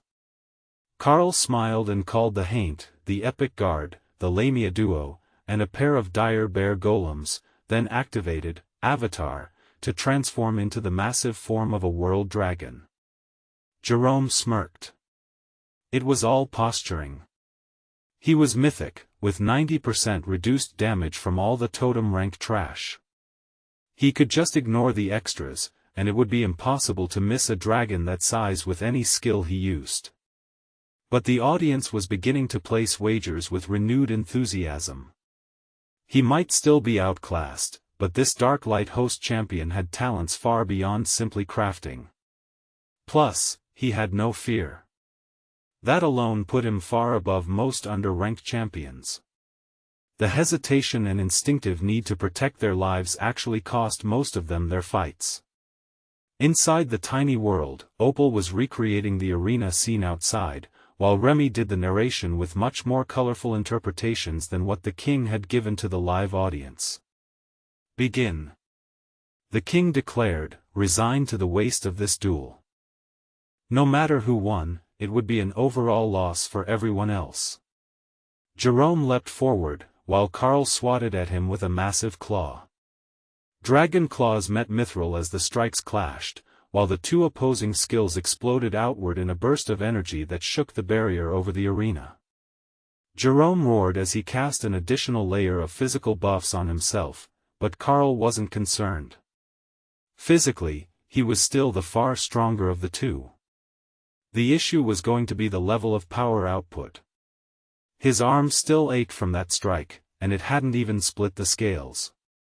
Yes, that was better. Jerome wouldn't have time to fully restore his buffs.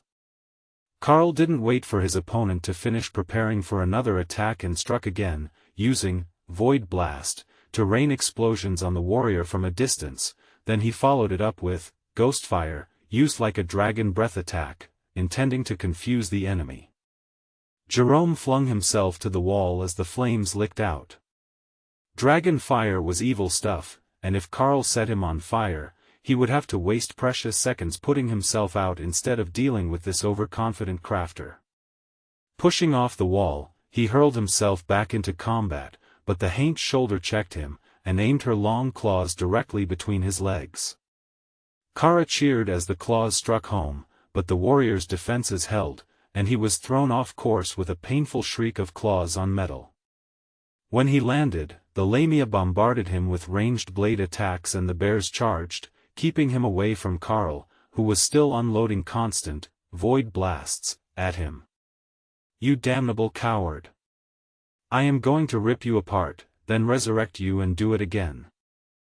Karl gave him a huge draconic smile and snapped his fingers, using Tion's earth manipulation, skill to create a spike of earth, aimed upward from the floor. Jerome was forced to roll away again, and the crowd burst into laughter. If Karl lost this fight, the warrior was definitely going to torture him to death. Repeatedly, Jerome hurled a barrage of attacks at the summons, but Karl created stone barriers in front of them that stopped the skills, even though the barriers themselves shattered on contact. So, the warrior charged into close combat, quickly slashing both golems to death before the haint grabbed him from behind, and the lamia stabbed him with all 4 blades, sending their skills directly into his body. Karl's massive paw smashed down on Jerome's head, tearing open his face, and ripping the chest plate of his armor off with pure brute force. The 3 long claw marks, from his forehead to his navel, gushed blood as hemotoxic strikes passively prevented healing from physical injuries. Jerome burst with power, throwing the haint back and destroying the lamia. "It's just you and me again," he growled, looking pleased with himself. Karl swung at him again, and Jerome erected a shield in front of himself. But at the last second, Karl stopped his paw and used it as the focus to hurl purgatory flames at the warrior, engulfing him in flames that used every bit of mana in Karl's body. Mana that he was quickly recovering from the mana crystals in the tiny world, and from the spaces of the beasts.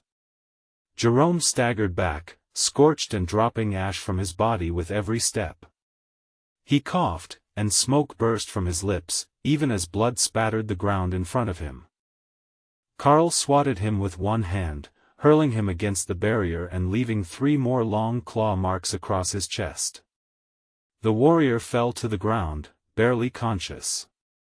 He struggled feebly and tried to blast the massive foot off him as Karl repeatedly blasted his scorched body with ghost fire. Blood loss was making it hard to focus, and Jerome couldn't understand why his heroic regeneration skill hadn't fixed his body yet. It was repairing the burn damage faster than Karl was inflicting it, but the claw wounds weren't closing, and his body only held so much blood, even with regeneration skills in effect. Jerome activated Heroic Intervention, an emergency skill that boosted his power and skills for a short time, then Rip and Tear, an area attack version of Rend.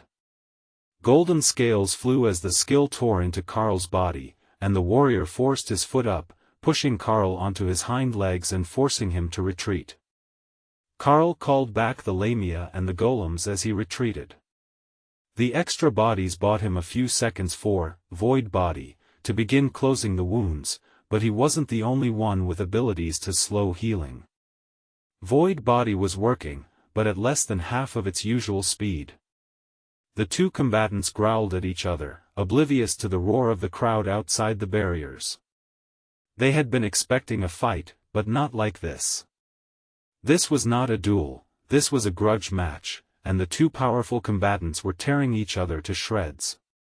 Jerome's body was starting to show actual flesh again, but Karl's mana had almost recovered. The mana storage of the tiny world was low, so he wouldn't be able to use the same technique more than one more time. But one more, Purgatory Flame, strike would be more than enough to finish off the warrior. Jerome frantically hurled attacks at Karl, trying to finish him off before the blood loss got to him. But Karl met the strikes with his claws, coated in multiple layers of barriers, and totem-ranked stone. With the summons back in action, it was only a matter of time now, and already the warrior was slowing, his mind becoming fuzzy. He repeatedly tried to go for potions, but before he could get them to his mouth, the uncanny accuracy of the lamia shattered the bottles, dumping the healing potions in the sand. If he hadn't had the mythic ranked blessing, those massive gaping claw wounds would have bled him out in a matter of seconds, but as the minutes drew on and the stalemate continued, he was still holding strong. The sand of the arena was entirely soaked in gold and black blood from the dragon and dragonkin, as well as scales and ash from scorched flesh. But still Karl couldn't get the advantage. "We're getting low on mana," Tion warned. Their spaces were at a third of capacity and holding steady, but they wouldn't be able to make much of a final push if Jerome had more skills hidden. Then, the warriors seemed to deflate, and simply collapsed. No attempt to stop himself, Jerome simply fell face down as, heroic intervention, ended and the last of the energy left his body. This duel is over. Winner, Karl of the Dark Light host. The king announced before the dust of the impact had even settled. It wasn't hard to see what his intention was. In a duel between a totem and a myth, he was not going to allow a last-minute strike that would do permanent damage or prevent the recovery of the defeated opponent. He had also recognized the soul link skill of the Haint, and knew that Jerome's soul was heavily damaged at this point. It would take him months to recover without specialist treatment from the dragon temples, and if he let Karl finish him off, it would prove nearly impossible to recover enough of his soul energy to resurrect him. And that would touch off an actual war among the mythic dungeon guilds. Karl patted the Haint on the head and let her return to storage, while he dismissed the rest of the summons so the king knew that he wasn't going to fight over the decision. With the battle over, Karl transformed back to cat demon form, and into his armor, which now had a third golden ring on the guild tabard. But this one was much more ornate. Not a simple line around the tabard, it was an interwoven knot design all the way around, and had a dragon skull pattern at the bottom, where the tabard came to a point. The barrier came down, and a mythic-ranked cleric from the Sholaha Dominators Guild came to rescue his guild master. He winced as he saw the extent of the damage, but the Hemotoxic Strike skill only affected non-magical healing, and he was a mythic-ranked cleric of the White Dragon. Jerome was carried out of the arena by a mythic-ranked mage, and Karl turned his attention to the cleric. High Priest. Welcome. The man looked startled that Karl was greeting him courteously. They had no idea what had touched off the war, as Jerome hadn't elaborated in the message that said he was going to claim a group of powerful crafters for the guild. War Champion. Congratulations on your victory. Tell me, what was the agreed prize? The guild master didn't inform us in advance. A totem-ranked rune master, and 2 overlords. A grandmaster demonic smith and a divine fox kin woman. Karl informed him in a dry tone, attempting to convey his anger without actually snapping at the cleric. And your counter? The cleric asked, knowing that had to be what Jerome wanted, as they didn't have any such members. The whole proceeds of his current dungeon claim. The cleric blanched and then cursed repeatedly in a language that the system didn't translate. Is there a chance that could be negotiated? He asked hopefully. Everything in life can be negotiated, for the right price. The cleric sighed in relief, and gestured to the exit of the arena. Perhaps we could do this in private. From the stands, there was a round of booing. Hey, no taking this to a back room to pressure him, we're enjoying the show. Someone shouted. Fuck you, Bill. A number of the other spectators laughed at the interaction. Of course, they wouldn't negotiate terms in public. Bill just wanted more of a show. But the battle between the World Dragon Avatar and the Battle Master with a whole rank between them had been an epic that would be told for ages. Karl hadn't noticed, but even with void body working, he still had countless slowly fading scars, both small and large, visible to everyone on his face and arms. It was only the insane amount of damage reduction that he had with the extra 20% from his new class, plus the limited invulnerability from void body that ignored the first portion of damage that actually made it through, which had given him the ability to stand against Jerome's attacks. None of the others were confident that they could take such a beating and still keep fighting. The cleric led Karl to a sitting room that looked like a staff break room, and then flopped down on a sofa. Give me a moment to come up with something. I know you're not obligated to, but I think that I can make it worth your time without causing a riot among the guild members. Karl shrugged. It took 5 mythic-ranked members to clear the dungeon in question, so it wasn't like he could do anything with it on his own, even though there was free access as well as the tax on those who the guild allowed to enter. A few seconds later, the door opened and 2 more people entered. One wearing the logo of the Kingdom of Nulnulgat, and a mythic-ranked mage whose pointed ears made Karl think she might be an elf or some similar sort of fey species. "What have you come up with?" "No offense, but we've talked to the guild master, and nobody among the juniors is particularly eager to sign a servitude contract with the Chaos Dragon. Have you seen what she does to the vampire?" Karl cleared his throat, and the woman jumped. "Sorry, I forgot you were going to be here. I'm sure she's a very nice person, but making a totem-ranked vampire council member where? Never mind. I can't bring myself to say that in public." Karl laughed. He would ask Kara about it later. Supreme Lady Matilda was actually quite fond of Tiffany, but it wouldn't surprise Karl if she treated the vampire like a living doll. "It's not that bad. Matilda has been making her wear the same dress that Ray has Mick wear to work, only with a shorter skirt," Kara explained. "So, a black and white frilly Lolita dress. That didn't sound so bad. But who knew what else Matilda had done to it? Though for someone of Tiffany's stature and age, it would be much more embarrassing than it was for a young shop clerk." The cleric leaned forward and took out a sheet of paper to write out a list of something, while Karl and the mage waited. The elf girl turned to Karl and tilted her head. "You're an interesting one, but I don't see why the guild master went so far trying to recruit you." Karl shrugged. "It might be because I'm a rune master, or it could just be that his little head was doing all the thinking. The second person he demanded was my wife, while the other was our guild's grandmaster demonic blacksmith." The elf rolled her eyes. "I wish I could say for certain that you were wrong. But a rune master at the Totem Rank is an insanely valuable guild asset." "Wait, pretend that I didn't say that." The cleric winced, then sighed.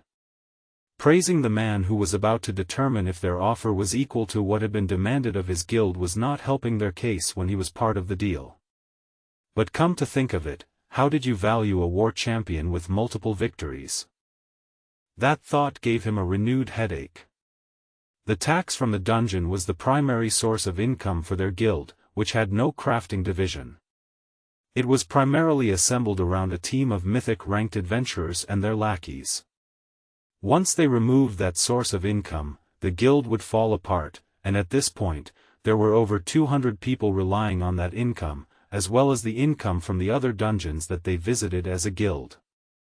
The guild also owned a few businesses, but they weren't profitable yet, and building them would take some time. There had to be something that he could offer the war champion. Drod was at a significantly lower power level than the dungeon region around Lake Narrowledham. What if he offered him knowledge? That should offset some of their loss, but it wouldn't be nearly enough to cover the debt unless he could come up with something incredibly rare. Thor's words were amused as he contacted Karl. "The dragon gods think that it's funny that you're making him sweat. All 3 clerics say so." Karl tried not to laugh, as that would just confuse the 2 mythic guild members in front of him. Finally, the cleric sighed, and began striking out ideas on his page. The elf went over and started crossing out other ideas until they were staring at a sheet with every idea crossed out. "It looks like you're having some issues," Karl noted. "Almost there. Just a few more minutes, if you're not in a hurry. We can request that someone brings food while you wait," the elven mage offered. Karl waved off her concern and reached into Remy's space to grab an entire cake that her and Lotus had made at the inn. "I have cake, take all the time that you need." The elf simply stared at him in confusion for a few seconds as Karl cut and plated slices for everyone after creating plates and cutlery with earth magic. "We're missing something. I can sense it in his aura. His mana is too calm, even for someone meditating. He's enjoying watching us struggle." She whispered to the cleric, who just rolled his eyes at her. Of course, he was. He had all the advantages here, and there was a good chance that even 2-on-1, they couldn't take him. So, not only did he have the system on his side as the winner of the challenge, he was the more powerful party all by himself. Karl watched them struggle for a few more minutes, then decided to relent and give them a few hints. Perhaps you could combine payment methods. Honestly, I'm not interested in taking unwilling guild members. They're just more trouble than they're worth, even if I use compulsion on them. But we do appreciate treasures and rare skills. He suggested. The cleric gave him a thin smile. Perhaps we can work something then. The guild has 2 treasures, and we can offer you payment on top to make up the difference. He offered. Karl nodded. If they're suitable, I don't see why not. The elf looked pained, but nodded in acceptance, and the cleric took the items out of the guild storage. The first was a mythic-ranked bracelet, and at first, it didn't look all that special. But when Karl actually looked at with the system interface, that changed immediately. Eternity's Blessing, artifact grade. Mythic rank. Equips in guild inventory. Activates the guild skill, Eternity, granting guild members the physical stats expected to be present at the peak of their life, at their current rank. So, that was how the guild skill function worked. The bracelet wasn't something that a person wore, the item was equipped for the guild. For some of them, this would be negligible. Most of the ladies were close to peak physical form by age right now. But Naksha would get much more powerful with age, even within the Overlord-Rank. It would also help Tion if it applied to him. While Karl inspected the first item, the elf put the second item reluctantly on the low table between them. Amulet of Destruction, Immortal Rank. Epic Grade. Increases the effect of 1 spell per minute by 1 rank in the mortal ranks, or 1 sub-rank for immortals. Karl couldn't hide his joy as he saw the item. Activating, Avatar, at the mythic rank would be absolutely devastating, and it was incredibly unlikely that it would be dispelled within a minute. But they were balancing items against 3 lives, including his own. At least they were taking it seriously. The elf and cleric shared a look, then nodded in response to whatever message they had sent each other. We can also offer you the full proceeds of 1 trip through the dungeon every week for the remainder of the year that we hold the rights. That's normally 1 epic grade totem ranked item per week, plus the assorted lower grade items, the cleric offered. Karl considered the options. Including any and all crafting materials and trash drops that come from the dungeon. As a crafting guild, the Darklight host also has need of the raw materials. The cleric sighed in relief. That was very reasonable. Alright, what is the best way to keep in contact, as neither of us has branch offices in the same city? Karl considered the options, then took out a piece of Overlord-ranked stone from the dwarves. You can send me a message, but I will make you a recall stone, so you can just send someone to drop the items off at our guild shop in Drod. The cleric laughed, and the elf looked embarrassed. You don't know the spell, do you? Karl realized. Both shook their head, but Karl only shrugged. Open a portal to a safe spot outside your guild house, and I will put not only the spell but both locations on the stone, so your runner can go back and forth. He explained. That intrigued the elf, and she opened the portal to the courtyard of their guild house in Xylaz. Karl stuck his head through, looked around and nodded, certain that he could find that spot again and locate it with the recall spell. The pair of mythic adventurers sat quietly for half an hour as Karl carved an egg-shaped relic. He wasn't much of a sculptor, but with Tion's earth manipulation, he could make an egg easily enough. Though, he realized when he was nearly done that he didn't actually need the stone from the dwarves, he could have just made one that would hold totem-ranked runes. The Overlord-ranked mana jade was pretty, though. There you go. It will bring you right outside our gates, beside the guard post, so if you send someone powerful through the portal, it won't alarm Lord Drod about your intentions. Our guild house is right next to the city gates, you see. Karl opened a portal to the location in question, and the guard on duty waved at him. Good morning. Just checking in to make sure everything is fine, he explained. The guard gave him a thumbs-up gesture. All good. Is your guild challenge settled already? Karl nodded. All done. We will have ongoing visitors with restitution payments, though. I don't know who they will send, but they will appear right here. The guard nodded. It wasn't outside the wall, as city rules demanded, but it wasn't far. Karl closed the portal and the pair smiled at him. You really do get along well with the city guards, don't you? We've got a nature priestess who excels in fertility charms, a healing pulse area effect on the whole yard, and a smoking bench on the other side of the wall, so they can take a break out of sight. The elf giggled softly. The Darklight host really had made themselves popular with the demons. Especially the city guards and the commoners, who were more likely to need a healer but not have coin for a specialist. The cleric got to his feet. If that settles everything, I will lead a group through the dungeon to prepare the first week's payment. With so many of our competitors here, I can't afford to wait too long to announce the terms and prove that we're paying. The dungeon region is highly competitive, and we don't need anyone slandering us more than they surely already are after a challenge loss.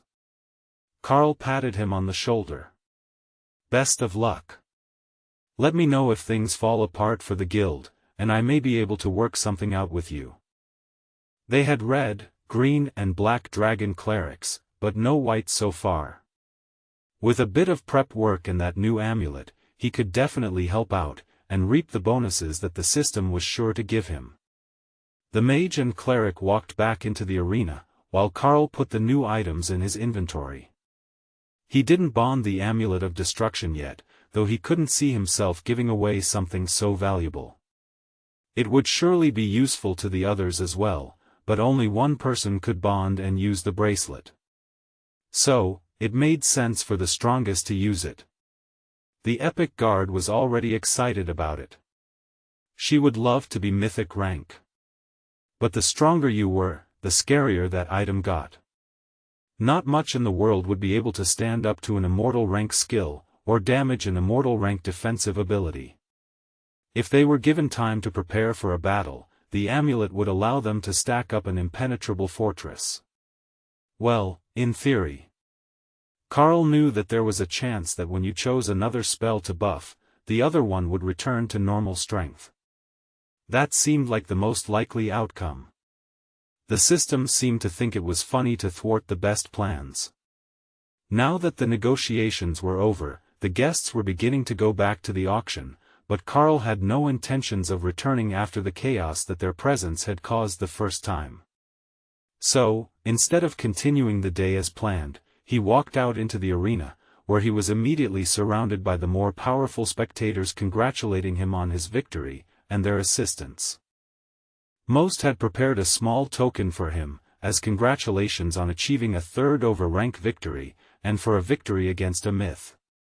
That was an incredibly rare occurrence, as you had to deal 10 times the damage that your opponent did just to make it an even fight. Or some combination of that and damage reduction, as Karl had.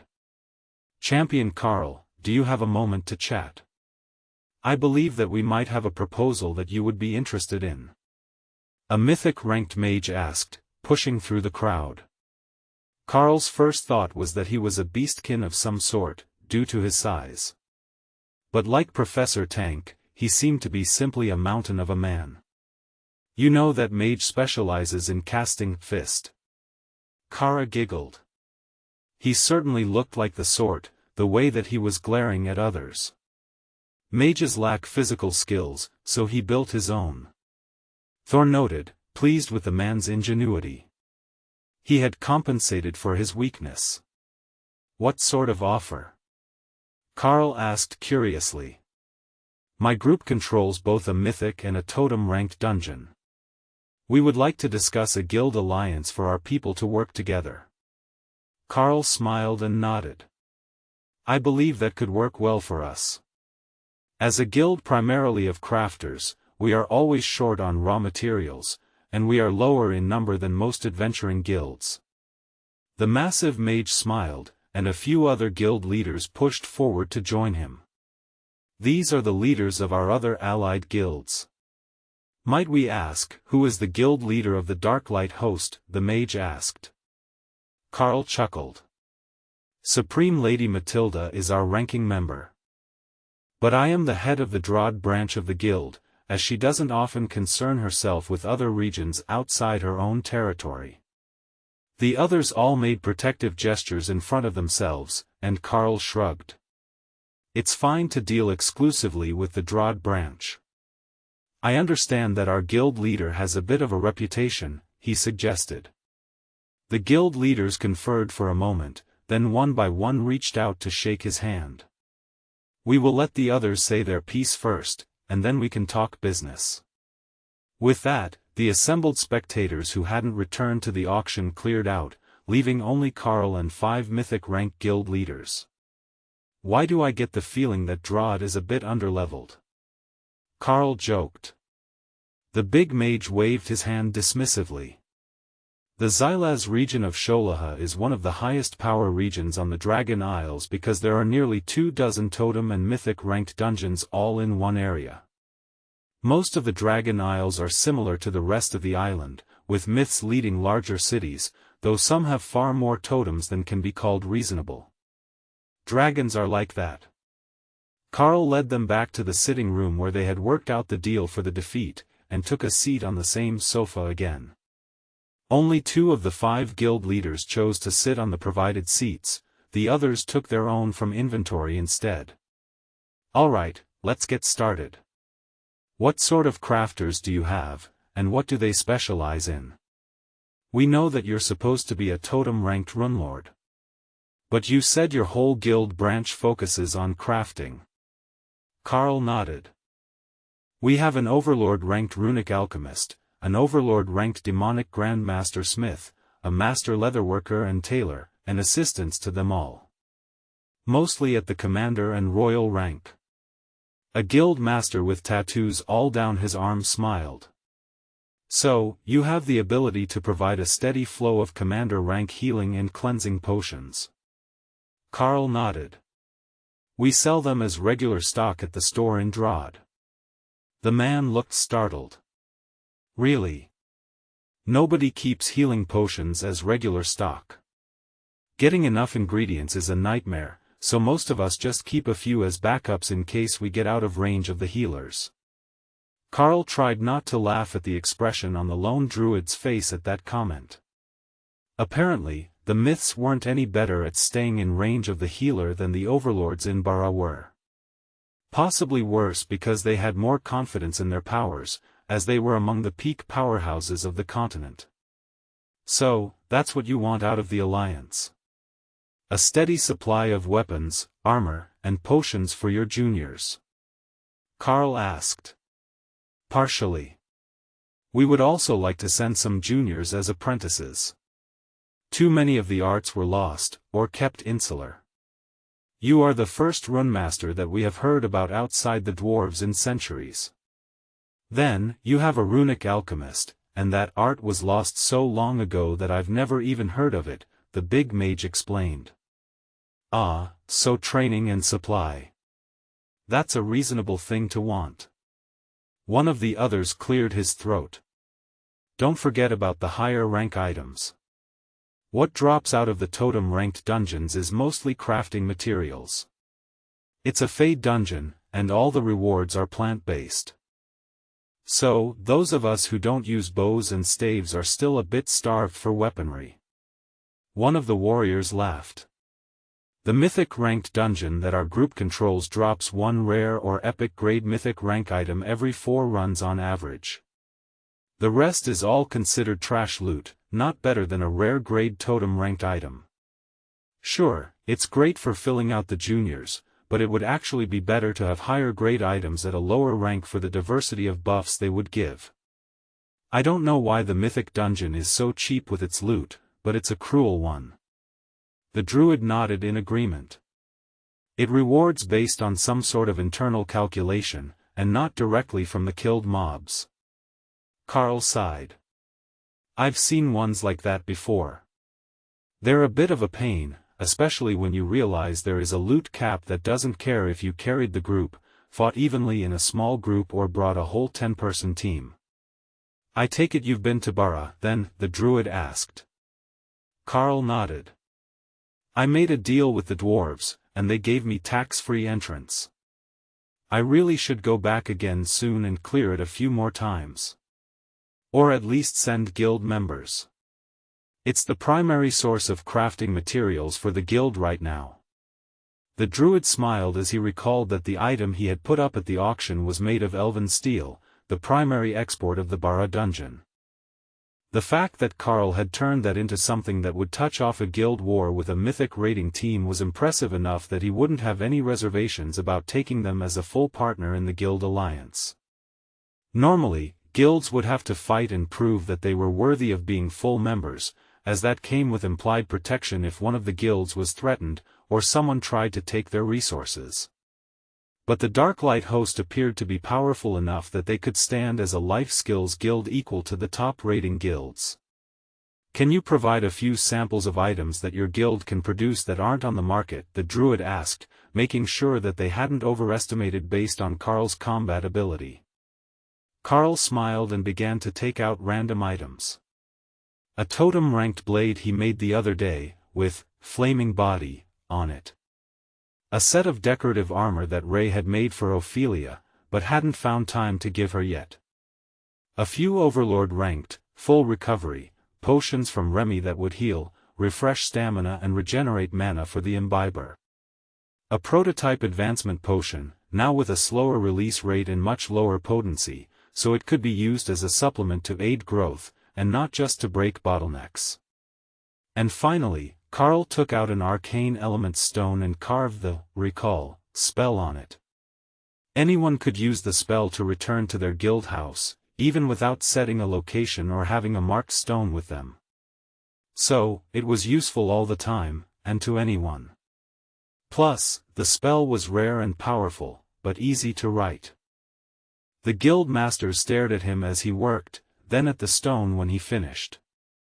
Well, I have to say, this is all special order quality. Epic grade, totem-ranked berserker armor, for a female berserker, is quite a nice touch. But what is that strange Overlord-ranked potion? The full recovery potion is a masterpiece, and I would like a few of those today, if possible. But that other one, the big mage asked. Oh, that's an experiment that our runic alchemist is running. She discovered a way to force advancement through the lower-ranked bottlenecks, and she's been adapting it to not risk the life of the imbiber. That one should be more like a health tonic. Drink it at lower ranks to advance quickly. Well, not too low of a rank. Royal or monarch-ranked imbibers are best. I can ask her to make lower-grade ones for the youngsters to grow more quickly, but that one would probably make them explode with an overload of mana their bodies couldn't process, Karl explained. The druid looked intensely curious. If you don't mind, can we sample it and see if it's a legitimate potion, or another snake oil attempt to recreate a legendary potion, he asked. Karl nodded. Go ahead. Who do you plan to use it on? That was a good question. He hadn't thought about who to actually feed it to. The big mage opened a portal, and brought through a beastkin girl in a maid outfit. Here's your big chance, Leah. You've been bloodline locked at Peak Royal for a while now, and this might help you break through to Monarch, he explained. Karl chuckled. That was exactly the same tactic that they had used in the past to get people to drink suspicious things that Remy made. The maid didn't even hesitate as he handed her the potion, and Remy came out of her space to watch while draped around Karl's neck. And who might this be? The druid asked. This is Remy. She is our runic alchemist, and that is her handiwork. She's also my bonded partner, a Naga queen that evolved and grew from a hatchling spirit snake at my side. The druid smiled. It's good to have friends. We should have brought our team's ranger to watch today, but he was out playing with his dog. The warrior beside him laughed. It's a Frost Mountain wolf, and he's a beast ranger. But he treats that 500-kilo monster like a lap puppy. Remy giggled. It's nice to be appreciated. We have an impenetrable bulwark behemoth with us who absolutely adores having people brush his scales. As soon as the maid drank the potion, her power began to grow, and her body became a bit more youthful-looking, adapting to the longer lifespan of a monarch-ranked beastkin. It was a clear victory, but her power was still slowly growing. Not fast, but noticeable by the powerful guild masters in the room. How long will that last? The druid asked. Remy waved her serpentine head side to side as she calculated. About an hour. There is an initial surge to help break the bottleneck without damage, then I slowed down the rest so that it didn't overload the user. The first version released all that energy at once, and it was somewhat less than optimal. Dana was still mad at her. What would happen if she immediately drank another after this one was done? Could she reach Overlord in a day? The big mage asked. Remy bobbed her head. Probably. But she would never advance even a little bit again, and she would most likely die in a few months. The plants that go into that potion are a sort of toxin that most cleansing spells don't touch, and the fast advancement makes the cells of the body unstable. If she drank another one next year, it shouldn't be any more harmful than this one, but I don't know how much closer together would be safe. The mage smiled. Such a moral and considerate researcher. If Dana could hear him, he would likely strangle him. The only reason Remy knew the answer was because she had done the math after she had used the first one on Dana, and watched her body recover. Advancing Dana to Totem as soon as Remy was able had definitely been an early option, before she discovered the side effects.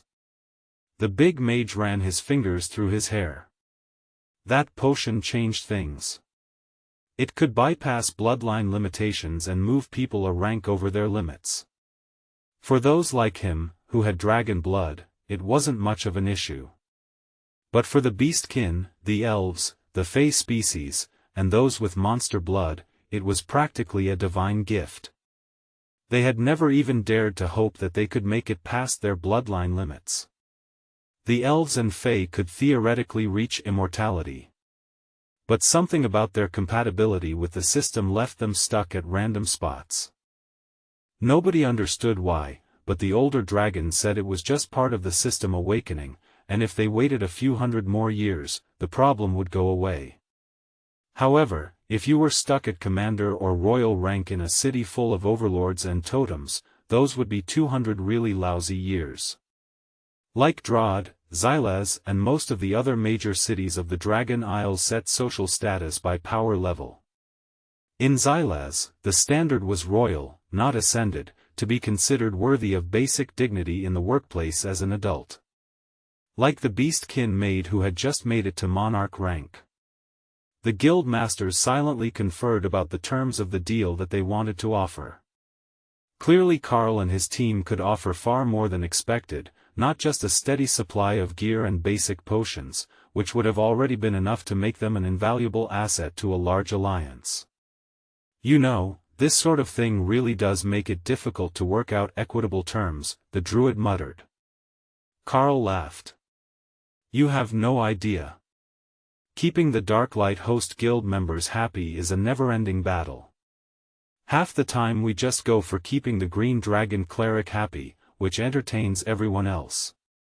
But advancement opportunities, especially ones that please the dragon gods, are always near the top of our list. My class grows in power far faster than it logically has any right to, and everyone else that I came up with is struggling to keep up. Most are monarchs now, but we will have them advance to Overlord as soon as someone verifies that the new potion is safe enough. The druid snorted in amusement. So, when you said that the potion was experimental, you meant that it worked in theory, not that you'd actually begun trials. Karl shrugged. This is version 2. The first one definitely worked, but nearly killed the imbiber. Even with totem-ranked healers present. This one is much safer, but we didn't know if it would be effective enough. The real danger is that using it might damage their future potential.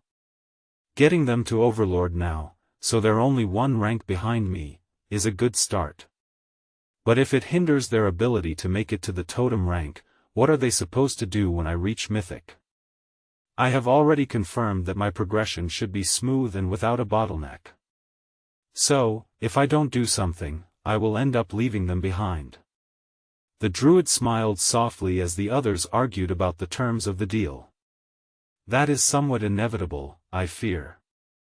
You're already a dominant force among totems, and even if they make Overlord today, there is little to no chance that they will manage to match up well enough to keep joining you in the near future. However, with a guild alliance, you will gain access to over 200 more overlords between our guilds. That's more than enough to keep everyone occupied. What classes are the rest of your group? We might be able to fit them into an existing raid group, as we have a number that are recently advanced, he offered. That's the fun part. There are 3 dragon priestesses. Of the red, green and black, though they all hold advanced classes now. Then an Ursine Avenger, the rare grade version of a Titanic Bear Totem Berserker. And a Mystic Blade Master, who has a particular skill with golems, thanks to her class, Karl explained. So, it's just you and the Berserker, surrounded by beautiful clerics and a divine fox beastkin lady mage. I can see how that might have drawn enough envy to start a fight, the big mage laughed, beginning to understand the backstory to the day's events. It was only the mage and myself at the auction.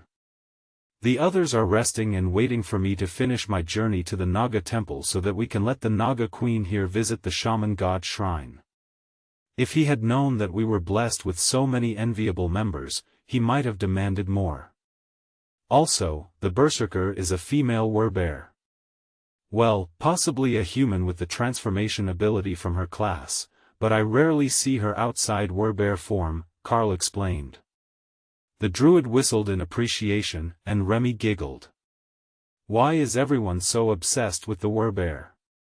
Not that it's not funny to see her get hit on everywhere she goes, but she's more into dainty nature priestesses than large men who are into werbears. Remy asked. The druid shrugged.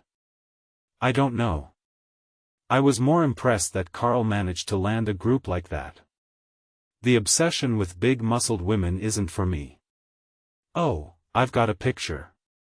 He took out a picture of a middle-aged badger-type beastkin woman, heavy-set and surrounded by children. You've got a lovely family. My sister Kara says you have good taste. Remy informed him. You have a sister with you? The druid asked, confused. Kara came out to stand by Karl, startling the group, and Remy darted her head in Kara's direction as a way of pointing in snake form. That is my sister Kara. The Chaos Badger. The druid was fully belly laughing now, distracting the others, who had only noticed that something was going on when Kara appeared. But when they saw that Karl's group had a badger, it didn't take them long to put things together and realize that it was something to do with the guild master's family. Chaos Badger is redundant, isn't it? All badgers are chaos. Especially as children, he chortled happily. This one is extra crispy spicy chaos. Not only can she fly, but she can see the future sometimes. The druid smiled and nodded. That's a good friend to have. We will have to talk more about your group later, should join these guys to discuss the terms of the alliance offer. It only took them a few more minutes before they had a full offer ready to be presented. It was drafted by someone in their guild, and the beastkin maid presented it to Karl with a reverent look that said she would not hold it against them for using her as a test subject. Karl unrolled it, as they had written the offer in the form of a scroll, and looked through the terms. Nara Group Guild Alliance offer. The Nara Group invites the Dark Light host to join as full members of their guild alliance. Included as basic terms of the alliance are protection services should the Dark Light host or its members be challenged or attacked by guilds outside the alliance. 30 fan tram off wholesale price for raw materials from the allied guild warehouses. Open access to the Guild Alliance Dungeon Team Organization Board. As additional terms to the alliance, the Nara Group requires open access to new items created exclusively by the Dark Light host. Purchase order priority for epic grade and higher crafted items before they are placed on the open market or at the guild store. Wholesale pricing on epic grade and higher items crafted by the Dark Light host. The Nara Group additionally offers open access to Totem Rank and higher item drop bidding. Once weekly escorts through Totem Rank and higher dungeons for Dark Light host members of suitable ability, free of charge. Karl read through the scroll and had a few questions. How does the bidding for Totem Rank items usually work in the alliance? Hugo, the oversized mage, smiled proudly as he answered. Normally, the only ones with the right to bid are those in the group, and if they don't need it, the next offer goes to those at or above the level of the item with an associated class. It's our way of making sure that items make it to the ones who need them first. Also, the bidding is not done with money or items of value. We only trade opportunities. A priority spot on a dungeon team, our bidding spot on another item, and so on. For you, I suppose that it would be fine to trade favors, as you are the only totem-ranked crafter in the guild at the moment. Karl smiled. Being able to trade things he could make for things he wanted would make his life much easier. Dave, the druid, nodded in agreement. It's how we maintain our power. Most guilds hoard items, or let members do so. If we're not actually going to use the item, it goes to bid. You are listening to a story on Time Drift Stories channel. If you enjoy it, please like, comment, and subscribe so you won't miss the next episode. Thanks to that, we're one of the best geared alliances around the eastern shores of Lake Neraletum. Can I have a moment to confer with my guild members? I don't see this being an issue, but they might see something that I don't. Karl asked. Of course. Karl passed the scroll through a small opening into the tiny world so that everyone could read it on their own.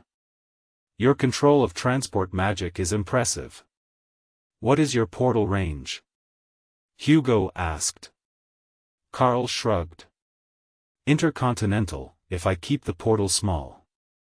I'm not particularly well traveled, but I have no problem reaching back to the Kabtumia continent, where I was born. The myths all paused to stare at him. That is absolutely broken for a totem. Not just that, but it would make the exile process completely redundant. We've recruited a few overlords into the guild alliance who arrived close to the bottleneck, and if it was so easy to just go back when they reached totem rank, most would have. Fortunately for their home nations, none of them were mages to guide the spell with a group of totems backing them. Karl chuckled. Every so often, I send care packages home of items suitable for my friends at home. What nation are you from? Dave asked. The Golden Dragon. The druid nodded. That explains your fondness for priestesses. When you start out not expecting to make it above commander rank in your life, a friend who can create food is an important traveling partner. Karl agreed. Dave snorted in amusement. That's a concern at every level. Hell, if it wasn't for the dragon clerics, half of the guilds would starve. The area around Lake Neraletum is an unofficial war zone.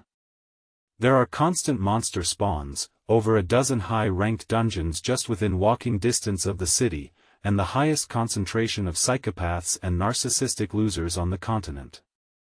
But the opportunities are so good that we still stay. Dana informed Karl that the terms looked good for them, even Ray was happy with them, so he could take the scroll back. Karl took the scroll back from the tiny world and signed it, then shook hands with the guild leaders when a system notice appeared in all their interfaces: the Darklight host has joined the Nara Group Guild Alliance. Karl saw a whole new category of system functions appear for him, including the Alliance storage area, the dungeon team sign-ups, a bulletin board, and a separate Alliance leader chat. Moments later, the Darklight host section of the board began to auto-populate, based on what was in their guild store inventory. Karl also noticed that he could access the guild store inventory again. The guild houses of the Alliance members served as a bridge of sorts, shortening the distance between him and the bank location. Or perhaps it extended the distance you could access the store from. Either way, it worked, and now Remy could start loading in all the stuff she had been stockpiling. As could Ray, though she just put a bunch of stuff into the guild house storage with labels for various members. There was immediate celebration in the Guild Alliance chat channel, and the Darklight host's guild bank balance was increasing at an insane rate. Not even the commander rank healing potions were safe. You guys really were short on crafters, weren't you? They've bought over 1,000 healing potions in the last minute, and the store put a 10 per customer limit on them. Karl laughed. The guild leaders shrugged. Not everything is done in a group, and if you don't walk around with a cleric beside you all the time, it's good to have potions on hand. Not only did they sell a massive number of potions, they were also cleared out of accessories. Weapons were much more common drops, but specific accessories were almost impossible to get from a dungeon, where the stats on the very few that dropped were random, and rarely perfectly matched to any class and specialty. So, even if they were commander and royal rank, the ones that were sold by the Darklight host were still an upgrade for basically all the Alliance members Overlord-Rank and under. For the stronger members, even one stat in their category was enough to make it better than anything at the royal rank. However, the guild leaders had hopes that Karl would soon put a few items at higher ranks up for sale. Ashbringer's Overlord-ranked weapons had sold very well, though they weren't all gone yet. But when Karl put up a dozen Overlord-ranked rings for warriors, they were gone faster than anyone could feasibly have read the full description. I think that I have some work to do once we get to the temple. Karl laughed. How many overlords and totems are there in the Alliance?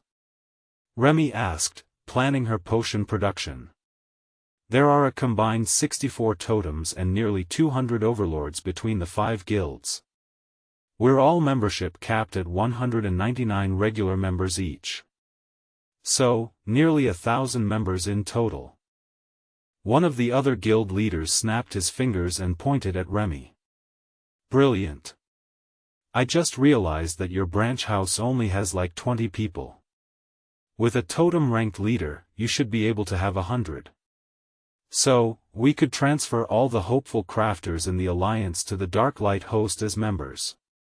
He explained. Karl frowned. We are somewhat particular, not just about skills but personality. The guild treats each other as family. The guild master shrugged. That's fine. We've got 5,000 people on the waiting list to enter one of the Alliance guilds. I'm sure that you can find enough junior craftsmen or aspiring apprentices to do a full round of interviews. Karl nodded in understanding. I will talk to the group leaders about bringing in more people. We've still got work to do with some of our other crafters, to get them up to our exacting standards. But after that, we can take in a new batch of children to train. Is it that hard to learn trade skills, that you have to start as children? Dave asked. Karl shook his head. No, I could teach you a trade skill now if you don't have one. But how much actual crafting would you get done? The druid nodded in understanding. Good point. My whole life would turn to chaos if I was suddenly being asked to make mythic rank crafted items at every hour of the day. I have far too many responsibilities for that, and frankly, I wouldn't want to. But on a related note, you're going to get plenty of requests for accessories. Karl nodded. I have a load of Overlord-ranked raw materials on hand. I just haven't been focusing on making extra items, just custom orders. We have an agreement not to sell higher ranked items from the guild store in Drod without a custom order. In the past, I put a bunch of them on the shelves, and it caused some issues with exporters. Karl looked through the list of alliance members from Totem Rank and higher. Over half of them were warriors, and the majority of the others were mage and shaman-type spellcasters. They didn't have many clerics at all, and most of the shamans and druids were tagged as healers in the member notes. Karl noted that someone had tagged him as Runemaster and Crafting Team Organizer already, which seemed a bit ironic given how he had ended up in the alliance. They hadn't even known the extent of the Dark Light host's crafting skills until after the negotiation started. You said that you were going to take this lovely young lady to the Naga temple, right? Why don't I open a portal for you, and we can continue this chat there? The Naga will be going crazy over a new queen for at least a day or two. Hugo suggested. Remy was confused. Are there that few Naga queens? Hugo chuckled. There are under 20 of them. In total. On all 4 islands combined. Dave nodded in agreement. There is roughly a 5% chance that a Naga princess will become a true Naga queen. Most tribes are led by princesses. Some are even led by shamans because they have no royal lineage left. That sounds like they're going to be annoying, Remy muttered. But she still wanted to see the temple. Please open the portal. I have a whole group of Naga waiting to show her the temple, and we've made them wait a whole day already. Karl suggested. Hugo opened the portal to a small rocky hill overlooking a massive temple complex, the size of a village. Welcome, Queen Remy, to the Naga temples. Now, where are the Naga who wanted to escort you? Did they say what entrance they would be at? Remy laughed. We have them in a separate space. Karl opened the tiny world, and the whole group exited, with the excited Naga leading the way. You weren't joking, your group really is the envy of most guilds. Dave joked.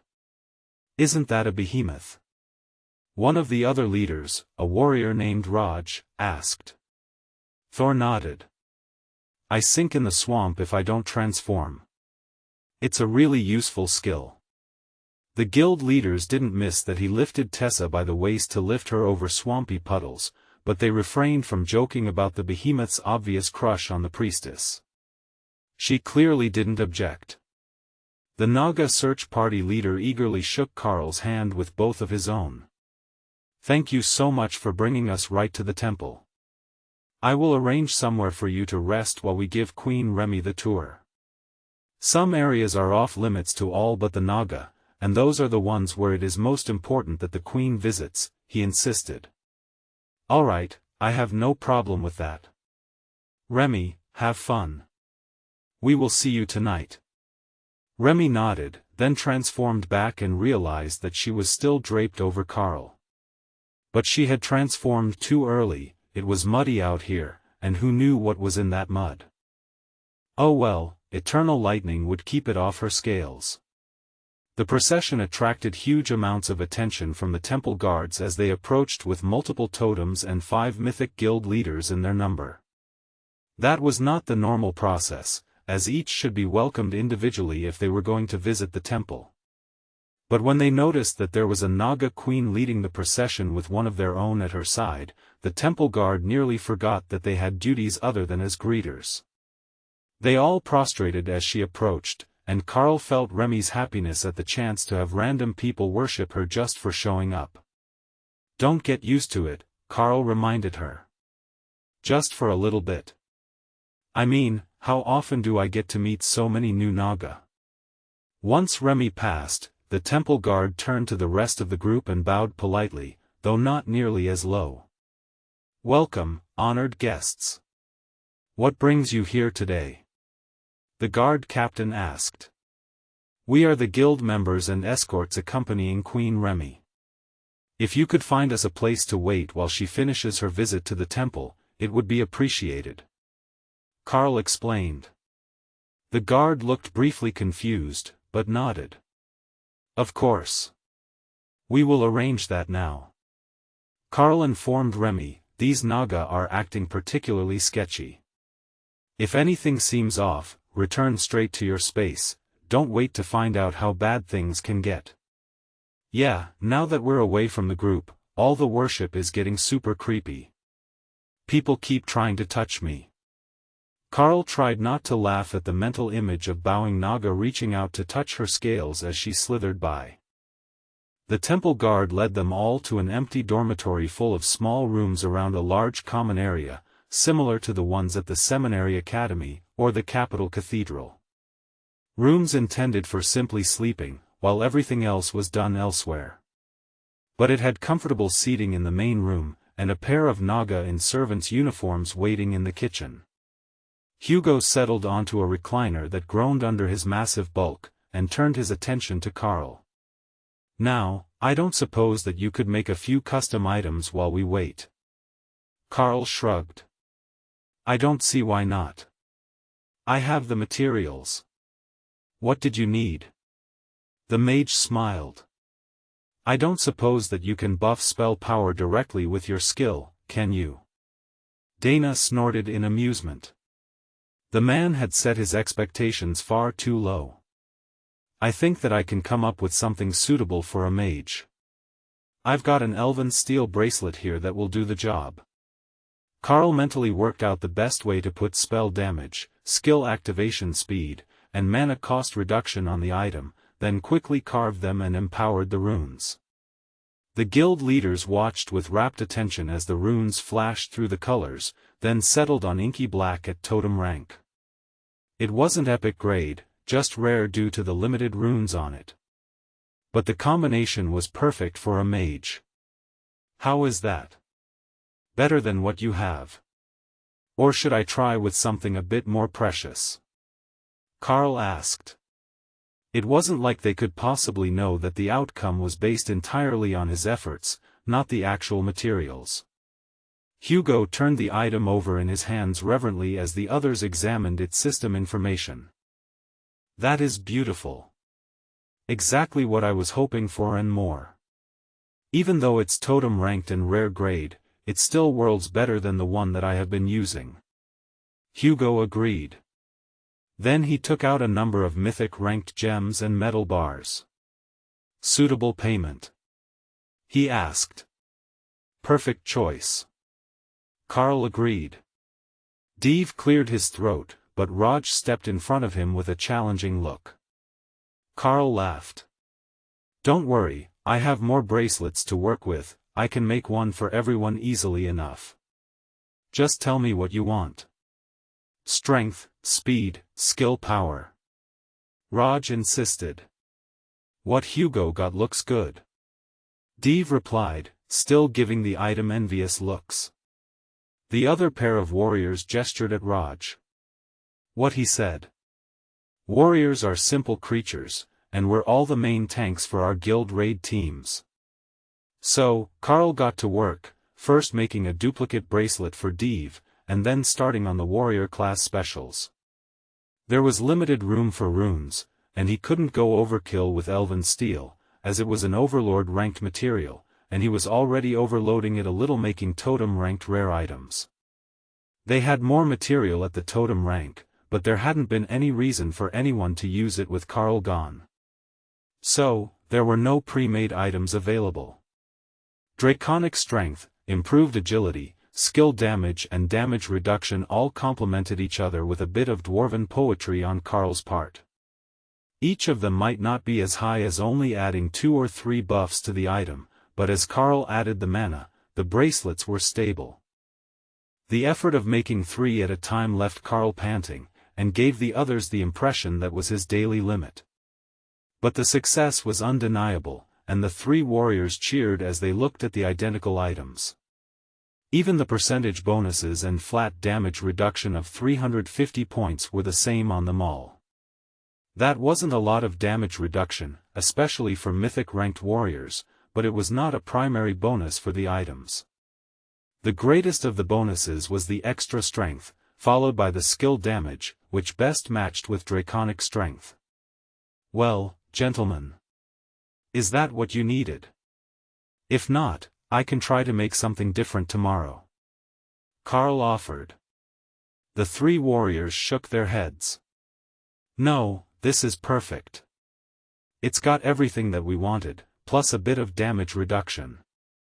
Flat damage reduction isn't worth nearly as much at mythic rank, but it's enough to nullify the damage from weaker creatures. Perfect. Now, did you want to stay here the night? Or are you heading home? I suspect that Remy will be a while. Karl asked. We will wait. Something is off about these Naga, and I suspect that if we leave, they will start to cause you trouble.